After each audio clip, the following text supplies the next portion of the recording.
Bai Wenyan exerted force, and Zhao Lei's face instantly turned pale, like a pig's liver. Pain, pain, he screamed. Let go. Bai Wenyan's expression remained unchanged. He increased his grip, and the sound of bones breaking clearly reached everyone's ears. Zhao Lei's face was deathly pale.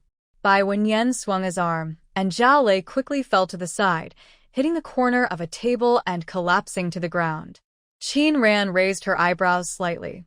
That day at the Medicine Fragrance residence, when that person caused trouble, she didn't fight back. She thought he didn't know martial arts, but now it seems he is someone who keeps his skills hidden.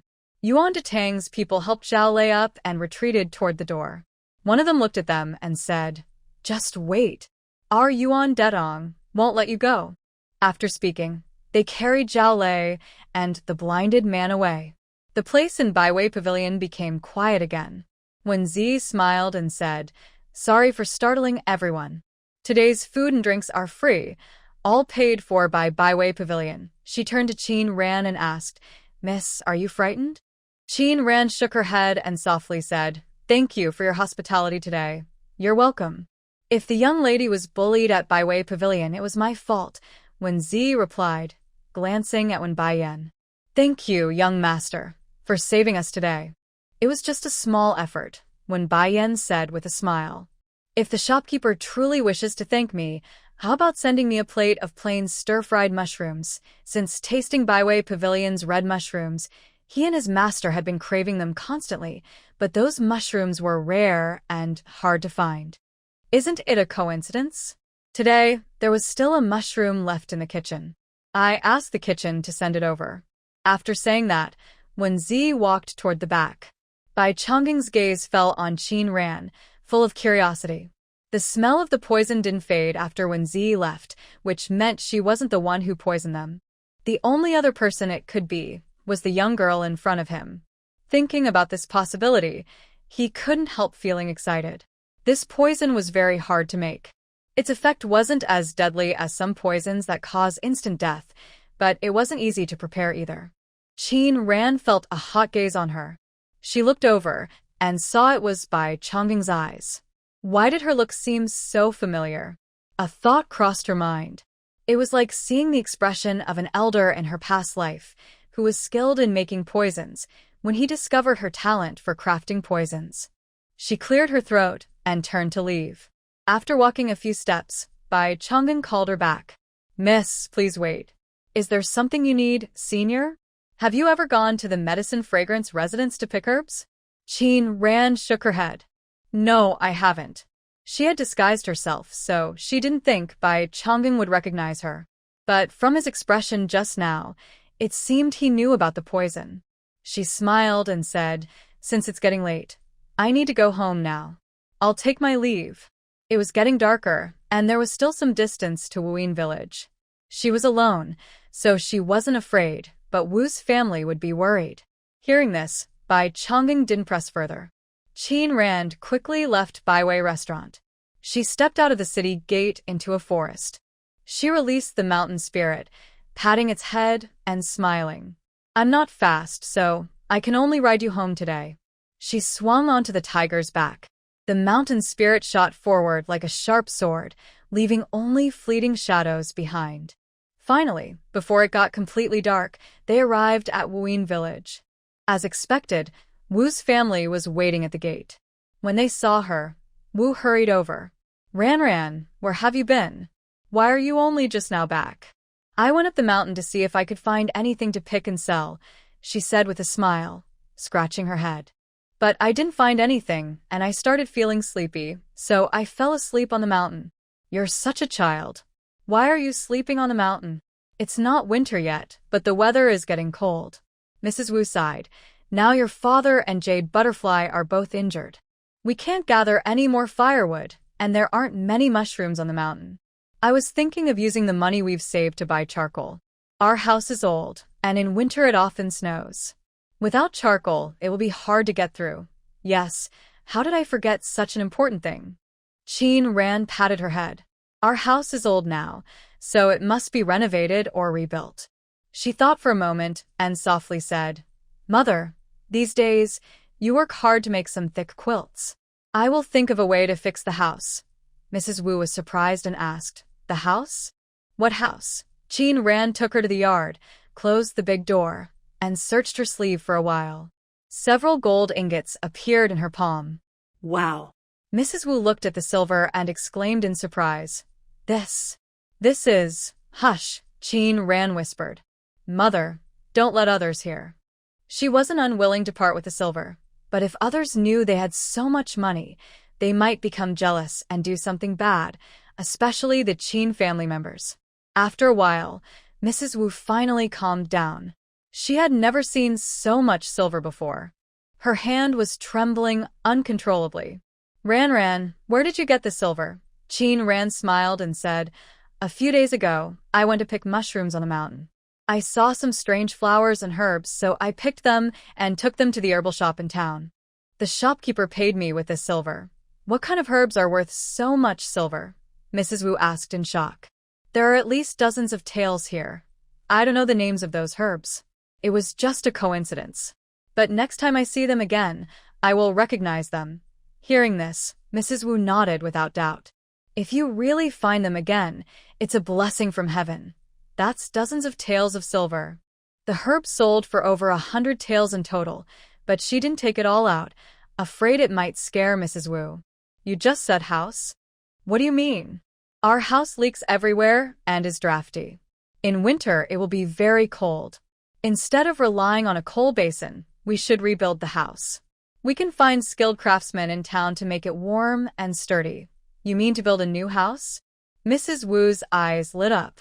She had never even thought about a new house. Girl, recently I went to town.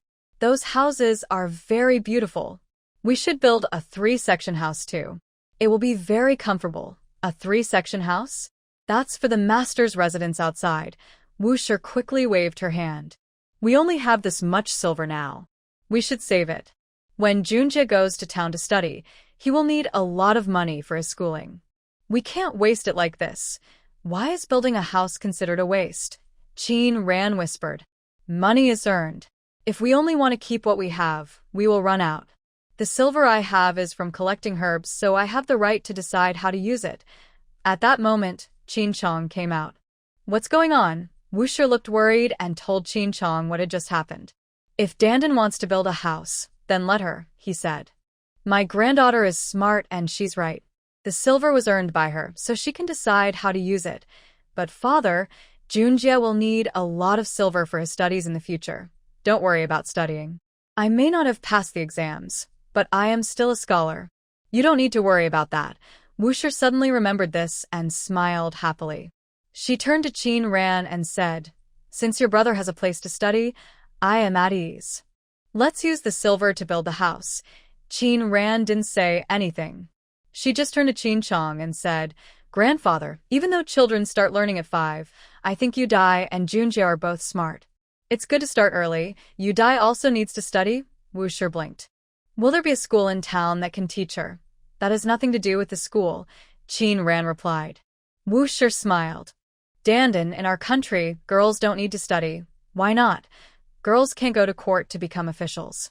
Even if they study, it's useless. Who says studying is only to become an official? Qin Ran sneered. The world is so big. How many can actually become officials? Those who don't serve as officials or rulers. What's the point of studying? If they don't learn how to govern and manage, what's the use of just learning good words and appearance? Although women are weak, they bear the responsibility of giving birth and raising children.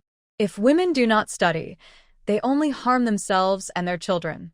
Not studying means living forever at the bottom of society. Many things are beyond their control.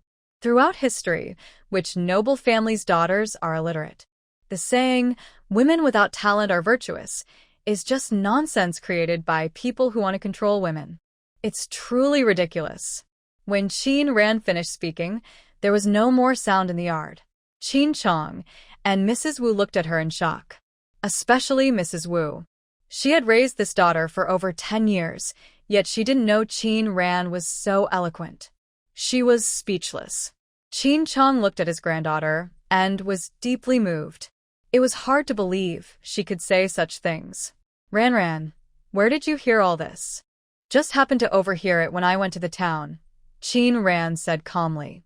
Grandfather, do you think what I said is right? Qin Chong nodded. You're right. Since that's the case, once they recover, I will teach them to read. The next morning, Qin Ran checked their injuries. Mrs. Wu smiled and said, Ran is becoming more like a doctor. How is your learning with your master in town? I've only learned a little, Qin Ran replied. Our family doesn't have much silver, but we can't skip the gift ceremony. Today, you should take some silver to town and pick out a good gift for your master. If your father hadn't been hurt, he would have gone himself, Qin Chong whispered. My legs aren't very good, so you'll have to go alone. The gift ceremony. Qin Ran smiled. I understand, grandfather. Qin Ran carried a basket up the mountain to pick herbs. There are indeed many medicinal plants in these mountains. Besides the fire-tongue flowers, she also found a few dragon-beard vines, which are excellent for stopping bleeding. Dragon-beard vines are essential herbs in all medical clinics. When Qin Ran arrived in town, she heard that Yuan Datang's shop had been smashed. On the busiest street, people gathered in front of a shop. Inside, everything was in chaos. Cabinets, boxes, tables, and chairs were all overturned or broken. Yuan Datang's sign had fallen to the ground and was shattered in two. Serves him right. Serves him right. Deserved it. That shady shop should have been smashed long ago. Don't know who did it, but it's very satisfying. Yes, but that person is really brave. Aren't they afraid of the town chief's revenge? Yuan Datang's shopkeeper is the mayor's brother-in-law, who is usually a powerful figure in the town. Now that his shop has been smashed, if he finds out who did it, that person will likely face trouble. Hearing everyone's gossip, Qin Ran raised her eyebrows slightly. The people who caused trouble at Baiwei restaurant just before Yuan Datang's shop was broken into. If this incident has nothing to do with Baiwei restaurant, no one would believe it. I heard that yesterday, Yuan Datang's people were beaten at Baiwei restaurant. Do you think it was the work of Baiwei restaurant staff? Most likely, a man whispered. I heard that the real owner of Baiwei restaurant is someone very important from the capital. The real owner? Not manager one. To run such a big place, it can't be just a woman, the man said disdainfully. I heard the owner is a big person from the capital, not someone who can keep Baiwei restaurant just by showing off. Everyone laughed at this. Qin Ran looked at the man with a cold smile. Old lady, drink your porridge. Young girl, what do you mean by that? Old lady? Drink porridge, an older woman standing beside her asked confused. Shameless, and everyone around couldn't help but laugh. That girl is quite funny when she talks. Yes. This is the first time I've heard such interesting words. Shameless and haraha. The crowd burst into laughter. The man Qin Ran was talking about blushed deeply, angry and embarrassed. You little brat, what nonsense are you talking here? I didn't mention any names and I didn't insult anyone. Honestly, some people really seek trouble. I advise you, trouble comes from your mouth. If this really was Baiwei restaurant's doing, do you think your bones are stronger than Yuan Datang's reputation? Even Yuan Datang, which everyone fears, can fall overnight. What makes you think you're better? You just have a mouth that needs a good slap. Qin Ran shook her basket and turned away. And don't look down on women. Did you come out of a stone? She tilted her head, her cold gaze making the man tremble. He didn't dare to follow her until she was far away. Yu Xuanli watched her walk away from upstairs, a slight smile appearing at the corner of his lips. His grandfather was right. She was indeed an interesting woman. She could say such things, which showed she was far beyond ordinary people. No wonder even Jun Ci treated her differently. Qin Ran delivered mushrooms to Baiwei restaurant. Today, the restaurant was unusually busy, and the waiters hurriedly served dishes. When Zi saw her arrive and smiled warmly, Miss Qin, you're finally here. How many mushrooms did you bring today? Only these, but I can send someone to pick more for my home tomorrow. That's good enough. When Zi asked the waiter to take the mushrooms to the kitchen. Miss Qin, these mushrooms are really delicious. Do you have any other dishes? Honestly, these mushrooms are just what I found by chance in the mountains. If I find other dishes in the future, I will send them to the shopkeeper. Qin Ran had already decided to spread the news in the village that she was exchanging mushrooms for silver. This way, everyone would know where the money for their house renovation came from, preventing any bad thoughts from her relatives in the Qin family. After delivering the mushrooms, she went to Yaxiangju. Bai Wenyan saw her and smiled as he approached. "Miss, you're here again to deliver medicinal herbs." Qin Ran handed him the herbs from her basket. As expected, when she saw the dragon beard vine, Bai Wenyan's eyes lit up. "Miss, you really surprise me every time. Finding such rare herbs like the dragon beard vine is no easy feat. I don't know what this herb is. It looks strange, so I picked it. I thought I'd see if you could sell it for some silver. Of course, it can be sold. It's not as precious as the xixia flower, but it's worth quite a bit." At this moment, Bai Chang'an came over, looking at the herbs in her basket. After a while, he couldn't help but ask, "Did you just pick these herbs? They look so fresh." Normally, herbs wouldn't be so fresh after being picked and sent to the shop. But the herbs Qin Ran delivered these 2 times still looked like they were just pulled from the soil. "I don't even know herbs well. How would I know how to keep them fresh?" Bai Chang'an held the dragon beard vine and smiled. "These herbs are exactly what I need recently. You really are lucky to have some fate with this old man." Qin Ran smiled, took back her basket, and Bai Chang'an's gaze fell on her fingertips, his eyes slightly narrowing. "This person's hand is similar to that girl from last night, almost identical. No wonder I felt a faint sense of familiarity when I saw her yesterday." Although he didn't see her directly, among the people carried out yesterday, one had silver needles stuck in her eyes. Only someone with at least 10 years of intense training could have such skill, especially with flying needles, which is a signature technique of the old man. What is her relationship with that old man? But if she really is connected to that old man, why has she fallen so low? Bai Chang'an squinted his eyes slightly, quietly withdrawing his gaze. He smiled and asked, "Little girl, do you want to learn medicine?" Bai Wenyan looked at him in surprise. Could his master really want to take her as a disciple? Qin Ran smiled and said, "I'm too dull to be a good student of medicine." "That's not true." "How will you know if you don't try?" Seeing this, Bai Wenyan smiled and said, "Master, she doesn't want to learn. Why force her?" Bai Chang'an glared at him.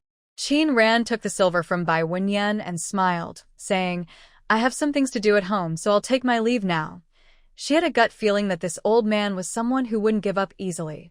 If she didn't leave now, she might not be able to become his disciple today. Qin Ran hurriedly fled. Seeing the girl run away, Bai Chang'an sighed. "Why did you just now stop me?" Bai Chang'an frowned. "How could she be as foolish as she claims?" "Master, didn't you notice she doesn't want to be your disciple? So what?" "I have my ways." "What ways?" Bai Wenyan smiled. "Are you planning to trick me again like before?" "TSK, you little brat. How could I be tricking you? Tell me, have you learned any medical skills? I've only learned a little from reading books day and night." "All my current skills are self-taught," Bai Wenyan said with a bitter smile. "Please don't trick another person." You little brat." Bai Chang'an grabbed his staff, ready to strike. "I just want to find a disciple to pass on my knowledge. After all these years, I finally found someone suitable, and now you've messed it up." Bai Wenyan didn't dare to fight back. He took a few hits, but they didn't hurt much. Bai Chang'an returned to the inner room and ignored him. Soon, a young servant approached Bai Wenyan and whispered, "Young master, we have already spread the news as you requested." Bai Wenyan smiled and said, "Good job." At this moment, in a private room on the 2nd floor of Buwei Pavilion, Yu Pushin was lying half-reclined on a side couch, with a frown on his face. "He dares to blame us for this matter. His courage is quite bold. Young master, the incident happened suddenly. It's my fault for not handling it well. Please forgive me." Yu Pushin waved his hand. "It's not your fault. I didn't expect anyone to use such sneaky tricks behind our backs. It's just a minor official's brother-in-law. What trouble could he cause? But if you appear publicly, everyone will know that Buwei Pavilion belongs to you. So what? I remember you said before that the 8th prince wanted to use Buwei Pavilion to gather information. If others find out the secret, it might cause problems for the 8th prince." Hearing this, Yu Pushin raised an eyebrow and looked at her with interest. "The 8th prince, huh? It seems you have some thoughts about him." Wen Zi quickly knelt down. Young master, please forgive me. I have no improper intentions. I only want to help you and the eighth prince. Pushin smiled, reached out, and used a folding fan to lift her chin, examining her face carefully. You look quite good, but love is like falling flowers, unrequited. ACI doesn't like women like you, he chuckled. I don't care what you think. If ACI truly cares for you, I'd be happy to see it. But if you want to get close to him by any means to achieve your own goals. He picked up a cup beside him and forcefully let some powder flow out. I will personally kill you. When Z swallowed hard and hurriedly said, Young master, rest assured. I would never do anything harmful to you or the eighth prince. Good. Remember what you said. He stood up, waved his folding fan, and cursed under his breath. Junzi, that fool, threw me into that godforsaken place. When I return, I will beat him so badly he won't recognize his own father, until his figure disappeared when Z's tense body finally relaxed. She slowly stood up, sat in a chair, poured herself a cup of hot tea, and felt her cold body gradually warm up. Just now, the young master had shown murderous intent towards her. If she showed even a little bit of ambition in her eyes, the young master would mercilessly kill her. When that folding fan was placed under her chin, the sharp tip pressed against her throat. If he moved forward just half an inch, she would not escape death today. So close, so close. She touched her neck, a determined look of resolve flashing in her eyes. Qin Ran arrived at the tea shop, where Old Yu was boiling tea. A strong aroma of tea spread out. Many customers were inside, all here for the fragrant tea. Shopkeeper, what kind of tea is this? A woman approached, smiling. Our lady likes it very much and asked me to buy some to take home. This tea is just mountain tea grown behind my house.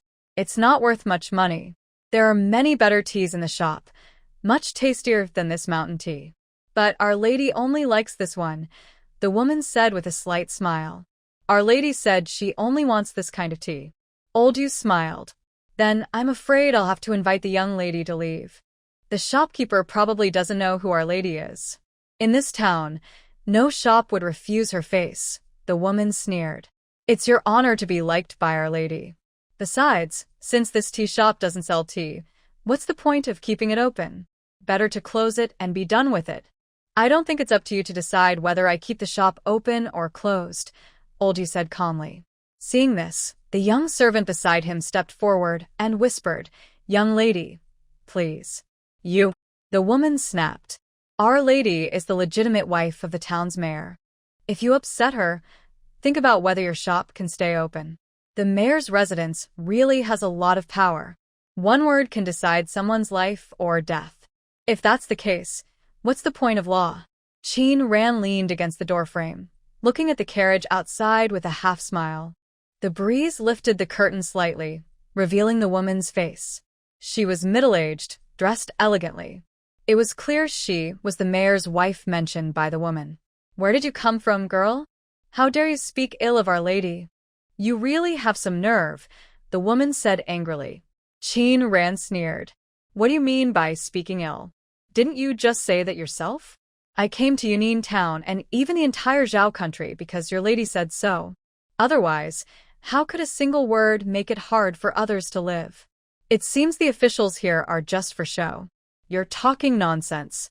The woman wanted to continue, but an old maid came over and slapped her face. She said coldly, Good for nothing. You can't even handle this small matter. You've kept the lady waiting so long. Are you tired of living? Old maid, it's not that I delayed, but the shopkeeper refused to sell me that tea. Hearing this, the old maid frowned. Refused to sell? She looked at the shopkeeper. Sir, Our Lady is the wife of the town head. If you offend her, you won't have a good outcome. Our Lady has already shown you respect by considering your tea. Don't refuse a toast and then accept a punishment. Your old bones can't handle much hardship. Qin Ran stepped forward slowly, smiling. The old maid thought she was after the tea and smiled proudly. This is long overdue. No need to waste words here. Exactly. No need to waste words with you, Qin Ran said, pushing the two women out forcefully. She stood at the door and said loudly, I've never heard of such forceful business. So, what if the town head's wife is involved? Do you think you're the boss of everything? She glanced at the carriage, and sure enough, the woman inside looked at her with a stern face. The old maid got up from the ground and hurried to the carriage. Madam, this person is too much. I mentioned your status, and they actually threw me out. She didn't know where that girl got so much strength. Shut up. Are you still not embarrassed enough? The woman looked at the sign of the tea shop and said in a deep voice, let's go. Seeing the carriage leave, Old Yu smiled. Girl, come in. Are you here to learn medicine or martial arts today? I came for something else and want the master's help, she replied. Old Yu's smile deepened. I wonder what important matter could make you, a young girl, ask for help. It's not a difficult matter. Do you know the skilled craftsman in this town? She asked. What do you want a skilled craftsman for?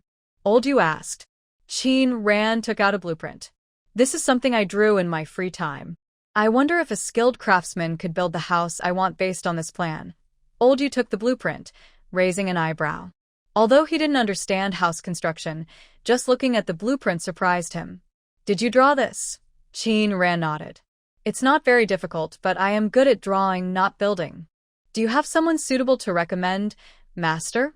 Old Yu stroked his beard. There is one person, but he is very proud and has been retired for many years. He probably won't agree easily. He looked at the blueprint. Let me write a letter and send it to him. Thank you, master. That same day, Old Yu sent someone with the letter and the design plan. He thought it would take a long time to get a reply, but early the next morning, just at dawn, an old friend who hadn't been seen in years hurried to visit. Where is he? Where is he? Nan Shi-sun pushed open the door in a rush. Seeing Old Yu, he hurried over. Where is he? Old Yu raised a brow. Who? He kept a calm face, but inside, he was already very excited. He and then Old Yu had known each other since childhood, but he had never seen him so impatient. Who am I talking about? The person who made this blueprint, of course. Nan Shi-sun took out the blueprint Qin Ran drew from his sleeve and sighed deeply. Brilliant, truly brilliant. I've traveled all over the world, but I've never seen such a detailed plan. Where is she? Where did the person who drew this go? Nan Shi-sun looked at him. Could it be that you, old man, drew this? Old Yu smiled. Of course I didn't draw this. Old man, enough with the teasing. Where is he? Call him over quickly, Nan Shi-sun said anxiously as he paced around the room. Hurry up, hurry up. Old Yu calmly adjusted his sleeve. Seeing his impatience, Nan Shi-sun was getting more anxious. It's this time and you're still doing useless things. Can you build this house? Build what? Nan Shi-sun shouted. Look at these plans. Each one is only half drawn. Do you think I brought half a blueprint to build half a house? Old Yu raised an eyebrow. You mean if I had the full blueprint, you could build it? Of course, Nan Shi-sun loudly said. In this country, I doubt there's a craftsman more skilled than me. He anxiously added. Quick, give me the blueprints from the back. It's not that I won't give them to you, but I have one condition. When Nan Shi-sun heard this, his expression froze for a moment. He looked at Old Yu cautiously and whispered, Old man, what scheme are you planning now? The person giving me the blueprints is my apprentice. If you help her build a house, you can't take her money. Hearing this, Nan Shi-sun shouted loudly, Old man, I knew you had bad intentions. Not just your apprentice, even the emperor himself should pay workers. Wait. He looked at Old Yu in shock. Who did you say? Your apprentice? You have an apprentice? Who is it? That unlucky kid you took as a disciple? Could it be that little rascal from before? The little rascal is Prince Jun, the 8th prince of the royal family of this country, Jun Si. When mentioning Jun Si, Old Yu's smile faded. Realizing he had said the wrong thing, Nan Shi-sun chuckled softly. If it's not Jun Si, I'm curious. Who could catch your eye? Who it is isn't important right now. I only ask you, will you take the money or not? Nan Shi-sun loved building houses and also loved money. Now, giving up one was like cutting off a part of himself. After a moment, he gritted his teeth and said, Fine.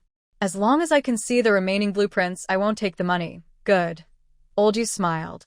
It seemed that the blueprints must be extraordinary, especially since even his old friend, who usually looks down on everything, couldn't stop praising them. It must be very impressive. At this moment, Qin Ran had already come down from the mountain carrying a basket on her back. Today, she had an appointment with Baiwei Pavilion to pick mushrooms at the Qin family's place. Villagers saw Qin Ran carrying a basket and holding a crate filled with red mushrooms, and they couldn't help but be curious. "Qin family, what are you carrying?" Qin Ran smiled and said, "Mushrooms." Today, she deliberately passed by the village entrance. Usually, she walks home along a small path where no one can see her. Today, she took this route to attract the villagers' attention to what she was carrying, preparing for what she planned to do next. "We also know they are mushrooms, but your mushrooms are so bright in color. Are they edible? Aren't they poisonous? These mushrooms, I think I heard people in the town mention them before." A man quietly said, "Could this be the red mushroom from the town's 100 Flavors restaurant?" Qin Ran nodded. "Yes, that's right."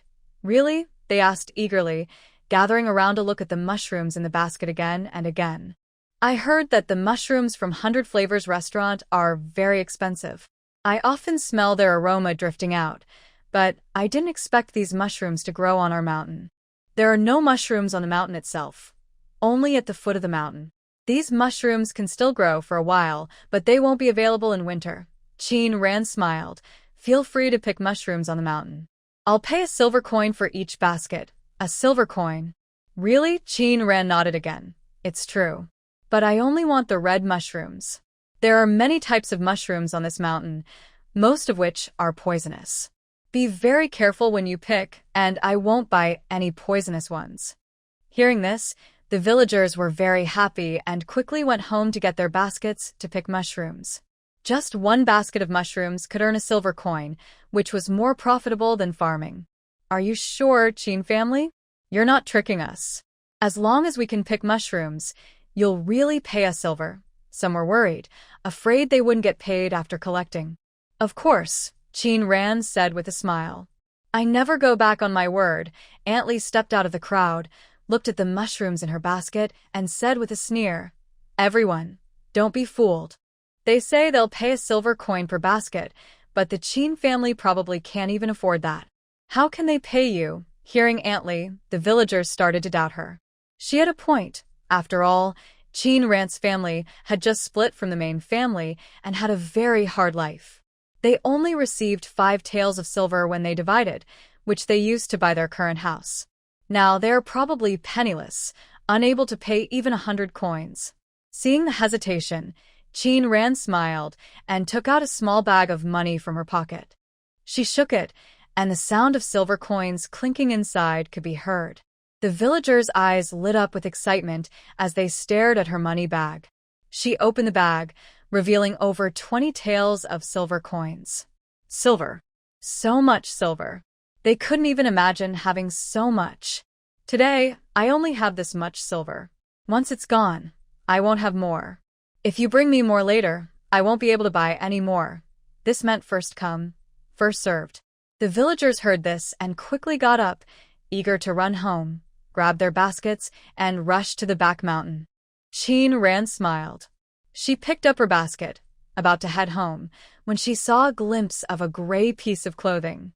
She slightly curled her lips, pretending not to see, and continued walking toward her house. After she left, someone peeked out from behind the wall. "1 basket for 2 silver coins. Where did that girl get so much money?" Mrs. E clenched her teeth and quickly turned back. Qin Ran returned home, sorted the mushrooms, and the cart from Baiwei restaurant stopped at the door. "Miss Qin, our shopkeeper asked me to come pick up the mushrooms." The cart from Baiwei restaurant had a sign hanging on it. The villagers saw it and believed Qin Ran's words even more. At noon, people started coming to Qin's house one after another, carrying baskets. "Look at what I picked. Is it right?" "Mine too." "Mine. I got here first, so look at mine first."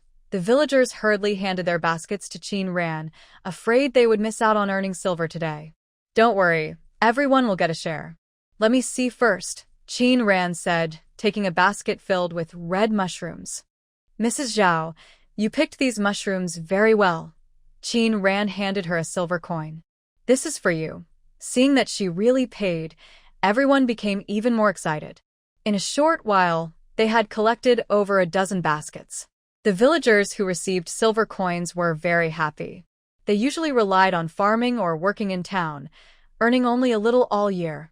Now, earning a silver coin so easily felt like a dream. If they could pick 10 baskets every day, they could earn 10 silver coins. After they left, Qin Ran took out some spring water and poured it over the mushrooms. The wilted mushrooms instantly looked fresh again, even emitting a fragrant aroma. Just then, a stone was thrown over the wall. "Who's there?" Qin Ran went to the door. A note fell from the sky, and she reached out, pinching the note between her. Qin Ran raised her eyebrows slightly. Could it be Her master? Meanwhile, inside the tea shop, Nan Qixuan was like an ant on a hot pan. Where is he? Where is he? Didn't he say he would come soon? What time is it now? It's almost the next day. You old fool. You don't understand the value of this blueprint at all, so of course you're not in a hurry. Nan Qixuan glared at him. Go away. Are you telling the truth? If I leave, my apprentice probably won't come back, he said. Hearing this, Nan Qixuan's words caught in his throat, and his face turned red. At that moment, there was a noise at the door. Nan Qixuan stood up suddenly. A young girl entered, but he showed no interest and sat back down, picked up his teacup, and took a sip. Just then, the girl respectfully bowed to Old Yu nearby. A mouthful of tea sprayed out. He looked at Qin Ran in shock, unable to believe his eyes. A girl? Old Yu smiled and said, Ran, I want to introduce someone to you. He pointed at Nan Qixuan, who was still stunned. This is the old man I mentioned before, who is good at building houses. Just call him Old Nan. Nan Qixuan looked at Old Yu and whispered, Is this really your apprentice? A girl? Old Yu smiled. Why? Is there something surprising about that? Nan Qixuan said nothing. He walked around Qin Ran a few times. I never thought you'd have a female disciple, old man. That's interesting, very interesting. He took out a half-finished blueprint. Did you draw this? Qin Ran nodded. Yes, I did. Nan Qixuan looked at the blueprint and then at Qin Ran. He forced a smile. Girl, what about the rest? Finish the rest of the drawing so I can see. Qin Ran smiled and said, With this blueprint, do you think you can build a house? Of course, Nan Qixuan said with a flattering smile. Quick, quick. Because of your drawings, I haven't closed my eyes for a whole day and night. Qin Ran took the blueprint and chuckled softly. Drawing the rest isn't difficult. Hearing this, Nan Qixuan was pleased. His smile was just about to grow wider when Qin Ran continued. The blueprint looks good, but how much silver are you willing to spend? Nan Qixuan blinked. Silver? After a moment, he finally reacted and turned to Old Yu. Old man, no wonder he's your apprentice. He's just like you. It's only a blueprint, so what if I don't look at it? Qin Ran remained silent with a gentle smile. After a while, Nan Qixuan stood up and walked over to her. You little girl, forget it. Just tell me how much silver you want. Qin Ran chuckled softly and handed over the prepared blueprint. Please forgive me, senior. I've heard you are a close friend of my master. I was just joking earlier. Hearing this, Nan Qixuan turned to Old Yu and said, This little girl is 100 times better than you. At least she won't take advantage of a fire. I just promised to help your apprentice build a house, and I won't take a single coin. I keep my word. He looked at the blueprint in his hand, took a deep breath, and his eyes showed surprise. Girl, did you really draw this blueprint? Qin Ran nodded. Yes, I made it myself. Brilliant, brilliant. Nan Qixuan's voice trembled slightly. I've built countless houses in my life, but I've never seen such a wonderful house design. I truly admire it. He suddenly remembered something, grabbed her arm quickly, and said anxiously, Since you have this talent, why work for that old man? Why not work for me? In less than 3 years, you could become the best builder in this country. You could have anything you want. You old man, she said, I've given you a chance to see this blueprint, and that's enough. You still want to steal my apprentice? She's my student, and you can't fool her with a few words. Besides, you want to be her master? You're getting bolder with age. You can't even draw this blueprint, and you want to be her teacher? Maybe she should be your master instead. Nanki Sun glared at him. I won't argue with you. He held the blueprint and sat down on a nearby chair, studying it carefully, ignoring the sounds around him. Old Yu came over and whispered, it's not easy to get him to willingly help you build a house. It seems he really likes this blueprint. He looked at her and asked softly, where did you learn all this? Honestly, I once met a wise person, she replied. A wise person? Old Yu raised an eyebrow. Who? I don't know exactly who he was. He was like a hermit. When I was young, I met him. He taught me to read and write, medicine, martial arts, and construction techniques. Many years later, he left here. It's a pity I never knew his name. Old Yu squinted his eyes and whispered, some masters from beyond the world are like this. But having such an opportunity is also your luck. As Old Yu finished speaking, Nan Chi-sun's praise came from nearby. A miracle, a miracle. He stood up quickly and walked over to Qin Ran. When did this house start building? How is it today? Seeing his energetic and eager nature, Qin Ran couldn't help but laugh. We haven't even prepared the materials yet. It will take at least half a month, but it's just some materials. I can arrange it, and in 2 days, everything will be ready. Old Yu raised his eyebrows. You don't know this. My disciple's family is very poor. It might take longer than half a month to gather that much silver. She says half a month, but I think it will be even longer. It's just silver. I will pay for it, said Old Yu. It's just gold and silver. If it can bring this house to life, I don't mind spending 10 or even 100 times more. That's not right. After a moment, Nan Chi-sun finally realized. Old man, are you deliberately making me pay? What family poverty? Isn't she your disciple? If her family is poor, what is your role as her master? Just pay the silver. I'm just a tea seller. I have no wealth, said Old Yu. When did your free and easy palace start selling tea? Nan Chi-sun said angrily. Old fox, wait for me. When I have time, I will tear down your free and easy palace. Qin Ran looked at Old Yu. Old Yu smiled and said, we haven't had a formal master-disciple ceremony yet. I haven't told you about these things. You will understand in the future. At night, Nan Chi-sun went to Old Yu's room, carrying several wine jars. Old man, want a drink? Nan Chi-sun took the wine jar and smiled. It's rare to see you so interested. I guess it's because you got the blueprint. The Palace of Carefree has stood for hundreds of years. How did each palace master meet their end? Old Yu's smile faded slightly. How do you know she isn't the one who broke the curse? You mean, although I can't be certain, there is a natural fate in the world. I almost believe she is the one who can break the curse. Old Yu squinted his eyes, recalling what was written in an unnamed book, and softly said, in this world, only one person can lift the curse of the Palace of Carefree. I have only this one chance, and so does the palace. What if you're wrong? Nan Chi-sun whispered. The deadline is near. It doesn't matter, Old Yu said with a carefree smile. This is destiny, and it cannot be changed. Qin Ran returned home, feeling uneasy for some reason. That night, she entered her space. The Mountain Lord and Zhou sat beside her. After so long, Zhou had grown quite a bit and now looked handsome, like a noble tiger. Her eyes fell on the farmland. She was happy to see that the crops she planted earlier were almost ready to harvest. These crops are growing so fast here. It hasn't been long, and they're almost ripe, she said, looking at the heavy wheat heads. Things grown in the space seemed to be bigger than outside. She looked at different types of crops and confirmed her thoughts again. Whether it was corn, wheat, or rice, they were all the best quality she had ever seen. The red mushrooms randomly planted in the ground were even more impressive. They grew in large patches. She even felt that these red mushrooms had taken root in her space. Even if she picked them today, they would grow back by tomorrow. With these, I have a solid foundation. At least I won't go hungry, she thought, her gloomy mood lifting quickly. The herbs she gathered from the mountain also grew a lot. Tomorrow, she could sell some in the town. However, the shopkeeper bought the medicine fragrance and seemed interested in taking her as a disciple. Was she turning into someone who attracts masters after crossing over?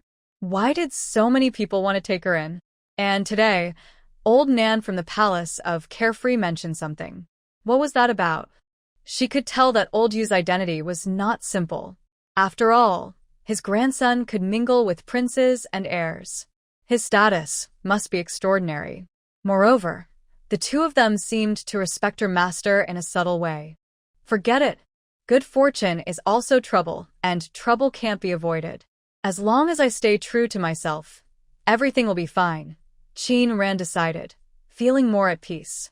She was lying in the space, thinking about what had happened since her crossing over. Suddenly, a faint sound came from outside the space. At this time, the Qin family was already asleep. Qin Wenji was snoring, and Qin Ran looked outside the space. She saw a figure sneaking around the yard, searching for something. Under the moonlight, Qin Ran clearly saw the person's face. The person looked around but couldn't find what they wanted. Then, they quickly left the yard. The surroundings became quiet again. Qin Ran's lips curled slightly, her eyes sharp as she looked at the 20-some baskets of red mushrooms in the space. She said softly, "If you refuse to take the path to heaven, then don't blame for coming to you. If someone wants to die, there's nothing I can do to stop them." The next morning, the door of Qin's house was knocked on early. "Qin families, I'm here to deliver mushrooms." Open the door quickly. Several women, carrying baskets filled with red mushrooms, stood outside. Some of the mushrooms still had dew on them. Qin Ran smiled and said, "Ladies, you went mushroom picking so early." The women knocking on the door were known for being hard-working in the village. "Yes, you said it yourself. When winter comes, the mushrooms will be gone. We thought to pick more now to earn some extra silver and buy charcoal for winter. You didn't harvest much yesterday, so you don't have silver today, right?" One woman asked anxiously. "We went up the mountain before dawn and finally found these mushrooms." "You can't just leave them." The women looked worried. Qin Ran smiled and said, "Of course not." She bent down to check the baskets, confirming they were indeed red mushrooms. She happily handed over the silver. They gratefully took the silver and left. Outside the door, a resentful gaze fixed on the Qin house. Qin Ran seemed unaware and continued sprinkling spiritual spring water on the mushrooms. Just then, a carriage stopped at the Qin house. "Miss Qin, I've come to collect today's mushrooms." Seeing the large carriage, Qin Ran smiled and said, "Fortunately, you're using this big cart today. Otherwise, it might not be able to carry all the mushrooms." The servant was surprised. If Miss Qin said so, how many mushrooms did she gather? Qin Ran opened the warehouse, which was filled with over 40 baskets. With the ones just delivered outside, there were exactly 50 baskets of mushrooms. "That's so many," the young servant was surprised and said, This. He awkwardly smiled and said, "To be honest, I didn't bring that much silver today. This is 10 taels, and the remaining 90 taels probably need the young lady to pick up from the shop. It's okay. When you come tomorrow, just bring it over. Then I will go back first." The person outside listened and was very shocked. In just one morning, this girl had earned 90 taels. That's money they could never earn in a lifetime. This girl, she charges 1 tael of silver and sells it for 2 taels. Why does all the good fortune seem to fall on her? After a while, people from the village started bringing mushrooms. As long as they checked carefully, Qin Ran accepted all of them. By noon, she had collected dozens of baskets. Mrs. Wu saw the yard full of mushrooms and worried. Ran, if the 100 Flavors restaurant doesn't come to buy tomorrow, what will we do? These mushrooms might rot or spoil, and we will lose all that money." She sighed. "It looks like we might have to use the money for building the house." "It's okay." Qin Ran smiled. "If the restaurant doesn't buy them, we can dry the mushrooms.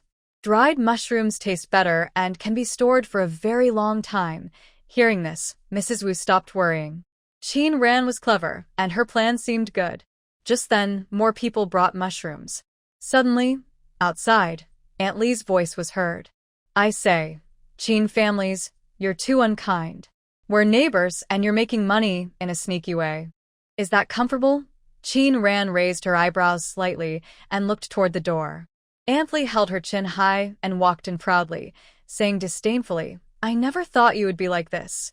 Qin Ran smiled and asked, "What do you mean, neighbors? Don't be fooled by this family." Aunt Lee pointed at the mushrooms on the ground. "These mushrooms, each basket, she gives us 1 or 2 silver coins. Do you know how much she sells to the 100 Flavors restaurant? How much?" Everyone looked at her.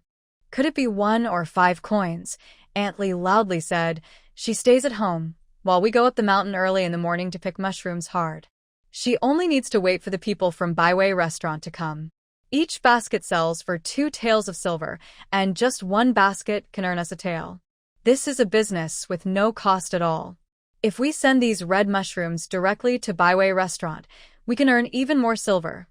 Everyone listened and looked at Qin Ran with angry eyes. "Qin family girl, is what she says true?" Qin Ran smiled and said, "Yes, I can really sell this basket of red mushrooms for 2 taels of silver." Aunt Lee raised her voice and said, "Look at that. I was telling the truth. This Qin girl is really mean. We could earn 2 taels, but she just took away 1 tael, and we still have to thank her. We are all from Wuyin village. How can she do such a thing? Yeah, Qin girl, you're too unkind. I even praised you in the village today, but I didn't expect you to trick everyone. Pa. You deserved it when Zhao's family mistreated you back then. If I had known your nature, I wouldn't have sold you this house when you were kicked out of Qin's family." Hearing everyone's accusations, Qin Ran just smiled without saying a word. But Wu Shi couldn't hold back.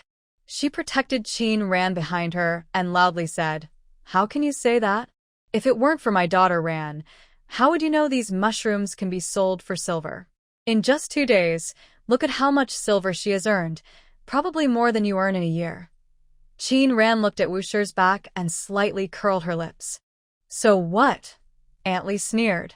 "Your Qin family treats us like fools. If you really wanted us to earn silver together, why not tell us the truth? Tell us if we send these mushrooms to Byway restaurant. If you send these mushrooms, you probably won't get even 1 tael of silver." Qin Ran interrupted Aunt Lee. "Byway restaurant only accepts my red mushrooms because I have a secret method to remove their earthy smell. Without my method, these mushrooms probably wouldn't sell for a single coin." "You're talking nonsense."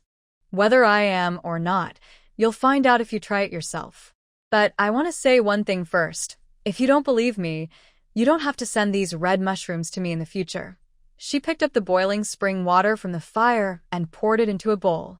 The tea leaves in the bowl slowly absorbed the hot water, releasing a light tea aroma that spread and refreshed the mind. Aunt Lee looked at the tea leaves in her bowl and said sourly, "Just try it. What secret skill can you have, little girl? You're just trying to block us here." Some people were initially swayed by Qin Ran's words, but after hearing Aunt Lee speak, they felt she had a point. They picked up their baskets from the ground and smiled, saying, "Qin girl, we'll go to town first. If what you say is true, we'll accept it." Others hesitated and struggled for a while but ultimately decided not to take the mushrooms back. Now earning a silver or 2 was good enough for them. If Qin Ran was telling the truth, they could send the mushrooms to others. If no one bought them, Qin's family wouldn't want them either, and they wouldn't even be able to sell for a little silver. Seeing a few people unwilling to leave, Aunt Lee clenched her teeth and said coldly, "Just wait and see. I don't believe only you can sell these red mushrooms." She led a few village women away, while Qin Ran remained completely unfazed. Without the spring water, the earthy smell of the mushrooms couldn't be removed. That's why these mushrooms had never been served at the table all these years in the mountains. Aunt Lee and the others carried the mushrooms to Bai restaurant. The young servant there looked at the familiar mushrooms and smiled, saying, "Oh, is it Qin girl who sent these mushrooms?" Aunt Lee showed a flattering smile and asked, "Do you want to buy these mushrooms?" "Of course, we will buy them," the servant replied with a smile.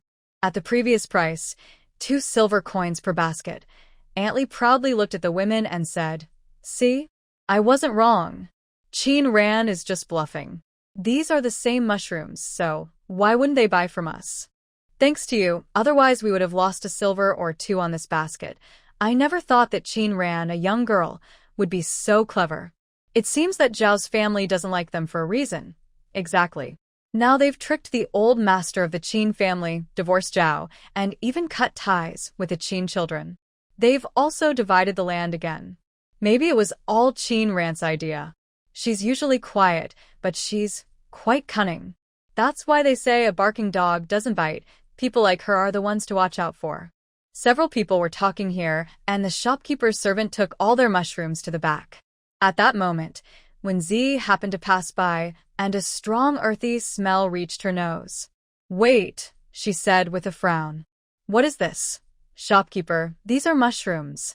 They're sent daily by Miss Qin." When Z picked up the mushrooms, sniffed them under her nose, and said in a serious tone, "These were sent by Miss Qin?" "Actually, no. They were brought by some women outside." The servant pointed to Aunt Lee and others. "I asked if they were sent by Miss Qin, and they didn't deny it. Have the kitchen cook a sample." Soon, the simple stir-fried red mushrooms were ready, and the taste was completely different from the one sent by Qin Ran. "Phew, phew, phew," the servant frowned. "What kind of thing is this? It tastes like eating dirt. Disregard the quality. Throw these mushrooms away, and tell them not to send more." When Z said coldly, "Before accepting anything, check if it's what I want. If you take the wrong thing, I will deduct the money from your wages." Hearing this, the servant broke out in a sweat. These mushrooms cost over 10 taels of silver. If she deducted that from his wages, he would have to work for 2 more years for free. He looked toward Aunt Lee and the others, then angrily walked over. Aunt Lee thought he was here to give money. She reached out to take the money bag, but saw him with a few people behind him, and they directly threw out the mushrooms she brought. "Get lost quickly. Don't let me see you again.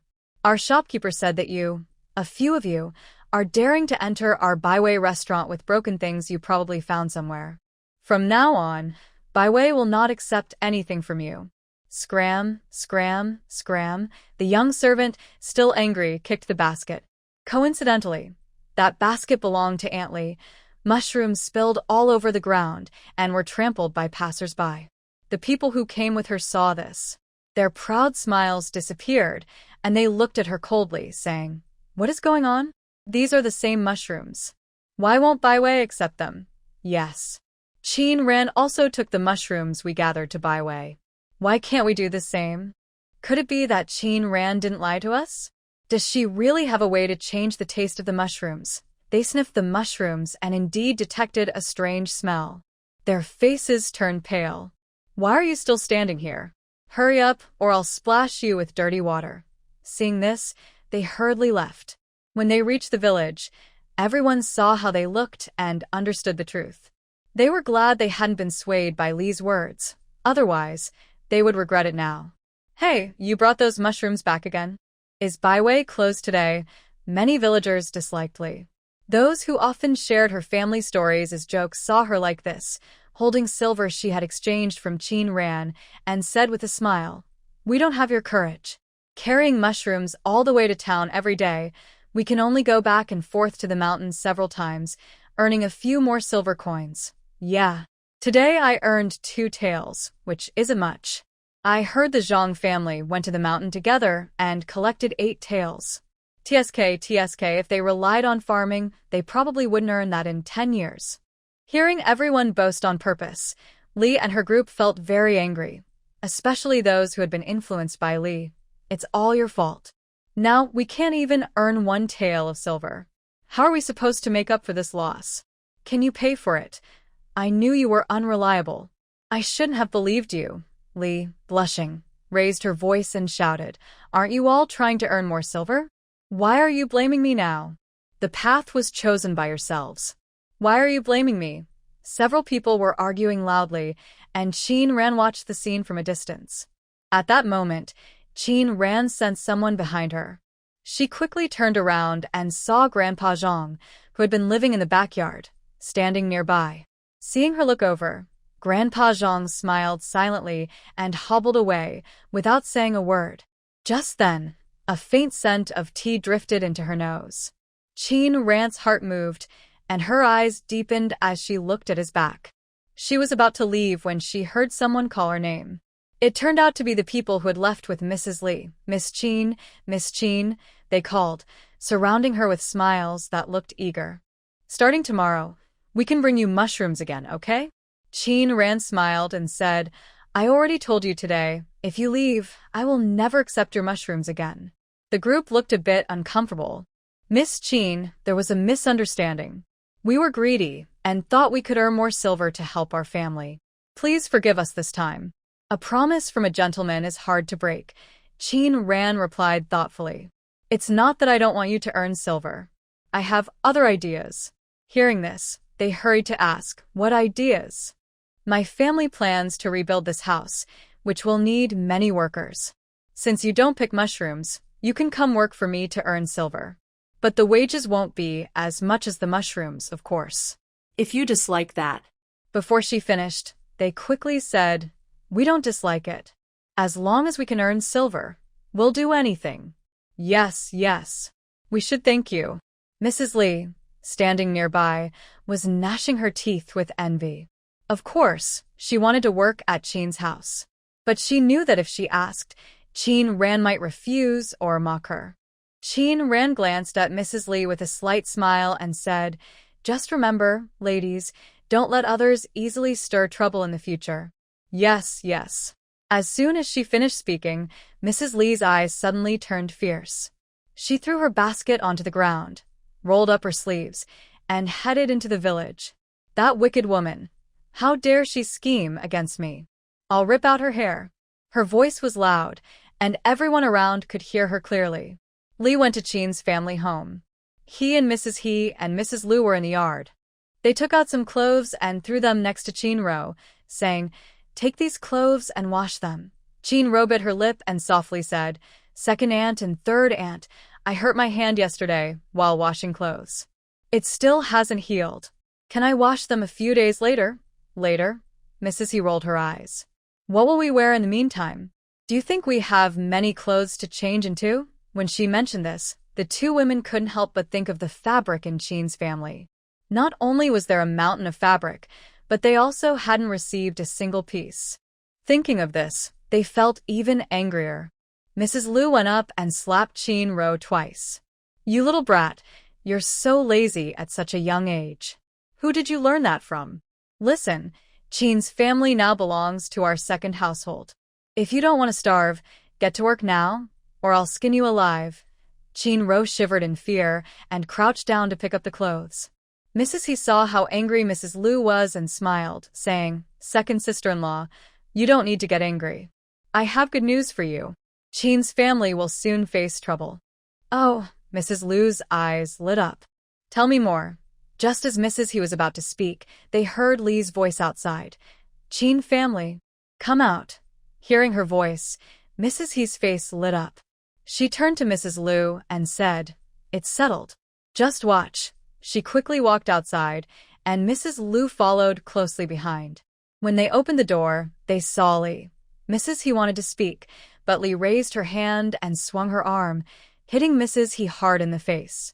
You heartless woman. You used me like a tool. I'll beat you to death. Beat you to death, Lee shouted as she hit her. She was strong, and Mrs. He couldn't fight back. Mrs. Lu wanted to help, but Lee slapped her aside. You two sisters-in-law want to team up and bully me? Bah. I tell you, in this fog-hidden village, no one can beat me. After saying this, she slapped both Mrs. Lu and Mrs. He fiercely. Everyone nearby heard the noise and gathered around. In this village, arguments were common, but women fighting was very rare. Stop your tricks. Stop your tricks. Outside the Chin family, chaos was happening, but no one came to stop it. This was because the reputation of the Chin family and Mrs. Lee was very bad. Hearing the noise, the Chin brothers came into the yard. Seeing the situation, they quickly stepped forward to separate the women. What are you doing? Chin gang shouted loudly. Mrs. Lee, you are being unreasonable. Coming to my house to hit people, do you have no sense of law? Exactly. What are you all doing? Chin Quan gave Mrs. He a look. She understood immediately and fell backward onto the ground, fainting. Look at this. She's hurt badly. How do you plan to pay? Chin Quan yelled. If you don't give money today, I will report this to the officials and the judge will decide what to do. Mrs. Lee was scared when she saw this. She had only been angry and acted harshly, but she didn't mean to hurt anyone badly. She trembled and said, what does it have to do with me? If she hadn't tricked me, I wouldn't have hit her. Stop talking nonsense. The person is hurt like this because of you. What do you think should be done? Qin Quan looked at Mrs. Li coldly, as if he was about to take her to the government office right away. But for Mrs. Li, paying money was like losing her life. She would never agree to that. Suddenly, someone said, "Last time when Qin Ran was here, didn't she say that when someone is unconscious, you can use a needle to poke the hand?" Mrs. Li's face lit up. "That's a good idea." "What nonsense idea is that?" Jin, lying on the ground pretending to be unconscious, almost opened his eyes and jumped up to curse. She had seen Qin Ruo Qiong being pricked at her fingertip with a needle. It was terrifying. She didn't want to go through that. What good idea?" Qin Quan shouted angrily. "If she gets hurt badly, can you take responsibility?" "Responsibility? I will take responsibility," Mrs. Li said, her eyes falling on a bamboo basket in the yard. Inside was a needle used for shoe soles. "It's just a small risk. If she's going to die anyway, better to try." She quickly walked to the basket. Just as she was about to pick up the needle, He-Shur, who had been lying on the ground, suddenly stood up with a loud whoosh. You actually want me to die?" Mrs. Li looked her up and down and understood. "I knew you were a heartless person. You wouldn't admit it. You were pretending to be faint just now. Your whole family is full of bad people trying to trick me out of my money. I won't let you get away with it." At that moment, Village Chief Chen approached. "What's all the fuss about?" Chen Ping said coldly. "It's you, the Qin family again." Enough. Pack up and leave." The Qin family members were stunned. "Village Chief Chen, what do you mean?" "What do you think I mean?" Chen Ping looked at the Qin brothers. "You didn't split up before, and although you caused trouble, I considered your father a scholar, and I thought it would be good for our Wuyin village if your reputation spread. So, I turned a blind eye. But now you've actually split up. No, I should say you've severed family ties. I personally notarized the documents for the separation. You ungrateful children. You don't even want to support your own father. Such people, our village will not tolerate." Village Chief Chen, "Today's events weren't started by us," Lu Shur said, covering her face, with a trace of blood at the corner of her mouth, showing how strong Li Shur was. "My sister-in-law and I were talking inside the yard when that woman, Li, came and started hitting my younger sister. She didn't ask questions or explain, just slapped her without reason. I don't know why she did it," Lu Shur cried. "Village Chief Chen, although our Qin family is from outside, we've lived here in Wuyin village for decades. No matter what, we shouldn't be bullied like this." Chen Ping frowned slightly and looked at Li Shur. "What exactly happened?" Li Shur, panting heavily, pointed at He-Shur. "If she hadn't told me that Qin Ran took our money, I wouldn't have turned against the Qin girl. Now I can't sell these mushrooms, so I blame her." Chen Ping knew about Qin Ran collecting mushrooms from the village. He was happy that villagers found another way to earn money. But he hadn't heard about Li Shur going to town today. After Li Shur explained everything, Chen Ping's brow furrowed even deeper. "Because she cut off our income, I won't let her get away with it." He-Shur raised her voice. "You, woman, are really interesting. I told you that Qin Ran sold these mushrooms for 2 silver coins. I didn't tell you to argue with her or encourage you to sell mushrooms in town. Now that you can't make money, you're angry and taking it out on me. You hit and scold without reason. This is truly unjust." He-Shur cried bitterly, and everyone listening thought her words made sense. Chen Ping looked at Li Shur and said coldly, "She has some reason. Now, since you started the fight, paying some silver is normal. Consider it a lesson learned." When she heard about paying silver, Li Shur was very reluctant. It wasn't until Chen Ping said that if she refused, she would have to leave the village. Only then did she return home with a dark face and give Qin Quan 200 coins. Although these 200 coins were not much, for someone like Qin Quan who is lazy and has no money, it was like a gift from heaven. He happily took the coins and said, "Next time, be more careful. Otherwise, don't blame me for being rude." The quarrel ended with this, and Qin Rand guessed the outcome. Making Li Shur lose money was probably more painful than killing her. As for the Qin family, things seemed to be getting really lively now. She was right. At this moment, Qin's brothers were arguing nonstop over the 200 coins. This money belongs to my family, from Li Shi. Why should I share it with you? Qin Quan said unhappily. Now that our parents are not home, the reason we live under the same roof is because we don't have enough silver to buy our own houses. Exactly, He Shi quickly said. This silver was paid because she hurt me. Why are you all making a fuss here? Lu Shi, hearing this, sneered. Maybe sister-in-law forgot. I just helped block a few hits for you. My face is still swollen. If it weren't for me, you might have already been beaten to death by Li Shi. Lu Shi made some sense, and He Shi sulkily shut her mouth. Qin Dan naturally also wanted some of the silver. His eyes fell on the 200 coins, and he couldn't focus for a long time. In the end, Qin Quan got 100 coins. Qin Gang and Qin Da each got 50. Qin Da's 50 came from Qin Ro working hard at home. As for Qin Ruqiong, none of the three brothers paid attention to her. Qin Ruqiong looked at them and then at the 200 coins, deep in thought. The next morning, at dawn, Qin went up the mountain with the mountain lord and Zhou for a walk, also to see if there were any good herbs on the mountain. Suddenly, a familiar figure appeared in her sight. It was Qin Ruqiong, carrying a bundle, walking up the mountain path. She looked anxious. She reached a cave, looked around, and took out a bundle from her, hiding it in a concealed spot inside the cave. After doing all this, she hurriedly left. After she left, Qin stepped forward and moved the stone aside.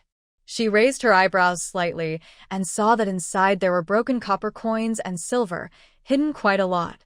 I didn't expect she would have this idea, Qin said with a smile.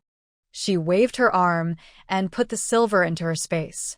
She was very curious about what expression Qin Ruqiong would have when she saw this scene next time she came here. At that moment, there was a noise outside.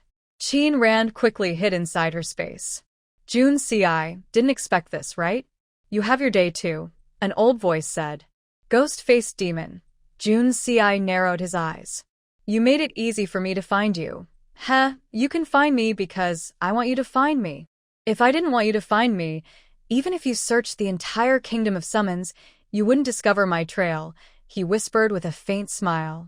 His voice, already full of experience, sounded even more frightening. Just a tiny ant. Do you really think you can compete with me? That's a joke. How do I know if I don't try? Jun Ci drew his long sword from his waist. The sharp blade shone coldly in the sunlight. He poured his internal energy into the sword and swung it forcefully. The sword seemed to leave a shadow, with fierce sword energy, and he swung it directly at the man opposite him. The man wore a mask, and beneath it, his lips curled into a bloodthirsty smile. He said calmly, "Long time no see. I thought you had made some progress. Now it seems you're just SOSO." He had no weapons in his hands. Powerful internal energy burst from his body. He waved both hands, and a huge internal energy shield appeared out of nowhere, blocking all of Jun Ci's attacks. I told you long ago, you're too weak, he said with disdain. He suddenly swung his arm, and his internal energy, as solid as substance, headed straight for Jun Ci's face. In the blink of an eye, dozens of rounds passed, and the two fought back and forth, evenly matched. Haha, Jun Ci, you really disappoint me. I was planning to spare your life, thinking you might be more talented than your mother. But now, it seems you're not even as good as her. Since that's the case, I don't need to keep your life anymore. After speaking, he swung both hands, drawing his soft sword from his waist and unleashing a fierce sword flower. With a commanding aura, he charged straight at Jun Ci. Jun Ci narrowed his eyes slightly. His chest was already stained with a large amount of blood, and his previous wound reopened. He took a few deep breaths, clenched his teeth, and leapt forward to meet him. To die under my sword, you deserve it. The ghost-faced demon laughed and said, in your next life, remember to be born into a good family. Don't be born inside your mother's belly, ha ha.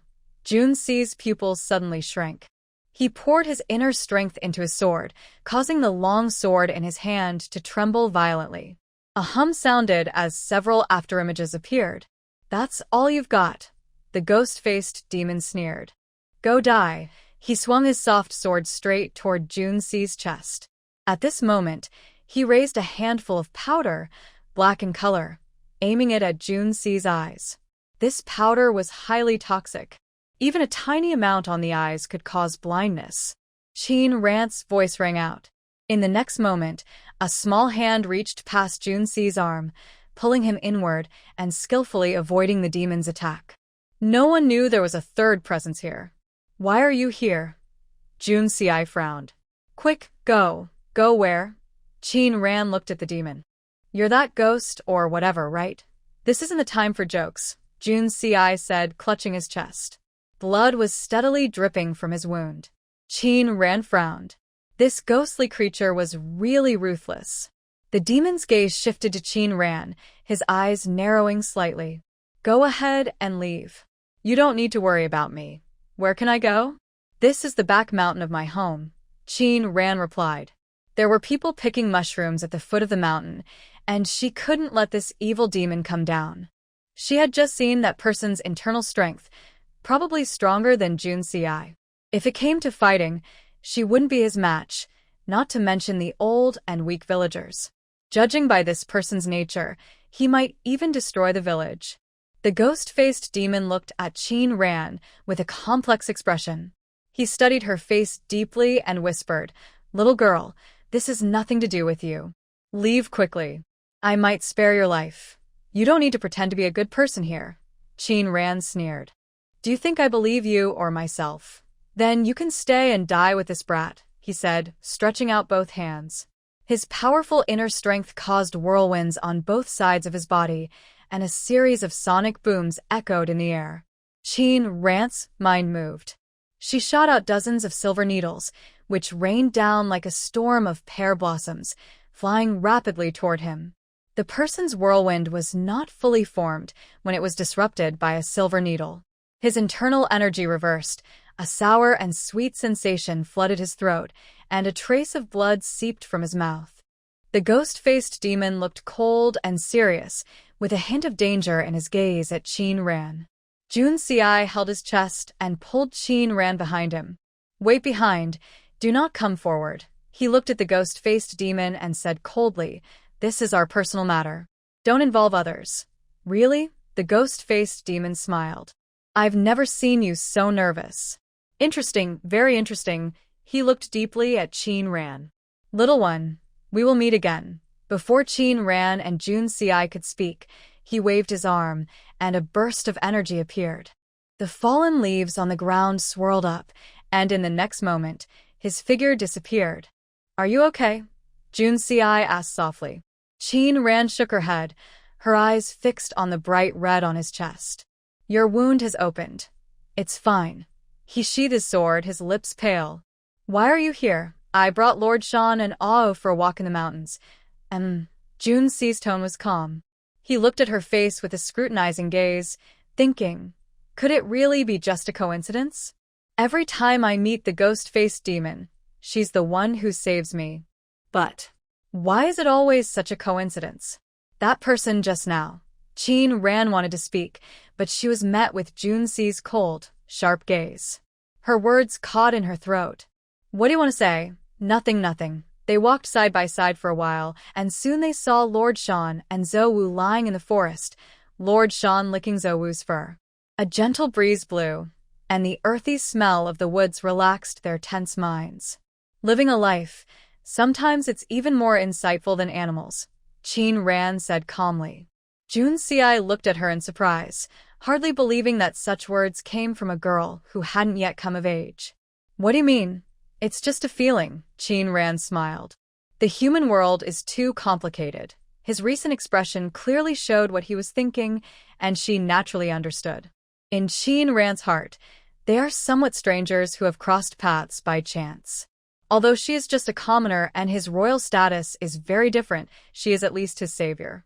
She has no other motives besides money, yet he seems very guarded, as if everything she does has a purpose. But her way of thinking isn't wrong. She saved him mainly because she was afraid he might really die. He still owes her a lot of money. Seeing her face change expressions repeatedly until she finally looked clear and bright, Junsi found it very interesting. He had never seen such lively expressions on someone's face before. Do you know Old Yu's identity? Qin Ran looked at him. Master's identity. Are you talking about the Xianyao Palace? You know? Qin Ran shook her head. I don't know. I only heard about it from Master's close friend when I saw him that day. Master has his reasons for not saying more. Xianyao Palace is a special sect that stands above the four kingdoms. The emperors of these kingdoms often send their princes there to learn skills, hoping that if a prince is chosen by the palace master, he will be accepted as a disciple. It's probably more comfortable than becoming emperor. The palace master only takes one disciple in his lifetime, and that person will become the next palace master. Jun Si looked at Qin Ran with a smile and said, in this world, no one doesn't want to become that person. And the one sitting in that position now is me, Qin Ran said calmly. Are you trying to say I've become the envy of many, or the thorn in the side of everyone who wants that position? You're very clever. Does that include you? Qin Ran looked at him, catching a flash of surprise in his eyes. She smiled and said, am I wrong? Jun Si frowned slightly, but said nothing. Come on, don't tell me I guessed wrong. You're not the son of the current emperor? On that day, the person who saved me from the He family claimed he was acting on the prince's orders. However, I could tell from his tone that he didn't truly respect the Jin prince's son. I remember clearly that he called you Master, and the Jin prince's son also followed your lead. Besides your higher status, there seemed to be no other reason. In the state of Zhao, only princes might have a status more noble than the prince's son. You're right. I am the 8th son of the current emperor, Jun Si. When Qin Ran heard this, her eyebrows raised slightly. I didn't expect that the name he told me that day was actually true. According to etiquette, I should have bowed when I saw the prince. But I come from the countryside and was never taught how to bow properly. I never thought I would meet someone from the royal family. The 8th prince, please forgive my ignorance. Jun Si found this amusing. Clearly, this was just her excuse, claiming she didn't know how to bow, but really, she just didn't want to bow down.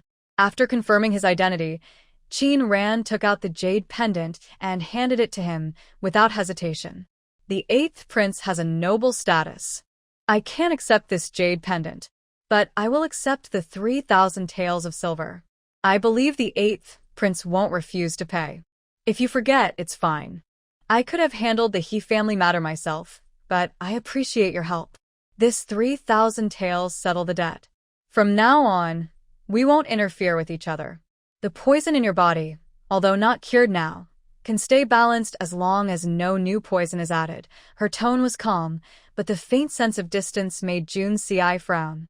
For some reason, her actions made Jun Si feel uncomfortable deep inside, as if something was stuck in his chest, neither up nor down, making him very restless. What do you mean by that? It means nothing much. You're a prince, and I am just a country girl. If others find out about our connection, it might ruin your reputation, Qin Ran whispered. Today is our parting, and I doubt we will meet again. I hope the 8th prince will take care. Ha. After a moment, Jun Si chuckled softly, looked at Qin Ran deeply, then turned and walked away, not once looking back until his figure disappeared completely. Qin Ran sat on a large rock, with the mountain spirit and Zhou lying beside her. Their thick tails gently patted her back, as if silently comforting her. Her eyes were a bit confused. When did this happen? When did she start to have feelings for Jun Si, feelings she shouldn't have? The powder that was just spilled on Jun Si showed her genuine worry, which is why she resolutely came out of the space to take him away. She reached out and looked at the blackened burn on the back of her hand, a bitter smile appearing at the corner of her mouth. Qin Ran, I never thought that one day you would get hurt for a man. She took out some spiritual spring water and poured it over the wound. The burning sensation eased, but the black mark remained. Their statuses are worlds apart. He is a prince and cannot always stay with just one woman, sharing her with others. Since it's impossible, why waste time and feelings? It's better to withdraw quickly when she realizes her feelings are changing. There's still time. Qin Ran gently patted Shanjun's head and sighed softly. People's 7 emotions and 6 desires are really frightening. Luckily, I reacted quickly and stopped the loss in time. Life is precious. but love is even more valuable. If it's for freedom, both can be sacrificed. The world is so big, and I won't trap myself behind high walls for a man. Unless I've lost my mind, I wouldn't do such a foolish thing. She stood up from the stone, her previous gloom gone. Let's go. Down the mountain. Since Jun Si returned to his residence, the house felt like it was shrouded in ice. With a bang, Ling Shan was pushed out of the study by him. TSK, TSK, TSK, this is the 4th time today, Ling Tian said softly from the corridor. I wonder which careless person annoyed His Highness again, and now our brothers are suffering too. Exactly. The only one who came out of the study unscathed today was the butler. I guess if he weren't so old and unskilled in martial arts, he'd have been kicked out too. Ling Hai shook his head. Luckily, I didn't have anything to report today, or I'd be in the same trouble. At that moment, a guard stepped forward and whispered, Commander, the people from Baiwei Pavilion have arrived. Baiwei Pavilion? Ling Tian frowned. Did the young master send a message? Not exactly. The person here is the shopkeeper of Baiwei Pavilion. Why is she here? Ling Tian whispered. Send someone to ask what's going on. Shopkeeper Wen said that before the young master left for Beiyan, he specifically asked her to deliver food to His Highness. Wen Zi carried a food box, and the guards took her to the study door. Miss Wen, please give me the food box. The prince is in a bad mood today, so it's better not to upset him, Ling Tian said as he stepped forward and stopped Wen Zi. Besides, this is a private place, and the prince never allows outsiders inside. Wen Zi avoided Ling Tian's outstretched hand and smiled. Big brother Ling Tian, I have been asked by the heir to take good care of the prince's meals. Starting today, I will come daily to deliver food. If I don't, I will be punished when the heir returns. Hearing this, Ling Tian looked worried. Miss Wen, today is not the right time to deliver food. The prince is upset, and even if I let you in, he won't eat. It might even cause trouble for you. The heir's orders are strict. Just give me the food box, and I will take it inside. Since Ling Tian had said so, Wen Zi couldn't refuse. Ling Tian thought for a moment, then handed the food box to Ling Hai. You go deliver it. Seeing this, Ling Tian looked distressed. Big brother, you're causing me trouble. How is that trouble? The prince hasn't eaten in a long time. If he goes hungry, he will get sick. How can you just watch that happen? Ling Hai replied. Big brother, you're so worried about the prince. You go deliver it. Besides, your martial skills are better than mine. Even if the prince kicks you out, you won't get badly hurt. If I get kicked out, I don't know what will happen to me. The two argued back and forth for a while. Wen Zi, standing nearby, looked increasingly upset. It was as if the food box contained something deadly, making people avoid it like a snake or a scorpion. This is an order, Ling Hai said firmly. He snatched the food box and, like a hero going to sacrifice himself, headed toward the study door. Ling Hai stood at the door, looked back at Ling Tian and respectfully said, Your Highness, Ling Tian requests to see you. Ling Tian, who had been planning to watch the scene, suddenly stiffened. He looked at Ling Hai in disbelief. He never expected Ling Hai to betray him. Ling Hai softly said, War is based on deception. At that moment, a voice came from inside the study. Come in. Ling Tian's legs suddenly went weak. He stepped forward, took the food box from Ling Hai, and whispered, You wait and see. Ling Hai's face was bright with a smile. Being avenged by Ling Tian was better than being kicked out by the prince. Ling Tian pushed open the door and entered. Jun Si sat in a chair, reading a secret letter with a serious look. What's the matter? Your Highness, you haven't eaten in a long time. I brought you some food. Jun Si's gaze fell on him. Ling Tian kneeled down almost to the ground, nearly bowing completely. Jun Si's eyes were sharp and cold, making Ling Tian feel uncomfortable. Your Highness, this is a special gift from Baiwei Restaurant. Jun Si moved his finger, smelling a familiar scent. His eyes narrowed. Seeing that he didn't speak, Ling Hai looked happy. He was about to hand over the food box when suddenly, a strong internal force hit him. A palm strike sent him flying out. The food box fell and shattered, spilling delicious dishes everywhere.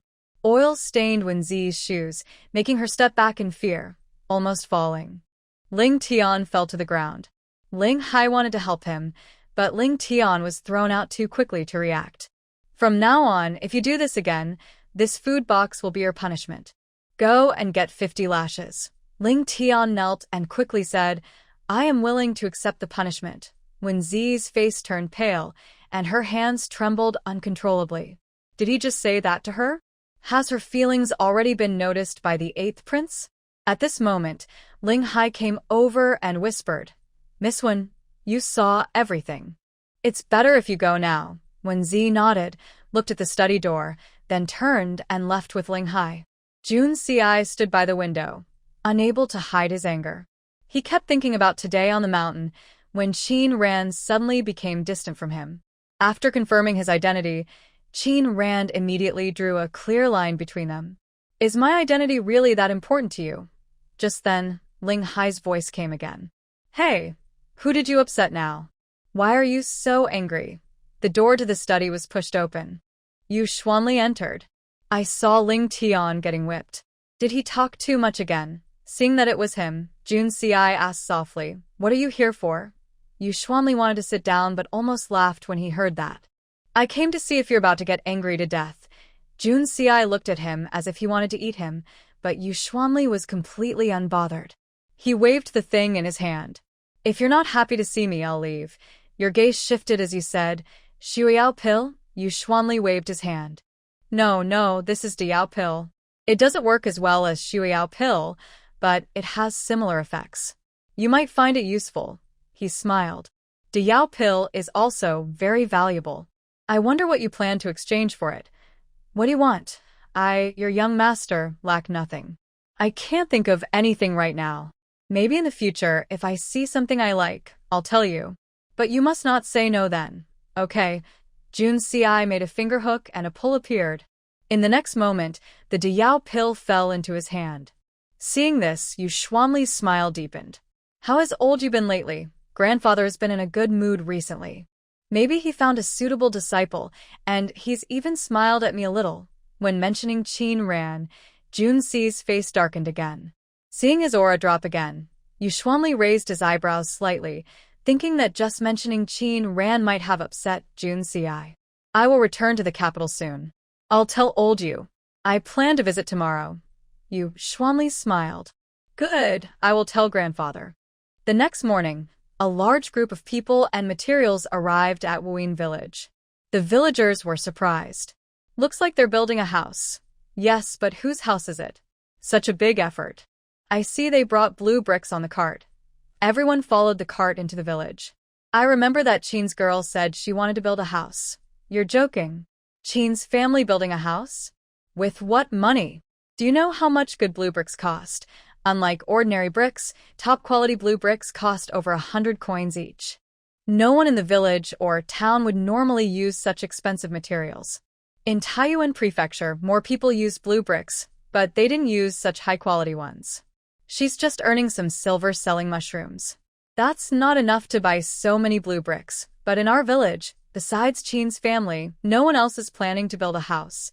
As they talked, the cart stopped. They looked over and saw it was right at Qin's house. Could it be that Qin's family is really the one building the house? At that moment, the last carriage stopped. An old man stepped down casually and walked to the Qin family's gate.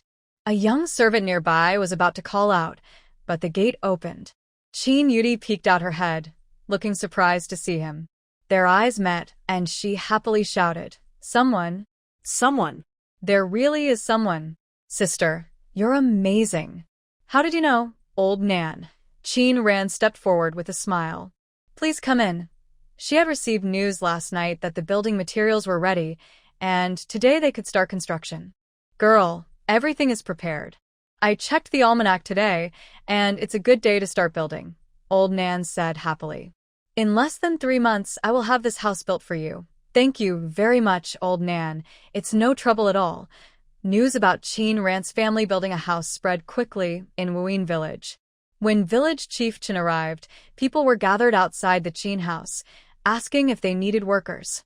Our farm work is finished, and now we can come help at your house. Yes. We're strong. Building a house is easy. But we need to be paid on time. Qin Wenji had recovered. His injuries were just some cuts and bruises. Drinking and applying spiritual spring water helped him heal quickly. He stood in the yard, still thinking about the house. Now so many people wanted to work for his family, and he didn't know how to respond. Both he and Wuxia looked at Qin Ran. Over the years, they hadn't been very clever or brave, which was why Zhao Shi had been bullying them for so long without fighting back. Qin Chong didn't speak, but looked at Qin Ran. She sighed quietly, stepped forward and smiled.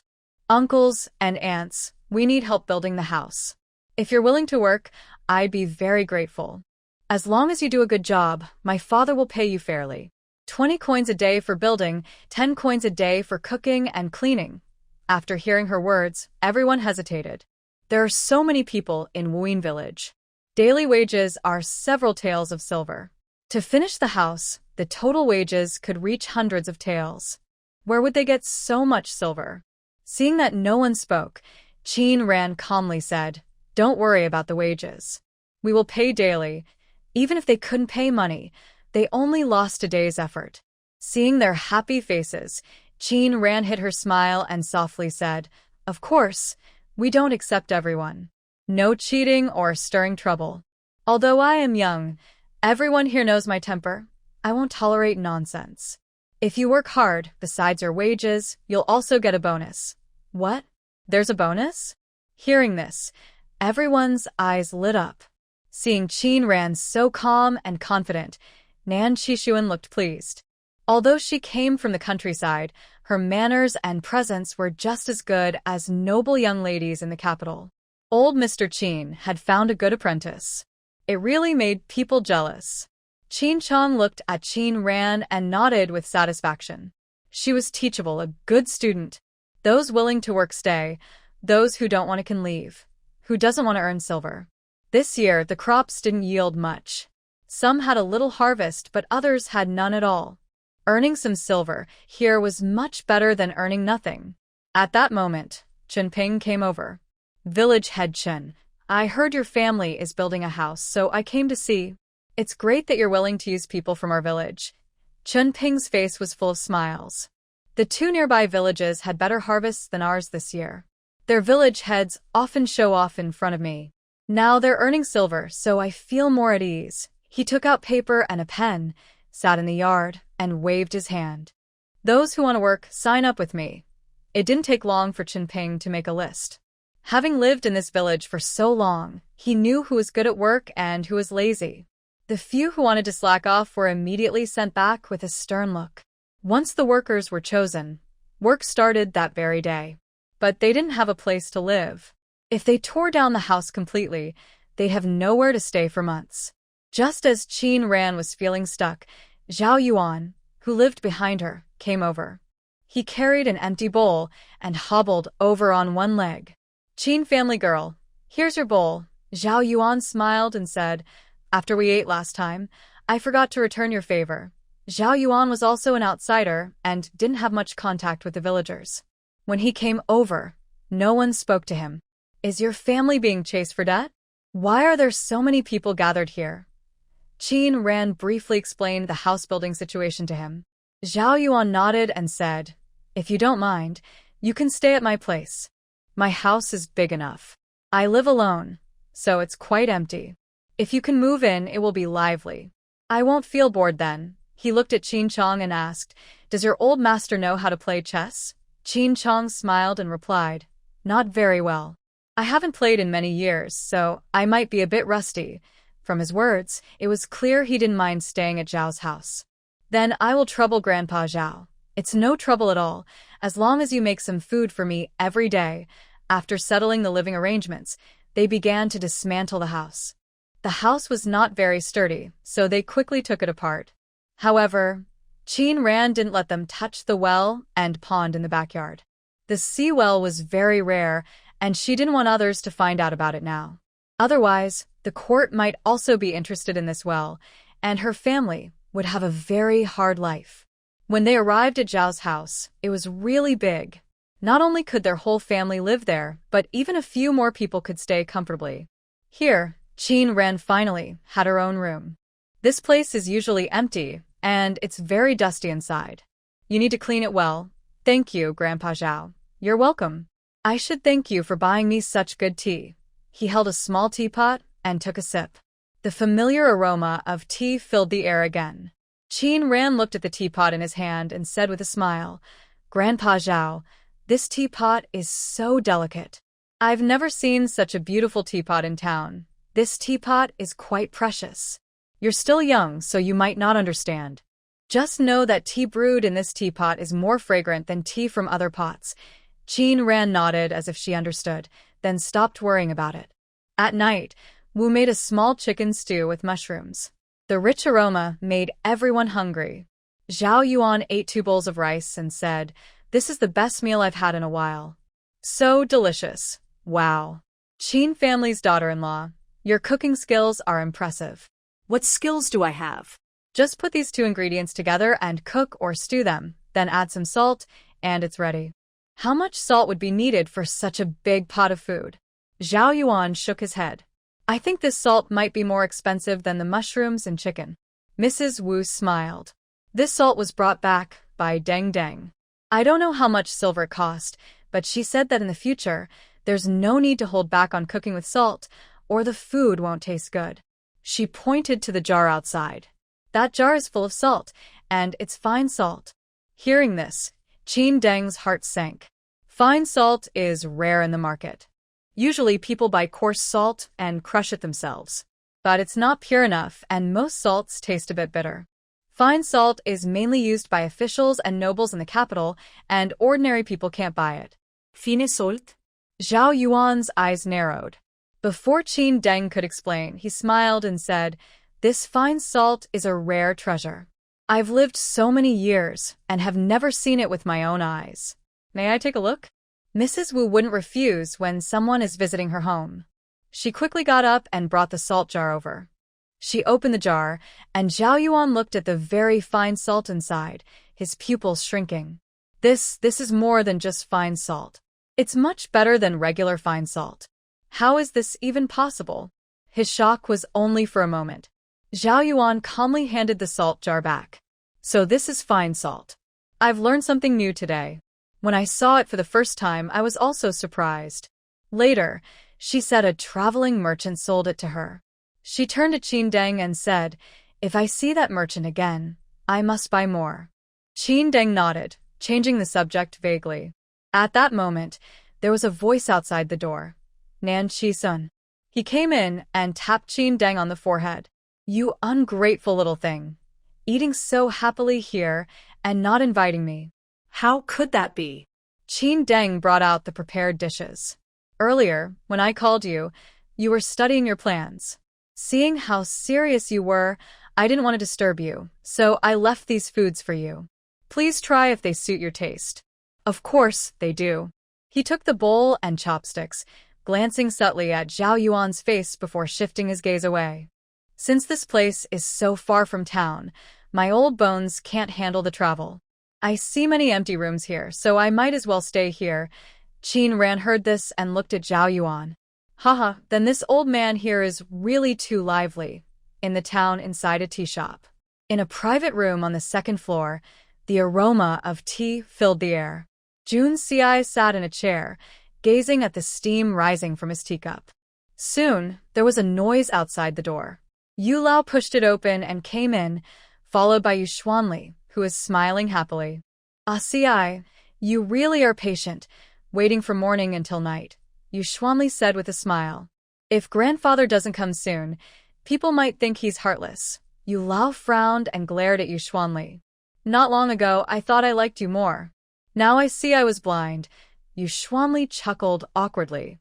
It seems I am no longer considered my grandfather's real grandson. Instead, Qin Ran seems more like your real granddaughter. Are you not convinced? Yu Lao said coldly. Look at yourself now. What kind of person are you? Acting like a second-generation rich kid. It's not that I favor Qin Ran, but if you had even a little of her spirit, I wouldn't have to look outside for someone to take your place. He slammed his hand on the armrest of the chair. The sturdy chair instantly cracked, showing how much force he used. Yu Xuanli was surprised and a bit shocked. Luckily, that slap didn't hit him. Otherwise, he might have broken a bone or torn a muscle. Grandfather, you can't say that, he said quickly. I'm much better than my father. Look at him, besides women, he probably has nothing else in his mind. At least your grandson, don't chase after women. Hearing this, Yu Lao's face darkened. He grabbed the whip from the table and struck at him, without hesitation. You little brat, how dare you say that? Your father is useless, but at least he left some bloodline for the Yu family. And you? You still have the nerve to say you don't chase women. You should bring me a granddaughter-in-law back. Do you know what those old folks ask me every time they see you? They ask if you're a womanizer. My face is about to be lost because of you. I'll beat you to death, you little rascal. Yu Xuanli didn't dare to fight back. He knew he couldn't win against Yu Lao. All he could do was dodge and avoid the blows. You're biased. Why did you hit me but not Jun Ci? He is the same age as me and not married yet. He shouted loudly, you just know how to bully me. Jun Ci saw how their grandfather and grandson behaved and couldn't help but smile. When he first entered, he didn't see the person he wanted to see and felt a little disappointed, but now he felt better. Not long after, Yu Yuanli was kicked out by old Yu. Get out. Don't let me see you these days. He sat back in his chair, took a sip of tea, looked at Jun Ci, and whispered, Yu Yuanli has already taken the Yayao pill for you. Why are you still here today? Jun Ci's eyes showed that he understood. Indeed, the Yayao pill was something old Yu deliberately gave him. Thank you, old Yu, for the medicine. Old Yu waved his hand. It's just a Yayao pill, not a big deal. Compared to the Shu Yayao pill, the Yayao pill isn't very precious. It's just hard to buy outside. He took another sip of tea and said calmly, I know a little about your mother's condition. Neither the Yayao nor the Shu Yayao pill can remove her poison. You coming here these times is just for a Shu Yayao pill. Old Yu, you misunderstood. The Shu Yayao pill is the supreme treasure of the Shaorao Palace. I dare not ask for it. I only came a few times to visit because I haven't seen you in many years. That's all. Jun Ci smiled and said, and congratulations on finally finding a suitable disciple. Talking about Qin Ran, old Yu showed a faint smile that was hard to read. No matter how good a disciple is, what use is it? Now that old Nand is helping her build a house, he spends every day with her. From his look, he seems to want to compete with me for the disciple. Knowing it was his complaint, Jun Ci just smiled without saying anything.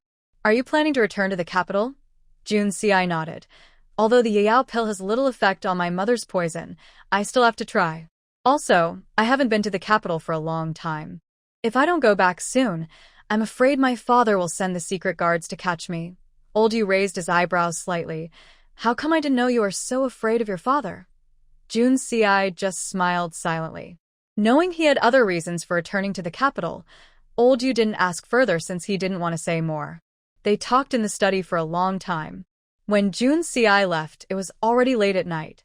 When Qin Ran returned to her room, a box was placed on the table beside her bed. She picked up the box and opened it. Inside was a stack of silver notes, exactly 30,000 taels. Xianwen furrowed her brow and looked at the notes for a long time, unable to focus. Nothing owed, Qin Ran murmured. That's good. She stored the silver notes in her space pocket, then lay back on the bed. She had been sleepy earlier, but now she was wide awake, staring at the ceiling all night. The next morning, she had dark circles under her eyes. Nan Qishuan saw this and smiled, saying, You stayed up all night, girl. Did you sneak out to do something naughty? Qin Ran smiled bitterly. Maybe it's because it's my first time staying here. I didn't sleep well last night. Early that day, Qin Ran went to the town and bought lots of meat and vegetables, all brought back by horse-drawn cart. The women in the kitchen were all villagers' wives. Seeing such a big amount of food, they exclaimed in surprise, Qin family's girl, did you buy all the food for this month? Qin Ran smiled and said, Mrs., this is just for today. What? Just for today? Mrs. was shocked. So much meat, just for today? Qin Ran nodded. When I hired workers that day, I said as long as they work hard, they will get wages and bonuses. The food will be good too, with a meat dish at every meal. Oh my. Meat. A woman swallowed hard. I haven't seen meat in 2 years. She looked at the meat as if she wanted to eat it raw right then. The village of Wu Yin is one of the poorer villages nearby. Not only is it close to the border, but the land is poor and the harvest each year is less than other villages by more than half. The people living here are poorer, and just having enough to eat is good, let alone meat. Seeing so much meat, everyone was stunned and unsure how to cook it. Qin Ren also bought many seasonings in town. Seeing jars full of sugar and salt, everyone looked a bit confused. How much silver did this cost? They circled around the ingredients a few times before starting to cook. Soon, the aroma of the food spread out. People working stopped what they were doing and kept sniffing the air. What's that smell? It smells so good. Are you stupid? That's obviously the smell of meat. What? Meat? The man pounding on the stone stopped and loudly said, "We won't be eating meat at noon, right? Ha, what kind of dream is that? Eating meat? Just getting paid enough to fill our stomachs is good enough. Even some rice soup is fine." Everyone chuckled and joked, never thinking they would have meat for lunch. Until noon, the kitchen brought out large bowls of meat and vegetables. Seeing this, everyone rushed over, almost reaching out to grab the food directly from the bowls. "Don't fight. Everyone will get some," Qin Ran said loudly. "As long as we work hard and finish building this house early, I promise you'll have meat to eat at every meal. Meat at every meal." This sentence made everyone feel excited. Even during the new year, they wouldn't dare to dream of such a thing. "Is there really meat?" Qin Ran nodded. "Yes, really. Great." The man who was pounding the stone patted his chest. "Don't worry, I will do this work well." They had worked for many families before, but never met such generous employers. Others usually only got a main dish and some vegetables, and being full is already good. Who had ever seen meat? Let alone meat at every meal. It's just a wild dream. It would be wonderful if they could eat such delicious food every day. We wouldn't dare to dream of that. Who would give such good meals if they worked for others? Yeah, it would be so great if we could keep working for Qin's family. These words reached Qin Ran's ears. She smiled silently. Thanks to that bowl of meat, everyone worked with full strength in the afternoon. Tasks that normally took 2 days were finished in just one afternoon. Nan Qishuan came over to Qin Ran and shook his head. "I didn't expect you, little girl, to be so good at winning people's hearts. Just one bowl of meat, and they are completely loyal to you. You really learned your master's skills perfectly." "What do you mean by winning people's hearts?" Qin Ran smiled. "They eat well, so they have the strength to work. Besides, winter is coming soon, and we can't stay at Grandpa Zhao's house forever." Nan Qishuan curled his lips. "You girl, do you think I believe that? You must have other plans in your mind." The story about working for Qin's family and getting to eat meat quickly spread throughout Wuyin village. In this village, only the Qin family works there, besides a few idle people who were driven away by village chief Qin. The few who were chased off gathered together, their eyes fixed on the Qin family's gate. They whispered, "It's all because of that old man Qin Ping. We not only can't get our wages, but we can't even get any meat to eat. Why is it that they inside are eating and drinking while we are left outside, just hoping for scraps?" "It doesn't matter," a dark-skinned man said coldly. "It's just a little meat. That's not what we're after." "Fong Qing, do you mean?" "Humph, the Qin family can pay so many people. Their silver must be a lot. If we can get that silver, we won't care about a few pieces of meat." Fong Qing's eyes sparkled. "Their whole family is old, weak, sick, and disabled. Killing them would be a quick job. Once they're gone, that silver is ours. Then we can eat well and live happily. We can spend money however we want." What? "Kill them?" The others looked at each other, some scared. "We're just after money. We can't take lives. If we get caught, we'll go to jail." "Yeah, if we go to jail, no matter how much silver we have, it's useless," another said. "No, killing is definitely not okay," someone else added. Seeing the others hesitate, Fong Qing sneered. "You're scared of a little thing like this?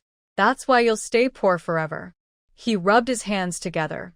"If I get rich someday, don't expect to share my good fortune. I bet the Qin family only has about 2,000 taels of silver." 2,000. 2,000 taels. They were all stunned by this number. That much silver might even be longer lasting than my life. Seeing their hesitation, Feng Qing smiled. So, what do you say? Do you want to follow me and enjoy life? We're in the borderlands. Once we get the silver, we can go to Beiyan. With silver, every day will be good. We'll have money, women, and a carefree life. Hearing this, they started dreaming about a better future with beautiful wives. Feng Qing was right. Life is short, so we should enjoy it. Once we have the silver, we'll leave. As night fell and the day was busy, everyone was tired. After eating, they went to rest early. Qin Rand entered the space, harvested the mature crops, and replanted new seeds. She walked to the deepest part of the farmland, where the seeds had already sprouted and borne fruit. These were the seeds that the seed shop owner said couldn't grow. Is this passion fruit? She saw yellow fruits hanging there, giving off a light fragrance. Qin Rand picked one and looked at it carefully, sure it was passion fruit. She never expected to grow passion fruit here. She was happy and planted all the remaining seeds. I don't know what these seeds are, but with this space, she could grow anything. Just as she finished planting, suddenly, there was a noise outside in the yard. Strange footsteps made her tense instantly. Qin Rand stepped out of the space and looked out the window. No one was outside. She squinted her eyes, about to open the door to check, when she saw a hand poke through the paper of her window, pushing it open, and a wooden stick reached inside. Qin Rand slightly smiled, covering her mouth with her hand to block the smoke. The smoke flowed back through the pipe. All the smoke went into the thief's mouth. Thud. The thief fell to the ground. What's going on? Feng Qing came to the window, picked up the smoke pipe, and saw the smoke was gone. He understood why the thief had fainted. Boss, we've put the smoke into all the rooms. Isn't the Qin family supposed to have 3 children? Maybe we should leave the 3 little ones alive. We can exchange them for some silver. That girl, Qin Ran, could be sold to a brothel for a good price. The 2 younger ones might also be accepted by the brothel. Better than killing them all. Others came to the window, saw the unconscious accomplice on the ground, and asked softly, Boss, what's wrong with him? That useless fool actually inhaled the smoke himself. Feng Qing threw the pipe on the ground, his eyes cold as he looked at Qin Ran's door. That girl inside probably isn't affected by the smoke. What should we do? One of them stepped forward. I'll give her some more medicine. Feng Qing reached out and stopped him with a firm grip. She should already be awake. The 2 young ones didn't see our faces clearly, so we can sell them. As for the older one, he smiled. If she wakes up, she'll see our faces. We probably can't keep her. But before she dies, we can let the brothers have some fun. She's just a woman. What trouble could she cause? He pulled out a rope from his waist. If she behaves, we might go easier on her. If she doesn't, then what?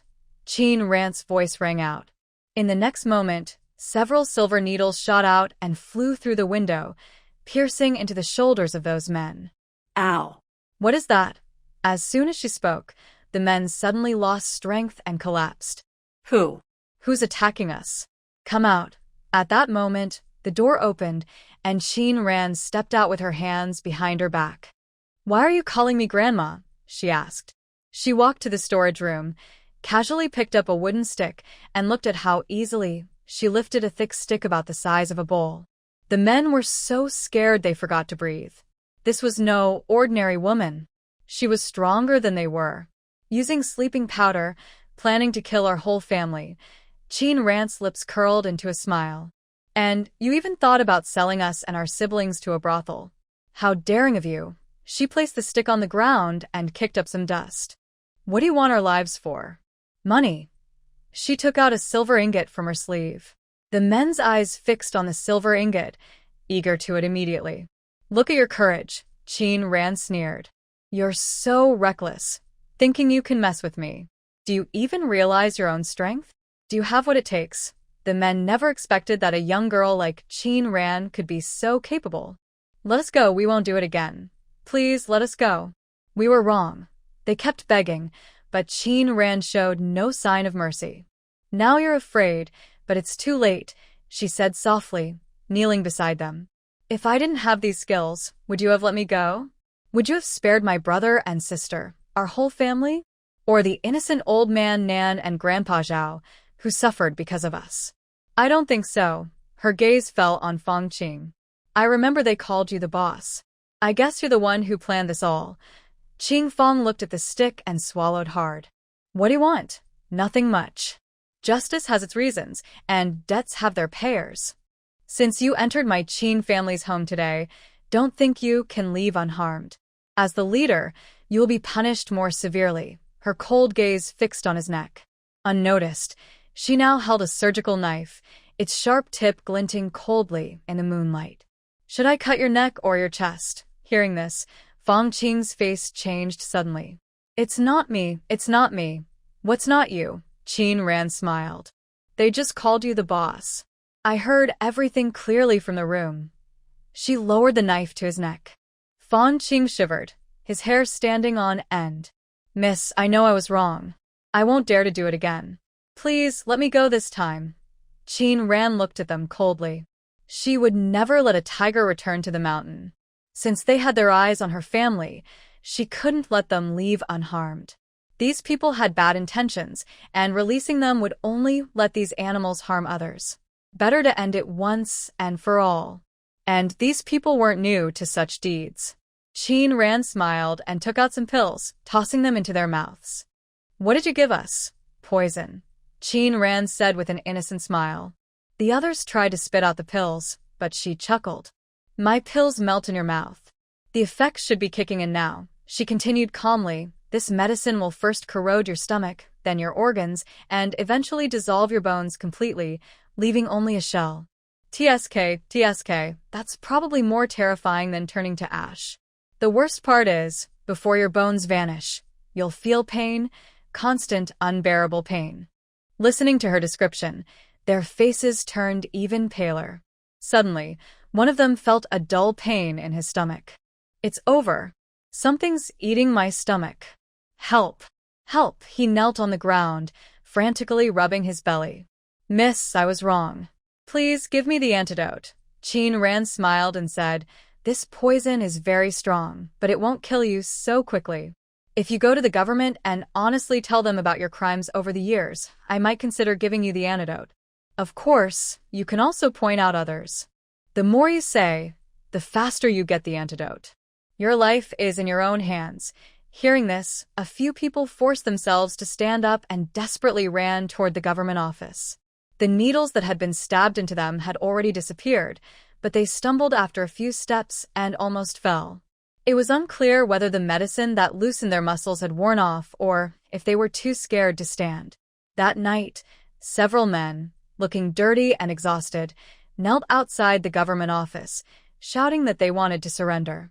The guards, awakened by the officers, groggily called these men inside. Before the officers could even question them, the men hurriedly started talking about their crimes, from serious offenses like murder and theft to minor ones like stealing eggs from a chicken coop. They detailed everything, and if they couldn't remember, others pointed it out. Such a situation surprised everyone in the hall, including the guards and officials. Sir, please just sentence us. We deserve to die. Having heard many pleas for mercy, this was the first time seeing someone so desperate to die. The officer listened to their confessions, his brow tightening more and more. After they finished, he slammed the wooden block loudly and shouted angrily, You lot, how dare you? Stealing is one thing, but killing. Today you even plan to slaughter the Qin family. You deserve to die. Subordinate here. Take these people away, give them 100 lashes and exile them to the northern wilderness, where they will never set foot outside again. 100 lashes in exile? The men looked up suddenly. 100 lashes. Wouldn't that break their bones and tendons? Ordinary people would die after 50 lashes, so 100 might kill them before the punishment was finished. Fong Qing finally realized what was happening and gritted his teeth, saying, That girl, she did it on purpose. She wanted us to be beaten to death. Even if we don't die from the beating, the poison will kill us in the end. She never intended to give us the antidote.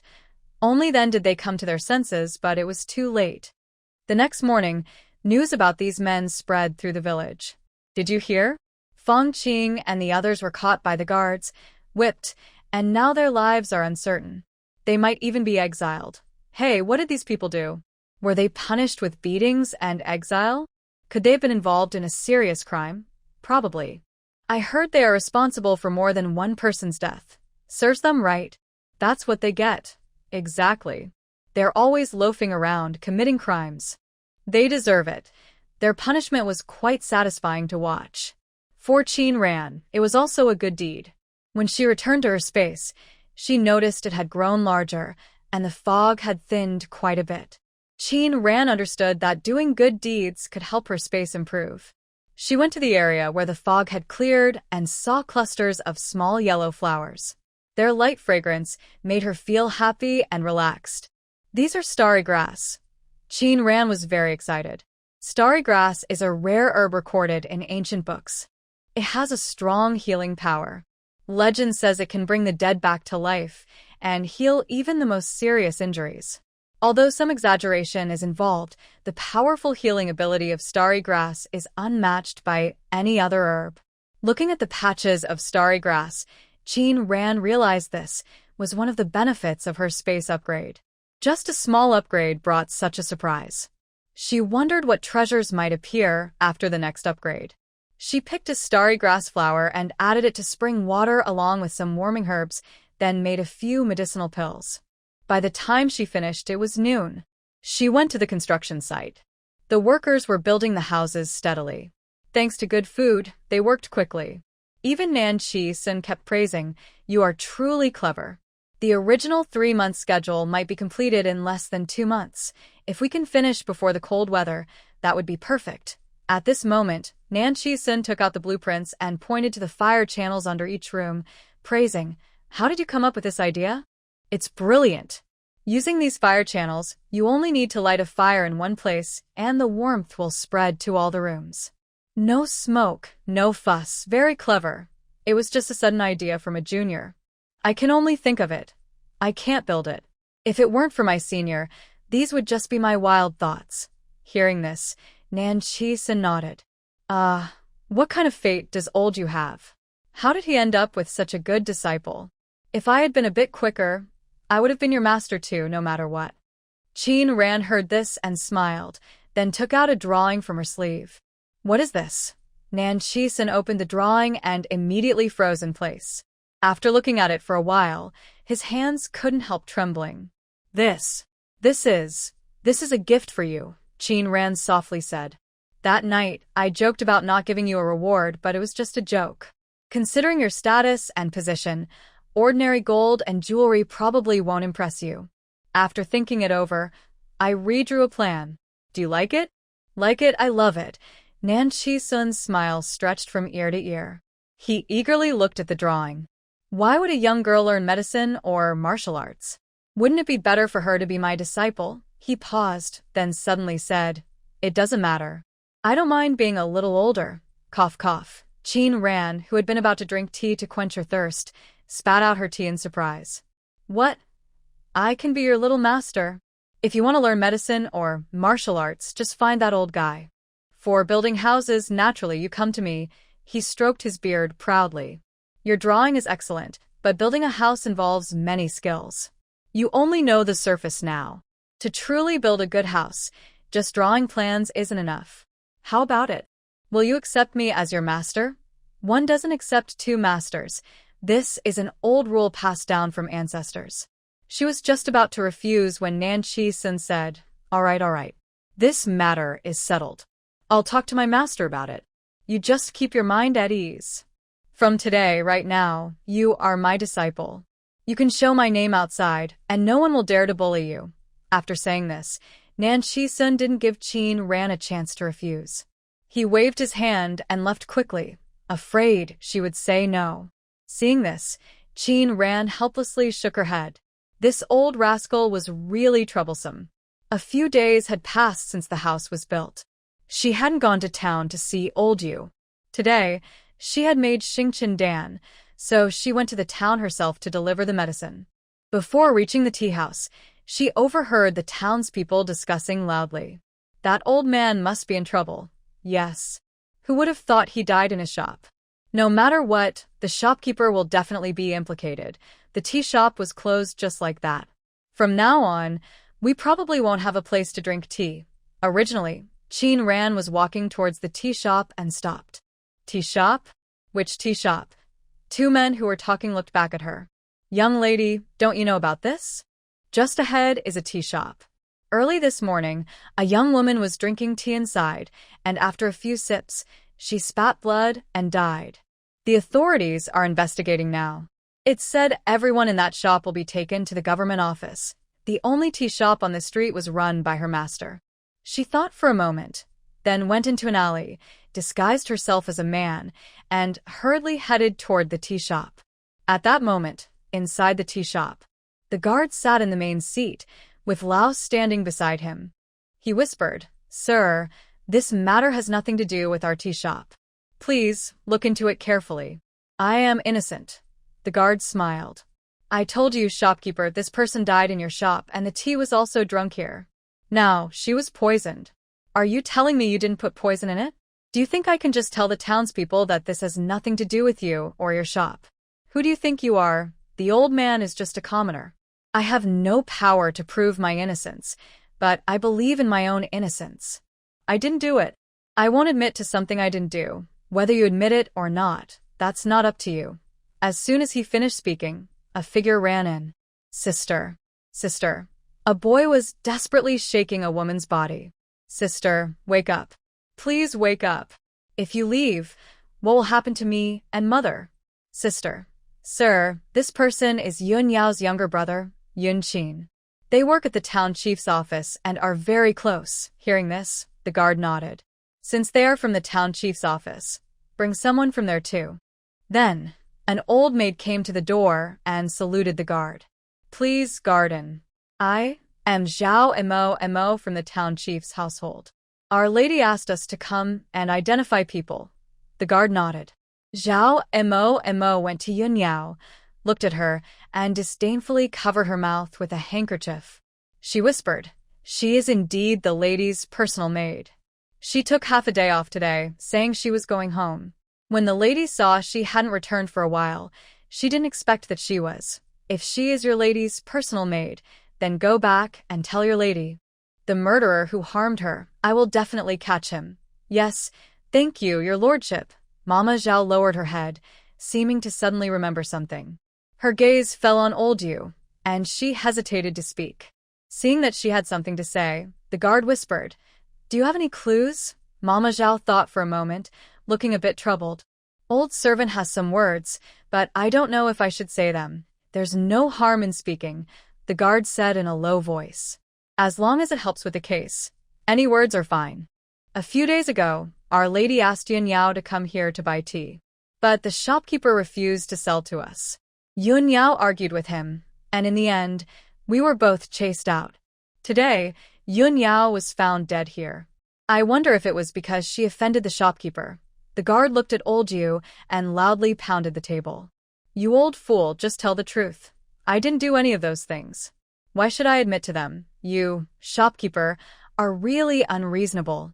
You were the one who chased us out that day, wasn't it? This shop is mine. I can sell my tea to whoever I want. If I don't want to sell, I won't. What does that have to do with you?" The guard nodded. "That's true, but you had a quarrel earlier. Now someone has died in your shop. You can't escape blame. Come back to the government office with me and we'll talk." Outside the shop, the common people shook their heads. That shopkeeper is finished. Once they get to the government office, they'll force him to confess. But he's just unlucky, offending the wrong people, especially the lady's family. Yeah, the town head and the guard are in cahoots. Many shops have closed, and over the years, they've taken many lives. TSK, I think the shopkeeper is also done for. Be quiet. If the guard hears you, you won't have a good day." The man quickly shut his mouth and looked around. Luckily, everyone's attention was on the shop, and the guard didn't hear. But Qin Ran, standing behind them, heard everything clearly. The guard waved his hand, and several guards stepped forward, ready to take old Yu away. Old Yu frowned and stepped forward, about to speak, when suddenly a cold voice came from outside the shop. "Stop, Everyone looked toward the sound and saw Qin Ran walking in with a stern face, her expression icy. The town guard frowned and said in a deep voice, "Who are you?" "Sir, isn't it a bit hasty to take someone away like this?" she said softly, cupping her hands. "If you don't investigate carefully now, are you planning to bring the person back and force a confession? How dare you?" A servant stepped forward angrily. "Who do you think you are, daring to speak to the town guard like that? Are you tired of living? Do you believe I won't take you back too?" When his gaze fell on Qin Ran's face, his arrogant attitude immediately faded. "Wait, it's you?" Qin Ran looked at him and felt he seemed familiar. After thinking carefully, she suddenly realized this man was the same servant who was with the official named Zhao at the He family that day. She narrowed her eyes and smiled. "What, is that a problem?" No, of course not," he stammered with a nervous smile. "Why are you here today?" He didn't dare say no. She was a guest of the Prince of Jin and others might not know, but he certainly did. Because he offended her, Lord Zhao was punished overnight. Lord Zhao wasn't new to helping the local gentry and officials, so why did this incident happen now? It was all because of this young girl in front of him. She was a young lady, and he was just a low-ranking servant, barely a small official. He couldn't afford to offend her and lose this good job. Thinking about what he just said, he couldn't help but sweat. "Lin Yu, what's going on?" the town guard asked in a deep voice. Lin Yu hurried forward and whispered a few words to him. Learning that Qin Ran was protected by the Prince of Jin, he felt a shiver in his heart. He saw him stand up from his chair and walk straight to Qin Ran. The proud look on his face was gone, replaced with a smile. "So you're Miss Qin." My apologies.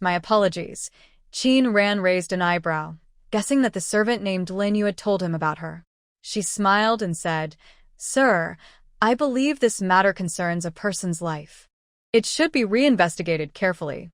Please, sir, examine everything thoroughly. Do not let the real culprit go, and do not wrongly accuse an innocent person." Yes. Miss Qin is right. I was a bit anxious just now. Looking back, there are many doubts about this case. It really should be looked into carefully. The town guard's quick change of attitude surprised everyone watching. Am I still dreaming and haven't woken up? I have lived for so many years, and I have never seen anyone so polite to the guards before. Who is this young girl? Madame Zhao frowned and stepped forward. Lord Guard, I still need to go back and report to my master and madam. Is your master and madam not going to see tomorrow? Qin Ran said calmly. What? Madame Zhao shouted angrily. You dare curse my master and madam? You little brat, are you tired of living?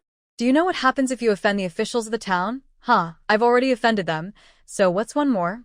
Qin Ran sneered. I thought they wouldn't see tomorrow, so they're in such a hurry to settle things now. Besides, are the town's officials and their wife really so important? Are they more useful than the country or the people? Even the current emperor listens to wise ministers. Can the town's officials and their wife be more important than the emperor? No wonder the shopkeeper didn't want to sell you tea. You said it was because he didn't want to lose his shop. Looking back, your town's officials really see themselves as kings here, ruling Yunin town without question. As Qin Ran finished speaking, Madame Zhao's face turned pale, like pig liver. She had seen Qin Ran's sharp tongue before, but she never expected Qin Ran to be so fearless in front of the guard, even respectful to him. Who is this girl? What is her background? Don't talk nonsense, Madame Zhao shouted. The town's officials and their wife are kind-hearted people. I've seen kind people before, but never like them. Qin Ran smiled. But you're right. After losing a maid, the town's officials and their wife are waiting at home, worried and not eating. Their kindness is truly remarkable. Yun Yao was the lady's personal maid. When she died, the lady must have been very sad. Qin Ran nodded seriously. Is that so? Since she was so important to your madam, why did the maid get slapped in front of everyone that day without any mercy? It seems the maid was more favored by the madam. She's just a personal maid. If she makes mistakes and delays the madam's affairs, she should be punished, Madame Zhao said sharply, glancing at her. You're from the countryside, so you wouldn't understand the rules of this family. Qin Ran nodded and said, I may not understand the rules of the noble families that Mama talks about, but I do know right from wrong. She slightly bowed to the town guard and said, I am not talented, but I have learned some medical skills and forensic techniques. I want to check the true cause of Miss Yunyao's death. May I? Yes, yes. Please go ahead, young lady. Qin ran past by the old man, giving him a reassuring look, then walked straight to Yunyao's side. She took out a silver needle and stabbed it into Yunyao's abdomen. When she pulled the needle out, it had turned black, emitting a foul smell. She dipped the needle into clear water, and the water instantly turned black. Qin Ran looked at the forensic examiner who had just performed the autopsy and said with a smile, Earlier, you said she died because of what? Poisoning. Arsenic. Qin Ran picked up the silver needle and stabbed it at Yunyao's throat. The needle quickly turned black again. But when she put the blackened needle into water, the water showed no change. Why is that? The town guard asked, confused. The forensic examiner's face suddenly changed. Sir, Yunyao indeed died from poisoning, and there was arsenic in her body. But she did not die from arsenic poisoning. After Qin Ran finished speaking, the town guard looked puzzled. She was poisoned with arsenic, but did not die from it, he frowned. What does young lady Qin mean? Qin Ran pointed to the bowl of black water and said softly, This is the real cause of Yunyao's death. There is a plant that grows on high mountains, used as medicine, called jade fairy. It is harmless on its own, and can even be used as an antidote. But if mixed with tea, it can kill instantly. As she finished, the faces of the forensic examiner and Mama Zhao turned grim. They both looked visibly uncomfortable, and Qin Ran saw it all clearly. She smiled and said, From what I know, there are many high mountains in Taiyuan Prefecture. This plant called jade fairy grows very well there. Upon hearing this, the town guard said softly, Miss Qin, as you mentioned, she did not die from arsenic poisoning, but from the poison of the jade fairy. How can we prove that this poison wasn't administered by the shopkeeper? You don't know, sir. The jade fairy's poison only takes effect if the person drinks tea within 30 hours after taking it, and the poison is absorbed after 10 hours. So, does that mean the jade fairy was taken earlier? Qin Ran nodded. The shopkeeper couldn't have given her the jade fairy and then timed her to drink tea later. You see, the girl named Yunyao has been working at the town magistrate's residence for a long time. So, the person who gave her the poison probably isn't here in the shop. The real culprit must be at the magistrate's residence. Don't talk nonsense and slander our master and madam, Zhao Mama said angrily, hands on her hips. Otherwise, don't blame us for being rude. Silence, the town guard said sternly. I'm here, so it's not your place to shout. Zhao Mama lowered her head and said nothing. Continue, the guard ordered. Qin Ran pointed to the silver needle soaked in arsenic poison. This arsenic poison kills a person before they can fully swallow it. She looked at the coroner. How do you determine she died from arsenic poisoning? Her fingertips showed faint blue-purple discoloration. Blue-purple. Qin Ran lifted Yunyao's hand. Where did that blue-purple color come from? Take a good look yourself. Her nails showed no change, still a light pink. This is one of the signs of taking the jade fairy. People poisoned by it won't show any changes on their body in a short time. You're a coroner, so you should know this. The coroner trembled and knelt down. Sir, I swear, I didn't know she was poisoned by the jade fairy. It was my negligence. Please forgive me. Before the town guard could speak, Qin Ran chuckled softly. You don't know what poison she died from, but you know she had arsenic in her mouth. The coroner's body shook and he stammered, Miss, I don't understand what you're talking about. You may deny it, but the facts won't lie. She took out a porcelain bottle and shook it. Inside is my special medicinal powder. It hasn't been contaminated with poison and won't change anything. If it had been poisoned, your hand would turn black. Qin Ran smiled and said, Since you say you didn't put any arsenic powder, then pour some into your hand and see for yourself. The coroner looked at the powder, then fearfully stepped back. Everyone saw this move clearly. Who wouldn't understand? The guard loudly pounded the table and pointed at the coroner, saying, Tell the truth, Your Honor. Please have mercy. The coroner trembled. It was her. She ordered me to do it. He pointed at Madame Zhao. She paid me 20 silver coins and told me to put arsenic into her mouth during the autopsy. The arsenic powder was hard to dissolve, so he dissolved it in water, but it was still discovered. After a person dies, their throat closes. No matter what method you use, the poison can't enter the stomach. Madame Zhao's face turned pale. How dare you?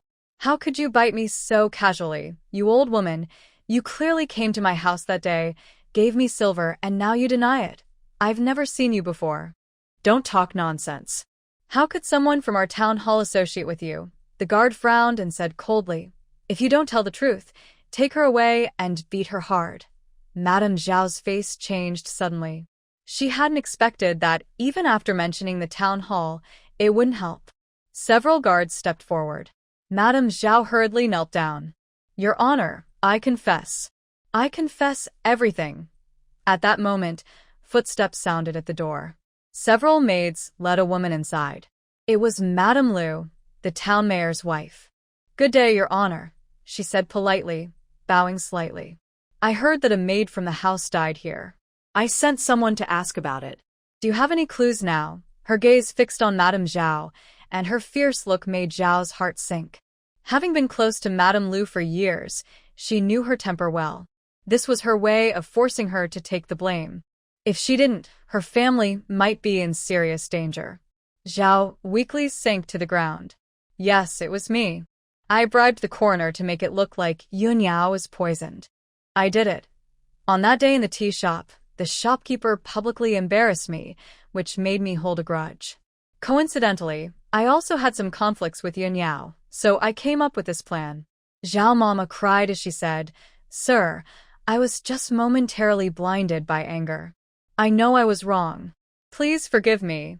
Humph, you old woman, you have such harmful thoughts and even want to frame others. How can I forgive you? The guard pounded the table and said, Bring her out and give her 50 beatings, then lock her in the jail. Madam, please save my wife. Zhao Mama looked at Lu Shi and lowered her head. Madam, please take care of my family.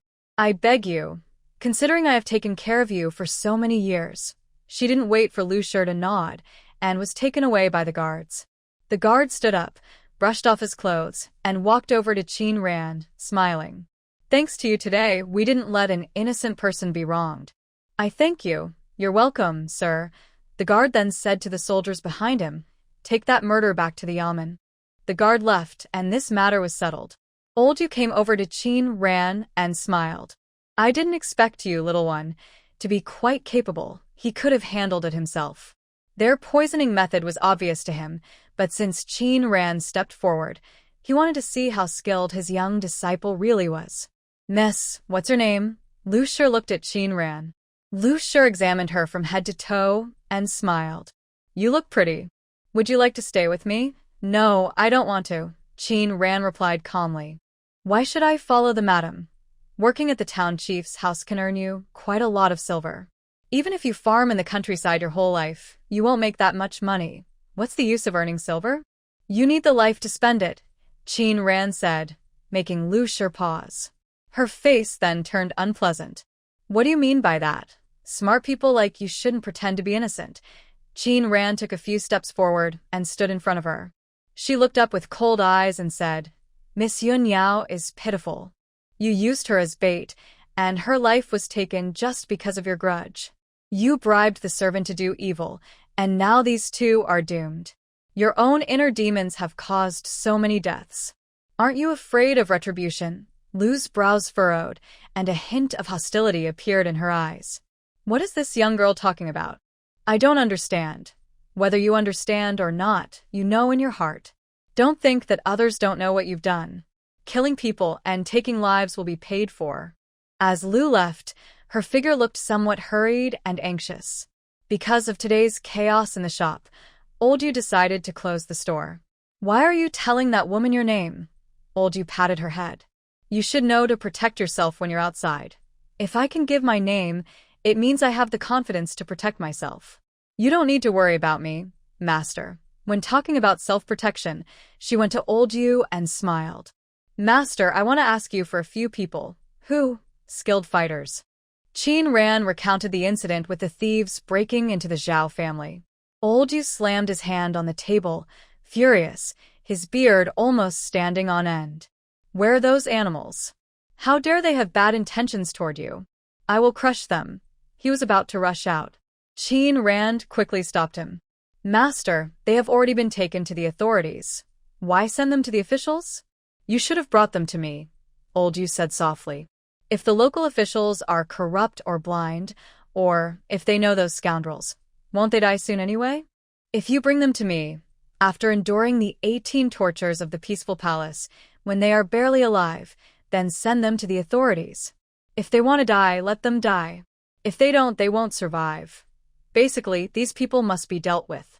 Otherwise, living is just a disaster. Hearing this, Qin Rand couldn't help but smile. Her master's personality was somewhat similar to that of the elders in her previous life.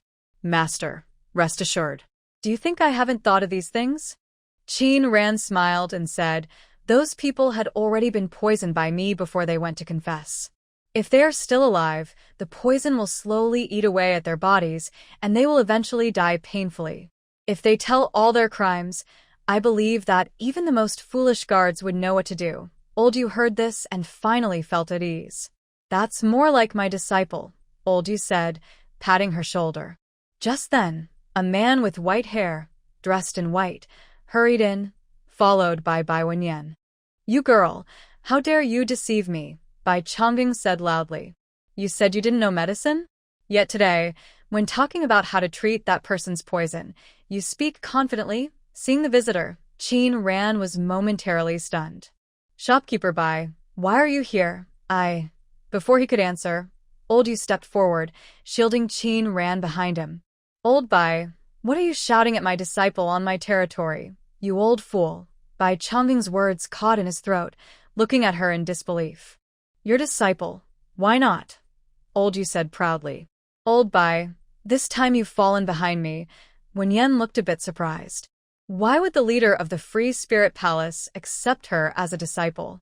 They had only met a few times when selling medicine, and he thought she was kind and smart.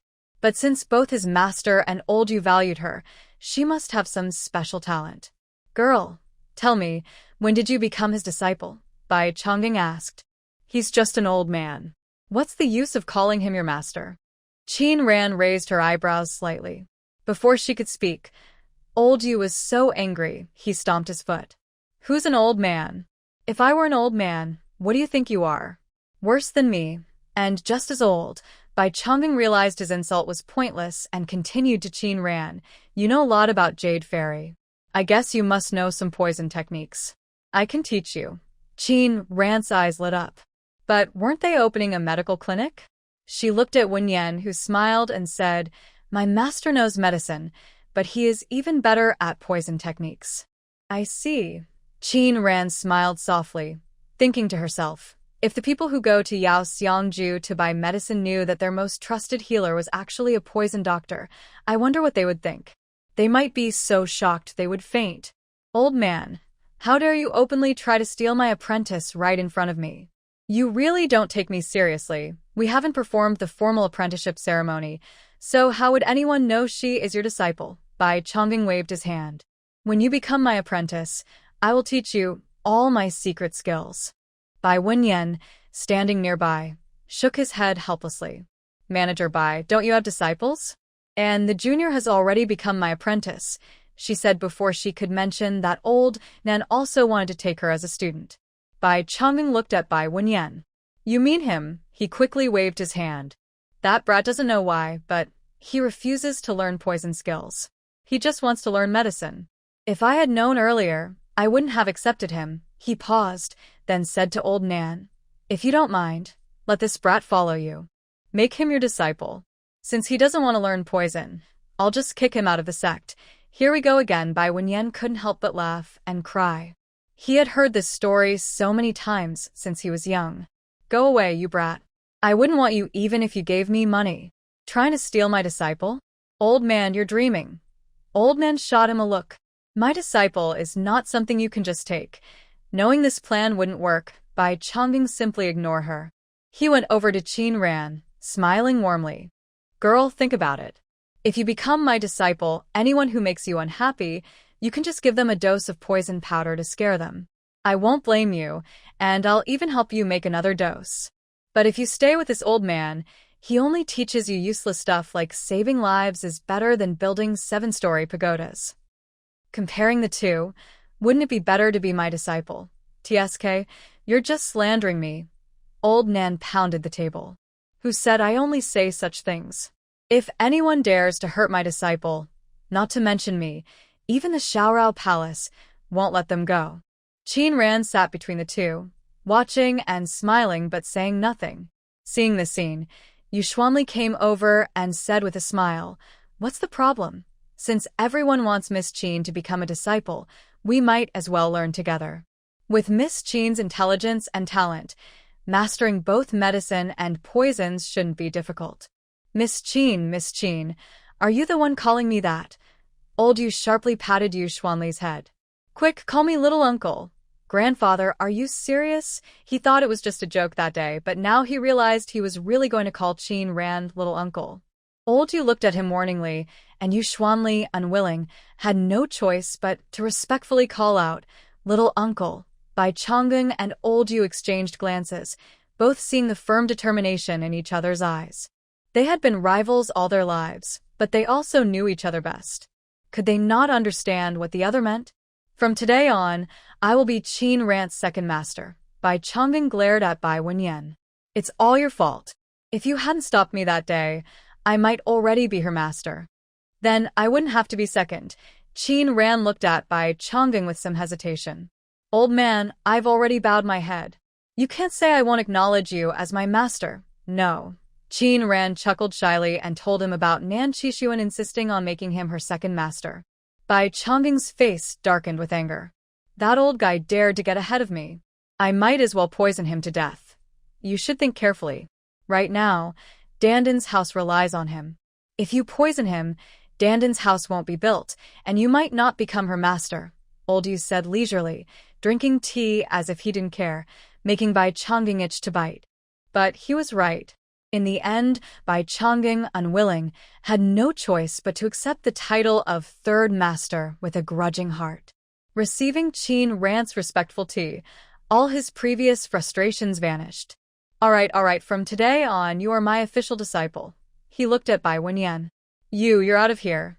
Yes, master, Bai Wenyan said with a smile. Little sister, our master is quite difficult to please. Now I finally have a helper. Hearing this, Bai Chang'eng glared at Bai Wenyan. Those menial chores like sweeping and cleaning, how can your sister do them? Her hands are too precious. She might even use poison to harm someone. Listening to their conversation, Qin Ran couldn't help but laugh. She never expected that she had misjudged him. At first, she thought he was a very kind old man, but now she saw this side of him. What's your plan for the town mayor's office? Bai Chang'eng shifted his tone, speaking more seriously. I haven't seen you, old man, suffer any losses. When he said this, he instinctively glanced at Qin Ran, feeling a bit regretful. If he had acted earlier and taken her as a disciple sooner, he wouldn't be the third in line. After all these years, you still don't understand me? Old Yu whispered. The reason I keep them around is because there's a necessary reason. Otherwise, with what they've done, they would have been eliminated long ago. At this point, why are you still hiding things? Bai Chang'eng pointed to the people in the room. We are now family. Don't talk about reasons for keeping them. Just tell me what that reason really is. Old Yu put down his teacup, his face serious. Xiaoyao Palace has never involved itself in the affairs of the Four Kingdoms. As the palace master, I rarely leave the palace. I didn't want to disturb others or reveal my identity this time. Actually, I came here because of secrets inside the palace. He looked at Qin Ran. Child, I don't want to hide this from you. Since I accepted you as a disciple, I wanted to pass the palace master position to you. But Xiaoyao Palace has a curse. I've read many books and found that the first palace master once wrote a way to break it, but the book is very old and many characters have faded away. I can only guess about 70 to 80%. What curse? The palace master of Xiaorao Palace always dies prematurely. Qin Ran's pupils shrank suddenly. Master, then you. Seeing her worry about him first, Old Yu felt very pleased. He smiled and said, "It's okay. I'm already this old. Even if I die, it doesn't matter. The previous palace masters didn't live longer than me." Talking about this, Yu Xuanli's mood also grew heavy. He sat upright, looking at his grandfather with a serious gaze. "Over the years, I've been trying to find a way to break this curse. I predicted that a person with great luck would appear here, so I left Xiaoyao Palace and came here just to wait for that lucky person." "The lucky person?" Qin Ran's heart moved. "Master, have you found him?" Old Yu shook his head. "I estimate it will be within this month. But I sent people from Xiaoyao Palace to investigate, and no babies have been born in this time. Could my prediction be wrong?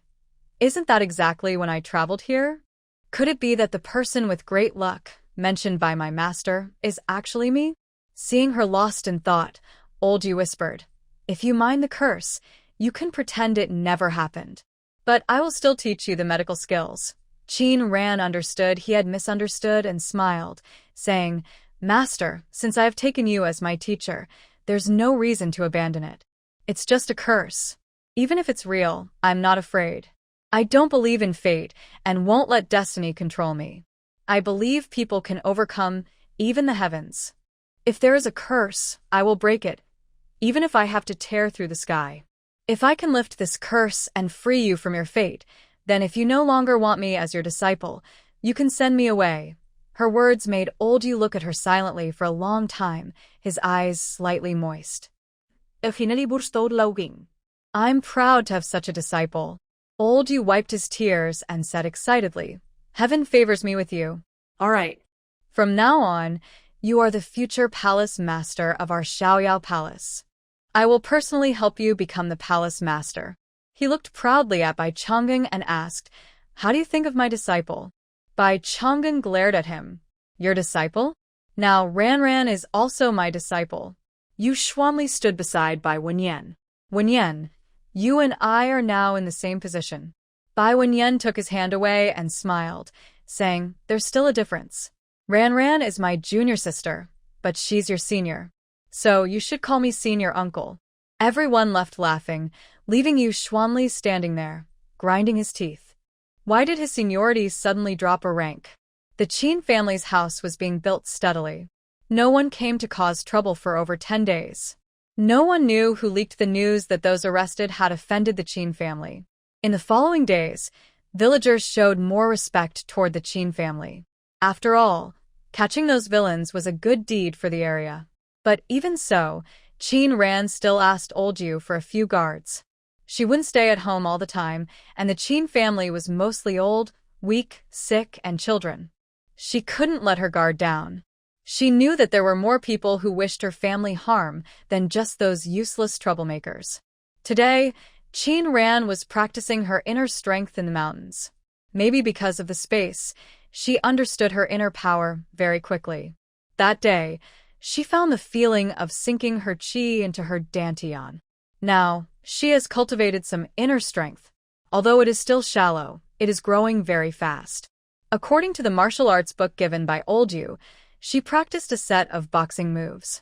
She threw her fists out, and a burst of inner power flashed. A branch far away was knocked down by the impact. She withdrew her fists and slowly exhaled a cloud of dirty air. Beads of sweat appeared on her forehead.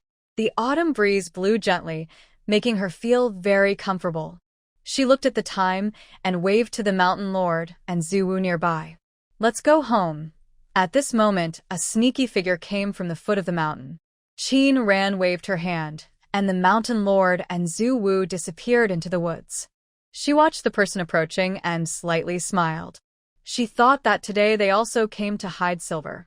The silver she hid earlier had all been taken by herself. She wondered what expression that person would have when they saw the scene today. She actually looked forward to it. Qin Ran sat on a hidden stone. From that spot, she could see the cave, but the person inside the cave could not see her. Qin Ruoqiang climbed up the mountain, looking around constantly. After making sure no one was following, she entered the cave. Seeing this, Qin Ran slightly smiled. Interesting. She's quite cautious. As expected, a scream came from the cave. Qin Ran's interest was piqued. Chin Ruokyeon kept digging at the place where she had hidden her things. Impossible. Impossible. I clearly hid the silver here. How could it be gone? Her hands moved faster and faster. A sharp stone cut her finger, but she didn't stop. Where is the silver? Where is my silver? She muttered. What should I do without the silver? I finally gathered the silver for my family to prepare for my wedding, and now it's gone? She searched the cave for a long time, but found no trace of the silver. She sat on the ground, feeling helpless. She clenched the 100 won in her hand and put it back into her sleeve. I must catch that thief, she said through clenched teeth, her fists tight. If I find out who stole my things, I will tear him to pieces. At this moment, Heesher from the Chin family's main house was searching through a cabinet. Madam, tell me, where did you spend that 100 coins? Why is the money gone all of a sudden? Chin Kwan said angrily. Did you give my silver to your useless younger brother? How is that possible? I've been keeping the 100 coins safely in this box. They're right here, but now they're gone, Mrs. He replied softly. This is all the silver we have left. Our family is struggling to get by. How could I give this silver to anyone else? Better be so, or don't blame me for being rude, Chin Kwan said coldly. We have no silver left now.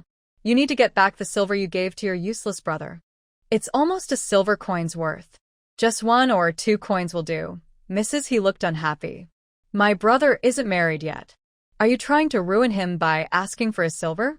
Besides, he doesn't have any silver to give us. Chin Kwan threw what he was holding onto the ground heavily. I don't care. If he doesn't return it, I'll go see him myself. You handle it as you see fit. Our family is almost starving, and you still want to give silver to that useless person. Our family is struggling to survive. Look at other families. Chin Ran works at a shop every day and earns silver. I heard they even get to eat meat daily, maybe even better than during the New Year. If it weren't for you and the main family fighting, we might be living in that new house. It looks like a grand 3-section courtyard. Chin Kwan glared at her. What's the use of saying all this? That stubborn girl won't let us live there, even if we beg her. She's not going to let us in. You're just a blockhead. Of course, we can't live there now. We should focus on working, earning silver, and having food to eat. Work? Meh, Kin Kwan's not. I'm her third uncle, her elder. How can I work for her? It's embarrassing.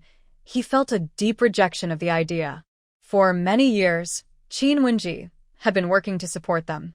Now, if he had to do hard labor, he wouldn't want to. If you want to be her elder, you need to see if she respects you, Mrs. He said sharply. If we work for her now, maybe we'll get to see your father's old man. He's angry and has cut ties with us. But you've broken your bones and still have your tendons intact. You are his biological child. Does he really think he can watch us starve to death? And Chi Shun, who is his grandson, he refuses to see us. Could it be that he doesn't want his grandson anymore? Mrs. He's words made Chin Kwan hesitate. What are you hesitating for? Don't you want to find a way to see that stubborn girl Chin Ran? What do you know, woman? Instead of arguing with me, you should think about how to get the money back from your useless brother. As they argued, Chin Ruocheong walked in with a pale face and a sad look. Where did you go? Chin Kwan asked softly. Chin Ruocheong was in a bad mood. If it had been before, she wouldn't care, but since Mrs. Zhao was dismissed and Chin Wenji cut ties with them, no one protected her in the family. She couldn't act recklessly anymore. I went up the mountain to see if I could find something to eat, she said softly. But now, too many people are picking mushrooms. I didn't find anything. Useless stuff, Chin Kwan scolded her. Others can find things, but you come back empty-handed? Now you're just freeloading here. If you keep doing this, I'll marry you off. When she heard about being married off, Chin Ruocheong remembered her lost silver and looked even worse. Mrs. He looked at Chin Ruocheong with bright eyes. She turned to Chin Kwan and lowered her voice. Marrying her means giving a dowry. We don't have that kind of money. Why not sell her to a rich family as a maid? No dowry needed, and we'd get some silver. Chin Kwan was struck by this idea, like a splash of cold water. It was a good plan. Chin Ruocheong felt her brother-in-law and sister-in-law's eyes turn very eager. She didn't hear what Mrs. He said, but she felt uneasy. She quickly walked toward her room. Just then, a stone flew from somewhere and hit her arm. As she spoke, a cloth bag fell from her sleeve. Chin Ruocheong's face changed suddenly. She was about to pick up the bag when Mrs. He shouted loudly, "Stop." Mrs. He rushed forward quickly. She picked up the cloth bag from the ground, her eyes full of anger. "Chin Ruocheong, why is my purse in your hands? What's going on?" Chin Quan also came over, looking at the purse and recognizing it as belonging to their family. This is... Before Chin Ruocheong could explain, Mrs. He directly opened the money pouch, placing exactly 100 coins inside, no more, no less. Mrs. He clenched her teeth, raised her hand, and struck Chin Ruocheong hard across the face. "You little brat, I never thought our family would have a thief." After speaking, she slapped her again, swinging her arm fully, causing Chin Ruocheong to fall to the ground. But she dared not fight back. Stealing is a serious crime and can lead to jail. "Sister-in-law, I know I was wrong. I won't do it again," she cried. "I was just temporarily confused. Please forgive me this time." "Forgive you? Ha! Dream on." Mrs. He lifted her foot and kicked her hard. "Daring to steal my silver, I'll beat you to death. Stop hitting, stop hitting." Chin Ruocheong covered her head and shouted loudly, "Sister-in-law, please stop. Tell me, how much silver did you steal? Was all the silver in our house taken by you?" She had already noticed the silver was missing but dared not speak out. She had hidden some personal savings, hoping to find a chance to send it to her brother. She had worried about this for many days and finally found the thief today. She was determined to vent her anger. I took silver from your room 3 times. Where's the silver?" Chin Quan stepped forward angrily. "Hurry up and return my silver or I'll break your legs." His voice alarmed the others in the house. "What's going on, Mrs.?" He told everyone about Chin Ruocheong stealing silver. Chin Ruocheong had hoped Chin Gang and Chin Do would help her. She reached out to grab Chin Gang's pants, but was slapped in the face by Lu. Her already swollen face swelled even more, and blood seeped from the corner of her mouth. "Stealing silver. You reckless fool. Hand over the silver now," Chin Ruocheong cried. "The silver, I don't know where it went." Hearing this, how could everyone believe her? "At this point, you still refuse to tell the truth? I think you've had enough of life," Chin Do said coldly. "Think carefully. Either hand over the silver or we'll beat you to death today." Chin Ruocheong was gasping for breath from crying so hard. She told them again about losing her hidden silver, but who would believe her? "Don't you think we're fools to be tricked like this?" Chin Gang said firmly. "Forget it, just kill me." Chin Ruocheong was startled and shouted loudly, "Really? Everything I said is true. Believe me. I will catch the thief who stole the silver." "Haha, the thief who stole the silver? Isn't it you?" Lu snorted coldly. "Accusing others of theft while being the thief yourself. That's a clever trick." Seeing that Chin Ruocheong couldn't produce any silver, he said calmly, "Since you lost our silver, you can use yourself to pay for it." "What do you mean? You're still a young girl, sold into a wealthy family as a maid. You should be able to exchange for some silver. If you can't pay us back, don't blame us for being unkind." He looked at Chin Ruocheong with a faint sense of satisfaction from getting revenge. When Zhao was still around, Chin Ruocheong was very favored by her.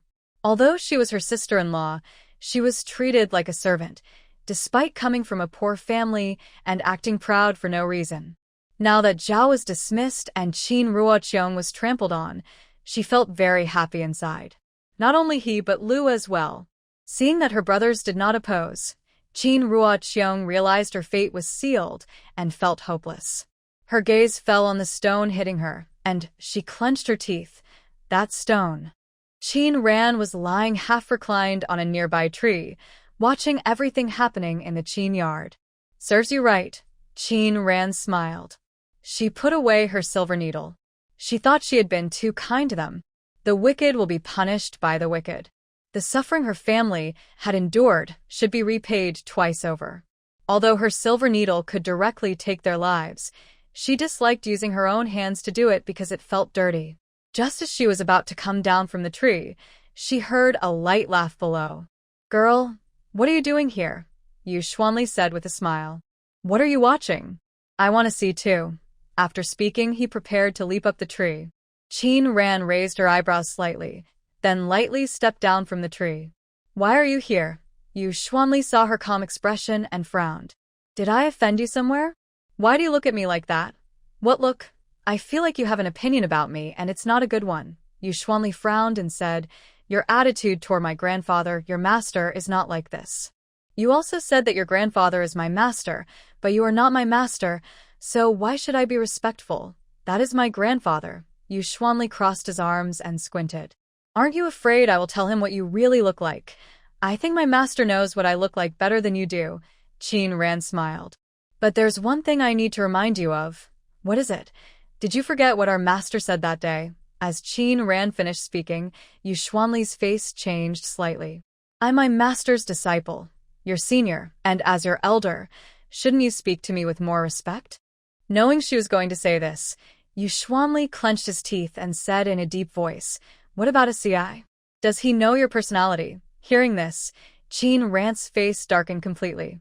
Seeing her change in expression, Yu Xuanli's mind moved.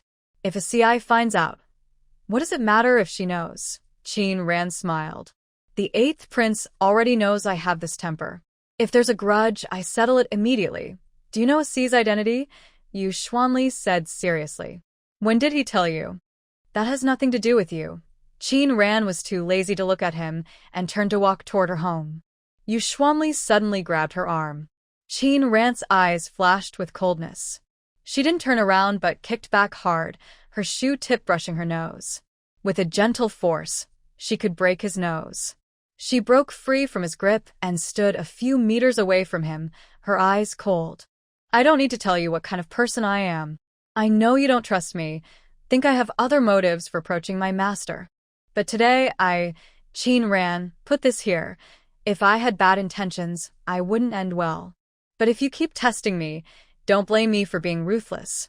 As clever as she was, Qin Ran could clearly sense their suspicion of her. Yu Xuanli, Yu Pushen, and even Jun Ci all behaved the same way. This was also why she had decided to cut off her feelings for Jun Ci when she first realized her feelings for him. In her past life, she refused to get involved in love because she believed people had too many schemes. She lived every day cautiously, trusting no one. Many people approached her only for her power. Because of this, she became cold and distant, avoiding relationships. In this life, she feels a deep attachment to family, and her secret happiness makes her feel confused. That's why she tolerated the Zhao family and the Qin brothers for so long. If it were up to her, she would have already used her silver needle to end their lives. Seeing her cold and firm expression, Yu Xuanli lowered his eyes and said politely, it was just my foolish thought. Qin Ran ignored him and turned to leave. Yu Xuanli watched her walk away, sighed, and looked toward the Qin family's main house, frowning. The next day, the Qin family found a matchmaker for Qin Ruoqiang. The matchmaker circled her a few times and smiled happily, saying, although her looks are not perfect, she is still a young girl. She might sell for some money. Do you know how much she might be worth? Qinda asked, rubbing his hands and smiling. Qin Ruoqiang's face was bruised and purple from yesterday's beating. Now, her eyes were dull, and her face was pale. She never expected her brothers would sell her with their own hands. The matchmaker smiled and said, it depends on how you sell her. What do you mean? If you sell her as a maid, the price depends on whether you sign a living or a death contract. A living contract might fetch 10 taels of silver, while a death contract could sell for 15 taels. They looked at each other, about to say they would sign a death contract, when the matchmaker continued, there's another way to sell her for even more money. Everyone hurriedly asked, what's that? Remove her family registration and sell her to a place where women entertain guests. From then on, even if they meet again, they won't recognize each other. This way, she could be sold for 30 taels of silver. If they did this, each of them could get 10 taels. This was a huge amount of money they had never had before. Qin Ruoqiang panicked and stepped back. No, I don't want to go to that kind of place. Shut up. Mrs. He stepped forward and slapped her face. You don't have a say now. Don't forget what you've done. If you don't want to go to jail, you better listen and behave. Qin Ruoqiang's neck trembled slightly, tears covering her face. I'm your sister. How can you be so cruel? Qin Ruoqiang cried. For just a few dozen silver coins, you're willing to sell me to that shameful place. If my father and mother were here, they would never agree. We don't have a sister like you, Qin snorted. If third sister-in-law hadn't found out in time, all the family's silver and money would have been stolen by you. Exactly. If this gets out, not only would our parents disapprove, but even if they were here, they would agree to sell you. After being exposed, Qin Ruoqiang had no choice but to shut her mouth, her eyes full of despair. If she really was sold to a brothel, her life would be over. The three brothers of the Qin family quickly decided to exchange Qin Ruoqiang for 30 silver coins. Qin Ruoqiang's gaze fixed on the main gate. Today, the old woman came alone. Watching them counting silver, she seized the chance, quickly ran through the gate, heading toward Qin Ran's house.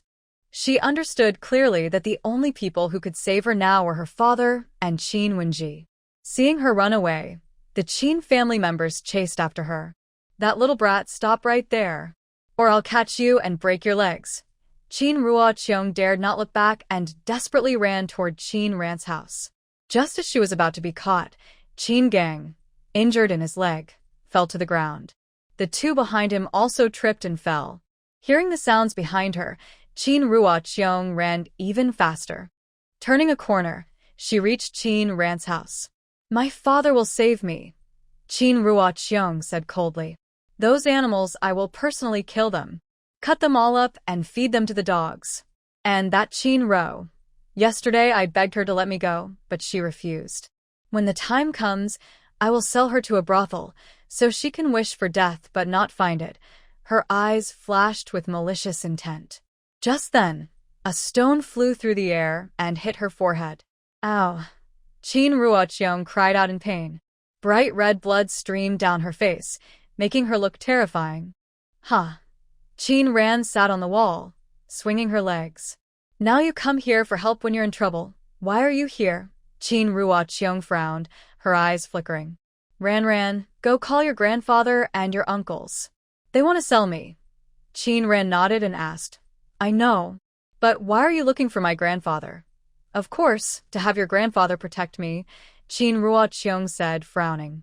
How do you know that? I not only know they want to sell you, but also why they are selling you, and I even know where your silver is. Qin Ruoqiang's eyes widened in shock. She said incredulously, It was you. It was you.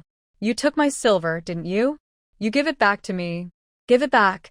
The pain in her head flared up as she remembered the stones thrown at her yesterday. Suddenly she realized, It was you yesterday. You threw stones at me, and that's how my money bag fell. Yes. Qin Ran smiled and shook the cloth bag in her hand. Qin Ruoqiang's heart sank. She recognized it as the silver she had hidden in the cave. Give it back to me. Give it back, Qin Ran sneered. Why should I? All this silver was earned by my father working hard. Do you think stealing his silver makes it yours? That's not how the world works. Qin Ruoqiang couldn't listen to her reasoning. She heard footsteps nearby and hurriedly ran forward. Seeing the direction she was running, Qin Ran smiled. You're just asking for trouble. She turned a corner, expecting to reach Qin Ran's house, but instead, she faced a tall wall. What's going on? I changed the main door's direction when I built the house. Qin Ran's voice came again. Her once clear and sweet voice now sounded like a curse. You can't just stand by and do nothing. Qin Ruoqiang trembled. I am your aunt. If I get sold to that kind of place, my life will be ruined. Yes. That's why you know everything, Qin Ran said with a smile, her expression calm. You think your life is ruined? What about ours? When you encouraged Zhao to sell us, did you think about how our lives would be destroyed too? That day, Qin Ran overheard Qin Ruoqiang urging Zhao to sell them. From that moment, she decided to make her pay the price. You're so heartless. Who is more heartless? You know very well in your heart. Qin Ran looked into the distance. 3 figures approached, and she smiled. People believe in karma. Look, your retribution has arrived. As soon as the words were spoken, the three people hurriedly approached Qin Ruoqiang, gasping for breath. Trying to run? I'll break your legs. Qin Quan was about to make a move when Qin Ran calmly said, Did the madam not mention? The price for a broken leg might be cut in half. Hearing this, Qin Quan lowered his hand. You're lucky, Qin said angrily, pulling her back. Hurry up and go home. Try running again and see what happens. Qin Gang had found some rope and tied Qin Ruoqiang's hands. Just as he was about to leave, his eyes fell on Qin Ran. If he sold her too, he could get 30 more silver coins. Qin Ran saw what they were planning and smiled. Qin Gang, you don't want her other leg either. Qin Gang's face stiffened. He whispered, You brat, now there are 3 of us. You're only one. Is fighting just about numbers? Not just you 3 useless ones. Even 30 of you wouldn't be my match. Wanna try? See if my fists are stronger than your heads. Seeing her fearless attitude, Qinda whispered, Second brother, let's forget it today. This girl seems a bit off. We can deal with her another time. For now, let's exchange her for some silver. Qin Ruoqiang was taken away by the 3 men. The madam, noticing her head injury, frowned and said, I wonder if this scar will stay. If it doesn't, it's fine. But if it does, she might only be able to sell at a low-end brothel and won't fetch much. No scar, no scar. It's just a surface wound. It'll heal in a few days. The madam threw down 25 silver coins. That's all. Fine, keep the money. I'll take her away. If not, I'll leave. Seeing this, they didn't dare refuse. They quickly pocketed the coins. Sell her, just take her away, they said with smiles, waving their hands, showing they didn't care about Qin Ruoqiang's fate. Qin Ruoqiang looked pale and hopeless. She could only let the madam lead her out of the house. She looked back, hearing cheerful laughter from the yard. At the village entrance, the madam got into a carriage. Qin Ruoqiang was about to climb in when the coachman whipped her. Look at yourself. You still want to get on the carriage? He pointed behind the carriage, where several young women like her stood, all with some injuries. Nearby, a few strong men were watching and said, Move along. Qin Ruoqiang cried as she walked to the back. The coachman waved his whip, causing Qin Ruoqiang's body to tremble. Watching the group go away, Qin Ran narrowed her eyes. From now on, Qin Ruoqiang's life would be forever in suffering. This was her fate. She returned to the Zhao family and saw Aunt Li nearby, animatedly talking about what had happened to the Qin family today. TSK, you haven't seen how miserable Qin Ruoqiang is. Oh, I can't bear to look at her, Aunt Li said, looking at Mrs. Wu. I heard that Qin Ruoqiang ran away once. She was heading toward your house, but she was caught and brought back. Oh dear, she was sold to a bad place. What will happen to her now? Such a good girl, but so tragic. Qin Chong overheard these words. His face suddenly changed. He stood up quickly. Just then, Qin Ran's voice came over. Aunt Li is really quite idle. Now, who in this village isn't working for my family to earn money? Only you have so much free time to talk nonsense. Mrs. Li shot her a quick glare but then smiled and said, Oh, isn't this a matter of your Qin family? I just think your grandfather is Qin Ruoqiang's father. Naturally, he should know where his daughter is, right? That's true. Aunt Li makes some sense. Since that's the case, I also want to tell you something, Aunt Li. What is it? A few days ago, I went to the town and happened to pass by a gambling house. Guess who I saw? Your son? I remember you said he was studying somewhere. Did he go out to gamble under the pretense of studying? Mrs. Li was startled. What are you talking about? There's no need to worry, Aunt Li. If you don't believe me, you can ask around. I remember he was wearing a gray robe and a hat that day. I didn't want to say anything at first, but since you just mentioned it, it makes sense. Since he's your son, whatever he's done or where he is, you should know, right? A hint of mockery flashed in Qin Ran's eyes. Mrs. Li couldn't sit still anymore. She hurriedly got up and left for home. After sending Aunt Li away, Mrs. Wu pulled Qin Ran aside and whispered, Is what Aunt Li said really true? Qin Ran nodded. Seeing this, Qin Chong's hands started trembling uncontrollably. The 3 brutes. They are their own sister's brothers. How could they? They say she was sold because Qin Ruoqiong stole money from the family. Stealing silver is something she could do. Grandfather, you are a scholar and should understand the law. You must know what crime theft is in our country. Also, she previously encouraged Zhao to sell us to the brothel district. Now, her fate is probably the best outcome she could get. Qin Chong wanted to say more, but when he saw her cold expression, he could only sigh. Zhao Yuan watched the scene and smiled, saying, "Your words are good. Good, and evil will be repaid eventually. I think this is her punishment. I heard from villagers that you have already signed a divorce paper. Since you are no longer family, why should you feel so sad?" Qin Chong sighed and softly said, "It's still a father and daughter. I can't bear to see her suffer so much." She stood up, leaning on her cane, and returned to her room, her figure looking somewhat lonely. Qin Yudi blinked and walked to Qin Ran, speaking fearfully, "Sister, I'm scared." "Yudi, don't be afraid." Qin Ran patted her head. "Sister won't let anything happen to you." After speaking, she secretly felt relieved. If she hadn't traveled here, this family's ending might not have been much better than Qin Ruoqiong's. She thought the matter would end like this, but unexpectedly, during dinner, Qin Ro came knocking on the door. Her hair was messy, and she cried as she pounded on Zhao's door. "Grandfather, save me. Grandfather." Mrs. Wu heard the noise and hurried to open the door.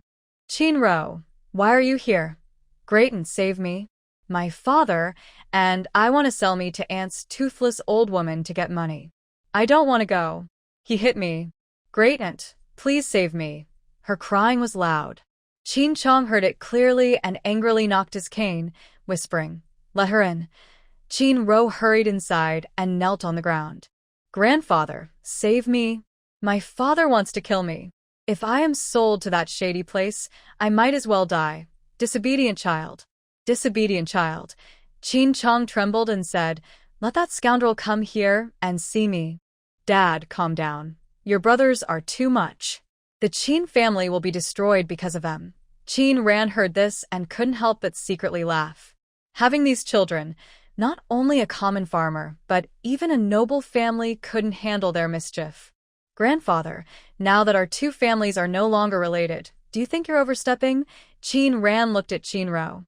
"In the future, if anything happens, you'd better not come here." Qin Ro, hearing this, cried and said, "Qin Ran, at least we are all from the Qin family. How can you just stand by and do nothing? Doing nothing?"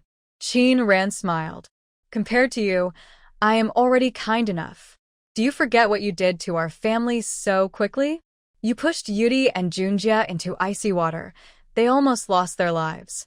In winter, you overturned the coal basin, causing sparks to burn my mother, leaving her half a leg covered in blood and flesh. Do I need to list all these things one by one? When I begged you to spare Yudi and Junjia, did you show any mercy? Now that you're in trouble, you cry to me, hoping we will save you. Do you think you are something special?" Qin Ran's words made Qin Ro's face turn pale.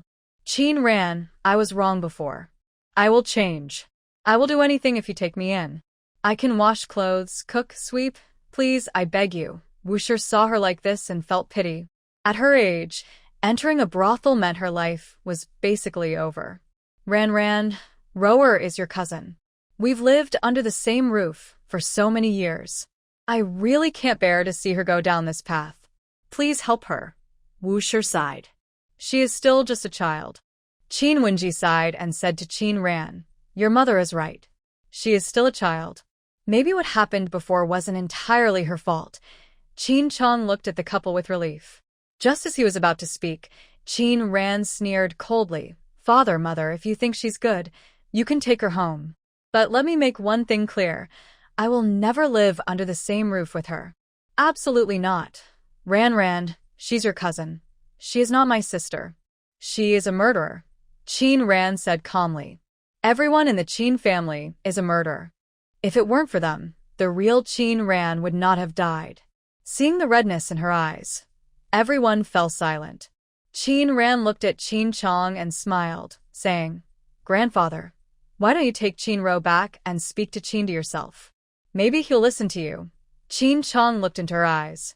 Qin Wenji hurriedly said, Ran, what are you doing? How can you make your grandfather leave? Yes. Ran, how can you talk like that? Qin Chong said nothing. He stood up and said in a deep voice, then I will follow your suggestion. Father, Qin Wenji stepped forward softly. Ran doesn't mean to drive you away. I know. Qin Chong waved his hand. There are some things I want to confirm. His gaze fell on Qin Ran. If you're right from now on, this family will be yours. Qin Ran smiled and turned to leave. Qin Ro, get up. Grandfather is taking you back. Qin Ro felt a shock in her heart. Back? To where? She had finally entered this big house. If she went back, how could she enjoy the wealth and luxury here?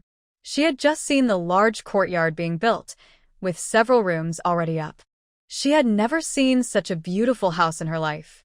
If she could live there, wouldn't she be a rich young lady?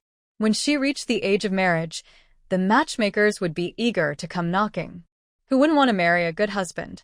Then she could marry someone she liked. But if she returned to her old home, what was the difference from? The family was already struggling, and bringing this old man back would only make it harder to get food. Grandfather, can I not go back? I can stay here. I can do anything. I can serve you. Ran just said she would never share a house with you. Everything here was earned back by Ran. This is her house. If she doesn't want you to stay, you can only leave. Since you said your father wants to sell you, if I go back with you, my presence will stop him from selling you. Hearing this, Qin Ro's heart sank. She still wanted to fight for it. But Qin Chong straightened his clothes and left directly. Qin Ro reluctantly followed behind him. Her eyes fell on the plate of meat in the kitchen. She swallowed hard. She thought Wu Shi would give her a piece when she saw her move. Just as Wu Shi was about to speak, she heard Qin Yudi and Qin Junjie say, Mother, we're hungry. We want to eat meat. All right. Wu Shi carried the meat over. Go and eat now. Qin Ro glared at them angrily, cursing silently. Those two little brats, I almost froze to death earlier. You're lucky to be alive. Next time I get a chance, I will teach you a good lesson. Seeing Qin Ro leave, Zhao Yuan half reclined in a rocking chair, a smile on his face that didn't reach his eyes. Qin Chong and Qin Ro had just reached the door when they heard a commotion from the yard. That little brat. How dare she run out? There's so much work left in the yard. When she comes back, I'll break her legs. Mrs. He spat bitterly and kicked the chair in the yard. Qin Ro heard this, shrank back, and looked at the gate with a frightened expression. Qin Chong slowly walked inside. Mrs. He thought it was Qin Ro and grabbed a bench from the ground, ready to hit her, but when she saw it was Qin Chong, she quickly stopped. Father, why are you here? Qin Chong looked at the messy yard and frowned. So much work, all left to Qin Ro. Mrs. He awkwardly smiled. Father, now that Qin Ro is the only girl in the family, she has to do the chores. Otherwise, when she gets married, she won't know how to do anything and will be laughed at. Qin Chong went inside, and Mrs. He saw Qin Ro following him, glaring at her. Where have you been? Qin Ro lowered her head and said nothing. Mrs. He pointed at her. I asked you a question. I want to find him. Qin Chong said softly. Where is Qinda? I don't know. I only know that they argued loudly in the yard, and then both left. As Mrs. He finished speaking, the three brothers from the Qin family came in from outside. Qinda saw Qin Ro first and raised his hand to slap her. You little brat, how dare you run away? Qin Ro's face was hit askew, and the sharp pain made her burst into tears. Cry. Still have the nerve to cry. When the tooth puller comes, if you run again, I'll break your legs, he threatened. Who are you going to break the legs of? Qin Chong said sternly.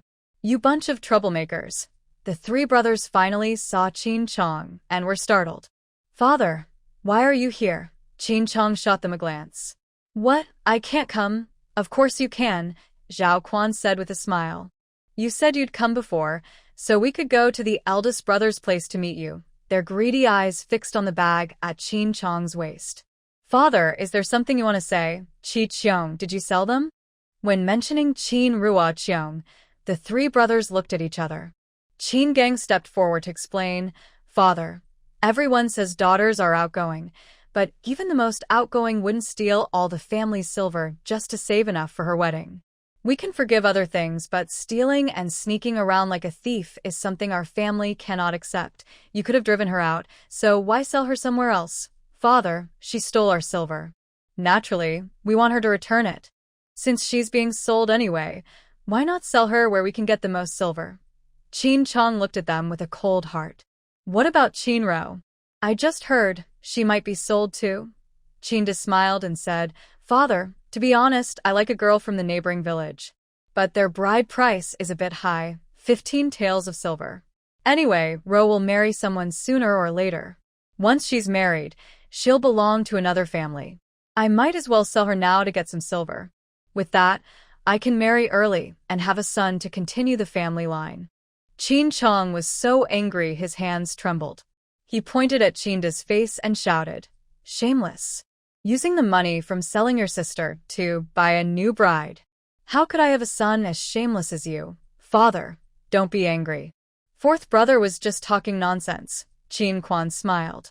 Father, is there something you want to tell us today? Qin Chong saw the greed in his eyes and whispered, Although we are no longer close relatives, you're still my sons. Yes, yes, yes, Qin Quan interrupted. So, Father, are you planning for us to live together in the new house with Big Brother's family in the future? Really, Father? Qin Gang was excited.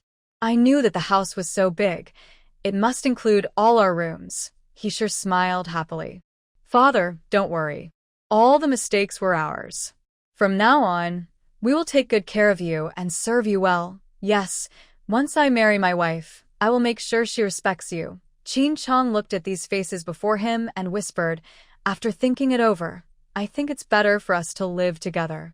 I'm used to this house. What did you say? Lu shouted loudly. Living with us?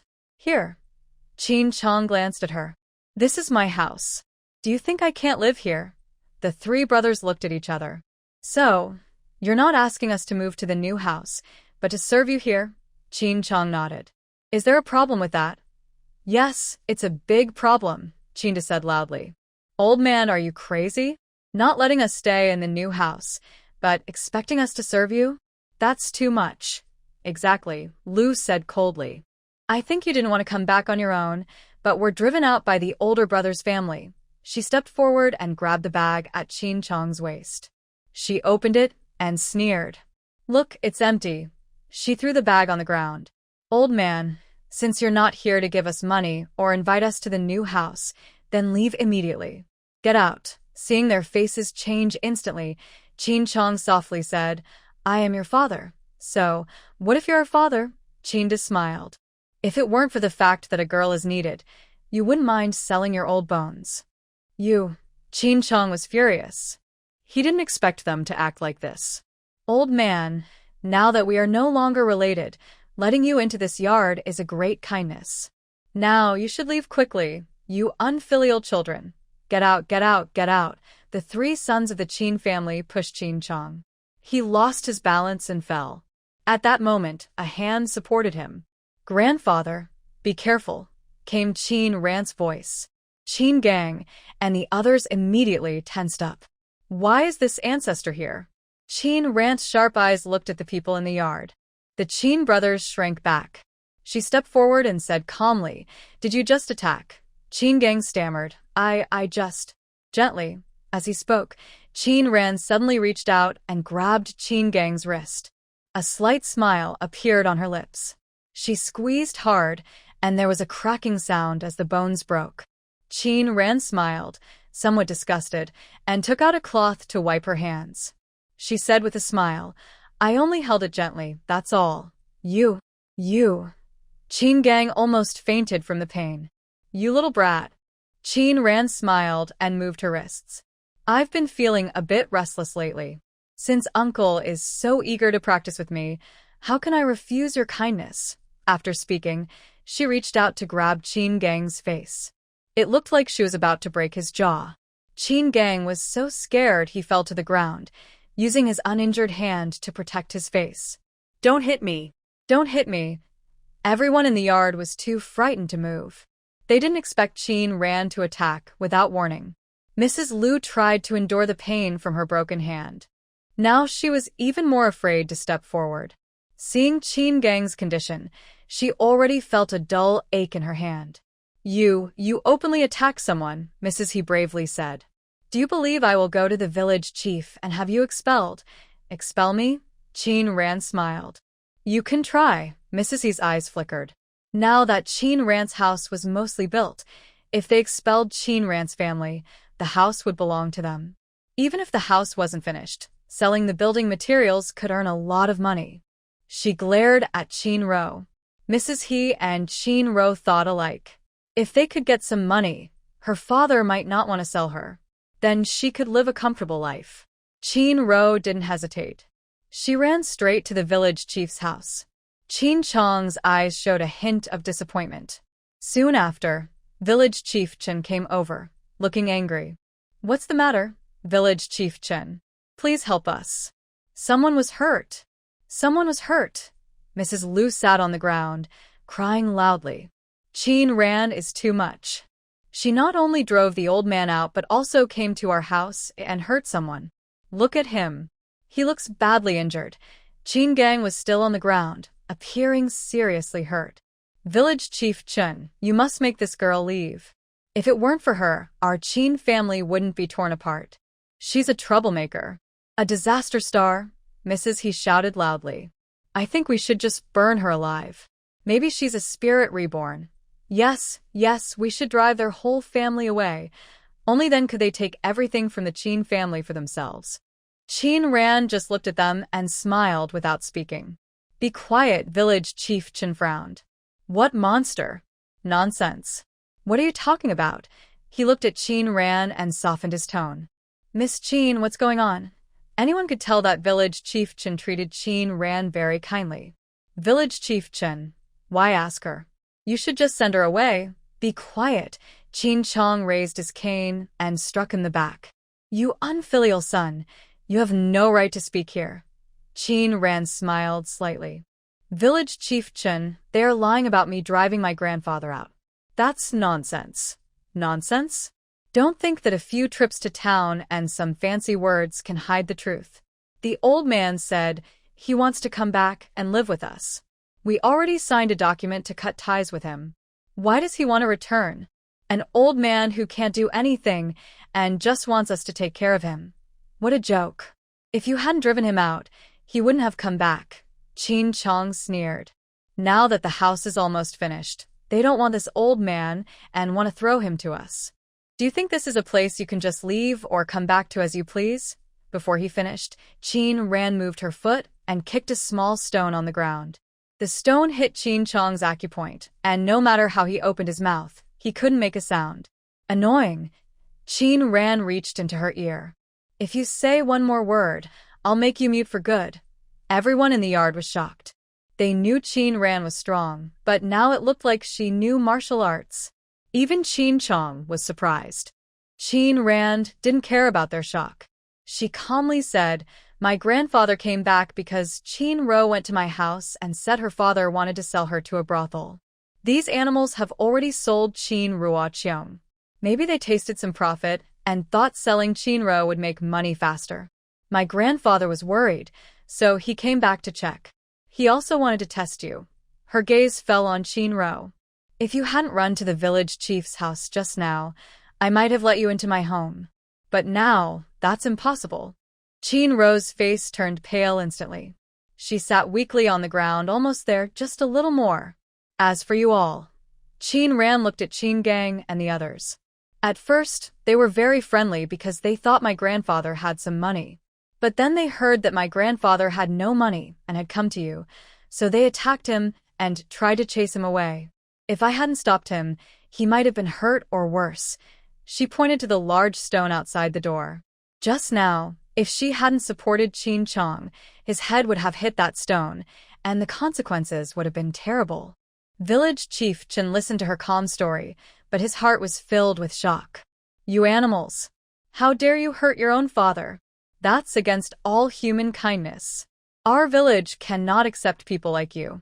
I give you 1 day to leave the mist-hidden village. Where could they go after leaving? Village Chief, if you kick us out, where can we go?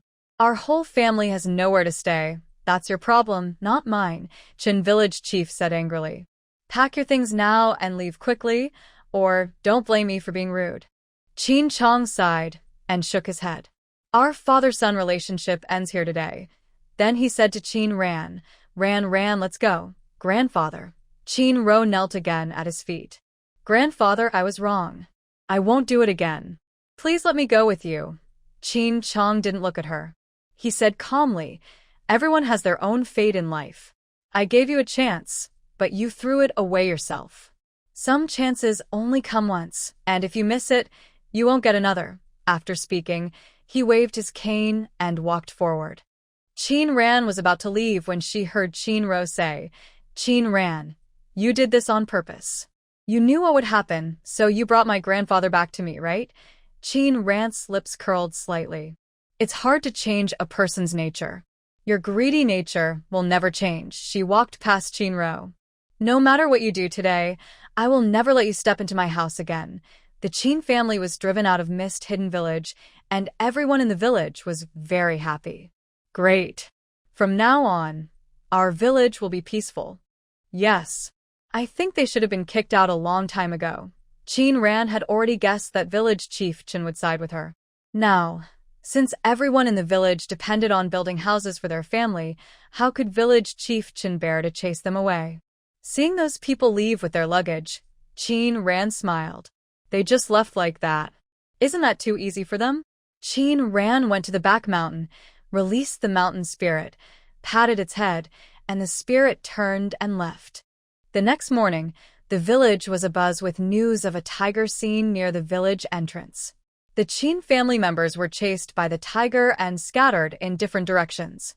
Qinda and Qin Quan were also bitten by the tiger, and although they were not eaten, they were badly hurt. Good and evil will be repaid eventually. Heaven really has eyes. Exactly. We must be careful not to do bad things in the future. People in the village were talking about it, but Qin Chong showed no emotion at all. The Qin family's house was being built steadily. After some time, just before the weather turned cold, their new house was finally finished. Everyone in the Hidden Mist village admired the luxurious three-courtyard house. It was more beautiful than any other house in the town. Big sister, is this our new home? Qin Junjie blinked in disbelief. It's so big. Qin Yudi clapped her hands happily. What a beautiful house. Qin Ran smiled. Grandfather, you should open the door. Qin Chong was excited and rubbed his hands. Qin Wenji helped him to the big door, and together they pushed it open. Everyone's eyes lit up. What is this? Qin Wenji pointed at the shiny window. How can we see inside? Most windows in the village were made of paper, and Qin Wenji had never seen such windows before. This is glass, someone explained. Before Nan Qishuan could explain, Qin Chong said, glass is hard to make. A piece can be worth a lot of money. Only royalty and nobles used it before. He muttered, I never thought I'd see it here. Qin Ran raised an eyebrow. She didn't expect her grandfather to know about glass. According to him, he never left the county town. Glass isn't common now, only the capital uses it. How did he know about it? Glass. Qin Wenji smiled. It's because your father is knowledgeable. I've never seen it before. Qin Chong looked at him and sighed. You've seen it, but you just forgot. Before Qin Wenji could ask more, Qin Chong walked ahead without looking back. Everyone else didn't pay much attention to his words, except Qin Ran. The group took a long time to explore the house thoroughly. Mrs. Wu was so excited she didn't know what to do. I never thought I would see such a day, she said with red eyes.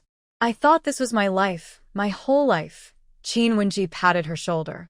Thanks to Ran, otherwise we wouldn't be able to enjoy such happiness. Yes. Mrs. Wu wiped her tears and smiled.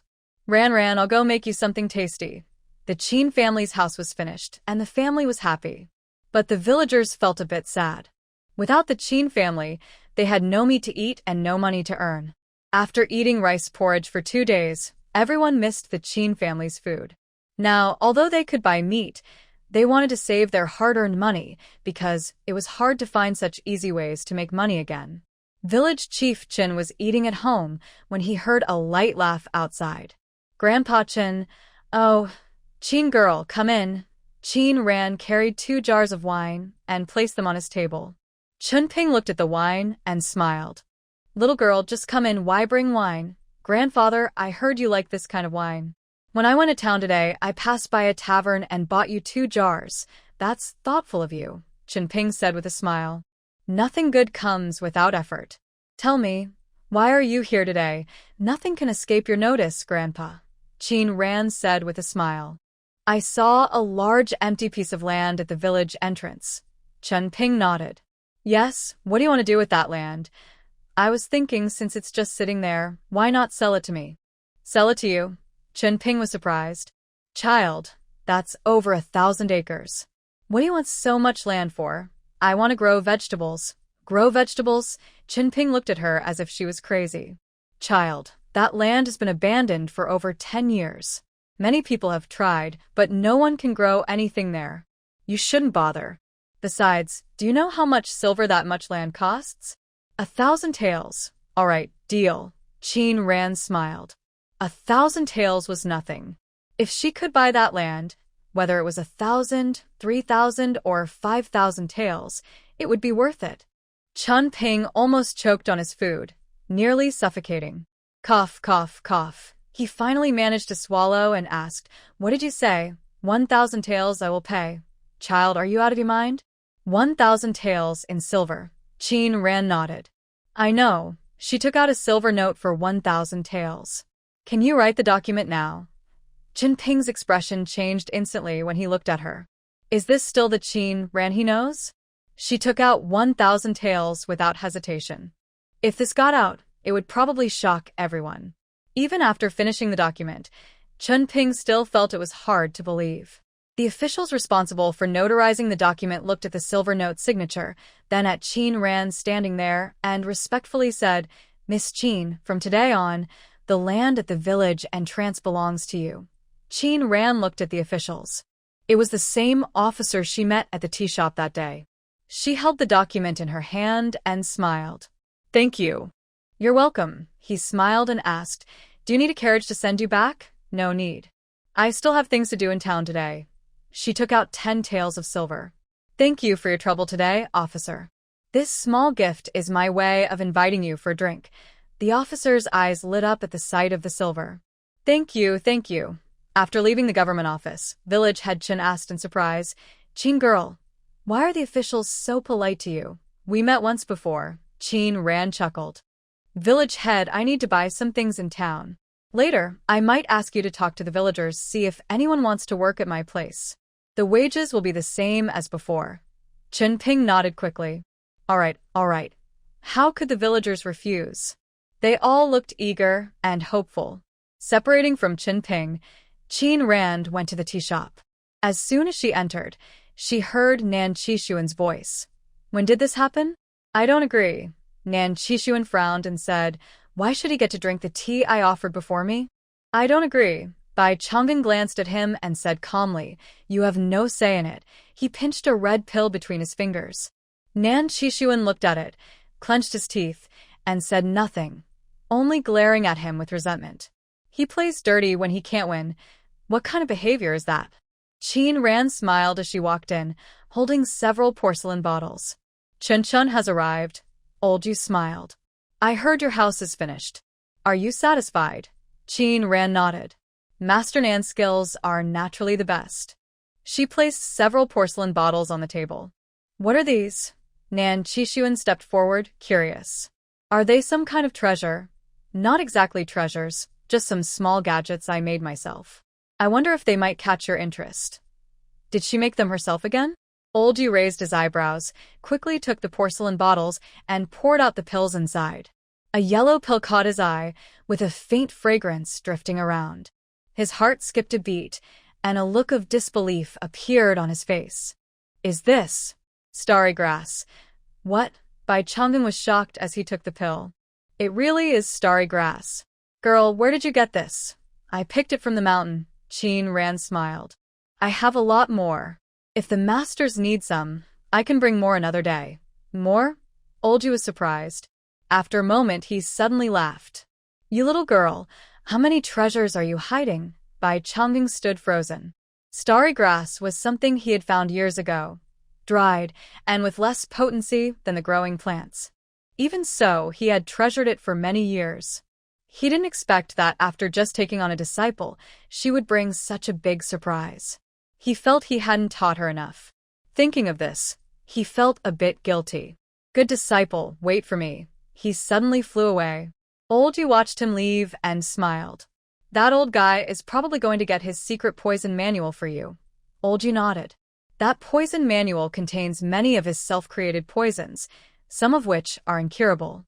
Not only me, but even he doesn't know the antidotes. You can study it carefully. Sure enough, not long after, Bai Chonggeng returned with a poison manual.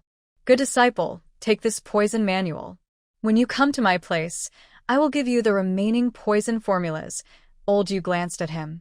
You old fellow, just give it to her. Why only half? I didn't bring the rest, Bai Chonggeng said loudly. Who would have thought I'd find such a satisfying disciple here? Haha, I can tell you're not sincere. If Rong Rong doesn't give you this treasure and the poison manual today, you probably won't take it out, right? South Chi Sun snorted coldly. Now you all are benefiting from me. He looked at Qin Rand and smiled. Good child, do you still need your master to help build a house? Qin Rand smiled and took out a set of blueprints from her pocket. Honestly, I do need my master's help with something. South Chi Sun took the blueprints and looked at them carefully. He gasped slightly. Is this made of glass? Yes, the entire house is to be built with glass. Such a strange house, I've never seen anything like it, South Chi Sun murmured. This kind of house can't be used for living. The purpose of the house will be clear later. You're the best glassmaker in the country, and only you can do this. Don't worry. South Chi Sun looked at the two people beside him and smiled. See? Only I can do this. He focused on the blueprints and started to think carefully. News about the Qin family's land purchase spread quickly in the village. People who worked at the Qin family had all signed up again with village chief Chen, waiting for the construction to start. Now that the weather was getting cooler, most of the mushrooms on the mountain had been picked. Fewer mushrooms were sent to Bite Eye restaurant each day. Her space still had a large amount of mushrooms, but after growing there for a while, they looked different from the mountain mushrooms. The surface of the mushrooms had rings of patterns. Qin Ran tasted the modified mushrooms. They tasted much better than before, very delicious. Ran, what kind of mushroom is this? South Chi Sun asked in shock. I've traveled all over the world and eaten many things, but I've never tried this mushroom. And after eating it, I feel lighter and more relaxed. Maybe it's just my imagination. This is grown using a secret method I found. Qin Ran replied. You, girl, are hiding things from your master, he said with a smile. I've already decided how to build the glass house. We can start construction soon. It will be finished before winter. That's great. South Chi Sun's face showed a slight proud smile. Those two old men only talk nicely. Only my craftsmanship is truly useful. During a break in their conversation, a light laugh came from outside. Zhao Yuan hobbled in, on his limp. This house is really nice, he said, looking at Nan Qixuan. No wonder it's the best craftsman in the country. Nan Qixuan's smile faded slightly. You're flattering me. Just then, Qin Yudi's voice called from outside. Qin ran hurriedly, went to see what was happening. Zhao Yuan smiled, and also prepared to leave. Nan Qixuan put down his chopsticks and whispered, Wait. Zhao Yuan stopped but did not turn around. What are you doing here? Nan Qixuan asked softly. You left that place, so why are you still here in this country and not leaving? There are some things I haven't finished, Zhao Yuan said quietly with a smile. I'm not like you, free to come and go as I please. He looked outside. But right now, it seems you also have someone you care about. I don't want to get involved in your conflicts, Nan Qixuan said with a narrowed eye. But if you start to target Qin Ran. He paused. Don't blame me for being rude. Ha, Zhao Yuan sneered. See, you also have someone you can't forget. I like that girl from the Qin family too. Unless I have no choice, I would never hurt her. After speaking, he left directly. That night, Qin Rand entered her space. Recently, she felt her inner strength was slowly improving. She practiced a set of punches, and warmth spread from her dantian, flowing into her limbs and body. She suddenly threw a punch, smashing a nearby rock into pieces, sending dust and stones flying into the air. Huff, she exhaled, wiping sweat from her forehead. Her body felt much lighter than before. Qin ran soaked in the hot spring, feeling very comfortable. Just as she was about to get up, she suddenly felt a pull from her dantian. She sensed energy being drawn from the spring water into her body. She was startled but quickly calmed down. She sat cross-legged, closed her eyes, and guided the energy to flow through her meridians. After a long while, she felt her inner strength in the dantian was full, but the energy transfer continued. Frowning, Qin Ran thought, if this keeps going, I might explode from the inside out. What should I do? At that moment, the mountain spirit and Zhou sensed her danger and rushed toward her. Intense pain caused her body to tremble uncontrollably, her face turning blue and purple. The mountain lord paced nervously nearby. Qin Ran tried to leave the spring water, but it seemed of a pull, making it impossible for her to stand up. Her hand touched the mountain lord, and at that moment, she felt the energy pass through her body into the mountain lord. The mountain lord stood still, surrounded by the energy, and Zhu Wu, standing beside him, was also enveloped. Suddenly, Qin Ran fainted. After some time, Qin Ran slowly opened her eyes. The energy transfer was complete. She was still soaking in the spiritual spring. The mountain lord and Zhu Wu were sleeping on the grass. She looked at them, slightly raising her eyebrows. Both of their sizes had grown significantly, and their markings and colors had darkened a lot. She tiptoed lightly, her body as agile as a swallow. She looked at her hands, feeling the full strength inside her, and a wave of joy filled her heart. Leaving the space, Qin Ran flew toward the back mountain. She snapped her fingers, and several figures appeared around her. "Greetings, young palace master," they said respectfully. These were the protectors sent by Old Yu. "It's nothing urgent, just looking for some practice partners," she said, pointing at Mushan. "You will do." Mushan looked a bit hesitant as he glanced at the others. "Young palace master, you just finished practicing martial arts. I am worried my strength might accidentally hurt you." "No problem," Qin Ran smiled. "I've trained for so long, and now I want to see how far I've come. After practicing with you, I'll know my level. When I beat all of you, I can go see my master." Hearing this, Mushan had no choice but to agree. "Young palace master, I apologize in advance," he said, stepping forward. His internal energy surged, and his fists aimed at Qin Ran's face. He moved as fast as the wind. Qin Ran watched but didn't think he used much strength, and his speed wasn't fast enough. She reached out her hand, looking like she used no effort at all.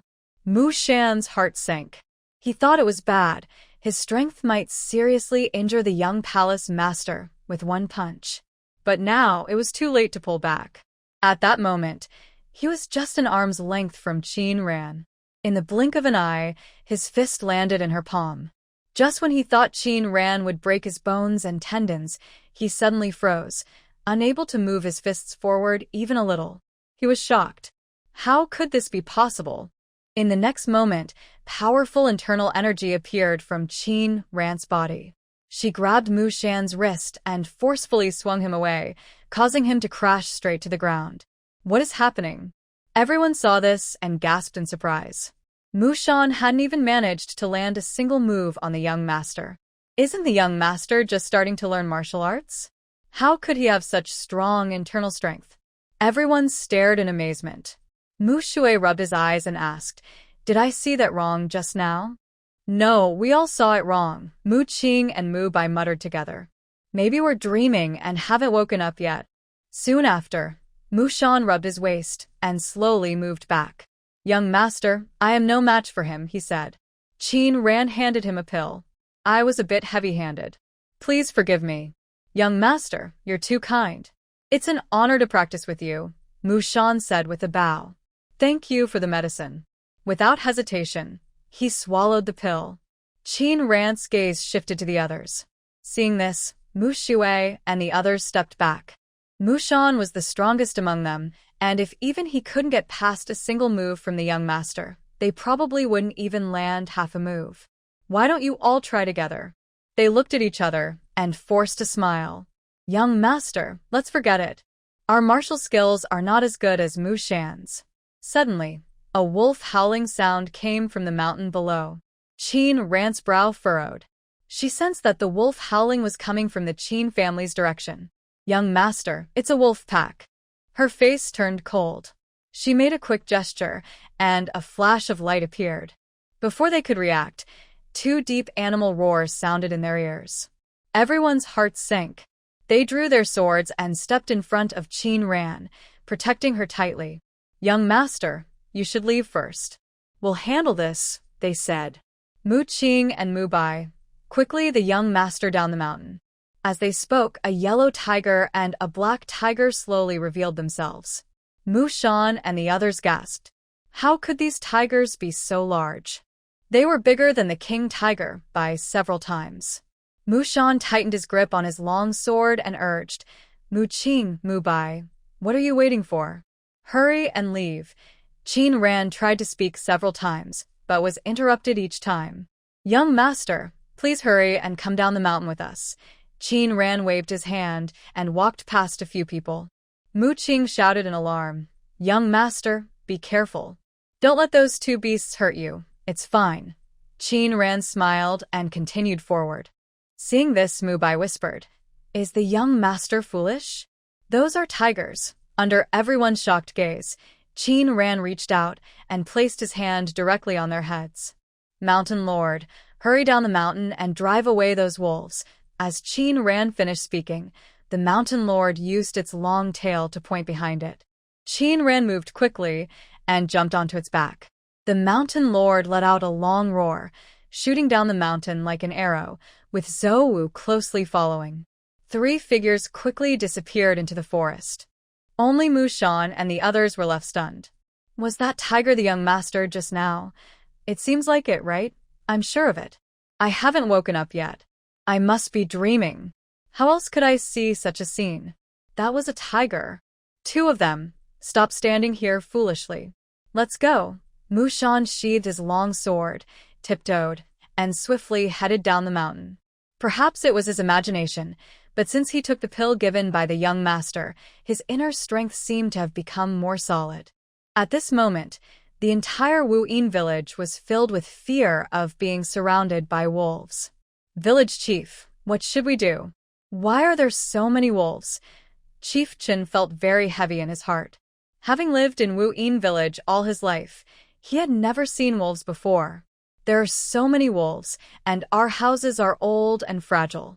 I'm afraid they can't withstand the wolf attack, many elderly, women, and children cried out, and even the men were so scared their legs trembled. Hurry! Go to the Qin family. Only the Qin residence was sturdy and strong enough. Fortunately, their yard was large enough for everyone in the village to hide inside. Qin Wenji understood their intention and quickly invited everyone into the yard. Wenji, thank you so much. Without you, I fear the whole village would be bitten to death by the wolves. Zhao Yuan stepped forward and whispered, Beasts are afraid of fire. If we hold torches, they probably won't come close. Yes, I forgot about that, said village chief Chen, patting his head. Everyone quickly lit their torches. Hundreds of wolves approached the hidden mist village, their green eyes glowing, making everyone feel scared just looking at them. At that moment, a woman shouted in alarm, Nyo-Nyo! Where is Nyo-Nyo? My Nyo-Nyo! Everyone looked toward her. Lin trembled and said, My child. She must still be outside. Let me go out. Open the door. Are you crazy? There are wolves outside. If we open the door now and wolves come in, all of us will die here. You crazy woman, do you want to get us all killed? Tears streamed down Lin's face. No, let me go. Let me go. My child. Just then, a girl's crying voice came from outside. Mom. Where are you? Nyo-Nyo is scared, boo-hoo. Hearing this, Lin hurriedly shouted, Mom is here. Mom will come to save you. She rushed toward the door like she was mad. Suddenly, distant howls of wolves sounded, very close now. Everyone blocked the door tightly, refusing to let Lin open it. Please, Let me go out. I need to save my daughter, Lin begged through tears. Even if I die, I want to die with Nyo. Village chief Chen stepped forward and sighed. Poor parents everywhere. Fine. Open the door and let her go. The wolves haven't come inside yet. Village chief, no. What if there are already wolves nearby? If we open the door, they might attack us, some villagers said. Though they hadn't seen wolves before, a few hunters among them knew that wolves are very clever, fierce, and often hunt in packs. There might already be wolves hiding nearby. Hearing this, everyone hesitated. The house held over 100 families, and if a wolf got inside, it would be very dangerous. Lin knelt on the ground, begging desperately. Outside, the child's crying grew louder, making everyone feel anxious. Please, I beg you. At that moment, a man climbed onto the wall and looked outside. Wolves. Wolves are here. They've already entered the village. The village entrance is only a few hundred meters from the Qin family, which is just a blink of an eye away. At this moment, Nyo is about 100 meters from the Qin house, and there's no time to go save her. Zhao Yuan sits on a chair, looks outside, then slowly closes his eyes. It's just a matter of fate for each person. There's no need to interfere with others' karma.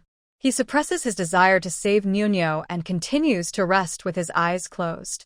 Qin Yudi and Qin Junja look up and say to Mrs. Wu, "Mother, what should we do about Nyo?" Mrs. Wu holds them tightly and says sadly, "I don't know. Don't make a sound so the wolves don't hear us." Everyone looks through the gap in the door. The wolf pack is getting closer. They seem to see Nyo, and one big wolf quickly runs toward her. Nyo is so scared she stands frozen, watching a strong wolf run straight at her. Nyo, Lin sure covers her mouth, tears in her eyes. Mother, help me.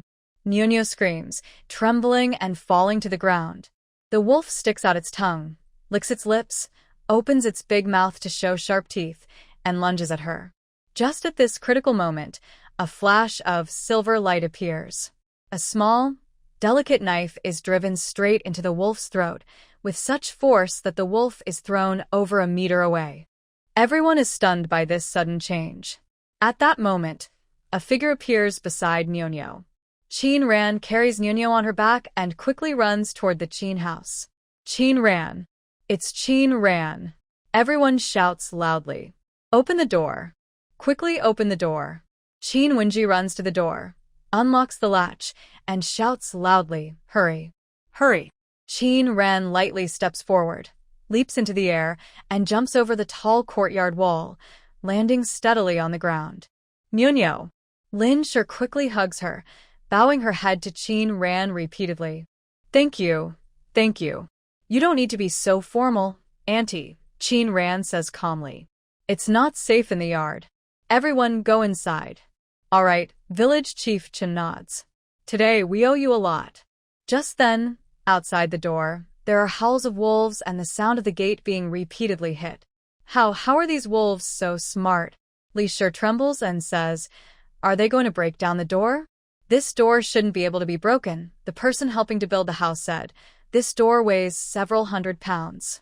No matter how strong they are, they can't break it open." Qin Ran narrowed her eyes. The wolves were very strange. When she came down from the mountain earlier, she noticed that these wolves seemed organized and disciplined, unlike wild wolves. They looked more like trained animals kept by someone. Also, wild wolf packs usually don't have more than 100 wolves. At that moment, a person lying on the wall shouted loudly. They seemed to want to jump over the wall. Hearing this, everyone felt nervous. If the wolves jumped in, they would be in real danger. What should we do? Just then, 4 figures landed on the wall of the Qin family. Everyone was so scared they almost fainted. Seeing they held long swords, they thought they came to hurt them. Village chief Chen trembled as he cupped his hands and said, "Brave warriors, we didn't expect visitors late at night. What brings you here?" The 4 from Mushan didn't answer. They simply cupped their hands and said, "Master, please stay back. We can handle these wolves." Zhao Yuan looked up, his gaze fixed on the 4 from Mushan, and his brow furrowed slightly. Qin Ran stepped forward and whispered, "Mu Qing and Mu Bai, stay to guard the yard. No wolf must get in. Mu Shan and Mu Shui, come with me. Qin Ran took a few steps, then suddenly turned around and cupped her hands toward Zhao Yuan. Grandpa Zhao, please take care of the safety here. Zhao Yuan was surprised first, then a hint of surprise flashed in his eyes. He smiled and said, Go ahead. With me here, I promise no one will get hurt. Hearing his words, Qin Ran nodded. She leapt onto the high wall. She looked at the wolves surrounding the house and moved her mind. A silver needle appeared in her hand. Suddenly, a wolf howl sounded from afar. The wolves became restless, their eyes turning fierce. Qin Ran narrowed her eyes and said loudly, Leave no one alive. As she finished speaking, she leapt into the air. The silver needle shot out quickly, hitting 8 or 9 wolves. They immediately fell, the needles piercing their foreheads, and they stopped breathing. The strong smell of blood made the wolves even more frantic. Their howls grew louder, and they charged toward Qin's house one after another. Mu Shan and Mu Shui drew their long swords and jumped down. The wolves bared their fangs and viciously lunged at them. Qin Ran kept shooting silver needles, but the wolves moved very quickly. After knocking down a few wolves, new ones quickly came forward. If this kept up, they would soon be close to Qin's family courtyard wall. Qin Ran looked into the distance and saw the Wolf King standing far away. Her silver needles couldn't hurt it at all. Through the door, everyone saw the fight outside and felt worried. Qin Chong and Qin Wenji paced inside the yard. Mrs. Wu kept wiping her tears. What should we do? If something happens to Ran Ran, what will our family do? We've failed her. She couldn't finish and started crying again. Qin Yudi and Qin Junjie leaned on Mrs. Wu, crying even harder. Qin Yudi sniffled and said, Mother, is sister in danger? The wolves are all outside and sister. Hearing their crying, everyone sighed. A few hunters looked at each other, lit a fire inside the yard, and threw burning wood outside. The wolves saw the fire and scattered, but many still watched closely around them. Qin Ran took out a bag of powder, used her inner strength to it around. As the powder fell, the poisoned wolves collapsed one after another. Seeing this, the wolves stopped attacking and looked at Qin Ran very carefully. Just then, a tearing sound came from afar. A huge tiger stretched out its paw and pressed down the proud Wolf King, holding it firmly. The tiger's strength was great. One paw crushed the Wolf King's skull. The tiger, with Zhu Wu beside it, stood on the rock where the Wolf King had been. It let out a low roar, startling many birds in the forest. The King of Beasts' pressure made the wolves tremble. Mu Qing and Mu Bai looked at the two tigers and whispered, I didn't expect these two fierce animals to be the little palace master's pets. I almost got scared to death. I've never seen such a big tiger before. Who has? I thought it was some fierce beast just now. With the Wolf King gone, the wolf pack lost its leader and was about to run away in all directions. Suddenly, Qin Ran took out 2 porcelain bottles and poured the liquid on the ground. The wolves, which were about to retreat, immediately stopped. They looked at Qin Ran with intense eyes, specifically at the porcelain bottles in her hands. Qin Ran's gaze fixed on the last wolf in the pack. She squinted and said in a deep voice, The real Wolf King. Mu Shan and Mu Shui blinked. Weren't the Wolf King already dead? Qin Ran's gaze fixed on the wolf's eyes. Suddenly, the wolf howled loudly. Hearing this, the other wolves' eyes lost their hostility and gradually backed away behind the lead wolf. Qin Ran's lips curled slightly. As expected, she remembered hearing about a training technique that could make wolves hide the true leader of the pack. The one giving commands from afar was not the real alpha. Its role was just to protect the true leader. The alpha wolf would never stay so far from the pack. Qin Ran stepped forward slowly, swinging the porcelain bottle in her hand. The alpha wolf's eyes flickered with greed. Master, no, Mushin whispered. Wolves are fierce and clever. You shouldn't go closer. Just as Qin Ran was about to reach it, the alpha wolf moved faster than lightning and lunged straight at her. Qin Ran's lips curled again. She flicked her arm and slapped the wolf hard across the face. Smack! The sound was clear and sharp. The wolf stumbled and fell to the ground, looking very embarrassed. Open your mouth again, and don't blame me for pulling out your teeth. No one expected that such a fierce wolf would be so easily subdued by a slap from Qin Ran. Does this mean Qin Ran is even tougher than the wolf? Everyone swallowed nervously. Mushin and Mushui twitched their lips, secretly glad that the young lady had been gentle when she fought with them earlier. They didn't think they could withstand a hit from the wolf. One slap was enough to make the wolf behave. The remaining 20 or so wolves looked at Qin Ran with some fear. Are you willing to follow me? Qin Ran asked calmly. What did she just say? Li Shi muttered. Is she talking to the wolves? And asking them to follow her? Is your daughter crazy? Qin Yudi, hearing this, crossed her arms and said angrily, Shut up. Don't talk about my sister that way. You're the one who's crazy. You, girl, your sister wants to raise a pack of wolves. Those are wolves, not dogs. If one day they go mad and attack people in our village like today, what will we do? It won't happen. Qin Yudi blushed. My sister can do what she says she can. If you don't believe her, why did you hide in my house today?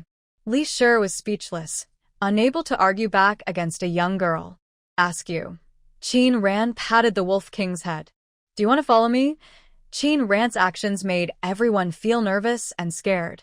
The Wolf King looked sad, thinking, I am the king of wolves, and yet she is hitting me so easily. What's more frustrating is that I can't fight back. This person is really too powerful. If you can follow me, you'll get to drink this every day. She poured water from a porcelain bottle into her palm. When she smelled the water, all the wolves couldn't help but become restless. What's going on? What's happening to them? Mu Shui frowned. Are these animals going to attack the young master? Mu Shan shook his head. No, they don't look aggressive. Instead, they seem very anxious. The Wolf King looked at the liquid in her hand. It wanted to lick it with its tongue, but was slapped the face. TSK, that hurts. It looks painful. Mu Qingmu frowned. Qin Ran said calmly, I just asked if you want to follow me. You haven't even nodded, and you're already trying to drink my water. The Wolf King looked at her sadly and lowered its noble head. This was considered as recognizing her as the leader. When it nodded, Qin Ran smiled and reached out her hand. The sweet spiritual spring water entered her mouth, and the Wolf King's eyes lit up. After a while, it finally howled loudly, and the wolves behind it all knelt on the ground. Qin Ran stood up and whispered, But did someone send you here? The Wolf King nodded. Just then, two figures appeared behind Qin Ran, and the wolf pack became restless again. This time, they were scared. The Mountain Lord and the Zouwu are both very strong among tigers. The title of King of Beasts is not just for show. They nervously paced back and forth, afraid of being eaten by the two tigers. The Mountain Lord and Zouwu looked at them with disdain. A bunch of stinky things. Do you think you are special? Even if you stretch your necks over, we're too lazy to look at you. The Wolf King wagged its tail, seeming a bit eager to please. Are you willing to lead the way? The Wolf King nodded. Qin Ran whispered, From now on, the wolf pack will protect the village. The Wolf King understood her words. It barked a few times at the wolves behind it, and they quickly got up and ran off in all directions. The crisis of the wolf pack being surrounded was resolved. Mu Qing and Mu Bai opened the gate, but everyone still didn't dare to come out. Outside, there were still two tigers and one wolf. One swipe from a tiger could crush a wolf's head. How could they be the tiger's opponents? Qin Ran saw their fear and smiled, saying, It's okay. You can come out now. Village Chief Chun led everyone out and asked, Qin family girl, what's going on? He pointed at the tigers and wolves and asked, What is this? Don't worry. These wolves will help keep the village safe in the future, Qin Ran said with a smile. Now, when you see them, you don't need to be afraid. Wolves protecting them? How could that be possible? But since Qin Ran said so, they naturally believed her. After everyone went home, Qin Ran told Qin Wenji and others, Parents, rest first. I have some things to do. Ran, where are you going? Wu Shi asked trembling. It's late at night. If you go out, how can I feel at ease? It's okay, mother. I can fight now. They can't hurt me, Qin Ran replied, then turned to Mu Shan and the others. You protect the Qin family. I'll be back soon. Master, Mu Qing and Mu Bai are guarding here. We should go with you, Mu Shan whispered. If something happens to you, if something really happens, what use are you two following? Qin Ran rolled her eyes. Just not holding me back is enough. Thinking about how she was slapped away by the young palace master, Mu Shan smiled awkwardly. Qin Ran rode on the back of the Mountain Lord. The Mountain Lord shot forward like an arrow, disappearing into the night in just a few moments. Zhao Yuan kept watching her until she was completely gone. The Wolf King followed closely behind the Mountain Lord. They reached a mountain forest. Qin Ran waved her hand, and the Mountain Lord and Zhu Wu were stored in her space. She turned to the Wolf King and said, "Lead the way." Under the cover of night, she and the wolf arrived at the edge of the forest. "Going to the town?" the Wolf King asked. He nodded. By now, the town's gates were already locked. After storing the Wolf King in her space, Qin Ran flew toward the town. There's no point in trying to enter now, and even if she could, bringing a wolf inside would scare everyone to death. Falling into a quiet place, Qin Ran released the Wolf King and whispered, "Which way should we go next?" The Wolf King raised his head, sniffed the air, and led the way toward the town. Soon he stopped in front of a house. Just as he was about to howl loudly, Qin Ran quickly reached out and covered his mouth. "Be quiet," she said, shaking his mouth. "If you bark, the whole town might come out to see." She put the Wolf King into her space, then looked at the sign on the gate. The sign read, "Town Mayor's Residence." Qin Ran's lips curled into a slight smile, a cold smile. "You refused to take the easy path, and now trouble comes to you." She had hoped not to cause trouble, but since she was attacked first, she wouldn't hold back anymore. She ran to the wall and jumped over it. Inside the mayor's residence, everything was quiet. The maids and guards leaned against the walls, sleepy and unaware of her presence. With her strong inner strength, she moved unseen, reaching the inner courtyard without being noticed. In the backyard, only one room still had its light on. "Madam, it's late. You should rest now," a maid said softly, placing down her teacup. "Did you send someone to Wuyin village to check?" Qin Ran asked quietly. "Madam, the city gates are closed. Since Yun Yao died a few days ago, the town has been very strict. It took a lot of effort to move that wolf out of town today," the maid replied softly. "Fortunately, the other wolves are kept outside the town, or they would have been watched closely." Madame Lu frowned. "What about the people below? Why didn't they send someone to follow?" "Madam, those wolves are very wild, and the Wolf King is even more rebellious. Our people sprinkled medicine on the road to Wuyin village so they couldn't go together," the maid said with a smile. "Don't worry, madam. Attacking a village with over 100 wolves is easy. Those villagers are already starving and weak, so they can't fight the wolves. By now, the wolves have probably destroyed the village. Destroying the village isn't the main concern. The most important thing is to kill that girl," Madame Lu said seriously. "Without someone following, we can't be sure she's really dead. Rest assured, madam. She doesn't have 3 heads and 6 arms. She can't escape easily." The maid smiled and said, "Furthermore, this matter was done secretly. No one was following us, so even if someone investigates, they won't find anything at our house." Mrs. Lu nodded and whispered, "Hopefully that's true." She stood up, took a few steps, and then warned, "Tomorrow morning, send someone to Wuyin village to check. Be sure to do it quietly. After all, the entire village was slaughtered by wolves, and the local guards would surely come to investigate.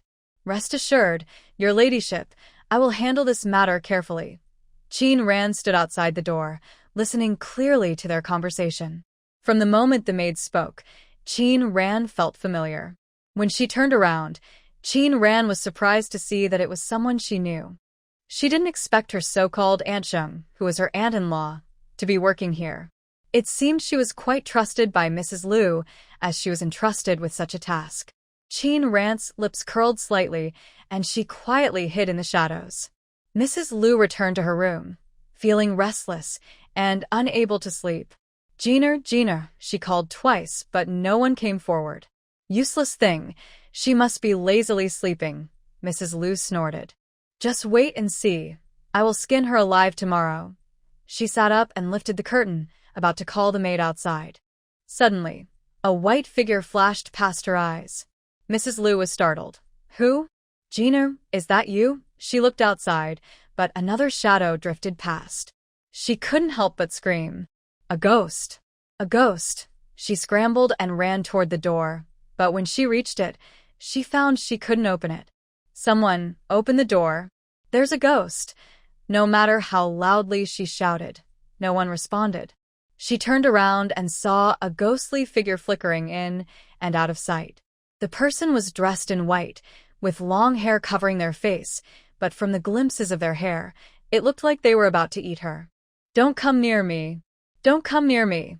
Mrs. Liu slowly slid to the ground, waving her hands desperately. Stay away. A terrible death, the ghostly voice echoed. The figure in white said loudly, You caused my suffering. Since you killed me, you should pay with your life. Go to. No, no, Mrs. Liu cried. Who are you? We have no grudges or enmity. Why are you coming after me? Grudges or enmity? Clearly you poisoned me, yet you dare to say there is no grudge or enmity. The woman in white angrily said, If you won't admit it, then go and explain clearly to Lord Yama. No, no. Lu Shi knelt on the ground, wringing her hands. Yunyao, you're Yunyao, right? I was wrong. I shouldn't have poisoned you. Don't worry, I will treat your family well. I promise. Please don't come looking for me. Even if I am gone, there are many others you have harmed who will come back as angry spirits to seek revenge. We will haunt your soul forever, making you suffer endlessly. Lu Shi was terrified. She slowly looked up and saw several white figures appear before her. They reached out their hands to choke her neck. Help! No! Lu Shi covered her head. After a while, the voices above her disappeared. She slowly looked up, and all the white ghosts in the room vanished. It's just a nightmare. It must be a nightmare. Just as she was about to get up, she felt a burst of heat near her ear, accompanied by a low growl like a wild beast. Shivering, Lu Shi turned her head and saw the face of a tiger. Her eyes rolled back, and she fainted immediately. Qin Ran sat in a chair, frowning. She picked up the cold tea nearby and poured it directly onto Lu Shi's face. Lu Shi slowly woke up. When she opened her eyes, she saw the tiger and screamed in fright. The mountain spirit tiger glared fiercely, making a loud noise. It stretched out its paw and pressed her down to the ground. Lu Shi's had hit the floor, almost fainting again. Real pain shot through her. Lu Shi knew this was not a nightmare. There really was a tiger in her room. How could this be possible? But at this moment, she couldn't think too much. All she wanted was to open the door and call for help. As long as she could get someone to come, she might still have a chance to survive. But how could the tiger's paw be something she could fight against? No matter how she struggled, she couldn't move at all. Just then, a clear voice came from behind the mountain spirit. Understanding Qin Ran's intention, the tiger pressed down harder with its claws, then loosened its grip and forcefully swung to the side. Lu Shi's body crashed straight into a folding screen. The screen, weighing dozens of pounds, fell on her, breaking her ribs and causing her intense pain. She curled up on the ground, unable to stand. Seeing this, Qin Ran patted the tiger's head. Naughty, she said this softly, but there was no blame in her tone. After a moment, Lu Shi recovered and looked at Qin Ran with gritted teeth, saying, It's you. You're the one causing trouble. Qin Ran smiled and nodded. Yes, it's me. Surprised to see me here? Lu Shi gasped and said bitterly, This is the town chief's residence. Do you think this is a place for someone like you to walk in freely? Someone like me? Qin Ran chuckled. We are common folk. And what about you? Who are you? Humph, I failed to kill you. That was my mistake. But after tonight, and what if tonight passes? Qin Ran said disdainfully. You think the wolves you sent can really kill our villagers? You're too naive. Lu Shi's smile froze before it could fully form. What did you say? She asked, thinking Qin Ran just happened not to return home today. Otherwise, why do you think I came to find you? Qin Ran smiled. I also want to thank the lady for giving me the trained wolves. It saved me a lot of trouble. I guess those 100 wolves cost you quite a bit of silver, right? But now they all belong to me. Qin Ran's words hit Lu Shi like a thunderbolt. She stared blankly at her. What did you say? Failing to steal chickens and ending up with nothing. That's probably the best way to describe your situation now. Who are you? She asked cautiously, glancing at the mountain lord beside her. Someone who can tame tigers. How could they not tame wolves? You're actually parading around with a tiger. Aren't you afraid the town guards will catch you? Catch me? Qin Ran sneered. Lady, I think you haven't fully understood the current situation. The one who should be afraid now is you.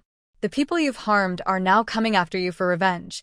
Qin Ran's words made Lu Shi tremble uncontrollably. She looked at Qin Ran and shouted, It's you. It was you. You just pretended to be a ghost to scare me. Qin Ran's lips curled slightly.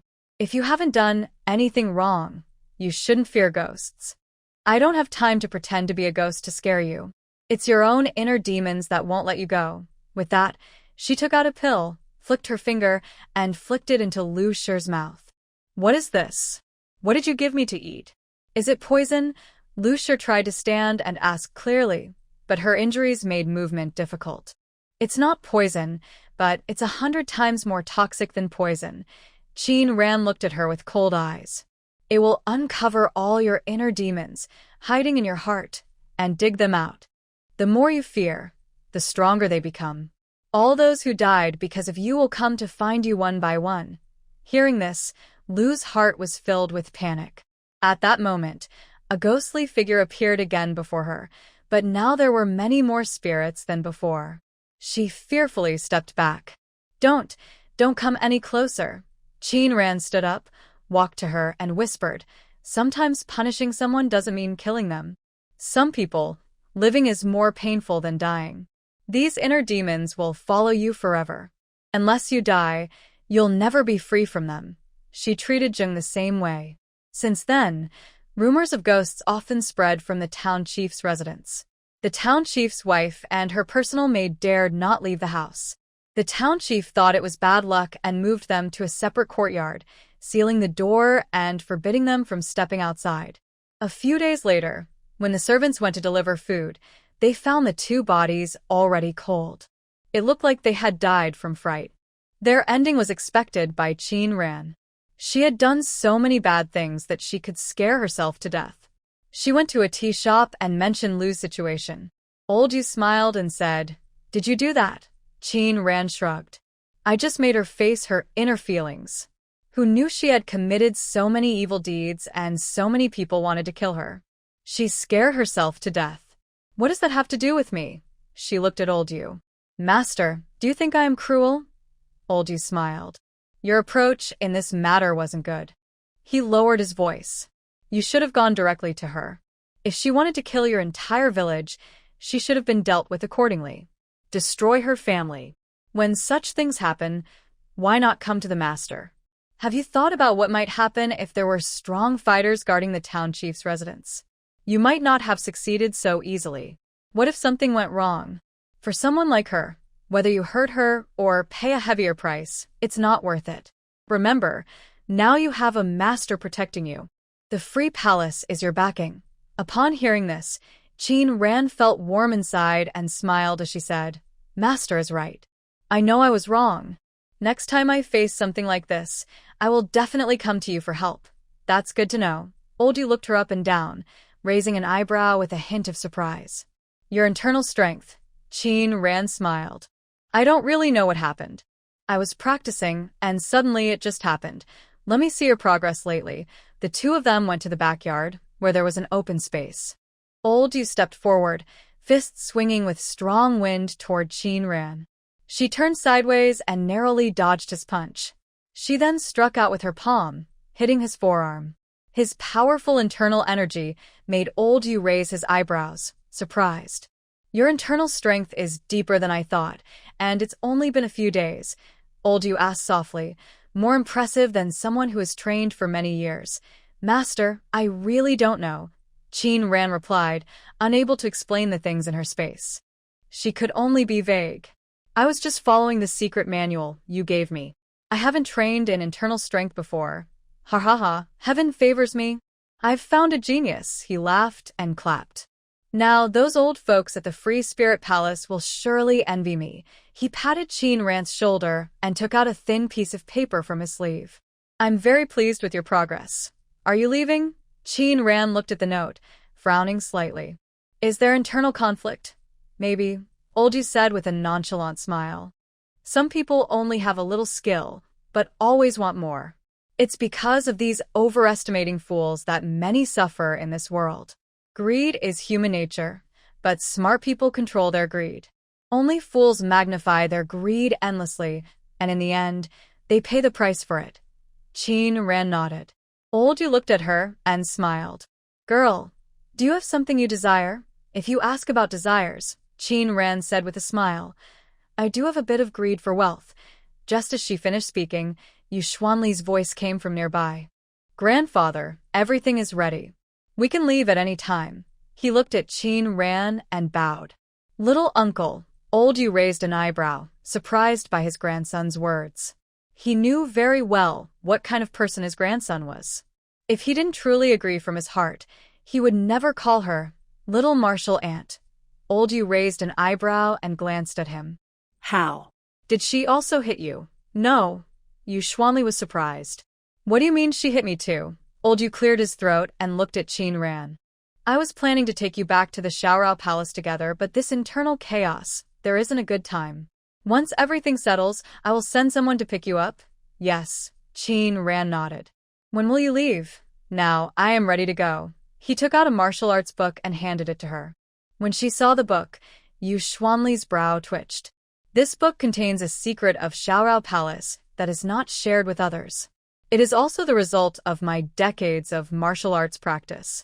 I want to teach it to you personally, but I don't have time now. Luckily, your martial arts skills are very high, so you can study it yourself first. Just remember, this must never fall into others' hands. Do you understand? Yes, I will. Please rest assured, Master. After Olju and the others left, Qin Ran took over the tea shop. She stayed in town every day, and Bai Changgen came daily to teach her poison arts. In her previous life, Qin Ran loved poison arts very much. After all, poison can be a secret weapon to win against others when evenly matched. Although poisoning and hidden weapons are not noble, Qin Ran thought openly, life and face are important, but life is more so. Bai Changgen watched her craft poisons smoothly and nodded. You really are a talented poison maker, much better than your useless senior brother. Every time he said this, Bai Wenyuan just smiled silently. One day, Bai Changgen was treating someone when Qin Ran approached Bai Wenyuan and whispered, Senior brother, I have a question I've wanted to ask for a long time. Master is clearly a poison master. Why did he open a clinic here? A doctor and a poison master are completely opposite. Bai Wenyuan looked outside and smiled. I think Master feels guilty for poisoning and killing too many people, so he started healing others. Qin Ran blinked and couldn't help but laugh. Her beautiful eyes curved like a crescent moon, shining like stars. Seeing her charming look, Bai Wenyuan's heart suddenly trembled. Little brat, are you talking badly about me again? Bai Changgen patted the back of his head. Stop slandering me in front of Ran and ruining my reputation. White Wenyan's lips twitched at the corners. Do you really need others to ruin your image? At night, Qin Ran returned home, holding a bag of tea leaves, and went to Zhao's house in the back. At this moment, Zhao Yuan was boiling tea. The faint aroma drifted out, and Qin Ran smelled it from outside the gate. Just as she was about to knock, she heard a slightly old voice from the yard. Come in. Qin Ran pushed the door open and entered. The yard looked just as it did when she lived there. Why did you come here? He asked, pouring her a cup of tea from the teapot. Try my brewed tea. Not everyone can drink tea made by me. It smells very good. Qin Ran picked up the cup and sniffed. It was indeed a familiar scent. She took a small sip, and the rich fragrance spread in her mouth. You really love tea. The water you use to brew it is dew. Collecting so much dew isn't easy. Everyone has their preferences, he smiled. But you, girl, are quite sharp. Just one sip, and you can tell where the water comes from. That's not something your grandfather could teach. Qin Ran smiled faintly. Everyone has secrets. I do, and you do too, don't you? Zhao Yuan's gaze fixed on her. The gentle warmth in his eyes had long disappeared. He looked at her coldly. You have quite a bold spirit, girl. You know I don't look like this, yet you're not afraid I might kill you. If you wanted to kill me, you wouldn't wait until now. You're clever, but very clever people don't live long. That means those people are not smart enough, Qin Ran said, lifting her cup and taking a sip. Ghost-faced Rakshasa, isn't that you? Zhao Yuan's hand suddenly froze, and his pupils shrank sharply. You help him, but he wants your life, Qin Ran said softly. Her tone was calm, but the pressure in her voice was no less. It even made Zhao Yuan feel as if the person sitting opposite him wasn't a teenage girl. Zhao Yuan looked at her for a long time, then asked with a smile, How do you know that? Qin Ran picked up her cup, gently swayed it, and the stronger aroma of tea spread outward. People who love tea are very sensitive to its aroma. Everyone has their own way of brewing tea, so the scent of the same tea can vary a lot. That day, the 8th prince was injured and poisoned. The tea scent on him was similar to today's, but close inspection shows differences. On that mountain, although you poisoned him, the poison could indeed cause blindness. At first, I thought the ghost-faced demon was really trying to kill him, but after you left, I saw the powder on my own body and realized you were trying to use that powder to remove the poison from him. Even though you said you wanted to take our lives and your sword moves were fierce, there were times when your sword almost struck me, but you held back. That day, you changed your clothes and the tea scent was much weaker, but just being close, I could still faintly smell it. I think you also noticed, so you left quickly. The reason you disguised yourself as the ghost-faced demon was just to confuse others and let the real demon face escape. Also, although you tried to hide your walking style that day, I could still see the limp. Zhao Yuan looked down and was silent for a while. Then he smiled, a faint sense of relief in his smile. Little one, your perception is really sharp. Zhao Yuan no longer hid anything. He looked up again, his cloudy eyes gone, replaced by clear black pupils that looked straight at her. Are you really a girl from the Qin family? You don't look like it. How could Qin Chong, that old man, raise a granddaughter like you? This matter is not something to lie about. Zhao Yuan put away his smile and asked softly, What is your relationship with the 8th prince? Just a doctor and patient. Doctor and patient? Zhao Yuan raised an eyebrow. You're really dedicated. Not only did you help him recover, but you also risked your life to save him. You said that powder fell on you? Qin Ran nodded. Were you hurt? Just a minor injury. Zhao Yuan looked at her hand and smiled. That's why I want to ask you, what is your relationship with Jun Si? What do you want to hear? Do you think that because of the 8th prince's personality, he would fall deeply in love with me just because I saved his life? Or that he would be willing to marry me? You're giving me too much credit. She said this, and Zhao Yuan shook his head with a smile. Little one, I've watched that brat grow up. Though he's been gone for a few years, I know his character better than his father does. He looked at Qin Ran and said, If he doesn't want you close, even if you saved his life or his whole family, it won't matter. He won't even look at you more. When I saw him protect you that day, I knew your importance in his heart isn't ordinary. Hearing this, Qin Ran's heart moved. She remembered how Jun Si treated her after she became his disciple. She narrowed her eyes. What if he asks me for help? Ask you for help, Zhao Yuan thought for a moment. Maybe. Maybe because you have something he needs, so he must protect your life. But in my opinion, it's not like that. Now she was Zhao Yuan's disciple and the young master of the Free Spirit Palace. Jun Si once said that was a position everyone wanted to reach. Because of her status, he wouldn't let her die easily. Thinking of this, her earlier curiosity quieted again. You just said you grew up watching the 8th prince.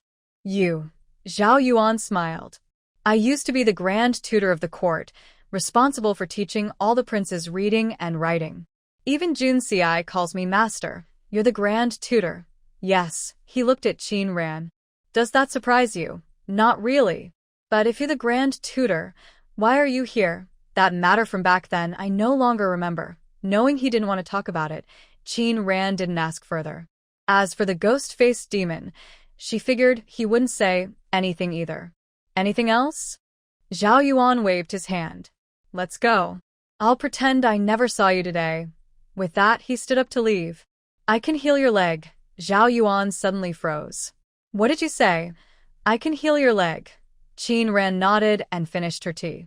But you have to promise me a few things. What things? I don't know who you really are or what enemies you have, but if you want me to heal your leg, we need to agree on 3 rules. Don't do bad things. Don't kill innocent people. Zhao Yuan nodded. Agreed. If the ghost-faced demon is truly a bad person, you must not help him again. Zhao Yuan's brow furrowed slightly. He looked into Qin Ran's eyes and slowly nodded. All right. Regarding the last matter, my 2 younger siblings are still very young and in need of guidance. The teacher in town is not nearly as skilled as you. I want you to teach those 2 little ones, not necessarily to make them successful in the future, but to help them gain knowledge and benefit themselves. I also hope you can teach them martial arts so they can protect themselves. Zhao Yuan heard this and smiled, saying, You little girl, you are quite thoughtful. Since Zhao Yuan started teaching Qin Yudi and Qin Junjie, he moved into the Qin family house. The Qin family estate is large, and only Wu Shi is not enough to clean it all. Qin Ran went to town, and Bai Wenyan took him to see the tooth seller. The tooth seller heard they wanted to buy a person and greeted them with a smile. Oh, young master and miss, how many servants do you need? I am the most famous tooth seller in town. You've come to the right place. Qin Ran looked at her and recognized her as the person who took Qin Ruoqiong. He whispered, May I ask what the prices are for your servants? Men for 50 taels, women for 40 taels. The tooth seller examined them and said with a smile, Don't worry, I will choose the best for you. Qin Ran smiled and said, Your business is really good. You must make quite a bit of silver in a year. Not really, just enough to get by and make a living, the tooth seller replied with a smile. How about the prices? What else can it be? Qin Ran sneered and turned to Bai Wenyan, saying, I don't think this tooth seller really wants to do business with us. Let's go. Without looking back, she turned to leave. The tooth seller quickly stopped her, saying, Miss, why are you leaving? You bought a girl for over 10 taels, and now you want to sell her for 40 taels? Such a good deal. You should go find other fools, she said, pushing past the seller and walking out. She wasn't short of silver, but she wasn't a fool either. Seeing this, the tooth seller hurried to stop her, saying, Miss, please wait. Business is all about bargaining. You can negotiate. Why are you leaving without a word? Qin Ran stopped and looked at her coldly, saying, 30 taels. How about 30 taels? Qin Ran snorted and continued walking forward. Since you don't want to sell, just keep everything. In 2 months, the new year will come, and I want to see who will buy people at that time. She said to Bai Wenyan, Don't you have a few places to look at? I don't need many servants, just 20 or 30. I believe I can find them somewhere else. Hearing this, the old woman quickly stepped forward and asked, Miss, tell me, how much silver do you want to spend to buy this person? Several dozen people would cost several hundred taels of silver. Such a big deal. She couldn't just give it away. 15 taels. The old woman shook her head quickly. Miss, 15 taels is really too little. This person costs at least that much, and I still need to support many others every day. This kind of business would lose money, so I can't do it. I need 20 young men and 20 maids. Since I bought this person for 15 taels, I will give you an extra 1 tael for each of the 40 people. That makes 40 taels profit. That's enough for their food here for a year. The old woman looked worried. Miss, we are not doing well either. Please show some kindness and give a little more silver. 640 taels. If you agree, you can keep these silver notes. If not, I will take them away. Seeing that Qin Ran showed no hesitation, the old woman clenched her teeth. Fine, I'll do this deal. She took the silver notes and smiled. Please take care of my business in the future. Qin Ran followed her to the backyard. She saw many small, low rooms. The old woman called out, and dozens of girls came out. They were all dressed in ragged clothes, their faces dirty, eyes full of fear, and they kept their heads low. Move faster, a man holding a whip looked fierce as he stared at the girls. When one girl moved too slowly, he raised his whip to hit her. Qin Ran saw this, frowned, and kicked a stone on the ground with her toe. The stone shot out, and hit the man's hand holding the whip. The man yelped in pain, and the whip fell to the ground. Chin Ran glanced at him. A grown man bullying weak girls. What kind of person are you? The old woman signaled him with her eyes. He lowered his head and stepped back. Miss, you don't know this, but most of these women were sold by their families, not by choice. Some have difficult personalities, and we can't do much about it. When they come here, they should understand what they might do in the future. If they are lucky, they might be sold to a wealthy family to serve as a personal maid, which can give them a better future. If not, things are uncertain. Some might be beaten with a whip, but they can still survive. If sold to someone else's house, they might be beaten to death or discarded like old straw mats on a mass grave. Yapo smiled. Women with fiery tempers won't lower themselves to serve as maids, but even the most stubborn girl can't withstand a whip forever. Here, they might get a few lashes and still stay alive. But if sold elsewhere, they might be beaten to death or worse. Chin Ran looked at Yapo again. She didn't expect Yapo to be quite interesting. Are all these girls from good families? Yapo took out a book and handed it to her. Please take a look, miss, she said with a smile. Don't worry. Those with bad family backgrounds have already been sold to the brothel district.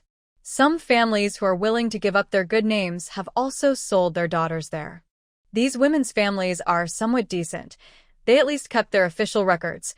Chin Ran looked at the crowd, choosing 20 honest-looking girls and 20 young men. From today, you are all servants in this lady's household. When you arrive, remember to work hard and please your mistress. Only then will you have good prospects. Don't be lazy. Understand? Yapo handed her the official records and then went to the main gate.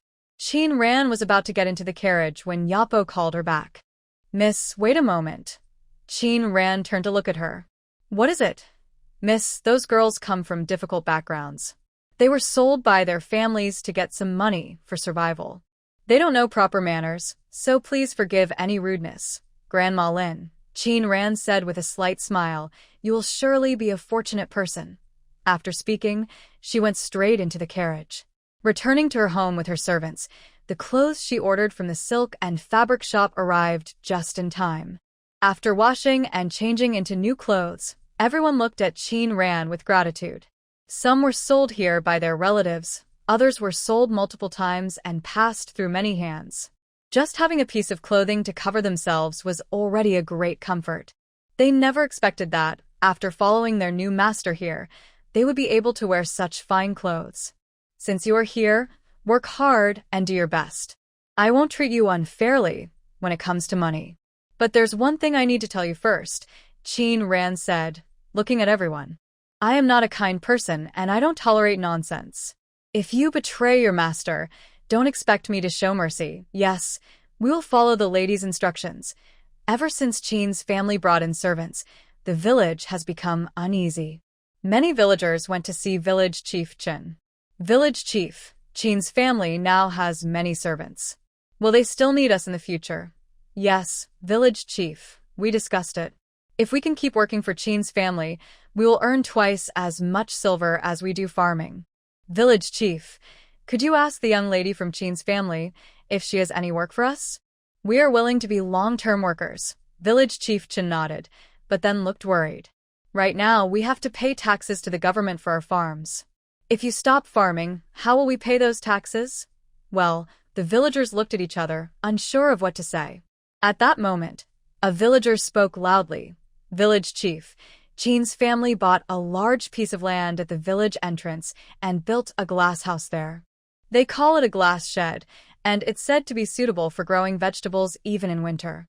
I don't know if it's true, but Chin Ran said it's definitely so. Maybe you should ask if we can buy some land too, and then we can help her farm it. Hearing this, everyone quickly nodded. Yes, yes. We'll help her farm it. Village Chief Chin glanced at them and said, You're really good at planning. Selling land to make some money and expecting to get paid for working it. But look at how much produce your land yields in a year. I don't even want to talk about it. He waved his hand. Fine, I'll go with you today, but whether this works out or not, you all have to accept it. When Village Chief Chin arrived at the Chin family, Chin Ran was at home. Seeing the busy servants in the yard, Village Chief Chin said with envy, Old Qin, you are so lucky. Having such a good granddaughter is 1,000 times better than your unmotivated children. Qin Chong smiled and said, I didn't expect Ran Ran to be so talented. The servants brought out tea and snacks. Village Chief Chen looked at the beautiful arrangement and said with a smile, I've only had such good pastries twice, both times in Taiyuan Prefecture. We don't have such fine treats in our town. These were made by the kitchen staff that Ran Ran taught. The first time I tasted them, I almost swallowed my tongue. Ha ha ha. As they chatted, Qin Ran entered. When Village Chief Chen saw her, his eyes brightened. This girl is becoming more and more beautiful. Though I haven't been to the capital, I think it's hard to find a girl as pretty as her there, he said happily. Now that she's about to come of age, matchmakers will be knocking on our door. There's no rush. She's still young. We can wait a couple more years, Qin Chong said, lowering his eyes to hide a fleeting cold look. Her parents probably don't want her to marry so soon. Yes, Village Chief Chen nodded. I wonder what kind of young master would be suitable for your daughter. Qin Chong smiled silently. After drinking 2 cups of tea and thinking for a while, Village Chief Chen said with a smile, Actually, I came today to ask you something. Please go ahead. With so many servants in your family, do you still need workers from our village? Of course we do. Qin Ran thought for a moment. But once the glass canopy is finished, we won't need so many people. Just some workers to farm the land. Hearing this, Village Chief Chen smiled and said, You want to farm that 1,000 acres of land too? He frowned and said, Honestly, our village's land is poor. We can't grow much on it. If we could, it would have been bought long ago since it's been empty for so long. It's okay. Maybe when I start planting, something will grow. Village Chief Chen looked at her, hesitant to speak. Seeing his difficulty, Qin Ran smiled and asked, Grandpa Village Chief, what exactly brings you here today? I find it hard to say. Village Head Chen repeated what the villagers said and sighed with a smile. I know this is a bit difficult for you. Our land doesn't produce much each year, and we might not even earn enough to pay wages. Qin Chong listened nearby and whispered, This is indeed a bit hard. Qin Ran chuckled silently, thinking to herself that someone had suggested this idea and truly helped her. How much land does our village still have? 2,800 acres. Qin Ran thought for a moment and whispered, If they are willing to sell, I might buy it. But about the money. Village Head Chen quickly said, Don't worry. We'll use the same price as when you bought that empty land. Qin Ran smiled and said, Then I'll trouble you with this. She took out 20 taels of silver and handed it to him. You've been thinking a lot about our family lately. This is a small token of our gratitude. Please accept it. No, this is not necessary. Village Head Chen waved his hand. It's just a small favor. I can't take your money. That's not as simple as you say. If it weren't for your foresight in removing those dishonest people from the list, how could we have finished building our house so quickly? Village Head Chen smiled. Fellow villagers shouldn't be so formal. If it weren't for you, our village wouldn't be as prosperous as it is now. A few years ago, many of us couldn't pay taxes and were punished. Our village was the most affected. Because of that, I've always felt ashamed in front of others. You've really helped me a lot. He refused again and again. I absolutely cannot accept this money. Grandpa Village Head, please accept this money with confidence. In the future, many things in our family will still need your help. Qin Chong smiled and said, Don't be so particular about a little gesture from a younger generation. Village Head Chen took the silver and sighed softly. Then I, an old man, will accept it gratefully. After Qin Ping left, Qin Chong looked at Qin Ran. Why did you decide to give silver to old Qin? His grandson runs a shop in town. The other day, I overheard someone inside say they still needed 20 taels of silver. Now, they should be able to solve their urgent problem. Ran Ran has grown up, Qin Chong said happily. The Qin family trusts you. I'm confident in you. With Qin Ran's promise, everyone in the village was very happy. They rushed to write documents for Chairman Chen, except for the Li family, who refused to sell. You bunch of fools. Selling the land for such a small amount of silver. Do you think we can live off this land for a lifetime? If the Qin family doesn't need you anymore in the future, where will you earn silver? Are you still hoping the Qin family will support you forever, generation after generation? Li's words made everyone hesitate. Yes, what if the Qin family doesn't want to use them later? What will they do then? Without land to farm, where will they go? What about their children and grandchildren? Seeing this, Li felt proud. She just couldn't stand seeing the Qin family succeed. As long as she could cause trouble for Qin Ran, she was happy. At that moment, Lin whispered, generation after generation? We can't even feed or clothe ourselves now. As long as we can survive, that's enough. She firmly pressed her handprint on the document. Yes, if we don't sell the land now, next year we might get whipped, said a young man who stepped forward and pressed his handprint on the document. This year's harvest isn't enough to pay taxes. If I hadn't earned some silver working for the Qin family, I might have been whipped too.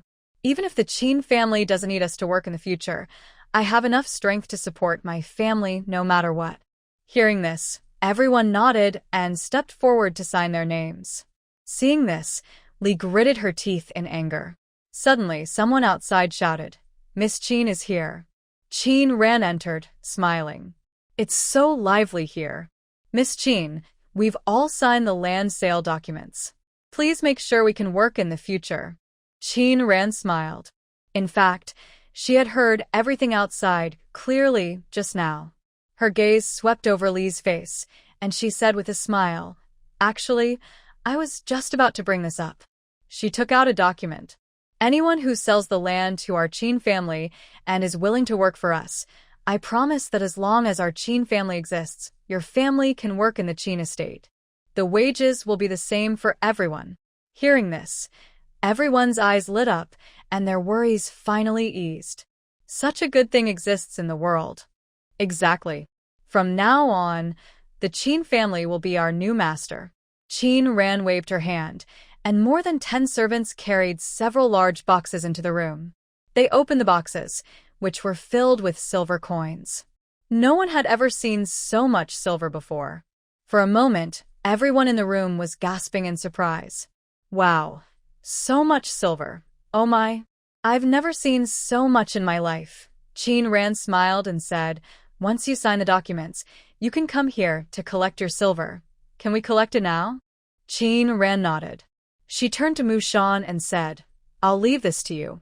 Distribute the silver according to the documents. But if anyone tries to cause trouble, don't hold back. Everyone's eyes focused on the sword at Mu Shan's waist. Their restless hearts suddenly calmed down. Li Shi was stunned by the shiny silver and swallowed hard. Her family had 40 acres of land. If she sold it, she could get 40 taels of silver. She forced a smile and walked over to Qin Ran. Qin family girl, what can I do for you, Aunt Li? Qin Ran asked calmly. Isn't your family not selling? Why are you here? I just came to take a look, she said softly, glancing at the silver in the boxes. If I sell, can I get 50 taels? Qin Ran chuckled inwardly.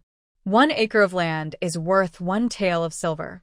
Why are you asking for 50? You don't know, she said proudly. My land is very good this year. It's the best in the village and the harvest is the biggest. She lifted her chin. Plus, my land is at the end of the village, where the soil is the best. At the end of the village, Qin Ran smiled. I remember there's a forest there, and wild boars often damage the crops. It's better not to buy such a place. Li Shi's face changed, and she cursed inwardly. How does this little brat know all these things? Then 50 taels is enough. Qin Ran smiled but said nothing. She turned and walked away. People nearby saw this and couldn't help but laugh. Just now, someone said we're all fools. Now she knows how good the Qin family is and is eager to pretend to be the fool. Exactly. Her land doesn't produce much. My family is right next to hers, and this year, wild boars have destroyed a lot of her crops. Li Shi's face turned red. She glared at everyone and shouted loudly, What does that have to do with you? Go away. She stood still for a moment, then gritted her teeth and quickly walked toward Qin Ran. 40 taels, I sell it. 30 taels, Qin Ran said calmly. In places without wild boars, I usually get this amount of silver. You want to sell that land for the same price? Aunt Li, do you think I'm someone without brains? I won't take more than 30 taels, not even a penny more. 30 taels. Impossible. Qin Ran heard this and smiled, then turned around and left without hesitation. Aunt Lee stood there with a dark face, cursing silently. Bah! That girl is just after some dirty money, showing off here. The land she bought? What good can come from it? In the end, all that silver will be wasted. Aunt Lee rolled her eyes and quickly walked out. When Qin Ran got home, she heard Zhao Yuan teaching two little kids to read. Life is like a mustard seed. The heart contains Mount Sumeru. How can they not understand these two sentences? Zhao Yuan's voice came through.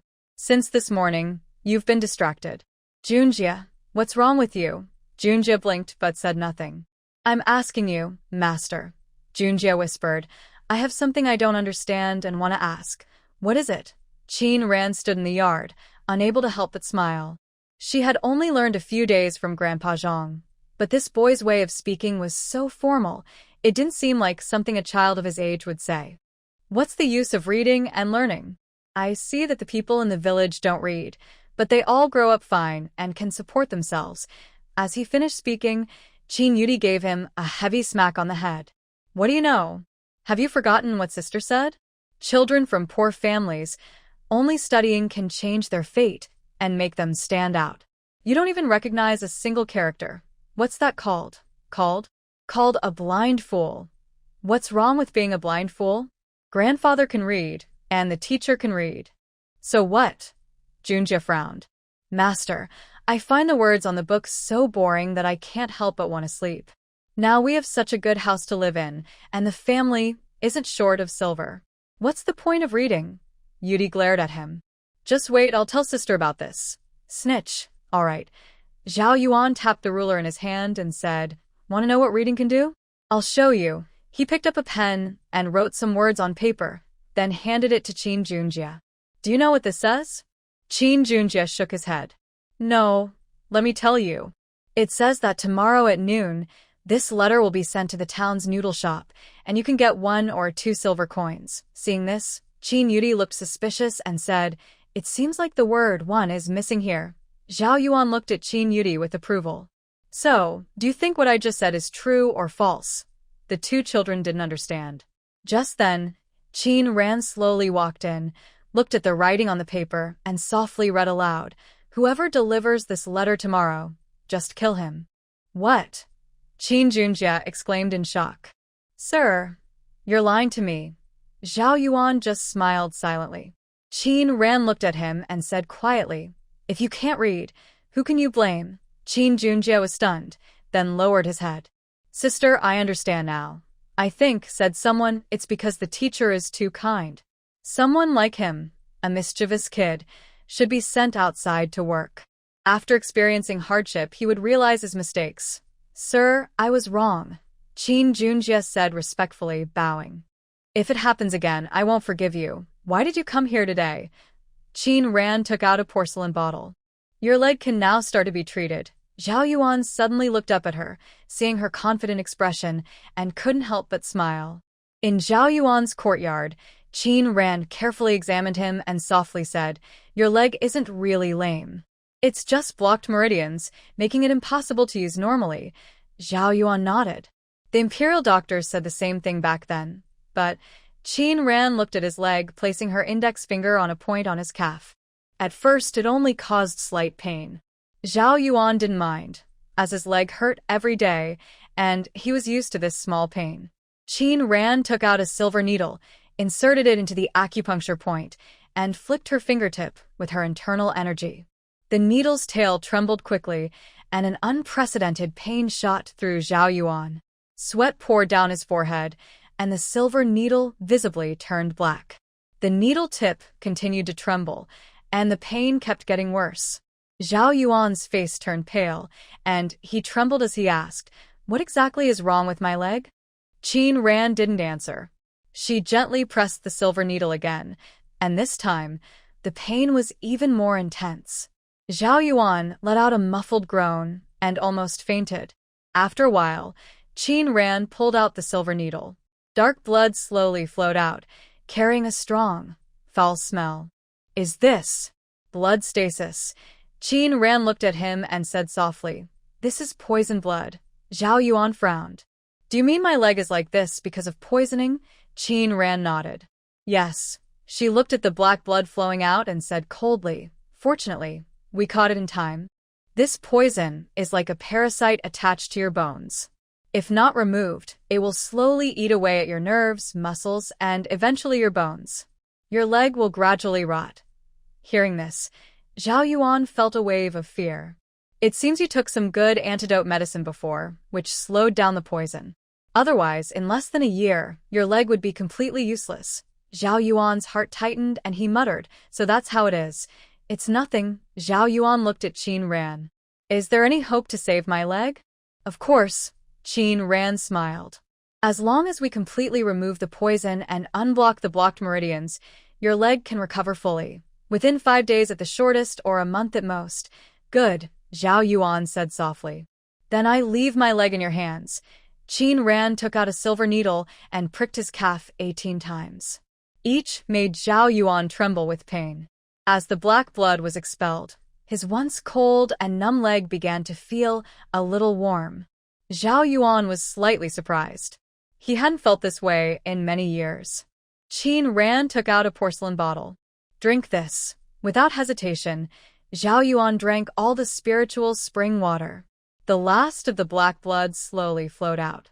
Qin Ran applied a prepared medicinal powder to the needle holes, and the medicine seeped into his leg. The intense comfort almost brought tears to Zhao Yuan's eyes. After so many years, he had searched for famous doctors everywhere, but no one could cure him. Today, this young girl had saved him. Thank heaven I am not doomed. Zhao Yuan's eyes welled with tears. He smiled and said, Little girl, thank you. You're welcome. She took out a few pills.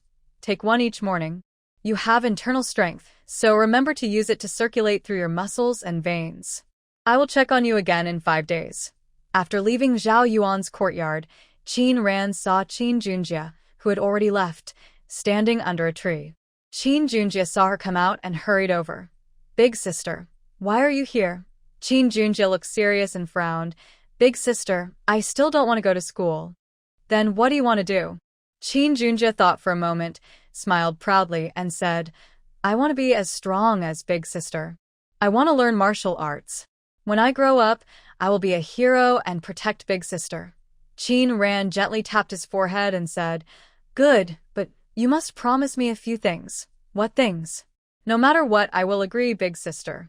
Morning and evening. As Qin Ran finished speaking, 2 figures appeared beside her. Your servant greets the young lady. Big sister, do you agree for me to learn martial arts? Qin Ran nodded. I agree, but you must also keep up with your studies. Okay. Jiejie will listen. Seeing his excited look, a slight smile appeared on Qin Ran's lips. Qin Junjie was still excited, but soon his smile faded. Starting tomorrow, at the hour of Yin, wake him up to practice martial arts. No slacking for a day. Show your skills. I will check his progress daily. If he slacks off or doesn't improve, I will punish both of you. Do you understand? Yes. Your servant understands. Qin Junjie blinked and stammered. The hour of Yin? If you want to practice martial arts, you must get up at that time. Since you just promised me, you must keep your word. Qin Ran continued. And about your studies, after practicing tomorrow, come to my courtyard. I want to check. Qin Junjie's face changed. Just as he was about to chase after her, 2 people blocked his way. Mu Qing and Mu Bai smiled and said, Young master, please. Qin Ran returned to her courtyard. Mu Shan came over quietly and said, Miss, everything is arranged. Tonight, at the hour of Z. Mu Shan knocked on the door, and soon a familiar figure opened it. You are very punctual, young lady. Qin Ran smiled. I promised my mother-in-law I would come, so I won't break my word. The person she wanted to see late at night was the tooth lady she had just met a few days ago. Please come in, young lady. Qin Ran entered the village and looked around. Grandma Lin smiled and said, Sorry for the mess. The village hasn't been cleaned for a while, so it's quite dirty. It's okay. The design of this place is quite clever. Grandma Lin paused while pouring tea. I see you're quite sharp. I didn't expect you to see through my tricks so easily. Hearing this, Mu Shan and the others looked surprised. Was their master playing some kind of hidden game? Young lady, is what you said the other day true? When you asked the guards to deliver a message. Qin Ran nodded. What do you think, Grandma? If it's really as you say, I am willing to help, Grandma Lin said excitedly, trying to hide her happiness. But doing this will require some silver, and it won't be easy to succeed overnight. I'll handle the money, Qin Ran said, placing 4,000 taels of silver on the table. That was all her cash. If it's not enough later, just tell me. Grandma Lin's eyes lit up when she saw the silver. You need to make sure they agree willingly. If they're not happy, you can't force them, Qin Ran said softly. Everyone has their own way of life. I just want to give them a different choice. If they don't want to, no amount of forcing will work. Don't worry, young lady. I understand the situation, Grandma Lin replied. But it's hard to find people who can teach skills. These folks aren't very talented, so it won't be easy to meet your requirements. She looked at Grandma Lin with a smile. The layout of this courtyard is simple, but it's full of secrets. You've put a lot of thought into it. Since you're skilled in the 5 elements and the 8 trigrams, I believe you know many capable people around you. I didn't expect you to see through me. I was just showing off a little. Please don't laugh at me, Grandma Lin said modestly. You shouldn't underestimate yourself. I only understand a little, not an expert. I can see some things clearly. If I'm showing off, it's because you're humble, Qin Ran smiled. So, are you willing to agree? Thank you for trusting me, young lady. I will take on this task, Granny Lin bowed. I thank you on behalf of everyone here for your great kindness. There's no need to be so polite, Granny. I took them in not without my own reasons. I need a strong force, one that truly belongs to me. If they are willing, they could become my close allies. If not, I will release them from their bonds and let them go. I don't need disloyal people around me. Yes, I understand, Granny Lin said, her eyes fixed on Qin Ran with a sharp gaze. There is something I want to ask you. Please go ahead. Why do you trust me, this old woman? Qin Ran smiled. Granny, you can't be fooled by appearances. The day I came to buy the servants, I remember your words clearly. I've seen other madams and know their ways. To them, the people they buy and sell are no more than animals. Their only value is how much silver they can get. But you said that these servants are unfortunate people, and you asked me to take good care of them. Someone like you must have a kind heart. Doing this kind of business without losing your conscience shows your true nature. I trust you and want to be honest with you. I hope you can also be sincere. Hearing this, Granny Lin's eyes grew moist, and a genuine smile appeared on her face. She wiped away the tears and softly said, Actually, I was sold by my family when I was young. Because of that, I understand their suffering. Being treated like an object, marked with silver, and bought by others, then being beaten and scolded, unable to control my own life or death. That's something I will never forget. When I started this work, I shared the same hopes and dreams as you. I wanted to build a force to protect those who are bought and sold. My wishes were good, but I ended up becoming someone I despise. If you can help fulfill my regret, I am willing to give my life and help you. I knew I wasn't wrong about you, Qin Ran softly said. But what I want to do is a little different from what Granny hopes for. She stood up, walked to the window, and looked at the moon hidden in the clouds.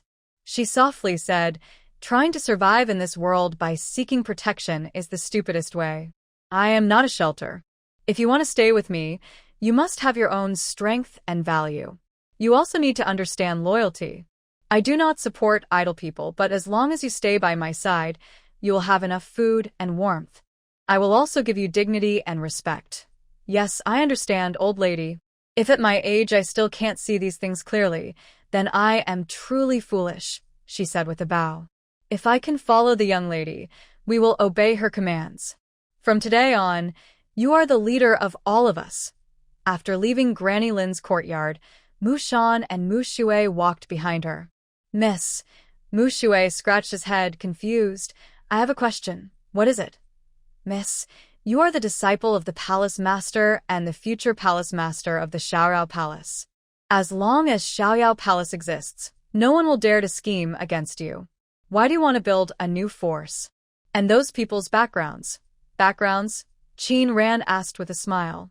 Mu Shui, I was born in Xiaorao Palace and have seen many talented martial artists. They are extraordinary, and I have trained with them since I was young. But how can children from ordinary families learn martial arts? Training from a young age is important, but she glanced at Mu Shui, who says you can't start training halfway. I am the best example. Also, people's potential only truly erupts when they are pushed to the brink of despair. Break to rebuild. And who told you they must be martial arts masters? Qin Ran's lips curled slightly. Bravery of a common man is nothing special. After speaking, she suddenly flew away. Mu Shui blinked and turned to Mu Shan. I think that last sentence was meant for me. Mu Shan shot him a look. Drop the feeling. Are we not brothers anymore? Why do you still kick me when I'm down? Mu Shui glared at him. I think what the lady said was about Mu Qing and Mu Bai, bravery of a common man, so I can only teach the young master. Mu Shan said nothing, but his face looked a bit unhappy. They had been sent by the palace master to protect the young palace master. Now that the young palace master wanted to build her own force, should they report this to the palace master? The young mistress did not avoid them, which shows she does not want to hide from the lord of the palace. However, since they are now her guards, they should follow her orders. She just spoke with that old woman, and he overheard and remembered their conversation. The young mistress cares most about loyalty. His eyes flickered with understanding, knowing what he should do. Don't tell anyone about this for now. Mu Shui blinked and nodded seriously. Yes, if others find out that the young mistress said I only have bravery but no skill, it would be very embarrassing. Mu Shan turned to look at him, studied him for a moment, then shook his head and said, the young mistress is right. Even you are making fun of me. I'm not talking about that, Mu Shan whispered. What happened here tonight must not be shared with anyone, not even the lord of the palace. Do you understand? Mu Shui nodded, seeming to understand but not fully. I understand. The next morning, before dawn, sounds of practicing martial arts came from Qin Junjia's courtyard. At breakfast, Qin Ran looked at him, tired and sleepy, and couldn't help but smile quietly. What's wrong with Junjia? Qin Chong asked, offering him a mushroom. Did you not sleep well last night? No. Qin Junjia yawned and looked at Qin Ran shyly. Seeing she ignored him, he felt a little sad and whispered, I got up early to practice, so I am a bit tired now. Qin Chong smiled. Practicing martial arts? Yesterday, Junjia said he wanted to learn martial arts, so I asked Mu Qing and Mu Bai to teach him. Mrs. Wu looked at him with concern. Ran, Junjia is still so young. Learning martial arts now might be a bit too hard for him. How can it be too hard? She smiled. If he doesn't endure hardships now, he will have to face life's difficulties later. To succeed, you must work hard. But, Mother, you should think long-term. If you want Junjia and the others to stay forever in this remote, barren land, you don't need them to study or read. Just teach them how to farm, understand the seasons, and what crops to plant. But if you want them to stand out, just doing that won't be enough. They probably won't even be able to leave Yan'an town, Qin Ran said seriously. If you want the Qin family to live by farming for generations, then I won't say these things today. Just as she was about to speak, Qin Chong interrupted her. Let's follow what Ranfan says. As the saying goes, jade must be polished to become a gem. Ranfan is right. Hearing Qin Chong speak, everyone else naturally didn't dare to say anything more. Now that Ranfan is grown up, she should learn to manage the household. Our Qin family isn't a noble family with vast wealth. Most of the property was earned by Ranfan herself. Naturally, she should have the final say in family matters. Qin Chong looked at everyone and finally focused on Ranfan. Are you willing to take on the role of housekeeper? Grandfather, I might not have the time to manage the household, she said, putting down her chopsticks. Right now, all the silver in our family is being used to build a house and buy land. We also have many people to support, and daily expenses are high. I plan to go to town to do some business and earn some silver to balance the household expenses. She still had over 1,000 taels of silver, which seemed a lot now, but when expenses are considered, it's not enough. Plus, Granny Lin will need quite a bit of silver, and although she is now the young mistress of the carefree palace, she doesn't want to ask her master for help. Hearing this, Qin Chong nodded. All right, if you need help, just ask your grandfather. Thank you, grandfather. Ranfan returned to the courtyard, then quickly entered her space. Over the past few days, she had been practicing her internal energy there every day. She felt that her energy grew very quickly when she trained in the spiritual spring. She went to the herb field, looking at the herbs that had grown together into a large patch. A satisfied smile appeared on her face. These herbs could sell for a good amount of silver. But she was also a bit worried. Currently, the only herbal shop in town was run by Master Bai. Where could she sell her herbs? She couldn't sell them to her master. Next, she went to the farmland. Seeing the ripe grains, she moved her mind, and the grains were harvested by themselves, neatly piled aside. Ranfan was very happy. This was so convenient. She stepped forward, looking at the small, arm-length corns. A bright light flashed in her eyes. In her previous life, she had seen many laboratory-grown grains, but none could compare to what she saw now. The corn and rice not only looked very good, but also emitted a fragrant aroma. Just smelling it made her want to eat a few bites raw. Imagine how delicious it would be when cooked. Winter is coming soon, and food supplies are tight. However, with space, there is no need to worry about not having enough food. The entire village's grain needs can be easily met. If these high-quality grains are sold on the market, especially since they are grown in the space and have absorbed the benefits of spiritual spring water, they will not only promote longevity, but also greatly benefit health. Naturally, they will fetch a good price. The mushrooms have already overrun the space. She went to the warehouse, waved her hand, and dozens of baskets were instantly filled with mushrooms. In the 100 Flavors restaurant in Yunin town, Wen Zi was counting money when a young servant knocked and entered. Shopkeeper, recently fewer mushrooms have been delivered. The customers are waiting. Wen Zi put down the ledger, frowning slightly. Did the Qin family mention the reason? Miss Qin only said that there aren't many mushrooms on the mountain now. She's thinking of a solution. Just then, footsteps approached. Shopkeeper. Mushrooms. Mushrooms are here. Sent personally by Miss Qin. There are enough to fill 5 carriages. Hearing this, Wen Zi's eyes lit up. She stood quickly and hurried outside. When she reached outside, Qin Ran had just stepped down from the carriage. Miss Qin, Wen Zi smiled and said, I've been waiting eagerly for you. Is sister waiting for me or for my mushrooms? Of course, both are waiting. She looked at the dozens of baskets of mushrooms being unloaded from the carriage and exclaimed in surprise, these mushrooms are so well grown. Much better than the ones sent before. Since they grew in the space's soil, they are naturally different from those on the mountain. Such good mushrooms. I feel a bit embarrassed to only pay 2 taels of silver. As long as they stay this good, I'll pay 3 taels. Is that okay? As she finished speaking, a maid hurried over, whispering a few words into Wen Zi's ear. Her previously cheerful face instantly darkened. When did this happen? She asked in a deep voice.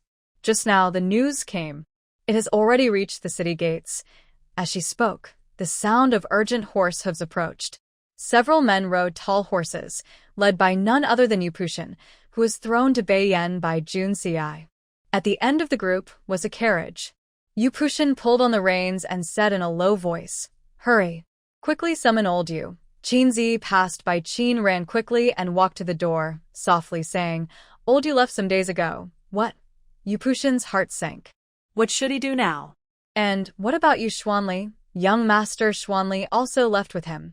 At that moment, Yu Pushin's gaze flicked to a familiar figure.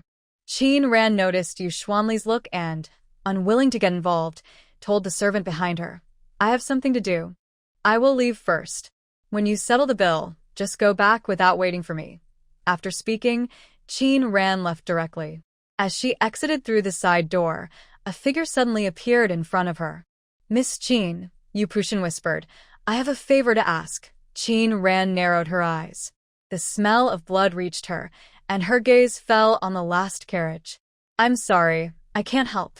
Qin Ran lowered her eyes and softly said, Please find someone more capable. She knew he didn't want to reveal his identity and didn't call him the young master. Just as she was about to leave, Yupushin suddenly grabbed her arm. Qin Ran's face changed, and her expression turned cold. Ah, Qi is badly hurt. If we don't help him, he will die. Please, since he gave you so much silver, help him. His hand still held her arm tightly. Wenzi, standing farther away, couldn't hear what they were saying, but she saw her master holding Qin Ran's arm clearly. She frowned slightly and wondered silently, who exactly is Qin Ran? How does she know the master? And it seems they are quite familiar. Qin Ran's fingertips moved slightly, and a silver needle pierced his hand. Ah! Yupushin cried out in pain and loosened his grip. Qin Ran rubbed her arm. If I weren't considering your acquaintance with your master, I would have ruined your hands today. How dare you? A guard stepped forward, about to scold, but Yupushin raised his hand to stop him. It's fine. Yupushin's eyes fixed on Qin Ran. Right now, she was the only hope for healing Junci. Even if it meant giving him a shot or a cut, he would endure it. Qin Ran looked at the carriage, the blood smell growing stronger. She frowned, clenched her fists, and softly said, "Take the person to the tea house, go through the backyard, and don't let others see." Yupushin heard this, and a glimmer of hope appeared in his eyes. Thank you. Qin Ran lowered her head and quickly left. Qin Ran went to the backyard of the tea shop, where a small courtyard was built. Soon, several figures entered from behind and headed straight to the main hall. Miss Qin. Qin Ran looked at Junci, who was covered in blood like a gourd, and her brows furrowed tightly. Why are you so badly hurt? She saw a knife wound about an inch wide running from his chest to his waist. His clothes were soaked with blood, and there was a sword wound on his shoulder, deep enough to see the bone. The most dangerous was the knife wound at his chest, where a broken sword was still stuck. Just looking at these injuries, it was clear how fierce the fight had been. As Yupushin said, if he wasn't treated soon, Junci would surely die. He's a prince. Where is his usual grandeur? How could he get such serious injuries? Are his bodyguards just for show? Her tone was a bit sharp. Yupushin was stunned, and the guards with him were even more surprised. Did she even know who these people were? They weren't just ordinary folks she could scold at will. How dare you disrespect the heir? Yupushin kicked the guard who had just spoken out of the way. You unthinking fool! Don't you know this young lady is the only one who can save Junci?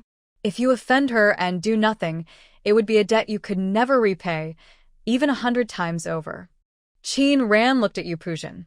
Is that what the heir thinks too? No. Yupushin smiled. The servant is ignorant. Please don't be angry, Miss Qin. Everyone saw this and couldn't help but feel nervous.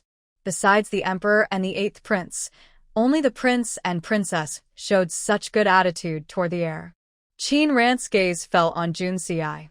He was now with his eyes closed, lips showing an unnatural purple hue, and a few drops of blood on his fair face made his handsome face look a little more enchanting. Qin Ran opened the medicine box she had prepared earlier, took out several porcelain bottles, and poured all the spiritual spring water onto the wounds. The wounds bubbled with blood foam, and a burning smell spread. Qin Ran frowned and whispered, "There is poison." "Poison," Yupushin said nervously. "Is there an antidote?" After checking the pulse, Qin Ran shook his head. Junci originally had multiple poisons on his body. Now, these poisons have merged to form a new toxin I've never seen before. There is no antidote right now. Yupushin heard this and felt a chill in his heart. No, it can't be. He can't die. He absolutely can't die. Yupushin's voice trembled slightly. "Ci, you must stay alive. You haven't avenged your revenge yet." "Ci, what are you crying about?" Qin Ran, annoyed, said, "He's not dead yet. I said this poison can't be cured, but I didn't say he's about to die." "Huh." Yupushin lowered his voice, feeling a bit embarrassed. Qin Ran stepped forward, took out a yellowish pill with a faint fragrance. This was a starry pill, capable of bringing the dead back to life. Now, because of severe external injuries, the only way to save his life was to use a pill made from starry grass. After disinfecting the wound, Qin Ran washed it again with spiritual spring water. This time, no more blood foam appeared. The poison wasn't cured, but at least his life was temporarily saved. He bandaged the arrow wound and the long sword wound, then moved to the most difficult wound on the chest. The sword was stuck inside the flesh, and to remove it, the wound had to be cut open. There was no other way. Qin Ran narrowed his eyes and whispered, "You all go out." Yu Pushin blinked. What do you want to do to a CI? Qin Ran glanced at him. What can I do? Of course, I want to save his life. Save his life. His lips trembled slightly. We're here, and you still can't save him. His gaze fell on Qin Ran's hand as he untied Junxi's belt, voice trembling. Maybe I. Before he finished, Qin Ran didn't bother to argue. With a wave of his palm, powerful internal energy swept out. The others in the room had no time to resist and were instantly pushed outside the door. Standing in the courtyard, Yu Pushin looked at the guards behind him and then at himself. When did her internal strength become so much higher than his? He remembered being sent to Beiyan, and she didn't even have internal strength then. It hadn't been long. Has she taken some kind of spiritual pill? However, if Lord Ji knew that a woman had loosened his clothes, he would probably be very angry when he woke up. Miss Qin is his lifesaver, and Lord Ji cannot do anything to her, but she might suffer the consequences herself. She might even be thrown into the western desert. Qin Ran untied his belt and looked at the wound on his stomach. Her brow furrowed deeply. There was another injury here, and the flesh around the wound was already rotting and turning white. Did he fall into a trap? Why are there so many wounds all over his body? Thinking for a moment, Qin Ran waved her hand, and their figures disappeared from this place. Using her mind, she and Lord Ji appeared in the operating room. To prevent him from waking up, Qin Ran gave him a strong dose of anesthesia. She took out a surgical knife and carefully removed the rotten flesh from his body. She washed the wound with spiritual spring water.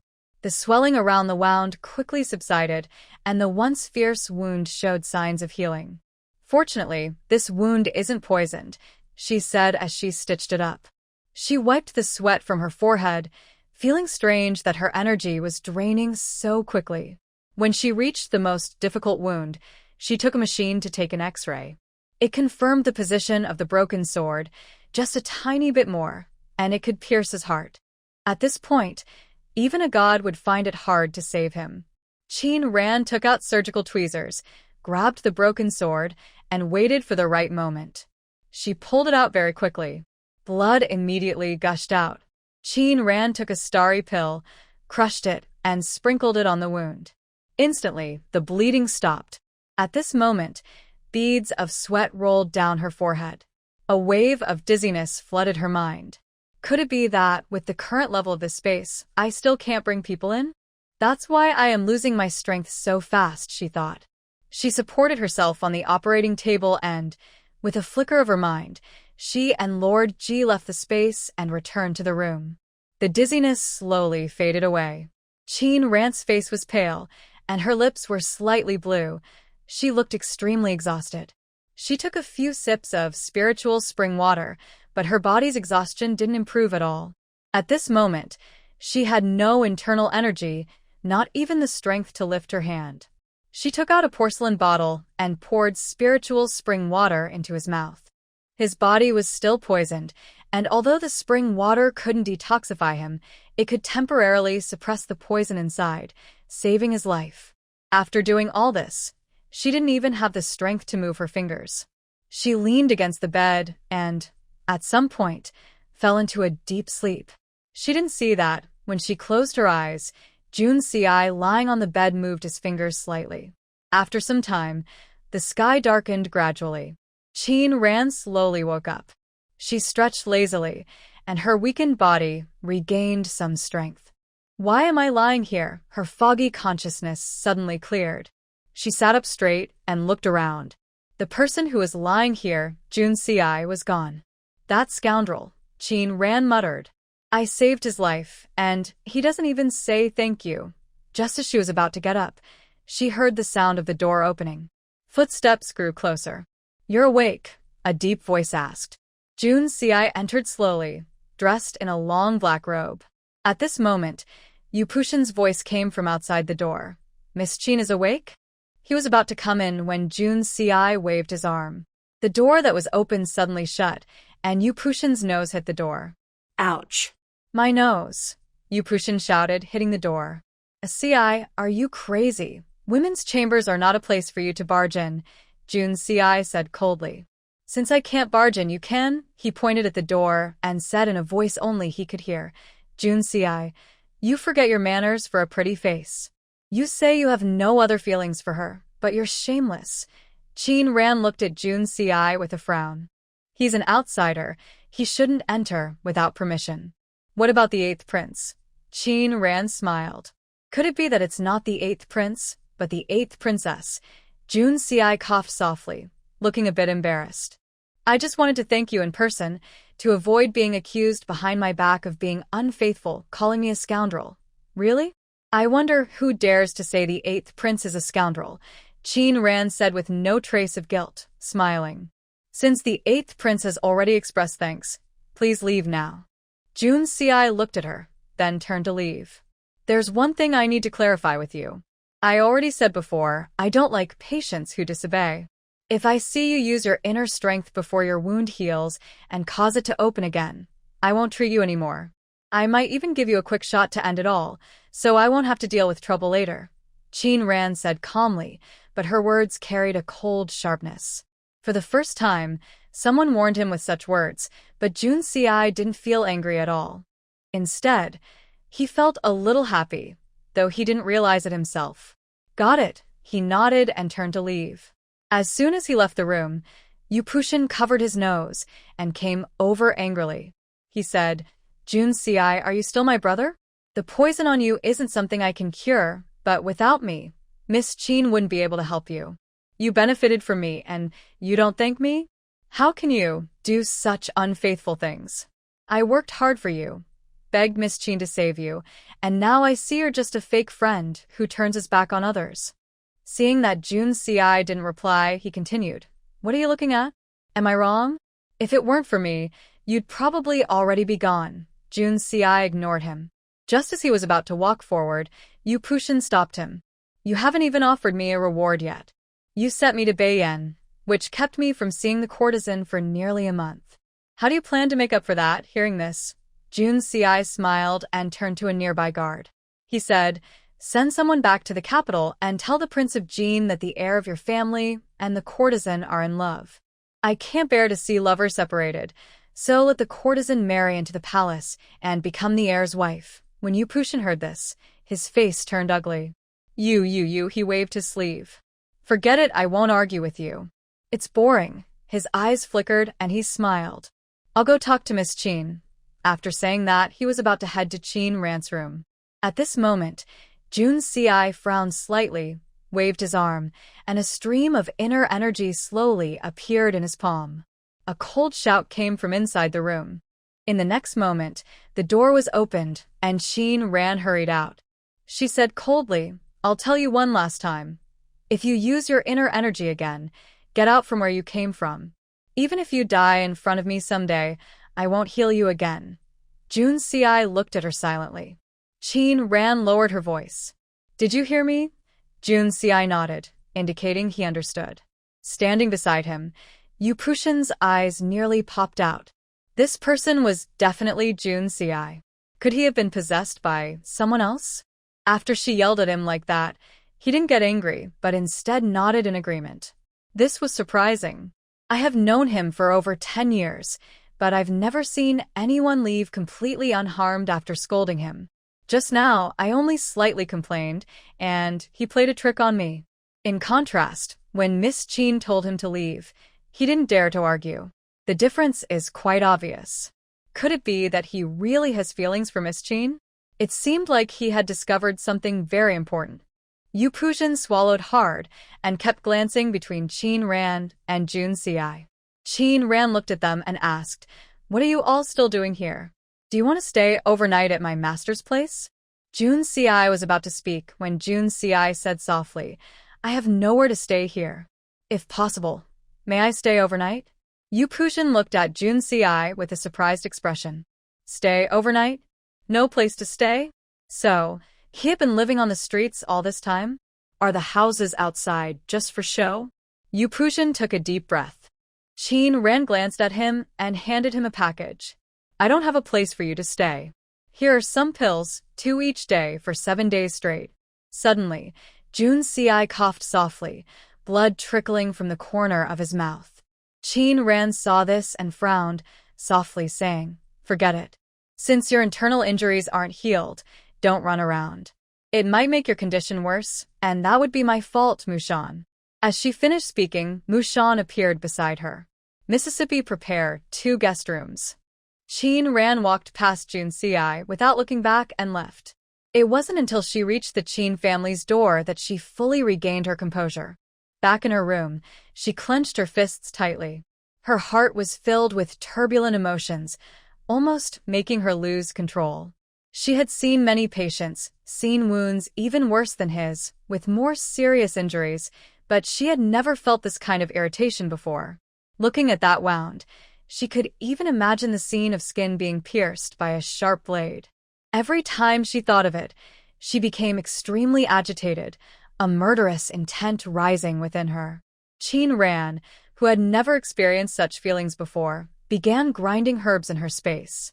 In her past life, whenever she felt anxious, she would hide in the laboratory to study ancient books. Many of the medicinal herbs in these old texts had already disappeared. She knew that even if she studied the books thoroughly, she still couldn't really create pills. But she enjoyed the process anyway, just to calm her restless mind. When she entered the space, she suddenly noticed a few small dark purple flowers growing next to the star grass, with green patterns on their petals. Qin Ran quickly stepped forward, surprised to see the plants, and exclaimed, These are purple butterfly flowers. Yes, these are the rare purple butterfly flowers that take 100 years to grow into a single plant. Old medical books say that they only grow on mountain peaks and in icy regions thousands of miles away. How could they appear in this space? Qin Ran gently touched the petals of the purple butterfly flower. The flower swayed like a butterfly dancing in the wind, which is how it got its name. Purple butterfly flowers are a sacred antidote, capable of curing all poisons in the world. They are very hard to find. She never expected to see them here in this space. Unbelievable. This place is truly a treasure trove. Her mood instantly lifted. Since the purple butterfly flower was so rare, she treasured it and didn't pick it. Her medical skills told her that the best time to harvest the flower is right after it blooms, when its medicinal power is at its peak. This purple butterfly flower only appeared today, which means the space has evolved again. Could it be because I healed Jun Si that the space has upgraded? Qin Ran realized that each time the space evolved, it seemed to be connected to Jun Si. Thinking of Jun Si again, a slight frown appeared on Qin Ran's face. After a moment, she patted her cheeks to suppress the strange feelings in her heart and continued grinding herbs. After dinner, Qin Junjie hesitated outside Qin Ran's courtyard. He stood there for a long time before finally gathering his courage and knocking on the door. Qin Ran, who had already noticed him, smiled and said, The door isn't locked. Come in, big sister. Qin Junjie entered and smiled. Aren't you asleep yet? It's still early. I haven't asked about your homework. Why would I be asleep? Qin Ran walked over and squatted down in front of him. The teacher said you worked hard today and didn't get punished. The teacher even praised you. Why do you look so down? Qin Junjie pouted and fiddled with his fingers for a long time but couldn't explain why he felt that way. Young men should speak openly about their problems. Why are you hesitating? Qin Ran softly said. You should learn more from Yudi. Since you're the older brother, you need to act like one. Do you want Yudi to always protect you in the future? When she mentioned older brother, Qin Junjie immediately lifted his head, his eyes shining with hope. Am I the older brother? Qin Ran nodded. Of course. But right now your behavior looks more like that of a younger brother. No, I am the older brother. I am.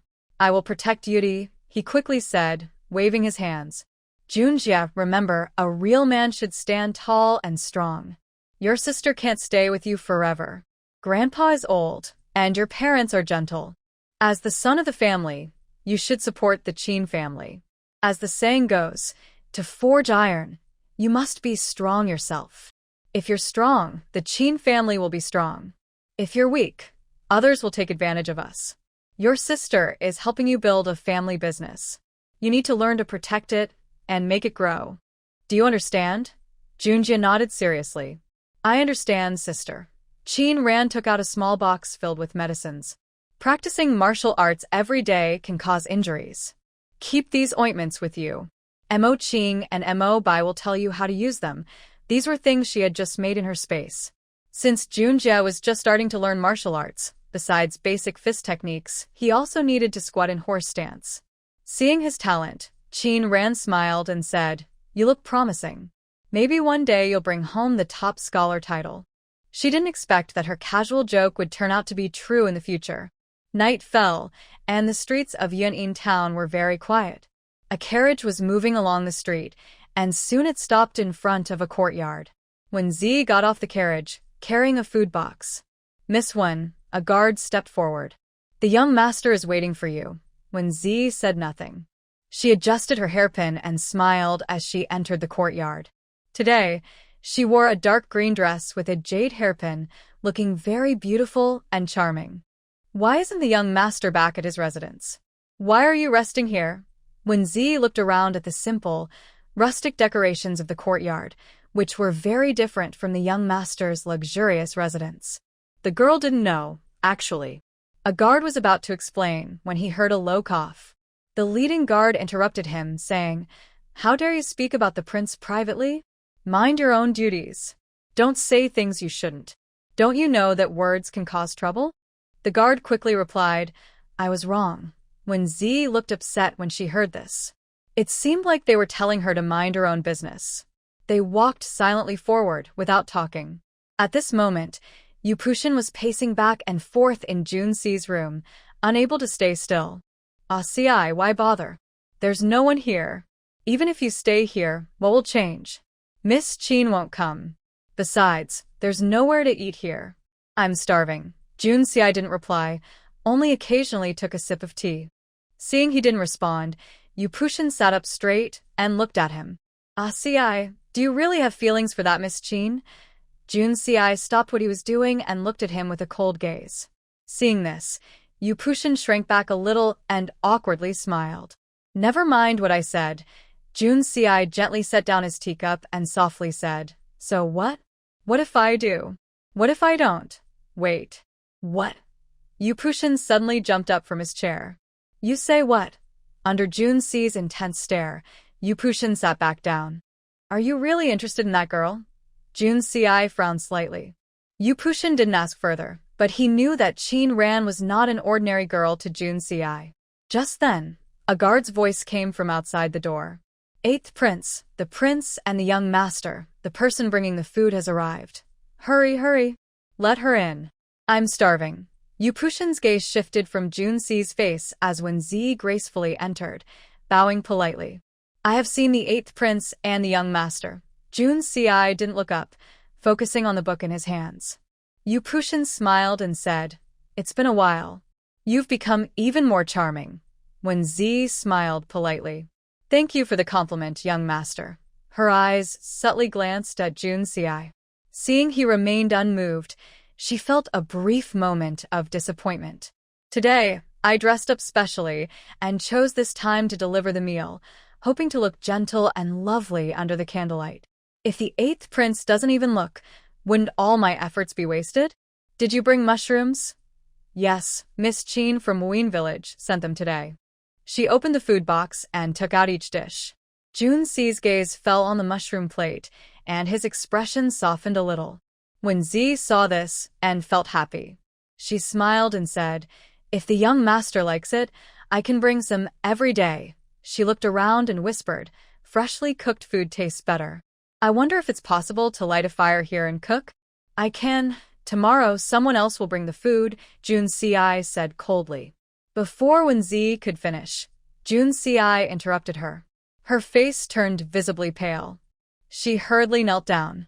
Eighth Prince, forgive me. I don't know what I did to upset you. Wen Zi quickly shut her mouth, lowering her head with red eyes. That's enough. Yupud waved his hand. Why argue with a servant? Now you complain about others talking too much, and Miss Qin also complains about you talking too much, he said to Wenzi. All right. You can leave now. Someone else will bring the food tomorrow. Wenzi stood up silently and left without a word. After closing the door, she slowly looked up, her eyes full of disbelief. The young master's words about Miss Qin must be Qin Ran. Today, she saw clearly the young master was holding Qin Ran's arm. She had never seen the young master act like this toward anyone. Who exactly is this Miss Qin? Moreover, she also said the 8th prince talks too much. Does she have a death wish? Just as she was about to leave, she heard Yupud's voice from inside the room. I plan to visit Wuyin village someday. I want to see how Qin Ran grows such delicious mushrooms, so tasty I never get tired of them. Do you want to come along? Wenzi's hand trembled. The 8th prince had agreed. Qin Ran, it's really Qin Ran.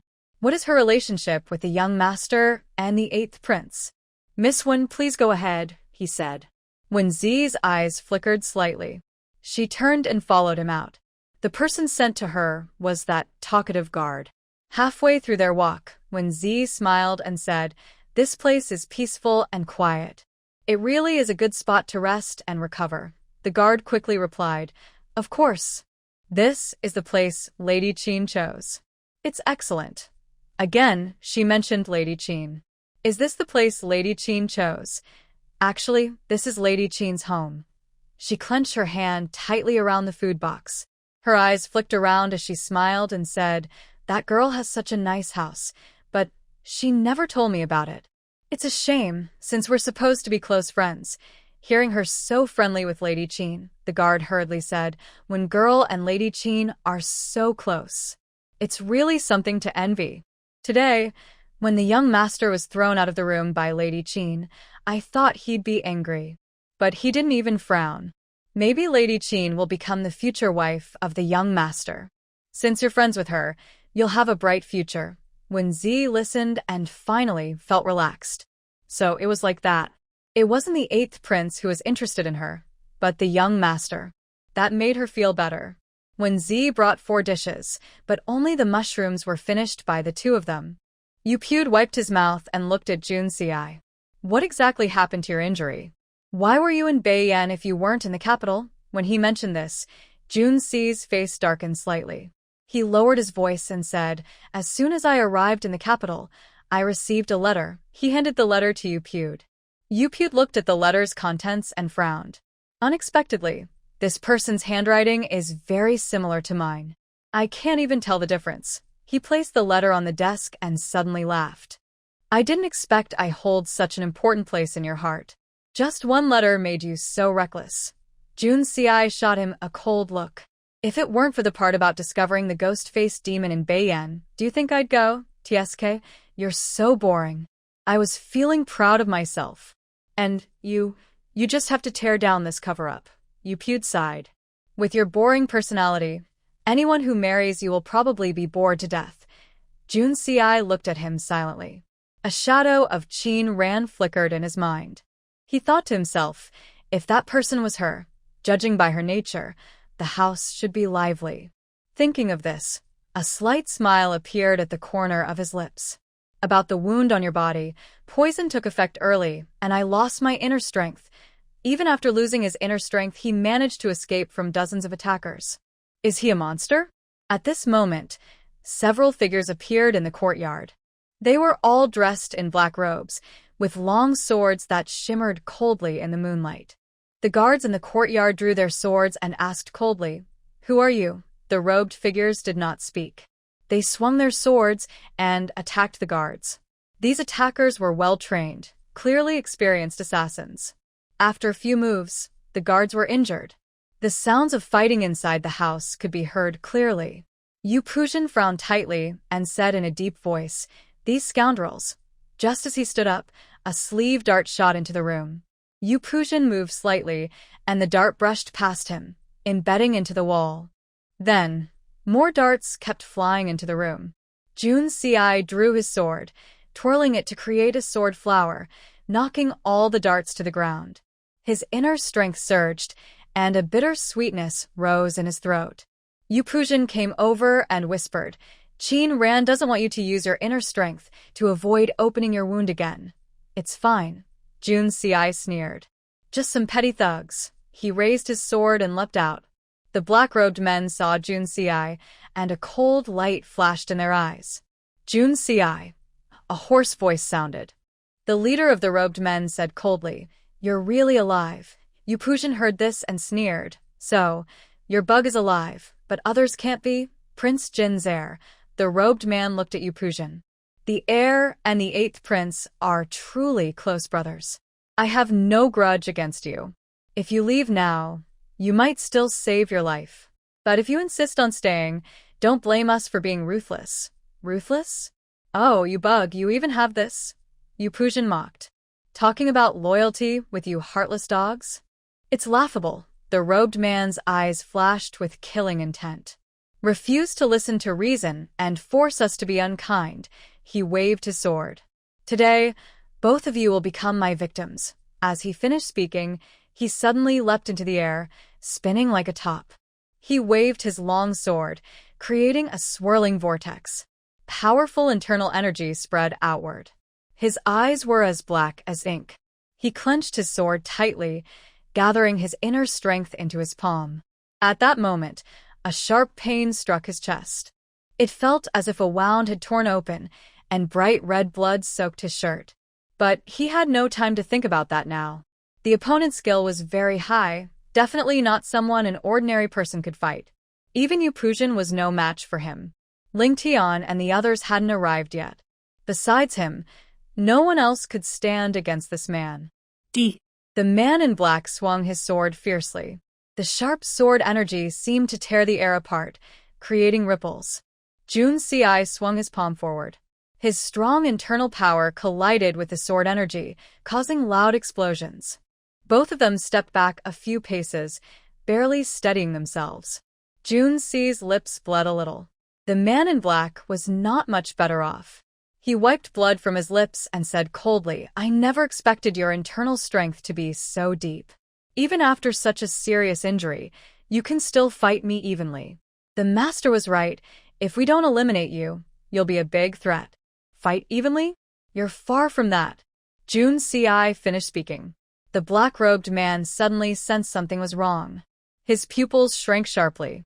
He shouted loudly, You poison me?" Using such a despicable trick. He covered his chest with one hand, holding his sword on the ground to support himself. "Protector." Several black-robed men hurried forward. They took out antidote pills from their clothes and gave them to him, but the burning pain in his chest didn't lessen at all.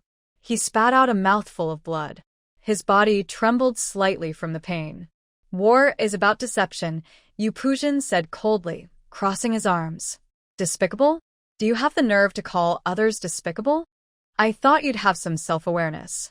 I didn't expect you to shamelessly say such things. If anyone is truly despicable, it's you.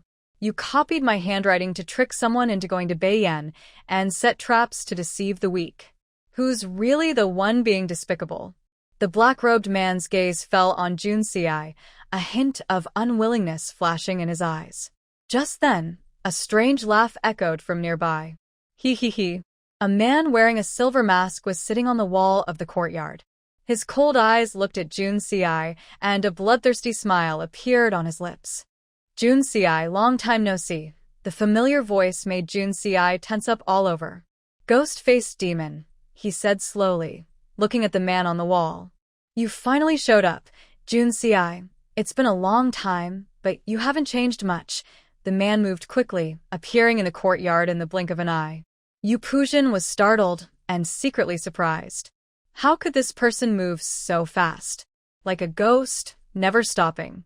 "You're the same, only using these low tricks," Jun Si sneered coldly. "After all these years, you haven't improved." "Haha," the ghost-faced demon chuckled. "Low tricks? Didn't your father teach you that sometimes you have to do whatever it takes to reach your goal? Isn't that his way? As his son, you should have learned that too." Jun Si's eyes flickered slightly, but he said nothing. The ghost-faced demon twisted his wrist and sneered fiercely. After so many years, some things need to be settled. As he finished speaking, he moved quickly, disappearing from his spot. Yu Pushin didn't have time to look around before a shadow flashed past.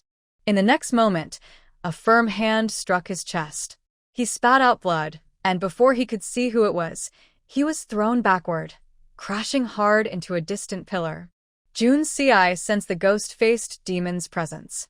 He gathered his inner strength in his palm and reached out to clash directly with the demon's hand. The powerful wind from their clash made everyone around step back instinctively. The ghost-faced demon's lips curled into a cold smile. If you were at your peak, I might hesitate. But now we are far apart. With that, he sank his energy into his dantian, and a stronger, more fierce inner force poured out like a tide. Jun Si was already badly injured and faced such a tough opponent. He was at his limit. Fighting the ghost-faced demon alone was hopeless. If this gust of wind hit him, the consequences would be terrible. At that moment, a soft little hand pressed against his back. Powerful internal energy, as vast and calm as a mountain river, collided with the energy of the ghost-faced Rakshasa. Suddenly, it seemed as if his back was pierced, and a column of blood shot out. He staggered backward several steps, his expression full of shock and anger as he looked at Qin Ran. "Who are you?" Qin Ran withdrew her hand, smiled faintly, and stepped in front of Jun Si, subtly shielding him behind her. "You're my yard, attacking my patient, damaging my house, and now you have the nerve to ask who I am. Are you even following the rules?" Qin Ran shot him a glance. "I've never seen someone so shameless." The ghost-faced Rakshasa looked at Qin Ran cautiously. He never expected that her martial skills were so high, rivaling even Jun Si at his peak. "I only want Jun Si," the ghost-faced Rakshasa said coldly. "This has nothing to do with you. Don't interfere." "Interfere? He owes me a lot of money. If he dies, you'll have to pay for my loss. Also, I hate rude people. You almost destroyed my house and openly attacked in my yard. This is my territory, so I have to step in. You're asking for death," the ghost-faced Rakshasa said fiercely. "Then all of you can die together." As he finished speaking, he waved his arm, and several figures appeared on the wall of the yard. They threw objects into the yard, releasing a green smoke. "It's poison." Qin Ran moved quickly, shooting a few antidote pills into the mouths of several people behind her. "Eat these." Without hesitation, they swallowed the pills, and their bodies, which had lost strength, instantly recovered. Seeing this, the ghost-faced Rakshasa's pupils shrank sharply.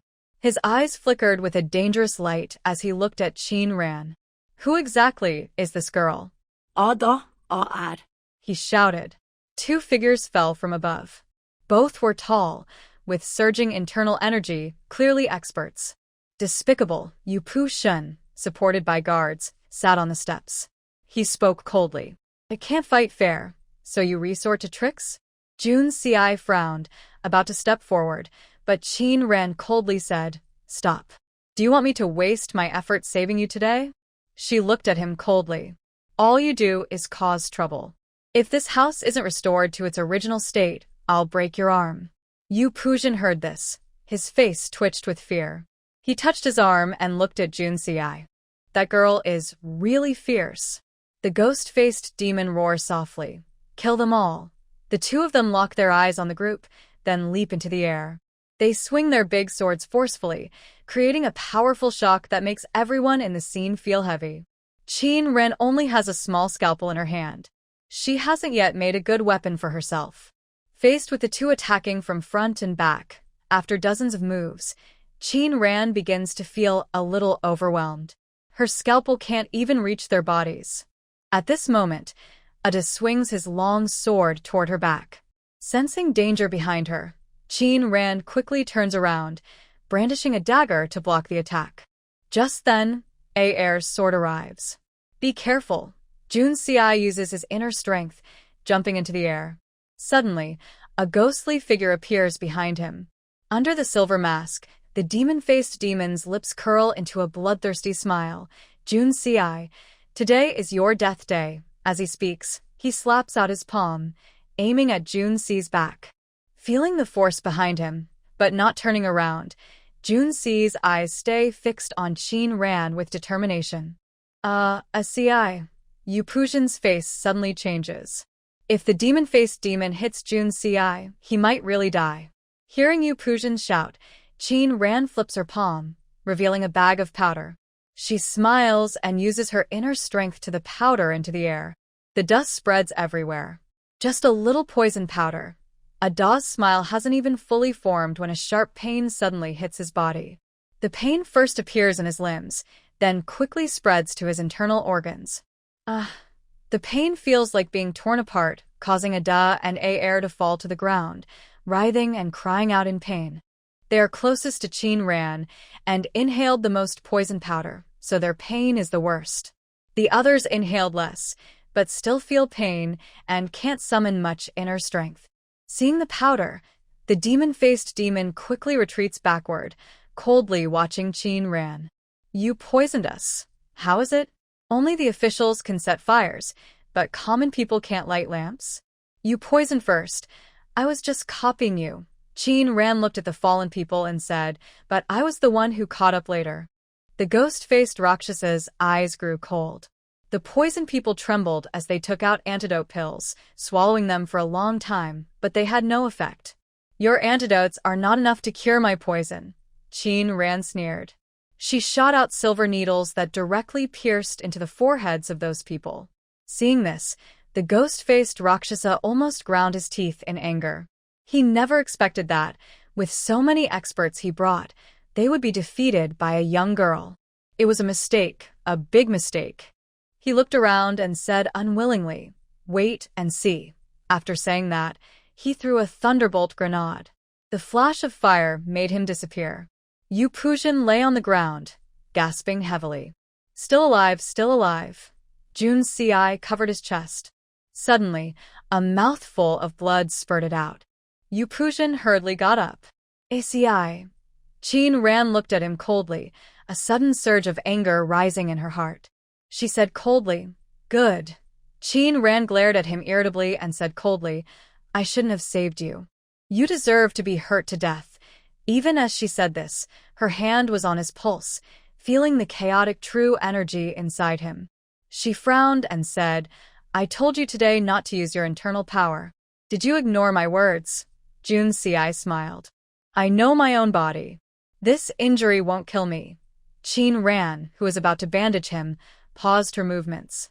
She curled her lips and said, "Not going to die." Then she pressed her finger on the open wound. Jun's face turned pale, and he took a cold breath. "Not going to die, but it will hurt." Yu Puzhen watched Jun's CI get hurt and found it strangely funny. After all these years, someone finally could treat him. As long as he could win Qin Ran's favor, Jun's CI would never enslave him again. Thinking of this, his attitude toward Qin Ran became even better. "Miss Qin, is there anything I can do to help?" Qin Ran glanced at him. "Take care of yourself first." She threw him a jar of ointment. "The swords and knives those people had are poisoned.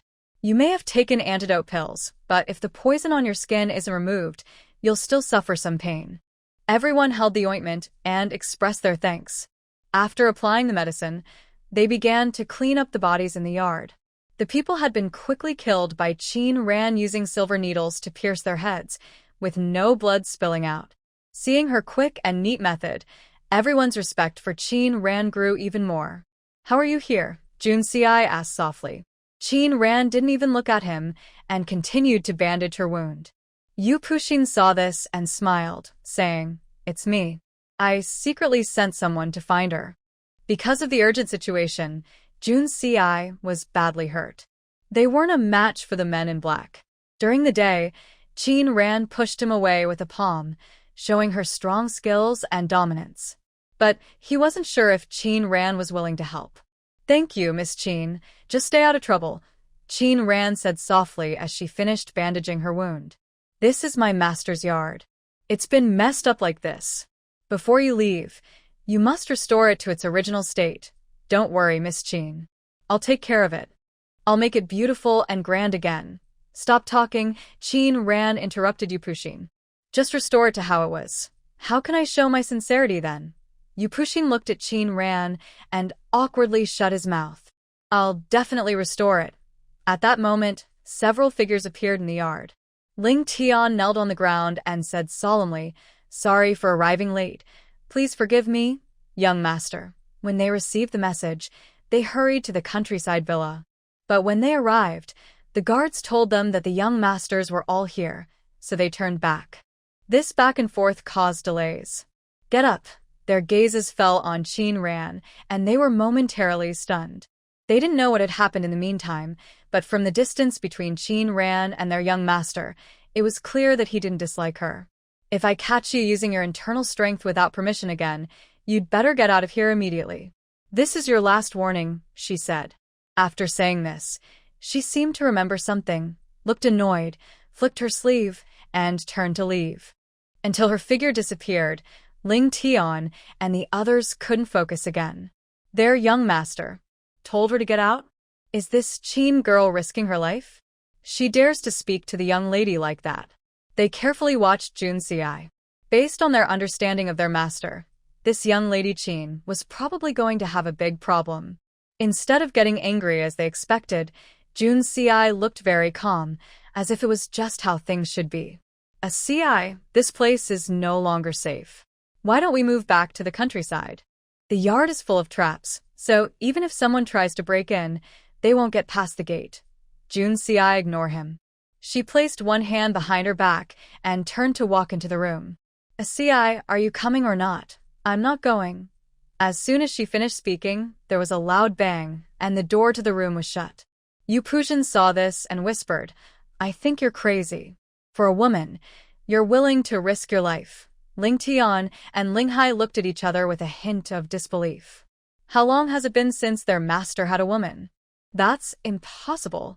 Their master was famous for not being interested in women. Many women in the world wanted to marry him, but he never even looked at them. Over the years, only his mother and Ling Hai thought of Qin Ran's face. Could it be? The master has taken a liking to young lady Qin? Before he could finish his thoughts, Ling Hai still looked at Yu Puzhen with confusion. Yu Puzhen sighed. Young master, I really think you owe me in your past life. He waved his hand and turned toward the room, saying as he walked, Your master tends to attract dangerous people. Be careful at night. Don't let anyone strangle you. After a tiring night, Qin Ran returned home when dawn was near. She sat on the bed, frowning. Why am I so angry? It's not even my fault. She entered her space and went to the farm where the fruit trees grew. Bright red fruits hung on the branches. Qin Ran looked closer and saw they were round cherry tomatoes. Passion fruit, cherry tomatoes. What's that over there? She walked over and saw strawberries about the size of a baby's fist. This discovery made Qin Ran very happy.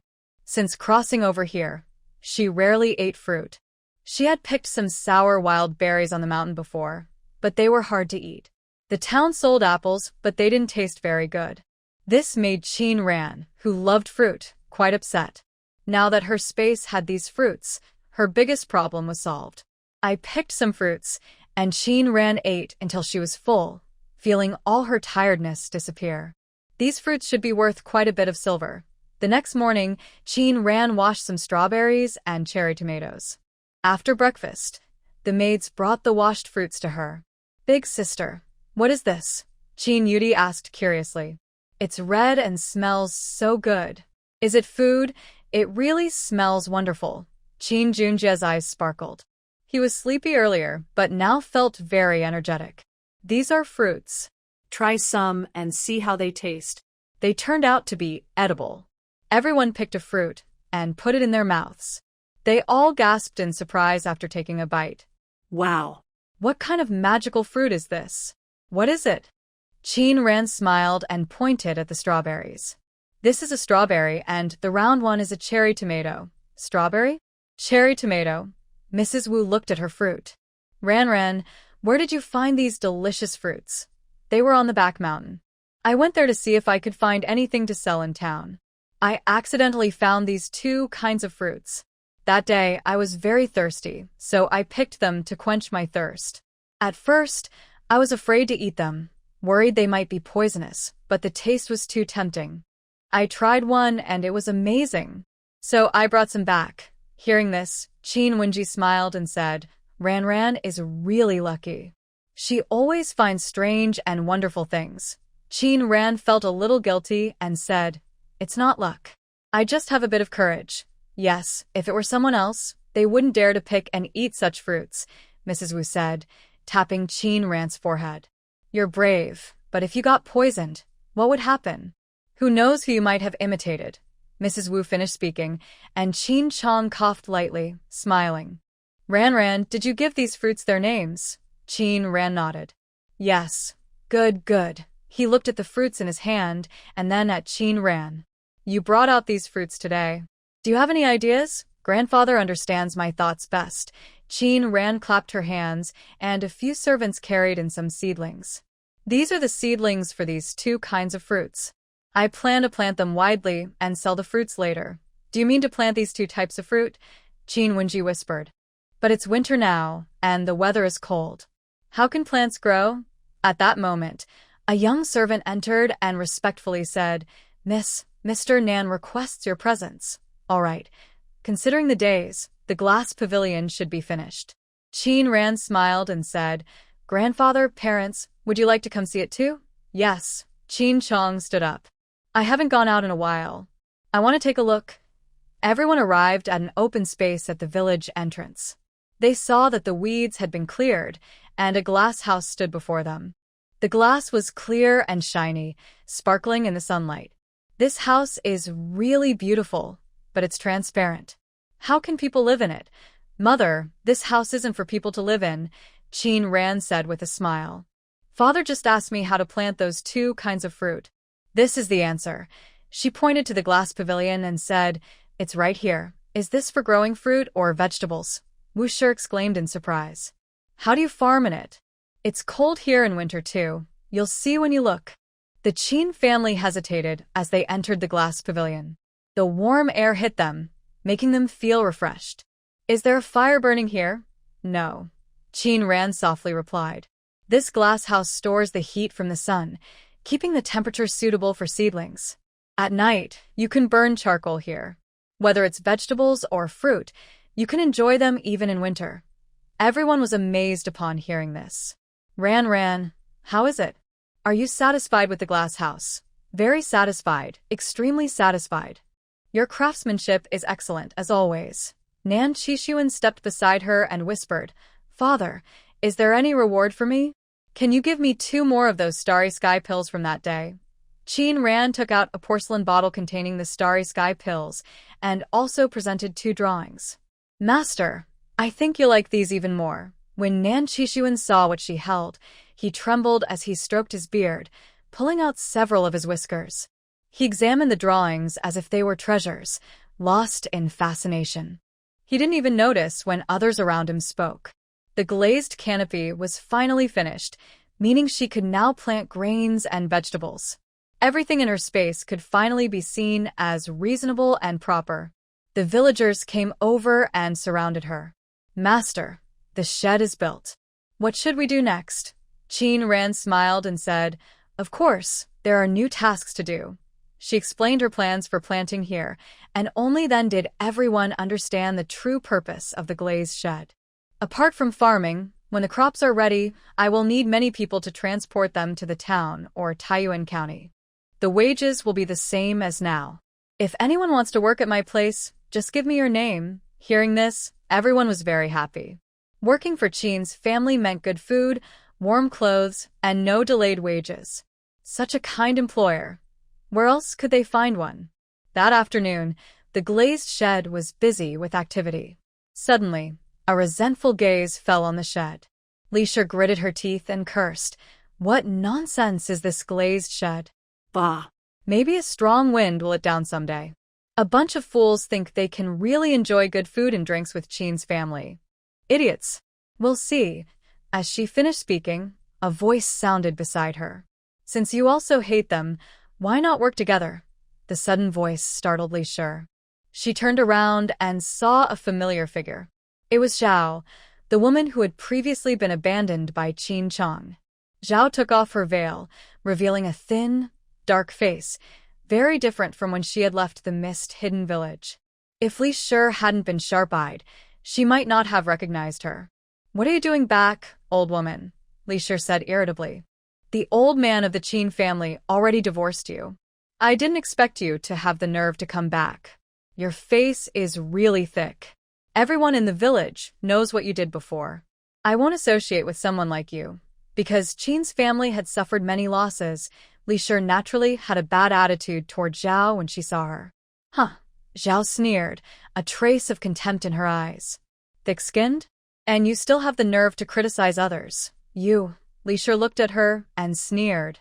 "What if I shout now, letting others know you're here? What will you do?" "How could I do anything? I haven't stolen or robbed. Why can't I come back? Besides, my son and daughter are here. Is it wrong for me to take a look?" "Son and daughter?" Li smiled and said, "If you're looking for them, you might have to go somewhere else." "What do you mean?" Zhao's heart skipped a beat, and a bad feeling came over her. "Your daughter has caused your 3 sons to be sold to a brothel. As for those 3, they were driven away by the village chief. I heard they were eaten by a tiger when they left the village." "How could that be?" Seeing her face full of disbelief, Li continued, "Tsk, your daughter is really unlucky. A young girl like her, sold to that kind of place. Honestly, I think it would have been better if she had been eaten by a tiger and it was all over. I heard that once you go into a brothel, it's hard to get out alive. You're talking nonsense." "Me? Nonsense? Lisnath." "Everyone in Wuyin village knows what's going on. Go ask around and see where your children really went. See if what I say is true." After saying that, she turned her plump body and left. Zhao looked toward the Qin family's direction, a look of hatred flashing in her eyes. "Qin Chong, you're really heartless," she said, covering her face with a cloth and turning away. In the afternoon, she went to the town. When she passed by Bairui restaurant, a familiar person stopped her. "Manager 1. Qin Ran smiled. "It's been a few days. You look a bit tired." When Zi touched her face. She hadn't slept well after that night's events, so her face looked quite pale. "It's nothing, just a little tired today." "It's not a big deal," she said, pulling on Qin Ran's sleeve. "Why don't we go upstairs? The kitchen is making a few small dishes. Let's have a good chat, just as sisters. Sorry, I have to go to the shop today. Maybe another day when I have free time, I'll definitely have a good talk with you," Qin Ran replied. Hearing this, Wen Zi didn't insist on staying. "All right, I won't keep you then," Wen Zi said with a smile. Qin Ran looked at her smile, but a strange discomfort crept into her heart. She couldn't quite explain what it was, but her intuition told her not to get too close to Wen Zi. Qin Ran went to the tea house. Since the assassins came, she had closed the shop. Ling Tian saw her come in and hurried to greet her. "Miss Qin." During their previous meetings, the guards around Jun Ci paid her little attention. Why are they so friendly this time? Ling Tian smiled and asked, "Miss Qin, are you here to see the master?" "Well, she hesitated. "This is my master's courtyard. Can I come here?" She frowned slightly and pushed Ling Tian aside with strong force, which surprised him. At that moment, a figure slowly stepped out of the courtyard. It was Jun Ci, dressed in a white robe, walking casually to her side. "What's going on?" His tone was calm, but the pressure in his voice made everyone in the courtyard feel tense. "It's my subordinate. I blocked Miss Qin's way," Ling Tian said with a bow. "Please forgive us, Miss Qin." Qin Ran waved her hand and walked past Jun Ci. "No problem. I just came to get something." As she passed by Jun Ci, his large hand suddenly grabbed her wrist. Qin Ran frowned slightly, looked at the man's hand, and asked softly, "What are you doing?" Everyone in the courtyard was stunned, including Jun Ci himself. He didn't know why he wanted to hold her arm, but he felt that if he didn't, he would regret it. Cough, cough. He cleared his throat. "My wound still hurts a bit." Qin Ran turned his hand over and checked his pulse. "Eighth Prince, you are truly noble and precious. It's just a minor injury. Rest for a few days and you'll be fine. As for the poison inside you, I don't have a complete solution yet. Just then, Yu Puzhen's voice came over. Miss Qin. He looked at his hand, which Qin Ran had released, feeling a bit disappointed. Jun Ci crossed his arms behind his back and looked at him with a cold gaze. Yu Puzhen took a few steps, then felt a sudden chill. He rubbed his arms and nose, wondering why it suddenly got so cold before winter even arrived. Qin Ran looked at them and softly asked, "How long do you plan to stay here at my master's place?" Yu Puzhen forced a smile and thought to himself, "I want to leave too. But that great figure doesn't want me to. Miss Qin, we really have nowhere else to go. We might have to trouble you for a while longer," he said shamelessly. "Don't worry, just tell me how much silver you need. The silver bank of eternal age is at your service. This is not an inn. Leaving you here without permission is not allowed. If my master finds out, he will definitely be upset. You don't understand this. Years ago, the successor that Yu Lao liked was a CI. If not for some issues, he would have been with Yu Lao by now. Although Yu Lao seems to dislike him, the truth is..." "Stop," Jin Ci interrupted before he finished speaking. He looked at Qin Ran and said, "Once I recover, I will leave immediately. But before that, I need your help to treat my injuries. I left in a hurry and didn't bring a doctor with me." The doctor was about to come over to change his bandage, but was stopped by Ling Tian at the door. "What are you doing?" the doctor asked with a frown. "Let me through. I need to change the prince's bandages." Sure. Ling Tian whispered. "The prince's injuries don't concern you. You brat. If the prince's injuries get worse because of you, can you handle that? You don't care about your own life, but I still need mine." He said this and grabbed his medical box, rushing outside. "Dr. Zhang, if you go now, you're really risking your life." Ling Tian held his arm. "If you delay the prince's treatment, your life might be in danger." "What are you talking about?" the doctor asked. Qin Ran was about to treat Jin Ci when Ling Tian explained the situation. Hearing this, Dr. Zhang's eyes lit up. Somehow, he found new strength and pushed Ling Tian aside. A miracle doctor. A real miracle doctor. He had lived this long and had never seen such skillful medicine. He almost ran to the courtyard. At this moment, Qin Ran was about to agree to Jin Ci's request when an old man with white hair hurried over to her. Qin Ran raised an eyebrow and looked at the old man. Then she turned to Jin Ci and said, "I didn't expect the 8th prince to be a deceiver. He has a doctor but claims he doesn't." Jin Ci frowned, giving a murderous look at Dr. Zhang and Ling Tian, who was rushing over. Yu Pu saw this and quickly asked, "Dr. Zhang, when did you arrive?" "The young master I've always been. Enough, enough. Since you're here, stay and help Miss Qin," Yu Pu said softly. Honestly, Dr. Zhang's medical skills are quite questionable. A C's injury cannot be left to him to treat. Qin Ren glanced at him and slightly smiled. "Prince Jin's heir really played me for a fool." "How do you mean that?" "You know how serious A C's injury was the other day. Besides you, I trust no one right now," Yu Puzhen said, biting his lip as he saw she did nod. "Qin girl, considering I helped you before?" "All right," Qin Ran agreed before he finished. "But I need to settle some accounts first. During this time, I helped Jun Ci detox, treated him, and provided a place for him to stay. These expenses need to be clear. That's a small matter." Yu Puzhen smiled. "How much silver do you want?" Qin Ran held up one finger. Yu Puzhen was surprised and said, 10,000 taels. "Only 10,000 taels? This girl still has some conscience. It's probably because I mentioned helping her before." Thinking of this, he felt a bit happy. It seemed that in Qin girl's heart, his kindness still mattered. Before his smile grew wider, Qin Ran said with a smile, 10,000 taels in gold. Pht. Cough cough, Yu Puzhen spat out his tea. Surprised, Qin Ran smiled. "Don't you think the life of the 8th prince isn't worth 10,000 taels of gold?" Yu Puzhen awkwardly smiled. Worth it. Jun Ci sat there, his gaze lowered, and no one knew what he was thinking. He didn't speak a word until Qin Ran left. Yu Puzhen noticed something was wrong and asked, "A Ci, what's wrong? Are you feeling unwell? Then I'll go first." It's been a while since I saw the flower girl. She must miss me very much, he said, standing up to leave. What's wrong? Yu Pushin turned back, his eyes on his face, eyebrows raised. Gosh, was I seeing things? Yu Pushin blinked, staring at Jun Si in shock, repeatedly confirming he hadn't misread. She actually saw a look of embarrassment on Jun Si's face. That's really something new. What's going on? Jun Si's lips moved, but he didn't speak. Yu Pushin found the situation quite amusing.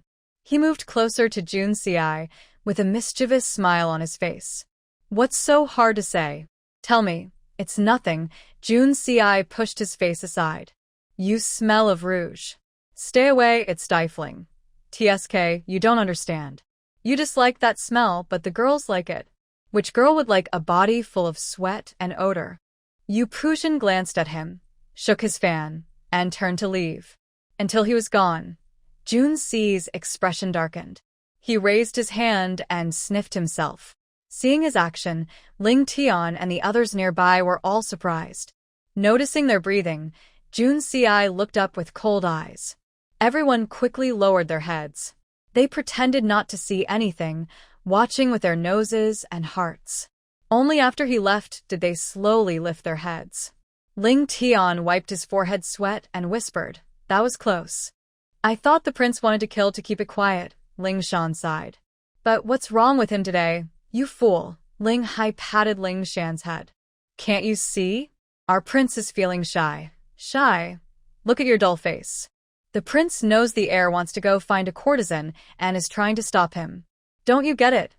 Ling Shan shook his head. Idiot, Ling Hai whispered. It's obvious the prince doesn't want the heir to leave. What does that mean? He spread his hands. It means he doesn't want the heir to be alone with the courtesan. You mean, Ling Shan and Ling Chuan's eyes lit up. You mean the prince also likes the courtesan? What courtesan? Ling Hai shot them a glance. It means the prince likes the heir. Ling Tian rubbed his forehead. These three fools were talking nonsense. If the prince heard them, he might just kick them out. Sure enough, just as they finished speaking, a deep voice came from inside the room. All three of you, go get 100 military sticks. The lively discussion suddenly stopped. The three looked at each other, then at Ling Tian, feeling heavy-hearted. 100 sticks, they might not die, but they'd be half dead. Your Highness, now is the best time to select people for the task, then we will return to the capital and fight again. Ling Tian wanted to plead further, but the prince's voice clearly carried anger, so he had no choice but to stay silent. At this moment, Dr. Zhang was still excited. Being able to work with the divine doctor was a blessing that others could not hope for in their lifetime. The next day, when Qin Ran came to change Jun Si's medicine, everyone finally saw how talkative Dr. Zhang was. Little doctor, what is this you're holding? He asked, pointing at the scissors Qin Ran had. He had never seen such a tool before. This is called scissors, and this, a surgical knife, and this, I made this medicine myself. Can it treat anything? Applied externally, it helps wounds scab and heal faster. Taken internally, it can strengthen the body and promote longevity. Hearing about such amazing effects, Dr. Zhang's eyes lit up. May I ask if I could have a sample of this medicine? Dr. Zhang kept asking questions, and Qin Ran patiently answered him. No one noticed that Jun Si's face was growing darker and darker. Ling Tian was sweating nervously for Dr. Zhang. He knew his master's temper well. That expression meant he was truly angry. Dr. Zhang, he stepped forward softly. It seems the medicine in the backyard has gone bad. Could you go check? No. Dr. Zhang waved him off, his gaze fixed on Qin Ran's medicine box. When I arrived today, I already told the servants to watch carefully. He had no time to check some herbal decoction. The treasures in Qin Ran's medicine box were things he had never seen in his life. No wonder she was called a divine doctor. When she left here someday, he might never have another chance to learn from her. He should seize this opportunity to learn more. Seeing Jun Si's face darken further, he hadn't spoken a word to her since she arrived. Your wound is healing well, but it can't get wet. Try to move as little as possible. The wound on your abdomen is deep, and if you're not careful, it could tear open again, which would delay your recovery. Millimeter, Yoon Si nodded, her chin slightly tense. Just then, Yu Pushin came back from outside. Oh. Miss Chin. Chin Ran looked at him, frowning. Stay away. You're making me dizzy. Yu Pushin sniffed himself and found no alcohol smell, only the scent of rouge and powder. Are you a girl? Still carrying makeup? A grown man shouldn't be afraid of others laughing. Chin Ran wrinkled her nose. And the makeup smells really bad. Bad? No way. This powder was brought from the western regions. Even the ladies in the palace don't have such good perfume as mine. Disgusting. Stay away from me. Chin Ran waved her hand, pushing Yu Pushin out. No one saw, but Jun Si's lips curled up slightly. Jun Si felt a secret happiness rise in his heart. Even Dr. Zhang looked a bit more pleasing to him. After applying the medicine, Chin Ran picked up some gauze to help bandage him. As she approached, a faint medicinal scent reached his nose, and he found it strangely pleasant. At that moment, Dr. Zhang smiled and stepped forward. Miss Chin, let me handle these physical tasks. His cold gaze fell back on him. Jun Si's sharp eyes made Dr. Zhang realize that his master was angry with him. But he hadn't done anything wrong. He braced himself and moved forward under Jun Si's stern gaze. After wrapping the bandage once, a sudden idea struck him. Could it be that the master was upset because? He looked at Chin Ran and was shocked. The master's feelings for the young doctor. He blinked, then suddenly clutched his stomach. Oh no, my stomach. He put down the gauze and looked distressed. Young doctor, I'm afraid I'll need your help again. After speaking, he hurried out. Jun Si raised his eyebrows slightly. This old man was quite perceptive. Chin Ran stepped forward, wrapping the bandage in circles. Her soft hair fell on him, and an inexplicable feeling stirred in Jun Si's heart. He slightly lifted his eyebrows and looked at Chin Ran's face. She was focused on her wound, sunlight shining on her eyelashes. Her lashes fluttered like butterfly wings, each movement making his heart itch. Done, Chin Ran said softly, tying a knot. You need to change the dressing every day for the next 2 days. Soon, the scar will heal. As the medicinal scent faded, Jun Si clenched his fist and coughed lightly. Okay. Chin Ran packed up the medicine box and held it in her hand. I'll come again tomorrow. As she finished speaking, she turned and left without looking back, her steps quick as if something was chasing her from behind. Outside the tea shop, she turned a corner and leaned against a wall, her face flushed. Rascal, Chin Ran muttered softly, biting her lip. A grown man using charm and shamelessness. The memory of Jun Si looking at her kept flashing through her mind, making her face even warmer. She clutched her chest and took a deep breath. Does he not see women? She whispered, patting her face. Stay calm. I promised myself I wouldn't be burdened by love in this life. He's just a man. I can't let my heart be confused. After a while, her racing heart gradually calmed, and she stepped out of the alley. When she returned to the Chin family, it was already dark. She went to the glass pavilion, looking at the dirt on the ground. The soil here has no nutrients, making it hard for anything to grow. Because of this, people's lives here are very hard. She squatted down and placed her hand on the earth. Suddenly, images flooded her mind. Dried, cracked soil and withered roots. She moved her hand away, and the images disappeared instantly. She looked at her palm and whispered, "What was that just now?" Chin Ran placed her hand on the ground again, and the images returned to her mind. Could it be that her hands could see things invisible to the eye? She pressed her hand into the soil, and a continuous flow of spiritual water seeped into the ground. Gurgling sounds. She could even hear the earth drinking the water. After some time, she slowly opened her eyes. She felt the land's water and nutrients had become abundant again. She moved her hand away and saw that the once yellow soil had turned dark and rich. She went outside and repeated the process. She kept at it until dawn, then withdrew her hand. Her lips were pale, clearly showing she was very weak. Chin Ran staggered back to the Chin house. Mushan took out a letter to give her, but noticed her unusual face. "Miss, what's wrong?" Qin Ran shook her head. It's nothing. I just need to rest for a while. Not noticing the letter in Mu Shan's hand, she went straight into her room and collapsed onto the bed, unconscious. Until noon, Jun Si did not wait for Qin Ran to come and change the medicine. Your Highness, there is a letter from the capital. Ling Tian stepped forward. News of your injury has been sent back to the capital. The emperor is furious and demands you return immediately. Ha! Jun Si sneered. From now on, there's no need to tell me his letters. Ling Tian then took out another letter. There is one more thing. Princess Qianxi will arrive soon at Yunin town. Who? Yupute stood up, surprised. That princess from the western regions. Yupute looked at Jun Si and laughed happily. Look at her, so dedicated. She traveled thousands of miles just to find you, and now she's coming here just for you. Truly, your sincerity is as clear as heaven and earth, as bright as the sun and moon. Si, don't let her down. This is a great blessing. If it's a blessing, then I give it to you, Jun Si said coldly, his words sharp like ice. No, I can't accept such good fortune. Since she came to seek you, how can I take it? Yupute picked up a fruit from the table and put it in his mouth, his eyes shining. What is this? He pointed at a sacred fruit. I've never seen it before. Where does it come from?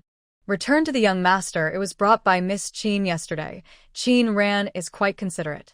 She took so much gold from me and still sent me some new and interesting things. After speaking, he picked up another sacred fruit and ate it. Ling Shan stood nearby and smiled.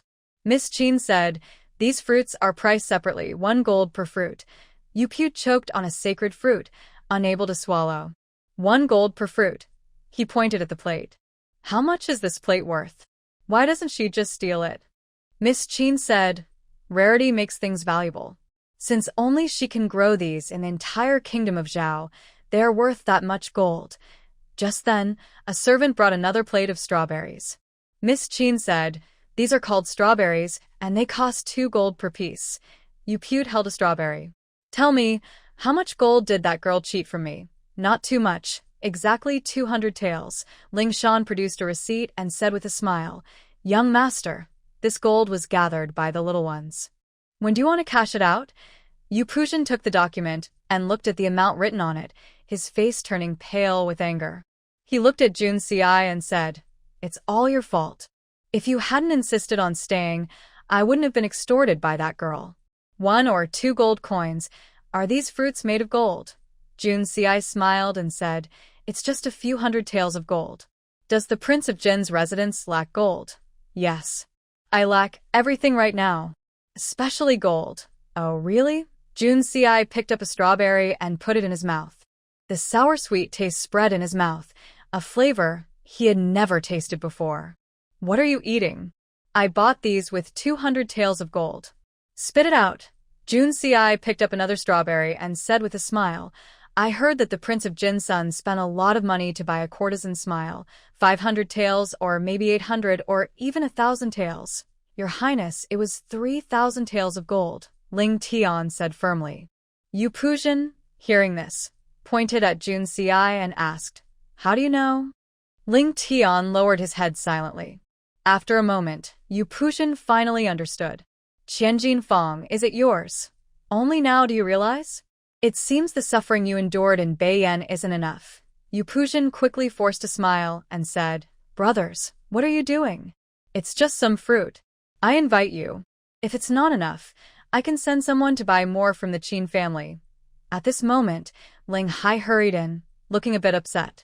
The Princess Millennium has arrived. Hearing this, Yupuzhen's expression turned more gleeful. Jun Si frowned and said, she came, so what? What does it have to do with me? The Princess Millennium's carriage is outside. I stopped her from coming in, but this isn't a long-term solution, Ling Hai explained. The women from the western regions are usually fiery-tempered, and Princess Millennium is no exception.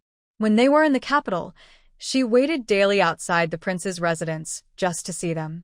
That was nothing compared to her late-night attempts to sneak in wearing night clothes, and the worst was her repeatedly drugging their lord. Now, whenever they mention Princess Millennium, everyone avoids her 3 times over. There's no need to let her in. Find someone to tell her to go back from where she came. I don't have the time. My subordinate has already said it, Ling Hai said with a bitter smile. The princess of Qianxi said that if you don't come out, she will sleep by the door until you agree to see her. This princess of Qianxi really is persistent, Yu Pushin said with a laugh. ACI, you're quite lucky. If I were you, I would have married her long ago. After all, she's known as the most beautiful woman in the western regions. If you like her, I can ask my father to grant you this favor. She came to our country for a political marriage anyway. Who she marries doesn't really matter. That's not quite right, Yu Pushin said with a smile. Such marriages have always been arranged with princes. If you agree to this one, then I'll lose any chance at the throne, Jun Si said calmly. So I will never marry her. Yu Pushin nodded and sighed. It's a pity for the princess of Qianxi. She truly cares for you. There was no trace of regret in Jun Si's eyes. He simply gave Ling Hai a look, and Ling Hai quietly stepped back. Outside the tea house, a carriage stood still. Inside sat a stunning woman from a distant land. Your Highness, the 8th prince is really too proud, said Jean Rue. We've followed him all the way from the western regions to the capital, and now to this remote place, yet he still refuses to see you. Qianxi smiled. So what? If he were an ordinary man, do you think I would care about him? Jean Rue, I am the most beautiful woman in the western regions. Countless men admire me, but only he, just one look, and I knew he was the one I wanted to marry. Jing Hui nodded. You're right, Your Highness. So what if I lose a bit of pride for such a man? As long as I can win his heart, any effort is worth it. Qianxi's lips curved slightly. And I will not be wrong about him. One day, he will rise to the highest position, and then I will become the most honored woman in the world. Just then, Ling Hai's voice came from outside. Your Highness, my master says, you should return to where you came from. Qianxi's face changed at his words. Suppressing her anger, she lifted the curtain, revealing her delicate and graceful face. Did you tell him that I will keep waiting for him? Your Highness, my master has already heard those words many times. Please, don't wait here any longer. It's okay, she smiled.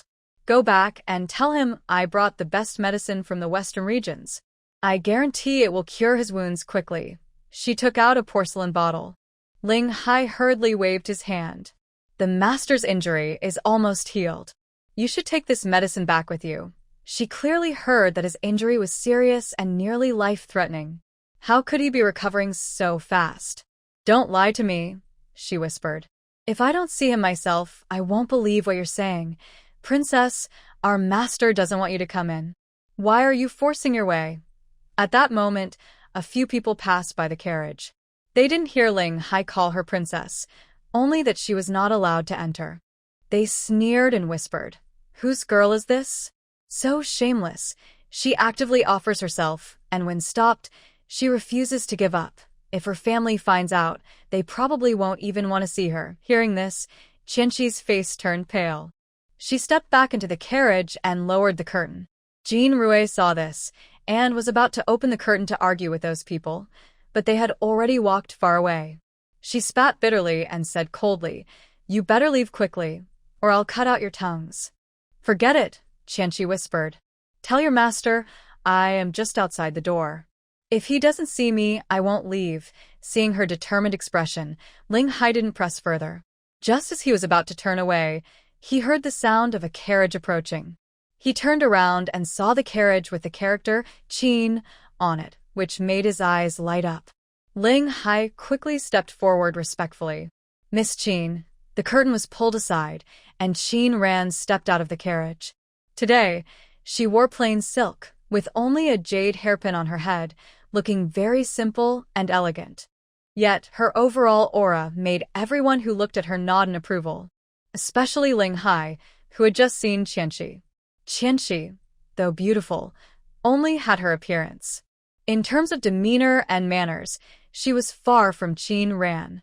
Ling Hai's voice naturally drew Qianxi's attention. In her memory, besides Jun Si, no other guard around him had been so respectful. When her gaze fell on Qin Ran's face, her pupils suddenly shrank. Miss Qin, the master is waiting inside, Ling Hai said with a smile, not noticing Qin Ran's pale and unnatural face. Qin Ran nodded and signaled him to lead the way. As Ling Hai turned around, he heard a delicate shout from the luxurious carriage. Ling Hai, who is she? Ling Hai paused, thinking to himself. Oh no, I forgot this ancestor is still here. She is the master's doctor. Doctor? As soon as the words left, the curtain was pulled aside, revealing the stunning face of Qianmi. She looked up and down at Qin Ran, her eyes full of criticism. A yellow-haired girl, and you dare to see the patient? You servants are so careless and lazy, Qianmi snorted. No wonder ACI has been seriously injured and untreated for so long. It turns out you servants are just slackers, finding any wandering doctor to look at him. She looked at Qin Ran with disdain. Do you even know who you're treating? If a CI suffers because of your mistake, not only you, but your whole family could be in danger. Qin Ran looked at her, a slight smile on her lips. So what? Qianmi had never seen a commoner dare to be so rude to her before. She quickly stepped down from the carriage, wearing a headscarf with a semi-transparent veil covering her face. How bold! To speak to our county lady like that, your tongue should be cut out. Jean Rui helped Qianmi and said coldly. What are you standing here for? Drag her away. Hearing this, Ling Hai hurried forward and stood in front of Qin Ran, blocking her. County lady, Miss Qin is our master's honored guest. Are you sure you want to do this? This woman is actually a guest of Jun CI. When did Jun Ci's residents start allowing women to come and go freely? Qin Ran was feeling unwell and in a very bad mood. She had planned to change her medicine and then go back to rest, especially since she had paid a lot, 10,000 taels of gold, and wanted to maintain her reputation. Plus, she had an important business meeting with the Crown Prince's son today. Blocked on her way, Qin Ran frowned. Qianmi saw her look and said coldly, What are you looking at? Do you think you can stare at me? Qin Ran heard this and snorted coldly. I don't care what you are, county lady or princess. It has nothing to do with me. Jean Rui stepped forward and raised her hand, swinging it toward Qin Ran's face. Ling Hai saw this and hurriedly tried to stop her, but his speed was no match for Qin Ran. Qin Ran suddenly reached out with her left hand, grabbing Jean Rui's wrist tightly and twisting it forcefully. A clear cracking sound rang out for everyone to hear. In just a moment, Jean Rui's arm was dislocated. Seeing this, Qianqi's face changed suddenly. How dare you, you rude commoner? Do you think you can attack my people? She shouted loudly. Come. Arrest her. Who dares? Ling Hai stepped forward. Princess, I just said that Miss Qin is a guest of the master, a woman not staying at home but coming out to show herself. What good could she be? Qianqi snorted coldly. I must remind ACI. Don't be fooled by her. Ha. Qin Ran looked at her and said softly, We showing ourselves isn't a bad thing. And what about you? Standing in front of men. What does that make you? Besides, what's wrong with showing yourself? Who says women can't do that? Is there any law in the kingdom of Zhao that forbids women from appearing in public? If the princess doesn't like it, we can't even leave our house? That's too overbearing. The princess spends all her time in the palace, probably unaware of common people's struggles. We common folk work hard just to survive. If we don't show ourselves, we might starve. And if we don't, it's probably you who will starve, Qin Ran said as she walked past Jean Rui. She reached out her hand, and Jean Rui, frightened, took a few steps back, fearing she might break her other hand. Qin Ran quickly grabbed her broken wrist. Ah! What are you going to do? Qin Ran said nothing. She gently twisted her wrist, and a crisp cracking sound was heard again. Ah! Ah! Jean Rui screamed in pain. Seeing this, Qianqi was about to get angry, but Qin Ran calmly said, Why scream so much? Your hand is already back in place. Jean Rui stopped, blinked, and shook her wrist. Indeed, it was healed. She looked at Qin Ran in shock, then turned to the princess. It's really healed. Qin Ran walked to the door, coldly looking at Qianqi. And one more thing. I'm not bothering him. This is my home. If anyone is staying here against their will, it's him. With that, she left, leaving Qianxi, stunned, standing there and walked straight into the courtyard. Millennium leaned weakly against the back of the chair, feeling a great shock in his heart. At that moment, Qin Ran's voice came from the courtyard. Go back and tell Jun Ci that if he causes trouble for me again, he should pack his things and leave. This clearly was directed at Ling Hai. In front of others, Ling Hai always acted very proper, but now he was fawningly following her.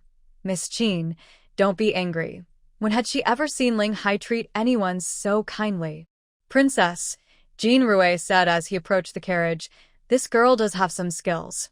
He rubbed his wrist, which had just been broken as if in a dream. Princess, the secret guards around the 8th prince are so flattering to her. Could it be that the 8th prince? Shut up, Millennium snapped coldly, her chest rising and falling quickly. How could a CI look up to a country girl? With her background, she's not even fit to be a concubine. You heard it yourself. AC's injury was healed by her.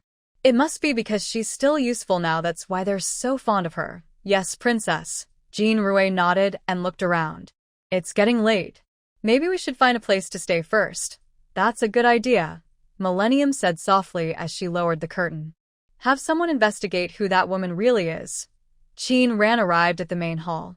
Jun Ci saw her with a dark expression, knowing she was upset today. He glanced at Ling Hai behind Qin Ran and guessed what had happened. Before he could speak, Yu Pushin stood up and walked over to Qin Ran, angrily saying, Qin Xiao Ran, you're really unkind. Qin Ran raised an eyebrow. What? You took so much gold from me for these fruits.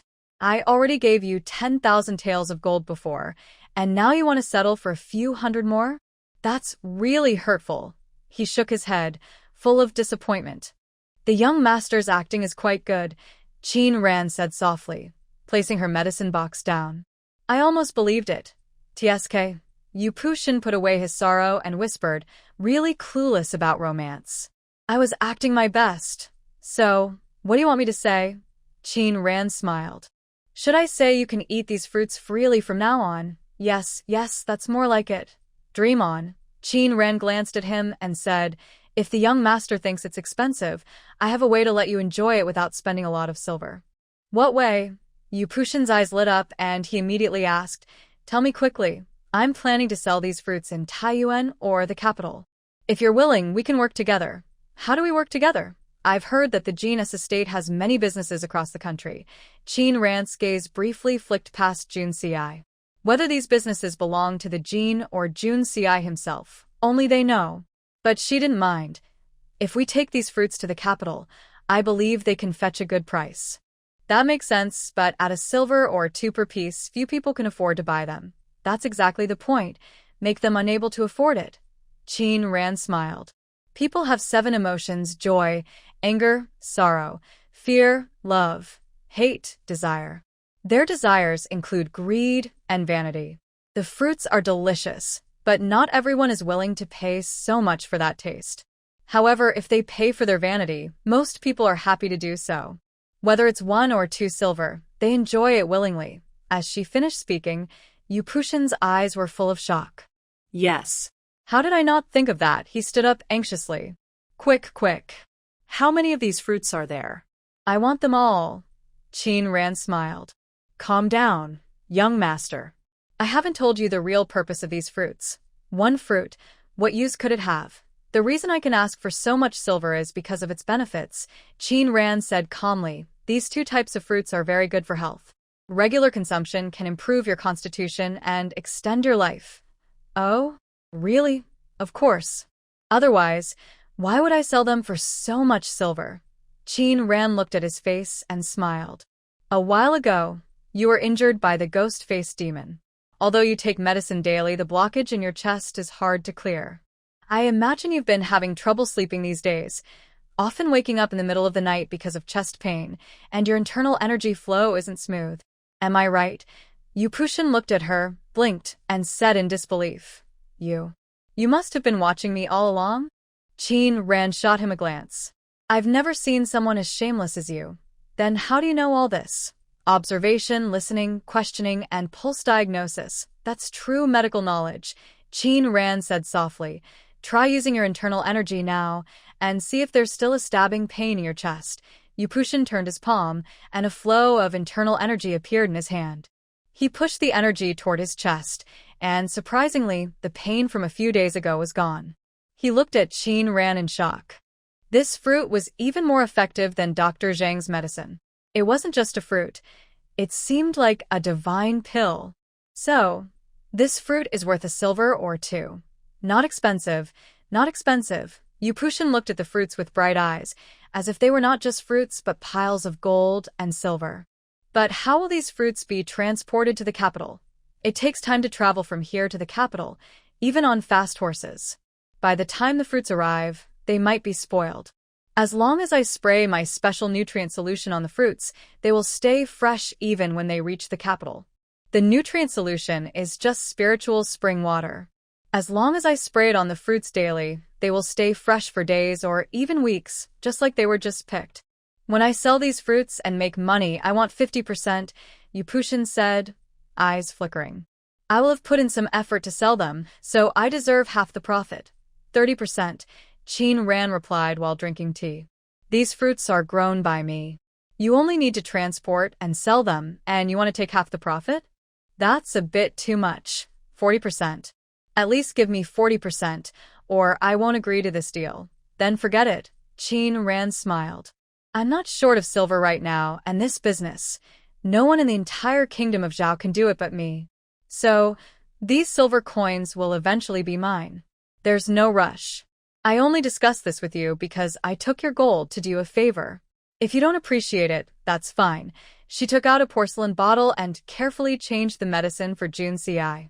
Junci's face was tense, and his eyes showed clear displeasure. We've been here so long. I thought you forgot why you came today. Qin Ran smiled. Of course I haven't forgotten. After all, I took your silver. Her words implied she was just doing business for money. Hearing this, Junci felt angry and overwhelmed by a strange, heavy feeling in his chest, stuck and uncomfortable. After treating his wound, Qin Ran began packing her medicine box, not mentioning any business matters. Yupushin saw she was about to leave and clenched his teeth to stop her. Let's discuss this again. What? 20%. Yupushin looked unhappy. It was just 3% earlier. Why is it getting less? Yes, it was 3%, but I just thought about it. Giving more than 2% is too much. If the young master hesitates again, it will only be 1%. Stop, stop, stop. Yupushin raised 3 fingers. 3% is 3%. I will agree to this deal. Qin Ran smiled and took a silver fan from him, pressing down one of his fingers. 2%. Yupushin looked at his hand, then at Qin Ran. Before she could say 1%, he finally agreed. 2% is 2%. He was afraid he would end up with only 1%. All right, then let's sign the agreement. Qin Ran finished writing the contract. Yupushin looked seriously at the words, 2%, and sighed as he signed his name. He wished he could slap himself for hesitating earlier, losing all that silver. After Qin Ran left, Yupushin was still hitting his chest in frustration. Ah, see, Qin Ran is too clever. I can't even fight back against her, not even defend myself. If this gets out, where will I put my face? Junci smiled slightly. You, a cunning merchant, have met your match. Yupushin glared at him fiercely. Junci's eyes fell on 2 plates of fruit. A smile flickered across his face. He understood clearly she had done it on purpose. Qin Ran had already seen Yupushin's problem, but didn't offer to help him. She just wanted him to be more aware of his own pain. Now, the effects of the 2 fruits became clear. Even someone as clever as Yupushin knew this was a sure profit deal.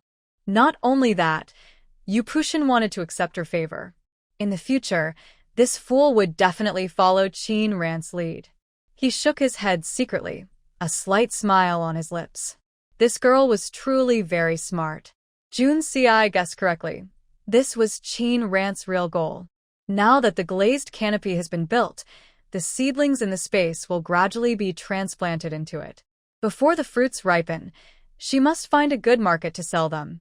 The market must be the best, or it would be a shame to sell the fruits cheaply. As the saying goes, rare things are valuable, so these precious fruits should be sold at a good price. She looked around and thought Yu Pushin was the best person for this task. She had considered working with Jun Si, but Jun Si was too clever. She might not be his match in bargaining. Yu Pushin, on the other hand, was simpler and easier to control.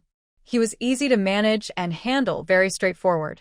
Yu Pushin still didn't realize he had been completely outsmarted by Qin Ran. Now he was lying on the bed, calculating his potential profit. When Qin Ran arrived at the Qin family, Mushan quickly came over. Seeing this, Qin Ran frowned and asked, "What happened?" "Miss, there seems to be trouble in the palace." "What's going on?" Qin Ran's heart tightened. She clenched her fists tightly. "Did you get any news?" Mushan shook his head. "Last night, I received a secret message from the palace.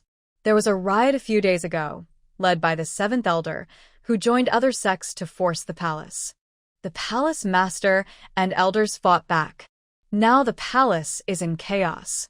I sent the fastest message I could, but there's no news yet. It might be bad. Why didn't you say anything earlier? I saw you looked tired and thought you might be unwell, so..." "Nonsense." Qin Ran's eyes turned cold. "What's more important than my master's safety?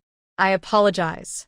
"This isn't the time to discuss this," Qin Ran said, taking the secret message and reading it quickly. Just as she was about to put it down, Mu Qing's voice came from outside. "Miss, the letter has arrived." Qin Ran took the letter and looked at its contents. It basically told them not to worry, as the chaos had been resolved, and Qin Ran should focus on managing the tea shop. Fortunately, it's nothing serious. With a palace master personally involved, it shouldn't be too difficult. "We've been worrying for nothing," Mu Qing said with a smile. "It's cause Miss to worry for nothing." Qin Ran looked at the letter, but for some reason, she felt something was off, though she couldn't quite put her finger on it. "Master, Master." Lin, who had been saved by Qin Ran earlier, hurried over. "Master, there's a wolf." She ran a few steps and fell heavily to the ground, shouting loudly, There are wolves." As she spoke, 2 wolves rushed quickly toward the Qin family. Everyone saw this and felt nervous. It was broad daylight. How could there be wolves here? "Quick! Hurry and hide in the yard!" People shouted loudly, trying to close the gate. Qin Ran looked at the 2 wolves and said with a smile, "No need." Her voice was soft and drowned out by the crowd's shouts. Only Mushan and others nearby heard her clearly. They paused, ready to help. "Lin family. Run." Run." Lin fell to the ground and hadn't gotten up yet, but the wolves were already very close. Just when everyone thought Lin would be bitten, the 2 wolves ran past her without even looking at her, heading straight toward the Qin house. "Miss." "Miss." Qin Ran seemed not to hear and walked forward calmly. Under everyone's frightened gaze, the 2 wolves stopped in front of Qin Ran. Qin Ran smiled, reached out her hand, and petted their heads. The 2 wolves obediently closed their eyes. At that moment, a mysterious power slowly awakened within Qin Ran. She froze, sensing the presence of this power. She looked at her palms. They looked normal. What was that just now? It seemed like something was about to burst out of her body. She frowned, wanting to explore further, but the power disappeared completely. She looked at the sitting wolves in front of her and smiled. They must have come today for the spiritual spring water.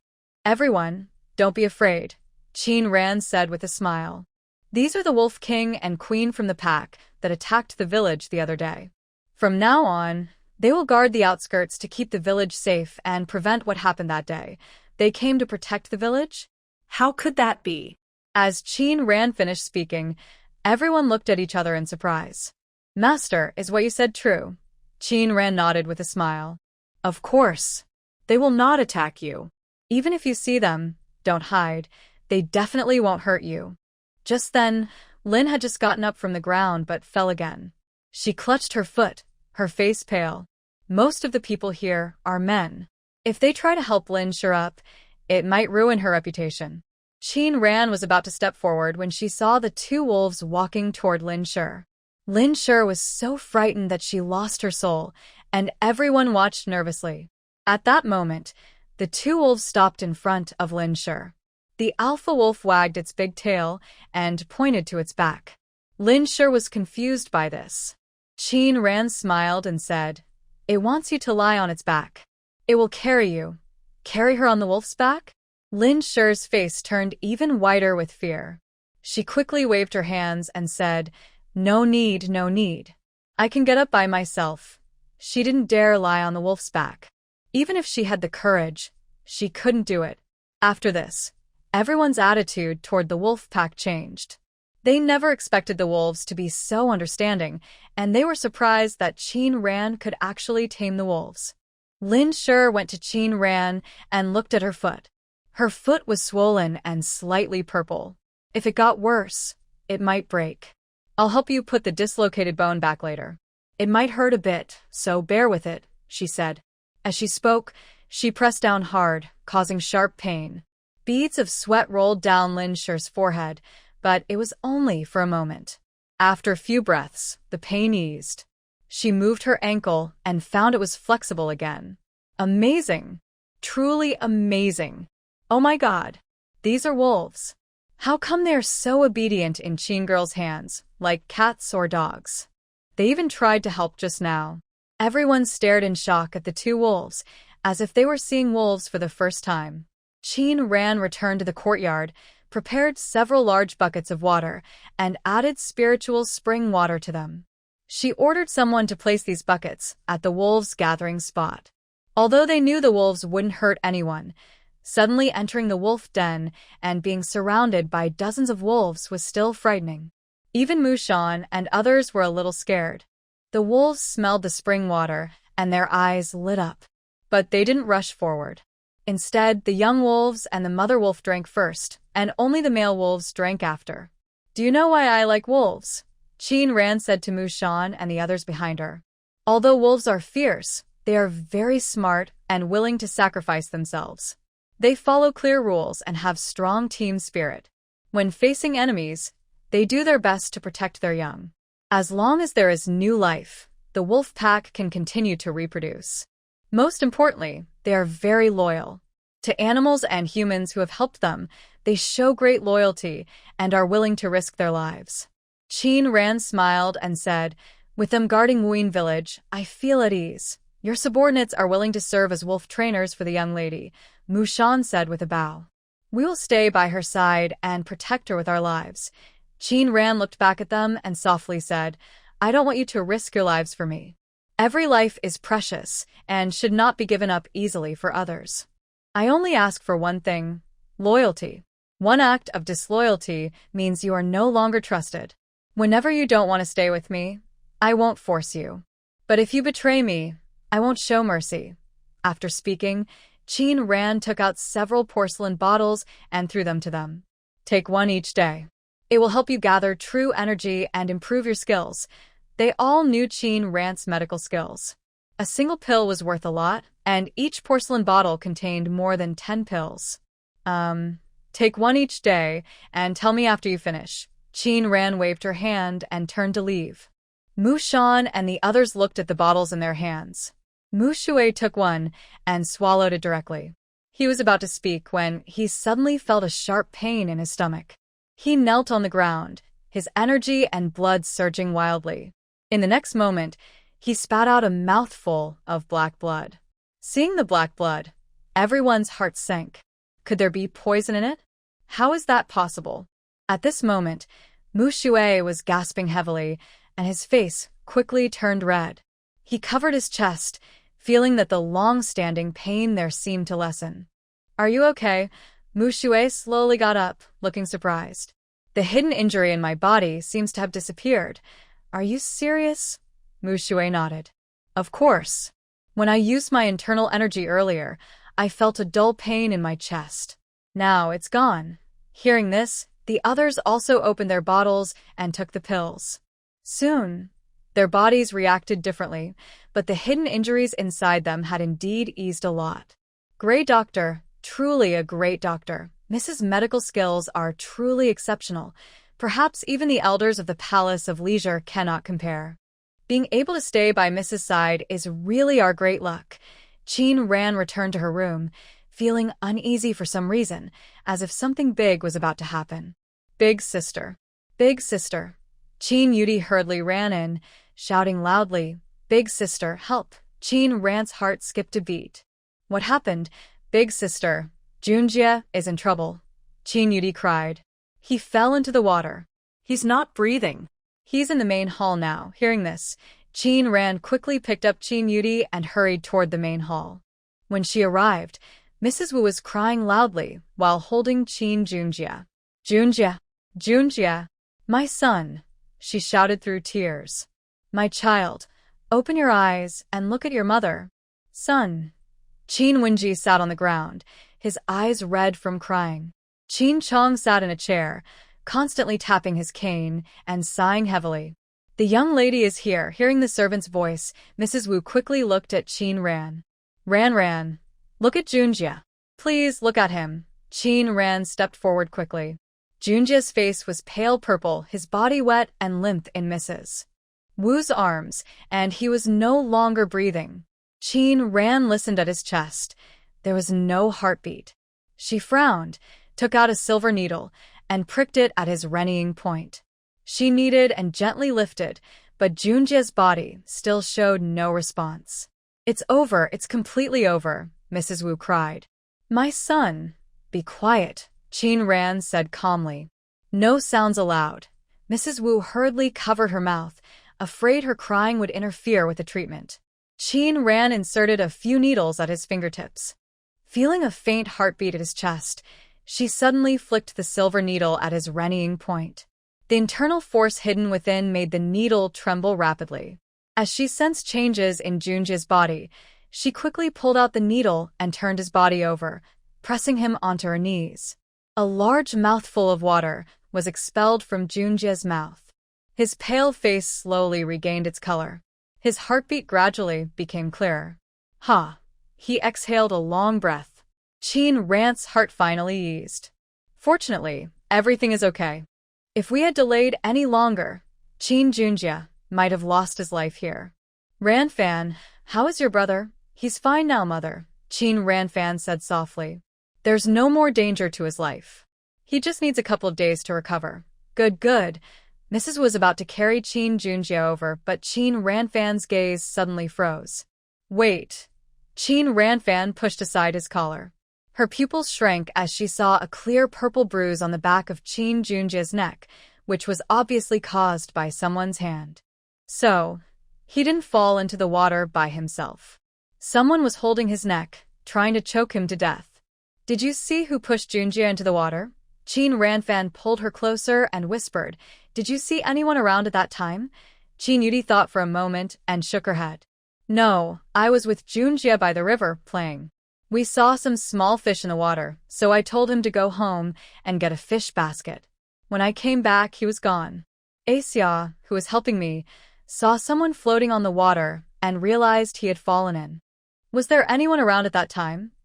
Qin Ranfan looked at Asia. "Think carefully. According to what Miss said, no, there was no one around the river. Why didn't any of you follow them?" Qin Ranfan looked at the servants attending to Qin Yudi and Qin Junjie. "You're supposed to serve the two young masters. Where did you all go?" "Someone came and called us, saying the lady asked us to go to the front yard to get something.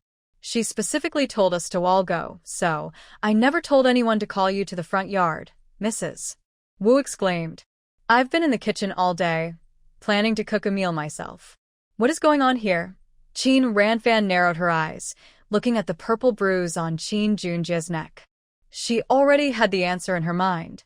But who exactly was responsible for this? Just then, Qin Junjie slowly woke up. In a daze, he saw Qin Ranfan and suddenly cried out, "Sister! Sister!" His voice was a bit hoarse, but he was no longer in life-threatening danger. Qin Ranfan took out a porcelain bottle and let him drink the spiritual spring water inside. There is spiritual spring water. He probably won't be harmed. Still, she remains worried. especially since Qin Junjie is only a child and must have been quite frightened. Qin Junjie calmed down, and his eyes gradually cleared. What exactly happened today? Qin Ran asked softly. Can you still remember? I don't know. I was fishing when someone suddenly pushed me into the water. I struggled hard, but that person was very strong, and I fainted, Qin Junjie explained.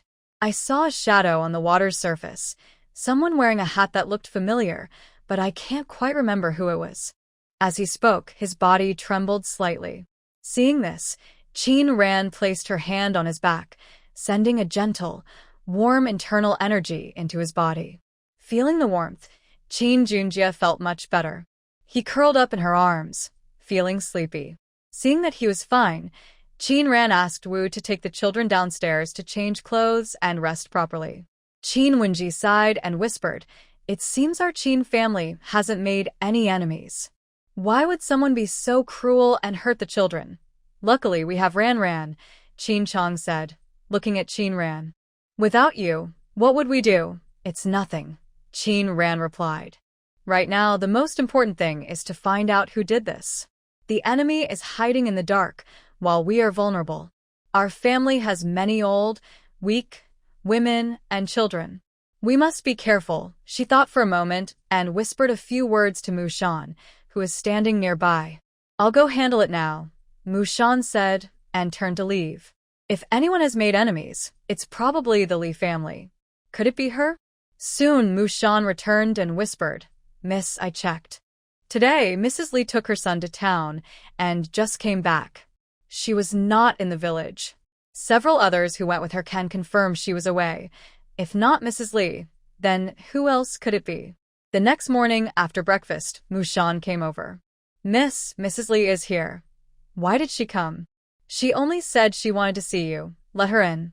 Before long, Mrs. Li was brought to Qin Ran's courtyard by a servant. This was her first time stepping inside. Since the Qin family built this place, she had only exchanged a few jealous words outside the gate.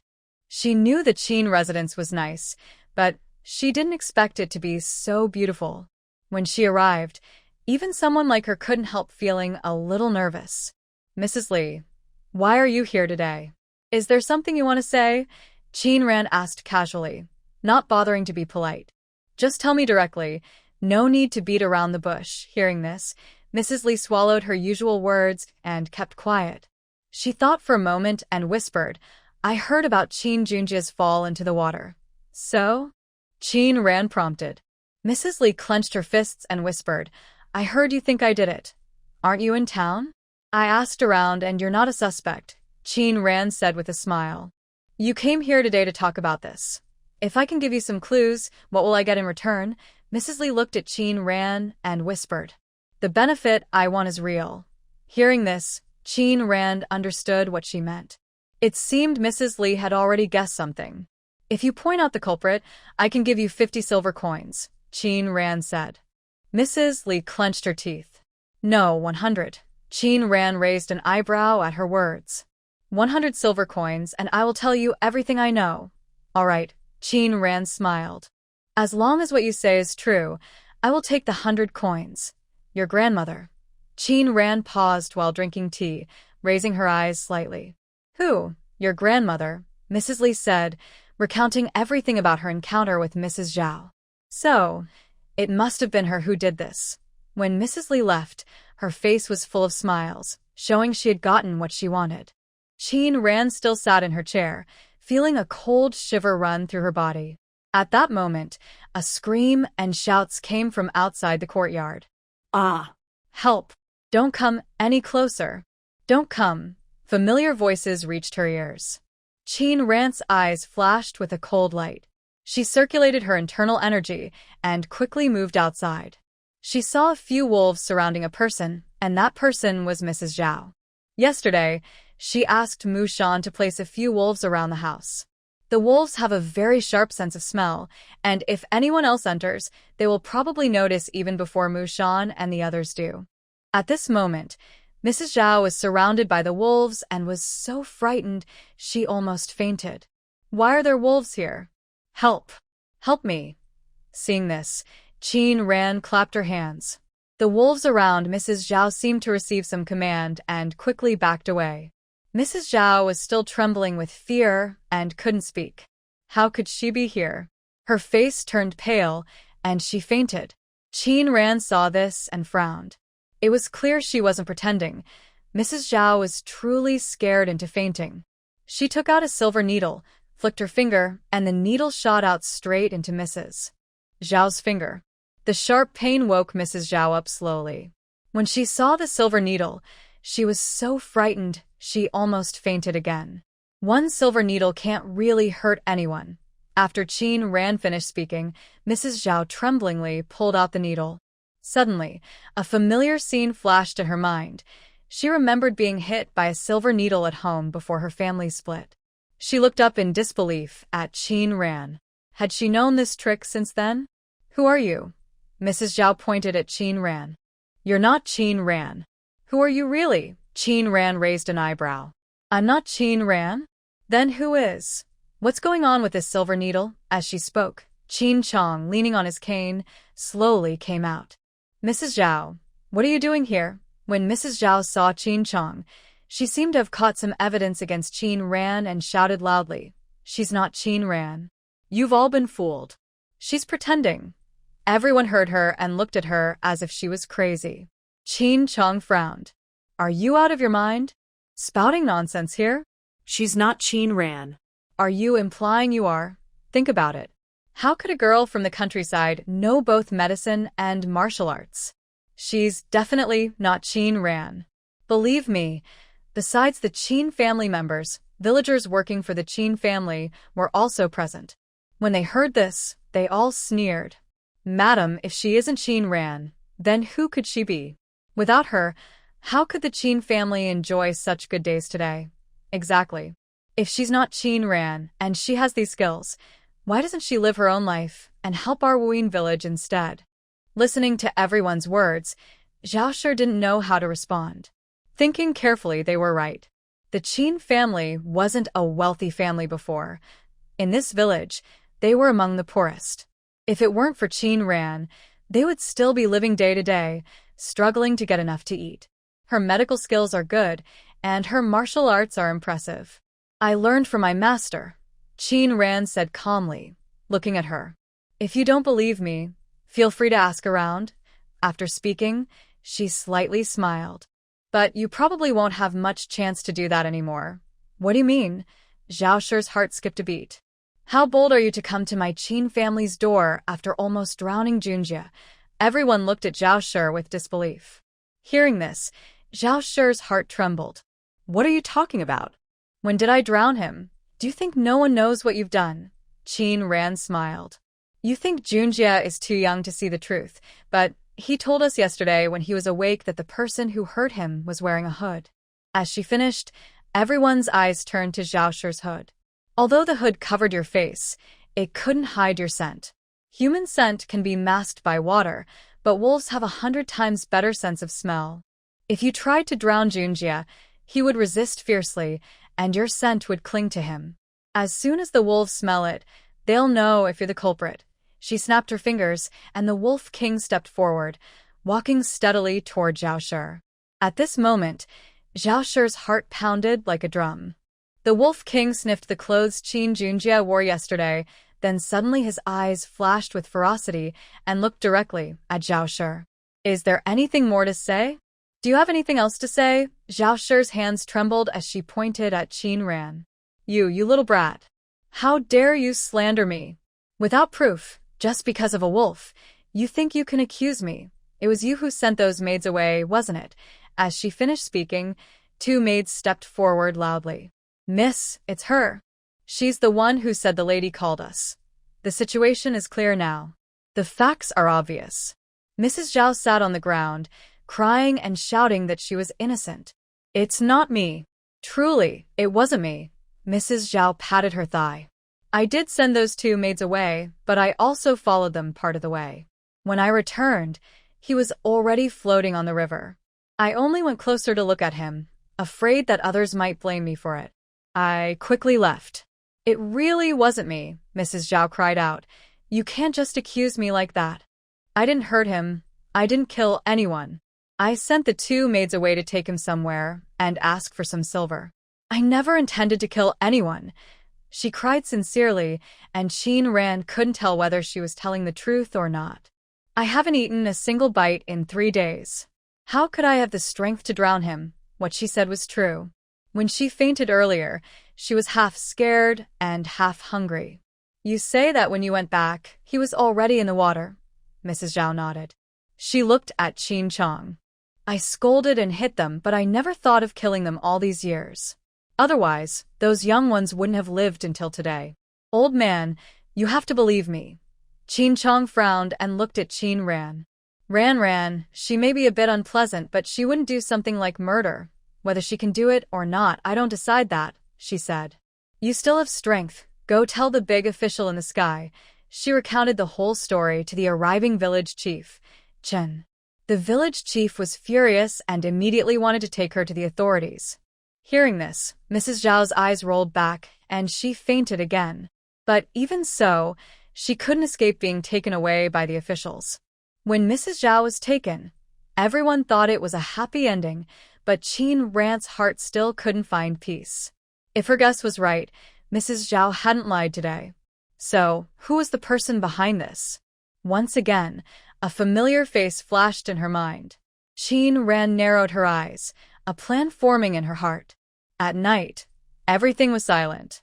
Most villagers had already turned off their lights and gone to sleep.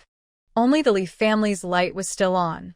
Mrs. Li sat on her bed, looking at the silver ingots in the bundle. She couldn't hide her smile. Son, we've really hit the jackpot this time. Mrs. Li smiled and said, that spoiled girl from the Qin family is really rich. She gave me 100 taels without blinking. Honestly, I think it should be 150 taels. That way, after you marry that girl, I'll still have 100 taels left. Zhang Defa heard this and quietly said, what spoiled girl? Mother, she's my future wife. Yes, Mrs. Li replied with a sneer. You marry her and forget about your mother. You haven't even married her yet, and you're already ignoring me. If you do marry her, how can I live happily with you? Mother, I will definitely take care of you and your daughter-in-law, Zhang Defa said with a flattering smile. Mother, how much of this 100 taels can you give me? Mrs. Li quickly wrapped the silver tightly. When I marry you and that girl, I'll give you 50 taels. The rest I want to keep for my retirement. Hearing this, Zhang Defa's face changed. He hurriedly said, Mother, why do you need to keep so much silver for yourself? Of course, I need it for myself, Mrs. Li said, guarding her 50 taels carefully. Don't even think about taking the silver. Seeing her reaction, Zhang Defa's brows furrowed, but he didn't say anything. His eyes showed greed, clearly already eyeing the 50 taels. Mother, once I marry Roa, I want to buy a small house in town and bring you to live there. Qin Ran, who had overheard everything clearly, frowned deeply. Girl, what are you talking about? Softly and sincerely, I want to take you to the town.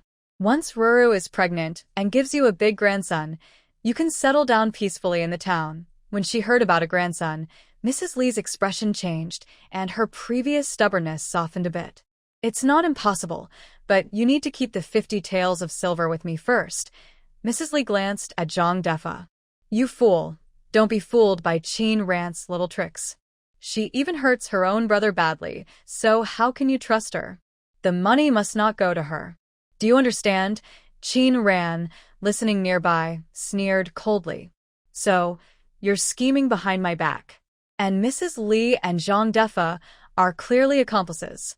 Qin Ro, after submitting to Zhang Defa, wanted to rely on him to survive. By chance, she overheard Zhao's news from Zhang Defa and then planned this whole scheme. She sent Mrs. Li and Zhang Defa to the town to clear suspicion.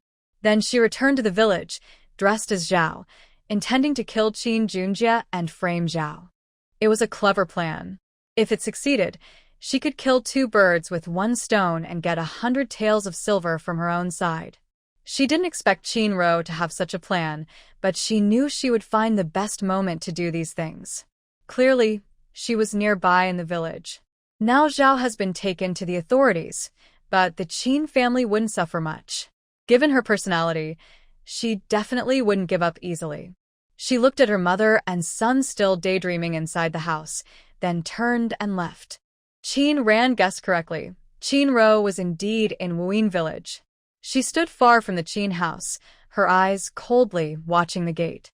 Little thing, you're lucky you didn't drown. But that luck won't last. One day, I will kill all of you. Thinking of something satisfying, Qin Ro suddenly laughed wildly. TSK, how sad, a lazy voice said. Qin Ro's smile froze on her lips. Who? Qin Ran stepped out from the shadows, her gaze fixed on Qin Ro's panicked face. She smiled and said, "Long time no see." I thought you were dead, you. Qin Ro clenched her fists, shouting angrily. Qin Ran, you wicked woman. Ha. Qin Ran sneered and said, this is the first time I've seen such a bold criminal. You're about to die, yet you're still stubborn. You'll be the one to die. Qin Ro said hatefully. Even if your family is powerful now, does that mean you can use private punishment on me? Because you dislike me, you want to kill me, I really can't use private punishment and I do dislike you. But if I want to kill you, I don't need to do it myself, Qin Ran said slowly as she stepped forward. Qin Ro looked at her, kept retreating, and finally pressed her back against the wall, stopping just in time. What are you going to do? You hate the Qin family and Zhao Corporation, but why do you target a young child? Qin Ro looked at her and sneered coldly. If I had the power to kill you, do you think I would bother with him? I actually hope they stay alive. Without their parents' and elders' protection, I really want to see how badly those two little ones can suffer. Her eyes gleamed with bloodthirsty light, and her face was full of a crazy smile. You're crazy, Qin Ran said. You've had a hard life, so you want others to suffer like you. Who caused my suffering? It was you. If my mother hadn't left, working hard at home, I wouldn't be in this situation. Do you know how much I had to do in the Qin family? I had to get up before dawn every day, couldn't sleep at night, and if I did poorly, I was beaten. Why? Why do I have to live like this? If it weren't for your family splitting up, all these chores would be yours. I begged you to take me in. My grandfather was about to agree, and I was about to have a good life, but you stopped me. It's your fault I suffered, she shouted loudly. You all deserve to die. Why? Haha, Qin Ran sneered. You think life is unfair? What about us? My parents worked themselves to the bone for the Qin family. How did they live? Being bullied by you, and even little Yudi and Junjia had to be used by you, beaten and scolded as if it were normal. If you don't want to live like that, why should we willingly serve like oxen and horses? You were born with a lowly fate. Smack. A loud slap turned Qin Ro's face to the side, and a trace of blood flowed from her lips. Qin Ran shook her hand. You have such thick skin. That hurt my hand. You. How dare you hit me? Upon hearing this, Qin Ran raised her hand again and gave a firm slap on the other side of her face. Now you look much better. Qin Ro covered her face and dared not speak. No one is born lowly, unless you choose to belittle yourself. Qin Ran glanced at her. You've made so many mistakes. It's best if you go to the official office and confess. If you refuse, I will personally take you there. But I warn you, I have a lot of strength, so if you're not afraid of pain, I have no objections. I won't go. Even if you send me there, what proof do you have that I did this? As long as I deny it to my last breath, those clumsy officials can't do anything to me. As she finished speaking, torches lit up around them. An official with a stern face approached. He had clearly heard her insult them as clumsy. He held handcuffs and without hesitation grabbed her, speaking coldly. You little brat, how dare you scheme against us? When we get back to the yamen, you won't have a good time. Come on. Take her away. After saying that, he pushed Qin Ro roughly. She staggered a few steps and fell to the ground. The official who came over showed no mercy. He roughly dragged her up. Qin Ro's shoes fell off, and he didn't let her put them back on. She was taken back to the yamen barefoot. Li and her son were still at home counting silver coins repeatedly when the officials burst in, startling them. Knowing they had committed a crime, they dared not resist and obediently followed the officials away. As for the 100 taels of silver, Qin Ran used it directly for arrangements. Having received the silver, they became even more polite to Qin Ran. Miss Qin, if you have any future orders, just come to the Yamen to find me. My name is Lin Yu. Thank you very much, Lord Lin. After the officials left, the chaos finally ended. Qin Ran arrived at the Qin family gate, paused slightly, then waved her arm, and several porcelain bottles flew toward the big tree across the street. Please thank your master for me, she said before walking straight into the gate. Ling Tian held a porcelain bottle, a look of surprise flashing in his eyes. He didn't expect Miss Qin to be so clever. Not only had she discovered him early on, but she also quickly understood the whole story. She truly was extraordinary. Ling Tian returned to the tea shop with the porcelain bottle. At this moment, Jun Ci was still not resting. Your Highness, Miss Qin probably knew early on that you sent the town guards to handle this, and she even specifically asked her subordinates to bring you a thank you gift. Jun Ci looked at the porcelain bottle in his hand, a slight smile on his lips. She is quite clever, Your Highness. Miss Qin will surely notice your intentions. Jun Ci paused while rubbing the porcelain bottle, then looked at Ling Tian. Feeling the pressure in his gaze, Ling Tian lowered his head deeply. Your intentions? His eyes narrowed. Ling Tian thought he was angry and was about to speak when he heard him say slowly, even you, the fool, can see it. Why doesn't she understand? Ling Tian's head suddenly froze. Did the prince just admit it? He quickly turned to leave. After closing the door, he touched his neck, still feeling it there. Recalling what the 8th prince had blurted out just now, he swallowed hard. The prince really does have feelings for Miss Qin. What are you thinking about? Ling Hai came over. Did you get scolded again? Ling Tian shook his head, lips moving but saying nothing. What did the master send you to Wuyin village for today? Ling Hai lowered his voice. Could it be related to Miss Qin again? Hearing this, Ling Tian hurriedly covered his mouth. When they reached the outer courtyard, he finally let go of his hand. What are you doing? Ling Hai looked around. What if someone sees and misunderstands? Misunderstand what? Ling Tian shot him a glance. From today on, anything related to Miss Ling is our top priority. Ling Hai nodded. Miss Qin is our prince's savior. She is our benefactor, so we must support her. It's not about that. Then what is it? Ling Tian whispered. If I'm right, Miss Qin is probably going to be our future wife. Future wife. Ling Hai chuckled, then suddenly realized what Ling Tian had said and exclaimed in shock. Wife, lower your voice. Don't you want to lose your life? Ling Tian kicked him hard. If you don't want to live, I do. Don't drag me down. Is what you said true? Forgetting the pain in his foot, Ling Hai stammered. Our prince isn't. With the heir. The heir? Ling Tian looked at him with disdain. How could His Highness be that kind of person? Ling Hai blinked, constantly thinking about recent events, wondering if he had offended her. His Highness has never had romantic feelings for women.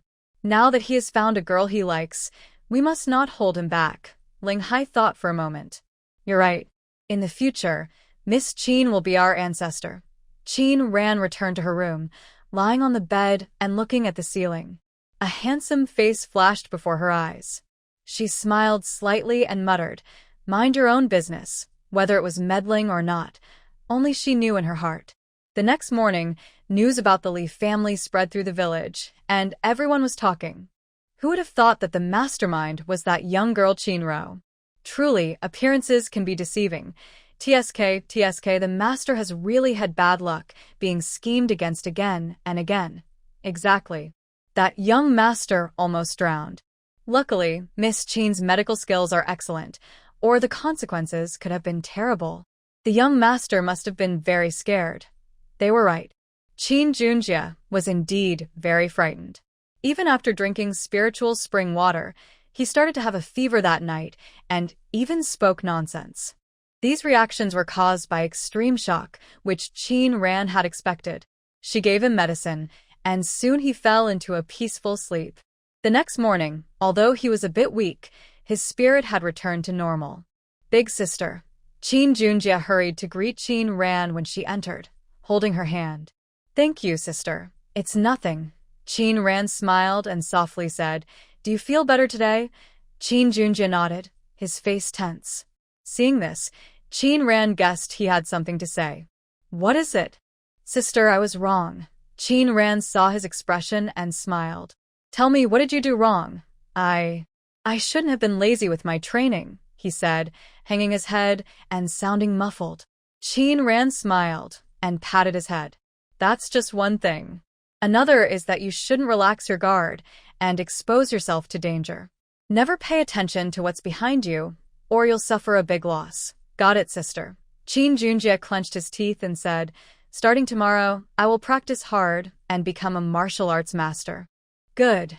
Qin Ran replied to Mu Qing and Mu Bai. His body is almost recovered. Starting tomorrow, he will resume training. This time, Qin Junjie was not discouraged by the fear of hardship. Instead, he was eager to try. When Qin Wenji and Wu Shi heard this, they felt a bit uneasy. He is still a child, and his body has just recovered. Would it be too tiring for him? Qin Chong smiled and said, Dandan, you say one thing, and they do another. She is a healer, and Junjie is her brother. She won't harm him. Just watch from the side. Hearing Qin Chong say this, the couple didn't dare to speak further. After breakfast, Qin Ran carried a few baskets of fruit to the tea shop. Knowing she would come, Jun Si dressed in dark clothes and sat by the window reading a book, his chest loosely covered. Master. Ling Tian entered to report but paused when he saw Jun Si's clothing. This morning, it seemed he was not wearing that outfit. You've arrived. Jun Si put down his book and looked at Qin Ran. Seeing her expression was better than yesterday, a faint smile appeared in his eyes. Qin Ran looked at him, then withdrew her gaze, opened her medicine box, and prepared to change his dressing. Removing the gauze, she looked at the nearly healed wound and smiled. The wound is healing well. It won't be long before you're fully recovered. Your medical skills are still the best, Jun Si whispered. If it were the doctor from the old residence, this wound might have taken much longer to heal. Dr. Zhang, who came in from outside, heard this clearly. His lips trembled. His Highness's words were quite discouraging. He had worked tirelessly in the palace, yet in the prince's eyes, he seemed like a burden. Seeing Dr. Zhang come in, Jun Si showed no signs of guilt. Dr. Zhang looked grim. Greetings to His Highness and to the young doctor. Qin Ran smiled. You're too polite. Just call me Qin Ran. No. Dr. Zhang waved his hand. The young doctor has excellent skills.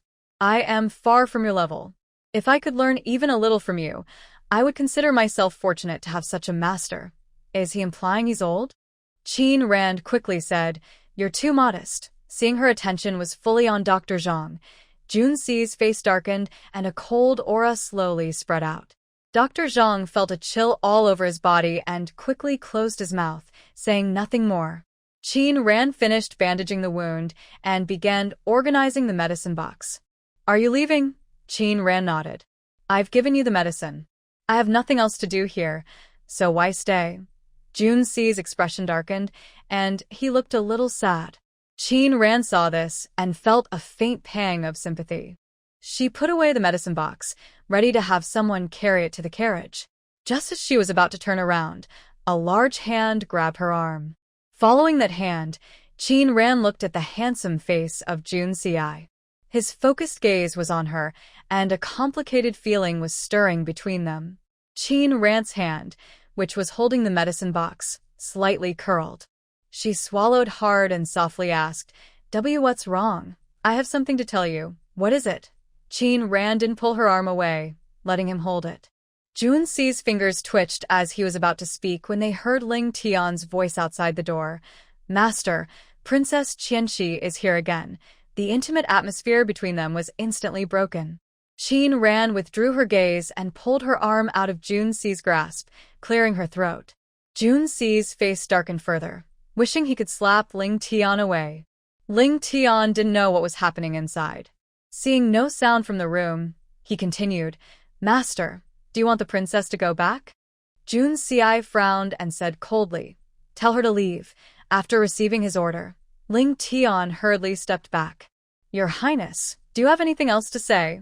Jun Si's gaze returned to her face, his expression softening. He spoke quietly. This time, I was injured thanks to you. Just a small effort. Your small effort is a life-saving grace to me. Hearing this, Qin Ran smiled and asked, Your Highness, since you say it's a life-saving grace, how should I repay you? Jun Si looked at her hand and slightly raised his eyebrows. Of course. Suddenly, Ling Tian's voice interrupted him again, breaking off what he was about to say. Your Highness, the princess said she came at the emperor's order to take care of you.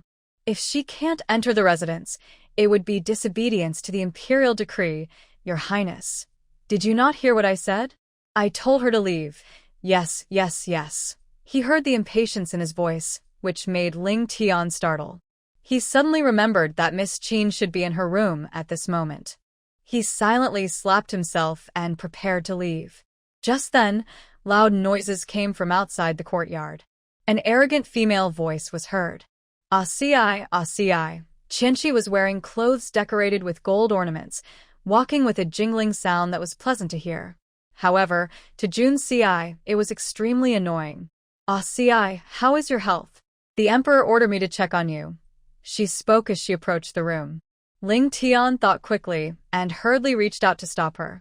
Princess, our master is currently receiving treatment. Please wait outside. Qianqi's eyes flashed with a cold look. She didn't stop but lifted her chin and continued forward. I am here on the emperor's orders. How dare you, a little guard, disobey the imperial decree? Do you want to die? Qianqi took out a shiny token with a golden dragon painted on it. Seeing this, Ling Tian was alarmed. He quickly knelt down. I dare not. Seeing the imperial token, it was as if the emperor himself was present. How could they stop her? Open your eyes and look clearly. Do you see this? If you don't want to lose your life, try to stop me, Qianqi sneered. I don't even need to report to the emperor. I can cut off your heads directly. Since you treat me so poorly, I will make you kneel here. Without my permission, you are not allowed to get up. She lifted her skirt and walked straight up the stairs. Just as she was about to enter the room, suddenly, a powerful force burst out from inside. Before she could see Jun Si's face, Qianqi was knocked flying. Everyone was kneeling on the ground and did not move to help her because she had just said not to get up. Qianqi's body hit the ground, kicking up a cloud of dust. Cough, cough. She tried to get up, but the pain from her injuries made it difficult to move. Jean Rue and the others quickly stepped forward to help her up. Princess, are you all right? At this moment, a maid's foot caught on a stone, and she fell uncontrollably. Princess, be careful. But it was too late. Several maids fell one after another, all landing on Qianqi. Already injured all over, this only made her injuries worse. When Millennium was carried up, she was already unconscious. Ling Hai leaned close to Ling Tian and softly asked, Was I a bit too harsh this time? Ling Tian silently gave a thumbs up. Although it was a little harsh, it really felt good. Millennium woke up an hour later. Cough, cough, cough. She slowly opened her eyes and saw a very beautiful face. It's you. Her voice was very weak. She struggled to sit up, but the pain in her body made her gasp. Qin Ran looked at her and said softly, If you want to be disabled, just move freely. Hearing this, Millennium quickly stopped. Why you don't scare me? Qin Ran sneered, If I scared you, you can ask Dr. Zhang. The doctor named Zhang, who was mentioned, wiped his forehead sweat. Seeing Qin Ran's gaze, he hurriedly said, The young doctor is right. It's better for the princess not to move around. Dr. Zhang knew her well, having worked with Jun Si for many years. He would never lie. When she heard she might become disabled, she didn't dare to move anymore. Qin Ran glanced at her. Seeing her occasional cries of pain and her face twisting from the pain, she took out a porcelain bottle and poured spiritual spring water into her mouth. Why you? What did you give this princess to eat? Millennium said angrily. I tell you, even if you poison me, it won't work. I am the favorite 8th prince's wife. Hearing this, Qin Ran raised her eyebrows slightly and looked toward the outside. Jun Si was reading a book, seemingly indifferent to Millennium's life or death. The 8th prince has quite a few close friends. As she finished speaking, she saw his hand stop suddenly while flipping the book, and his gaze shot toward her. When he looked at Qin Ran, she had already withdrawn her gaze. Hearing her words, Millennium's face turned cold. Close friends? Who else? Who dares to compete with me for June CI? Qin Ran said nothing. She took out a bottle of ointment and applied it to her bruised area. Qin Ran was very focused when treating the injury.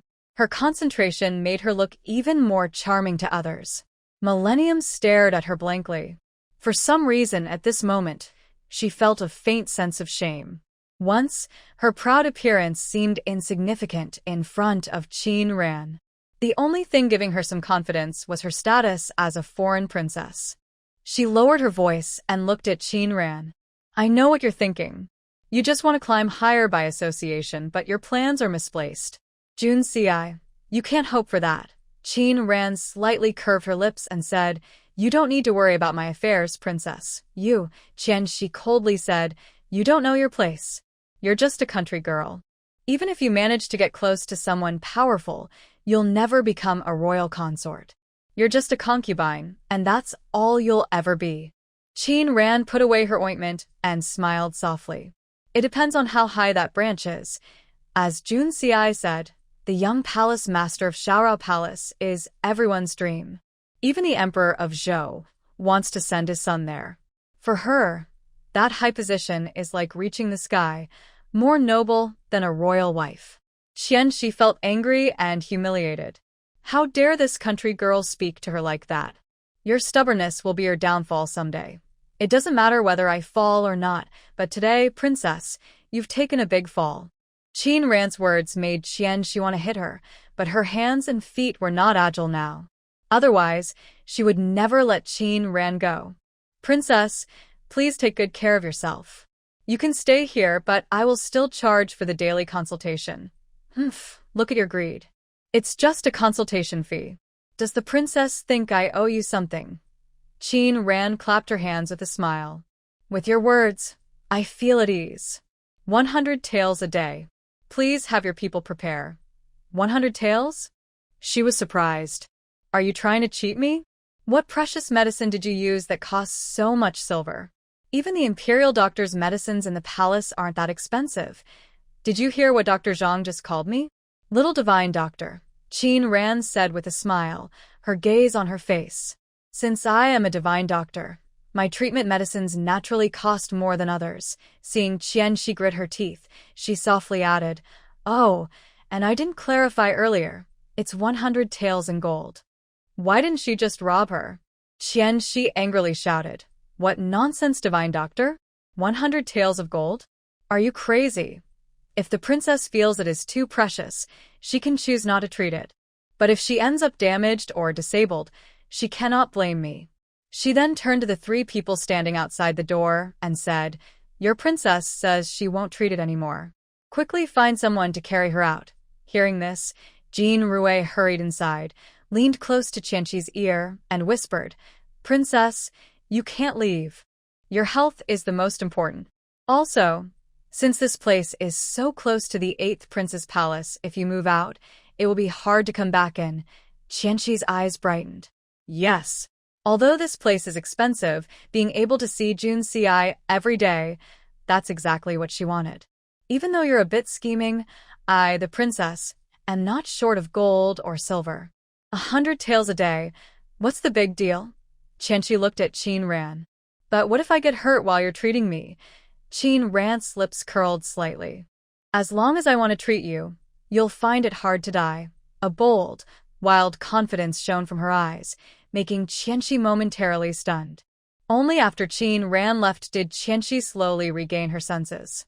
No wonder Jun Ci, who is usually so distant and hard to approach, allows her to get close. Now she finally understood why. She was so bright and bold, stunningly beautiful. If she were a man, she would surely fall for her. Seeing her lost in thought, Jean Rue was startled. Princess, what's wrong? Are you feeling unwell? Jean Rue stood up anxiously. I'll go get a doctor right now. I'm fine, she said calmly. Just suddenly realized some things. What's that? Qianxi smiled softly. When I was in the western regions, my father said I was the most beautiful girl in the entire western region. No man in this world could resist my beauty. I used to believe that too, but now I see he was wrong. Princess, what are you talking about? I don't understand. Jean Rue looked confused. You are the most beautiful woman in the world. Qianxi shook her head. Compared to her, I am nothing. Her? Jean Rue thought for a moment. Are you talking about Qin the divine doctor? Even Jean Rue could see that Qin Ran was better than her. The light in her eyes dimmed a little. At that moment, a servant girl's voice came from outside. Princess, the 8th prince has arrived. How could he come? Could it be that he felt sorry for himself after being seriously injured? As the maid finished speaking, a tall figure slowly entered. Jun Si stood outside the room and whispered, "Heal your wounds quickly, and then hurry back to the capital. Don't think that holding the old man's dragon token means I will be controlled by you. By the way, when you go back, tell him this. If he still wants my son, he should stop doing these useless things." Qianxi lay on the bed, hearing these words, and felt a cold wave of despair. She bit her lip, hesitated for a moment, then softly said, "Ci, if the emperor knew your thoughts, what would happen to Qin Ran?" After saying this, she slowly closed her eyes. She dared not look at Jun Si, afraid of seeing the disgust and anger in his eyes. Having loved Jun Si for so many years, she knew he hated being threatened and never allowed himself to be controlled.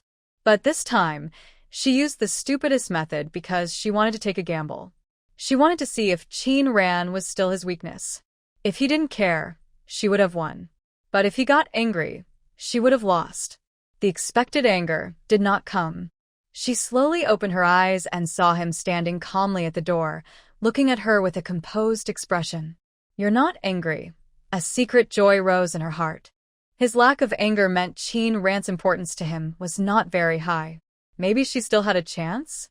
Ci, she started to speak. Suddenly, he chuckled softly. In the next moment, a cold, icy aura surrounded her. His eyes held a frozen chill that seemed to have lasted for thousands of years, making her shiver uncontrollably. "If you dare to hurt her, I will not only take your life but also lead 100,000 soldiers to conquer the western regions." I mean what I say. Every word was like a nail hammered into her heart. The bitterness and pain spreading from her chest were even more tormenting than physical pain. She is just a village girl from the countryside. "Why is she worth this?" Qianxi whispered. "You're a prince. So, what if I am a prince?" Jun Si didn't want to argue further. He turned and walked out. "Heal your body, and then leave. I am tired of seeing you." As he disappeared, she let out a self-deprecating laugh. She had lost completely. "Princess," Jean Rue softly comforted. "Perhaps the 8th prince is in a bad mood today, which is why he spoke so harshly." "It's okay," she replied, lifting her hand to wipe away the cold tears at the corner of her eye. She opened her eyes again, and the pain and deep affection in her gaze faded away, leaving only fierce ambition. "Since I can't have his heart, I will take what belongs to him. I only want the position of the 8th prince's wife," she said quietly to Jean Rue. "Send a message to my father and prepare that thing." Jean Rue's eyes brightened. "Yes, that good thing. The princess hasn't used it yet." Qianxi's lips slowly curled into a smile. "What I want, no one can take from me. Not anyone." As soon as she returned to the Qin family, Qin Ran was called away by Nan Qi-sun. She thought the old man wanted some fruit, but was told she had to leave. "Why so hurried? It's a long story about my master's family matters." "It's better not to talk about it," he said, taking out a jade pendant from his pocket. The pendant was engraved with the characters Nan Feng. "In the future, wherever you go, as long as the shop is marked with Nan Feng, or this person's surname, you can take this jade pendant to find him if you encounter trouble," he smiled. "My skills are not as good as your master's, but I can give you this guarantee. So your surname isn't Nan, but Nan Feng. Your name should be Nan Feng Qi-sun." Nan Qi-sun nodded. "There are many things to tell you about later." Before leaving, Qin Ran handed him a package containing various pills, spiritual spring water, and some blueprints she had hurriedly made that night. Sure enough, when Nan Qi-sun saw the blueprints, he was very excited. If he hadn't been in a hurry to leave, he might have stayed to study them for days and nights. After Nanchi Sun left, Qin Ran went to buy Chonggung's place every day for half a day to learn, then went to treat Jun Si and Xianqi. That day, as she entered the tea house courtyard, she heard Yu Pu Shin's laughter. This woman has finally met her match. Her usual arrogance has brought her this retribution, Yu Pu Shin said, glancing at Jun Si. What do you plan to do? If you return to the capital together, the gossip will never stop. When your father grants you marriage, what will you do then? Jun Si said nothing. Her gaze caught a flash of blue, and the coldness in her eyes slowly faded. Feeling the warmth from him, Yu Pu shook his head with a deep smile and thought to himself, truly, one thing attracts another. I didn't expect that even someone as cold as Jun Si would be influenced by a woman one day. Qin Ran stepped closer and whispered, It's so cold today. Why are you sitting here? The room is too stuffy. Jun Si looked at her face and whispered, If you're cold, a few days ago Bai Yan sent a fox fur cloak. It looks like a woman's style. If you like it, take it. Ling Tian looked at his master silently and sighed quietly. He didn't expect his master to learn how to lie. What about the stuffy room? Clearly, he was upset because Qin Girl hadn't arrived yet. That's why he had the tea set brought outside. As for the fox fur cloak, it was actually made by his order to match Qin Girl's size. Just then, Ling Hai came over carrying a tray, which held the fox fur cloak. Your Highness, the cloak you ordered has arrived. Jun Si's face showed a slight awkwardness. Yu Pu held back his laughter. To prevent Jun Si from being sent to the western desert, he was holding back his amusement. At this moment, he absolutely couldn't laugh out loud. Cough, cough. Jun Si looked to the side and whispered, Try it and see how it fits. The fox fur was snow white and shimmered in the sunlight, clearly a fine piece. At that moment, a gentle voice came over. Si. Millennium walked over. After a few days of rest, she was almost fully recovered. She looked happily at the cloak and said with a smile, I didn't expect you to remember what I told you. I'll accept this cloak. Jean Rouet was about to take the cloak when suddenly a cold voice sounded from above, making her tremble uncontrollably. When did I say this cloak was for you? Jun Si's icy gaze fixed on her. Millennium's heart tightened. She knew this was a sign that Jun Si was angry. She clenched her teeth and smiled, saying, If this cloak isn't for me, then who else could it be? Years ago, I said I wanted a snow fox cloak. Snow foxes are rare, and I haven't seen such a good one in years. Plus, looking at the size, it's clearly for a woman. So, it must be for me. Yu Pu sneered upon hearing this. I say, how thick is your face? Seeing something good, you just claim it for yourself. If your father knew how you behave, he might regret sending you here for marriage. Knowing that Yu Pu Shin has a sharp tongue, Millennium didn't expect him to embarrass her in front of others and gave him a fierce glare. This is my matter with the CI. It has nothing to do with you, she said, her eyes on Qin Ran, smiling. Miss Qin, do you think this cloak looks good on me? Shut up, came a cold voice.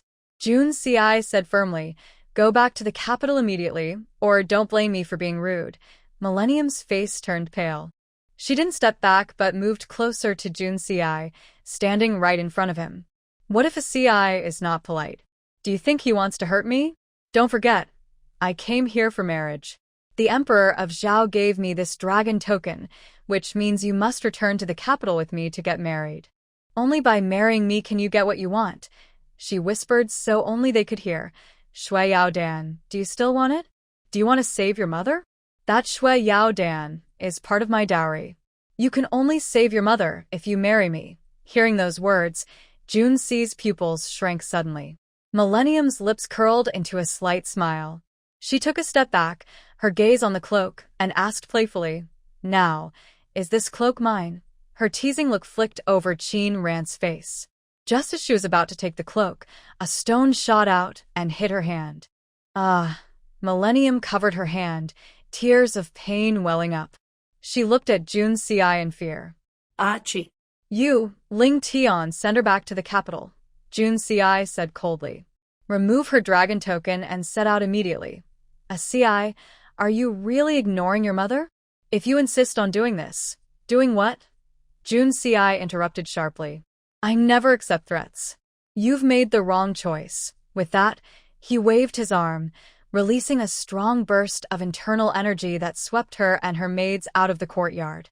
Millennium's injuries hadn't fully healed, and now they were worsened.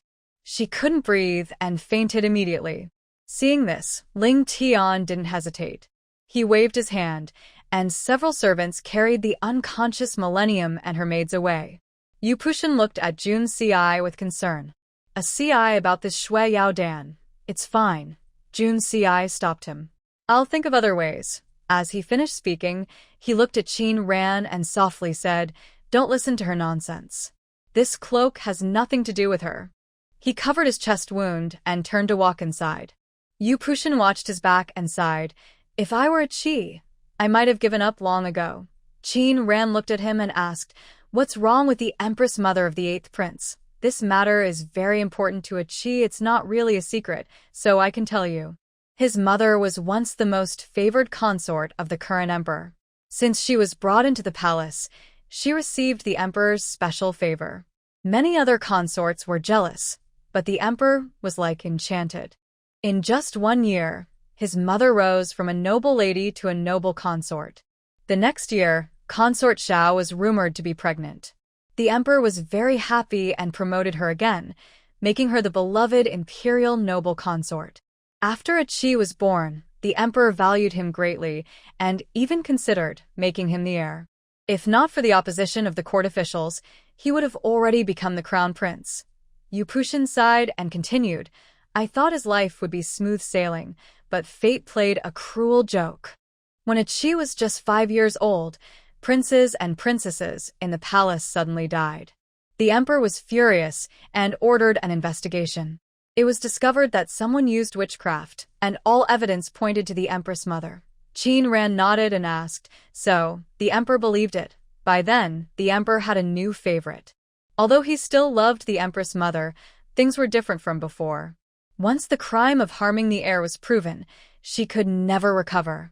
I remember seeing her a few times when I was young. She was a gentle and beautiful woman. She would never do such things. But she didn't deny it. The emperor was deeply disappointed and stripped her of her title, sending her to the cold palace.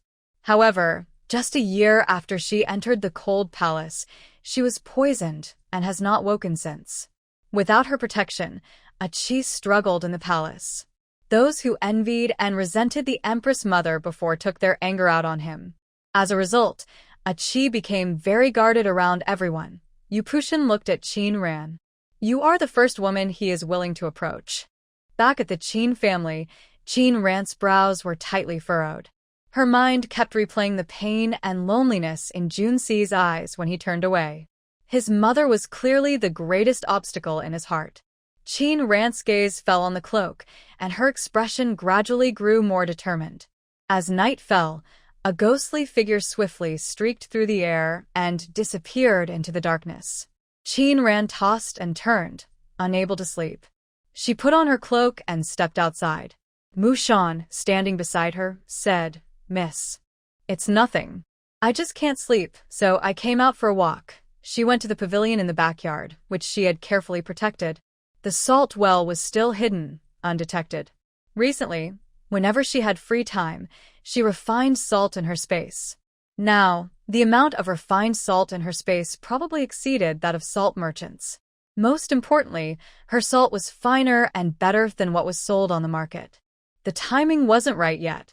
If it were, she could use that single well to control half of the wealth in the entire country. She approached the well, dropped a few drops of spiritual spring water, and after a moment, she gently scooped out half a bucket of shrimp and she set up a small rack, placed the seafood over the fire, and then sprinkled some refined salt from her space on top. Soon, a fragrant aroma wafted out. A faint sound came from nearby. Qin Ran smiled and said, If you want to eat, come over. A small figure stepped out from the shadows. Qin Ran looked at Qin Junjie and smiled. Why aren't you asleep? I can't sleep. Qin Ran handed him the roasted shrimp. In 2 hours, it will be dawn. You're going to practice again. If you don't sleep now, you might not wake up in the morning. Qin Junjie took the shrimp, looking a bit gloomy, as if he had something on his mind. What exactly happened? Qin Junjie shook his head but looked at Qin Ran with strange eyes. Seeing he didn't want to talk, Qin Ran didn't press further. After eating a few shrimp, Qin Junjie felt sleepy and went back to bed.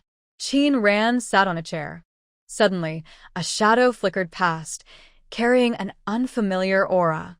She paused her firewood gathering, quickly turned around, and suddenly extended a burning stick. A familiar voice sounded. "Are you trying to kill me?" Qin Ran was stunned. "Why are you here?" Jun Si didn't speak, his gaze fixed on what was being roasted. "What are you eating?" You sat by the campfire, curious, and picked up the crab to look at it. You smiled and said, "These strange things, it seems only you can handle them. Want to try some?" Qin Ran peeled open the crab shell, revealing golden crab roe and tender, white meat. Seeing this, you took the crab, tried a few times, but didn't know how to eat it. Qin Ran noticed and moved her finger. A spoon appeared in her hand. "Try this." When you tasted the crab roe, a delicious flavor filled your mouth. "It's really very tasty." The two of you sat by the fire. After a while, you softly said, "You Pushin told me everything I heard. I didn't mean to spy." "I know." Seeing your nervousness, you smiled. "This isn't a secret. It's okay if you know."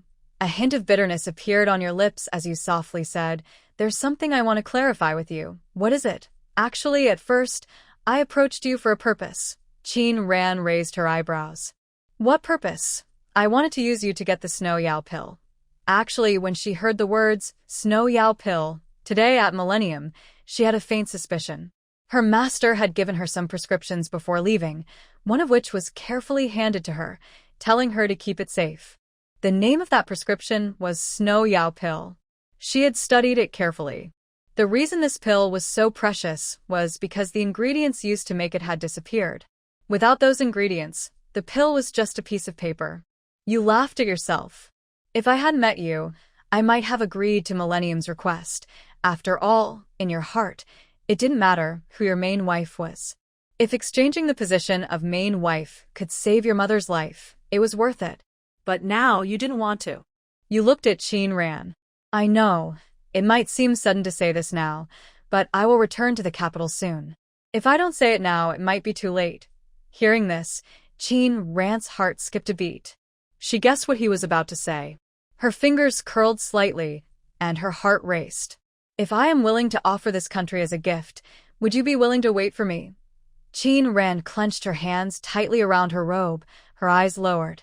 Time slowly passed, and Jun Si's gaze fixed accurately on Qin Ran. The usually calm and composed 8th prince now looked like a young boy, even his breathing becoming irregular. Qin Ran bit her lip tightly, her heart struggling constantly. Having lived 2 lives, she was experiencing what it felt like to be truly moved for the first time. But he was determined to compete for the throne, and she knew he would never marry only her in this life. Jun Si, I am not a selfish person, but when it comes to feelings, I can't be so noble. I don't want, and I won't share my husband with other women. I am also not someone who is willing to be kept in a cage like a delicate bird. If I am to spend my life with you, I must give up my own life, and I can't do that. Hearing this, a glimmer of light flashed in Jun Si's eyes. He softly asked, "Forget everything else. Just between us, do you like me?"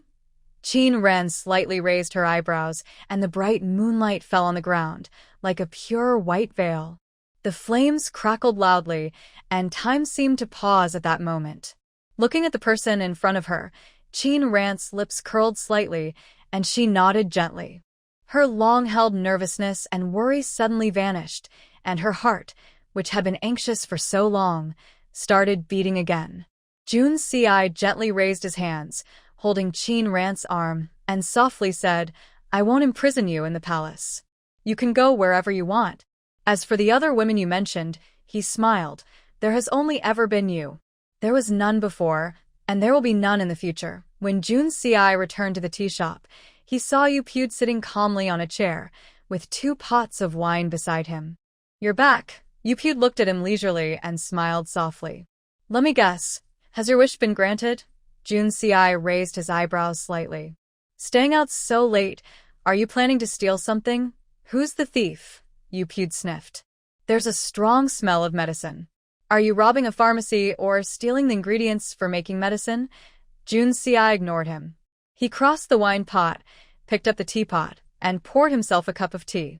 Yupyud put away his playful attitude and softly said, "Seeing that you have someone you like, I feel at ease. But the road ahead is dangerous. Are you sure she is someone who can stand by your side?" Junsi's lips curled slightly, and his gaze looked into the distance. Yes. In this world, only she can stand shoulder to shoulder with me. Then what about your father? It's okay. He abandoned my mother and me over 10 years ago. He thought he could control everyone's fate, but it was just his own arrogance. Yupushin knew he had a plan and didn't ask further. At this moment, Ling Tian hurried over. "Your Highness, we received news that the ghost-faced demon has been spotted.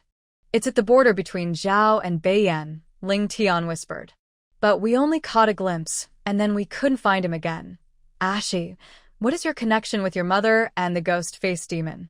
Why did he poison your mother?" Yupushin asked, confused. If it was another consort hiring someone to kill, they wouldn't go to such lengths to find him. It's hard to sneak into the palace and kill someone in the cold palace.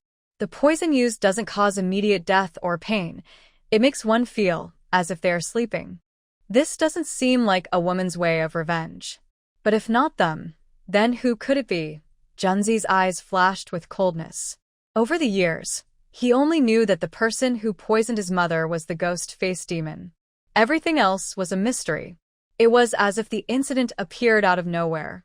The ghost-faced demon then disappeared from the martial world, and after many years of investigation, they finally found his trail. Perhaps only my mother will wake up and know who the real poisoner is. Ashi, Qin Ran is skilled in medicine. Why don't you let her see the Empress Dowager? Maybe she can find a way to cure the poison. When she goes to the capital, I will find a way to bring her into the palace. It's not that he didn't want it, but now is not the right time. If Yu Lao finds out he took his disciple, he doesn't know how furious he would be. He doesn't want Qin Ran to be caught in the middle. Has Yu Xuanli replied? Yupushin shook his head. Strange, normally Yu Xuanli would have replied to at least 10 letters by now. But this time, there's no news at all. Junzi heard this and felt a heavy weight in his heart. Just then, a bird flapped its wings and landed nearby. Look, just as I was saying, a reply has arrived. He took a scroll from the bird's leg, unfolded the letter, and his eyes sharpened. He suddenly stood up, his voice trembling slightly. Ashi, something has happened. He handed her the letter, and she saw that it was blank, except for a few drops of fresh blood. Junsi's heart sank. He carefully kept the letter and said in a serious voice, "Gather the troops. I will be back soon. Prepare to leave immediately." Qin Ran was about to lie down when suddenly there was a noise at the window. She moved quickly, and a flash of silver appeared in her hand, revealing a dagger. "It's me," Junsi's deep voice said. Hearing this, Qin Ran shrank back into her blanket. Although they had confirmed their feelings, it was late at night, and she was only in her night clothes. It was not proper for him to come into her room so openly. "Why are you here at this hour? Something happened?" "I have to leave now." Hearing his serious tone, Qin Ran asked softly, "What happened?" After thinking for a moment, Junsi took out a note. "I want to tell you this myself." Qin Ran looked at the bloodstains on the note and felt a bad premonition rising in her heart. "This is a reply from Yu Xuanli." Her heart sank. She quickly grabbed Junsi's arm. "What happened to my master?" Junsi shook his head. "I don't know exactly right now, but they must have run into trouble. It was so urgent that he couldn't even reply normally, so he used blood to send me a signal." "Where are you going?" "To Xiaorao Palace," Junsi said firmly. "Since old Yu and the others are in trouble, it must be related to chaos inside Xiaorao Palace. For now, I can only go there first and figure out what to do next." He held Qin Ran's arm. "Wait for my news. I will go with you," she said without hesitation. Her master's life was uncertain, and she couldn't just wait here. At that moment, she suddenly remembered the reply she received earlier. She opened a drawer and took out the letter. "This is a reply my master sent me some time ago. This handwriting is definitely old Yu's." Junsi examined it repeatedly. After a careful look, he finally noticed something unusual. The character for T is different from his usual style. Chin Ran's heart moved. She took out a letter from Old Yu that she had received before, which also contained the character for T. Comparing the two, her heart immediately sank. Every time Old Yu wrote the character for T, he would unconsciously add a final that curves inward. But on the recent letter, that was missing.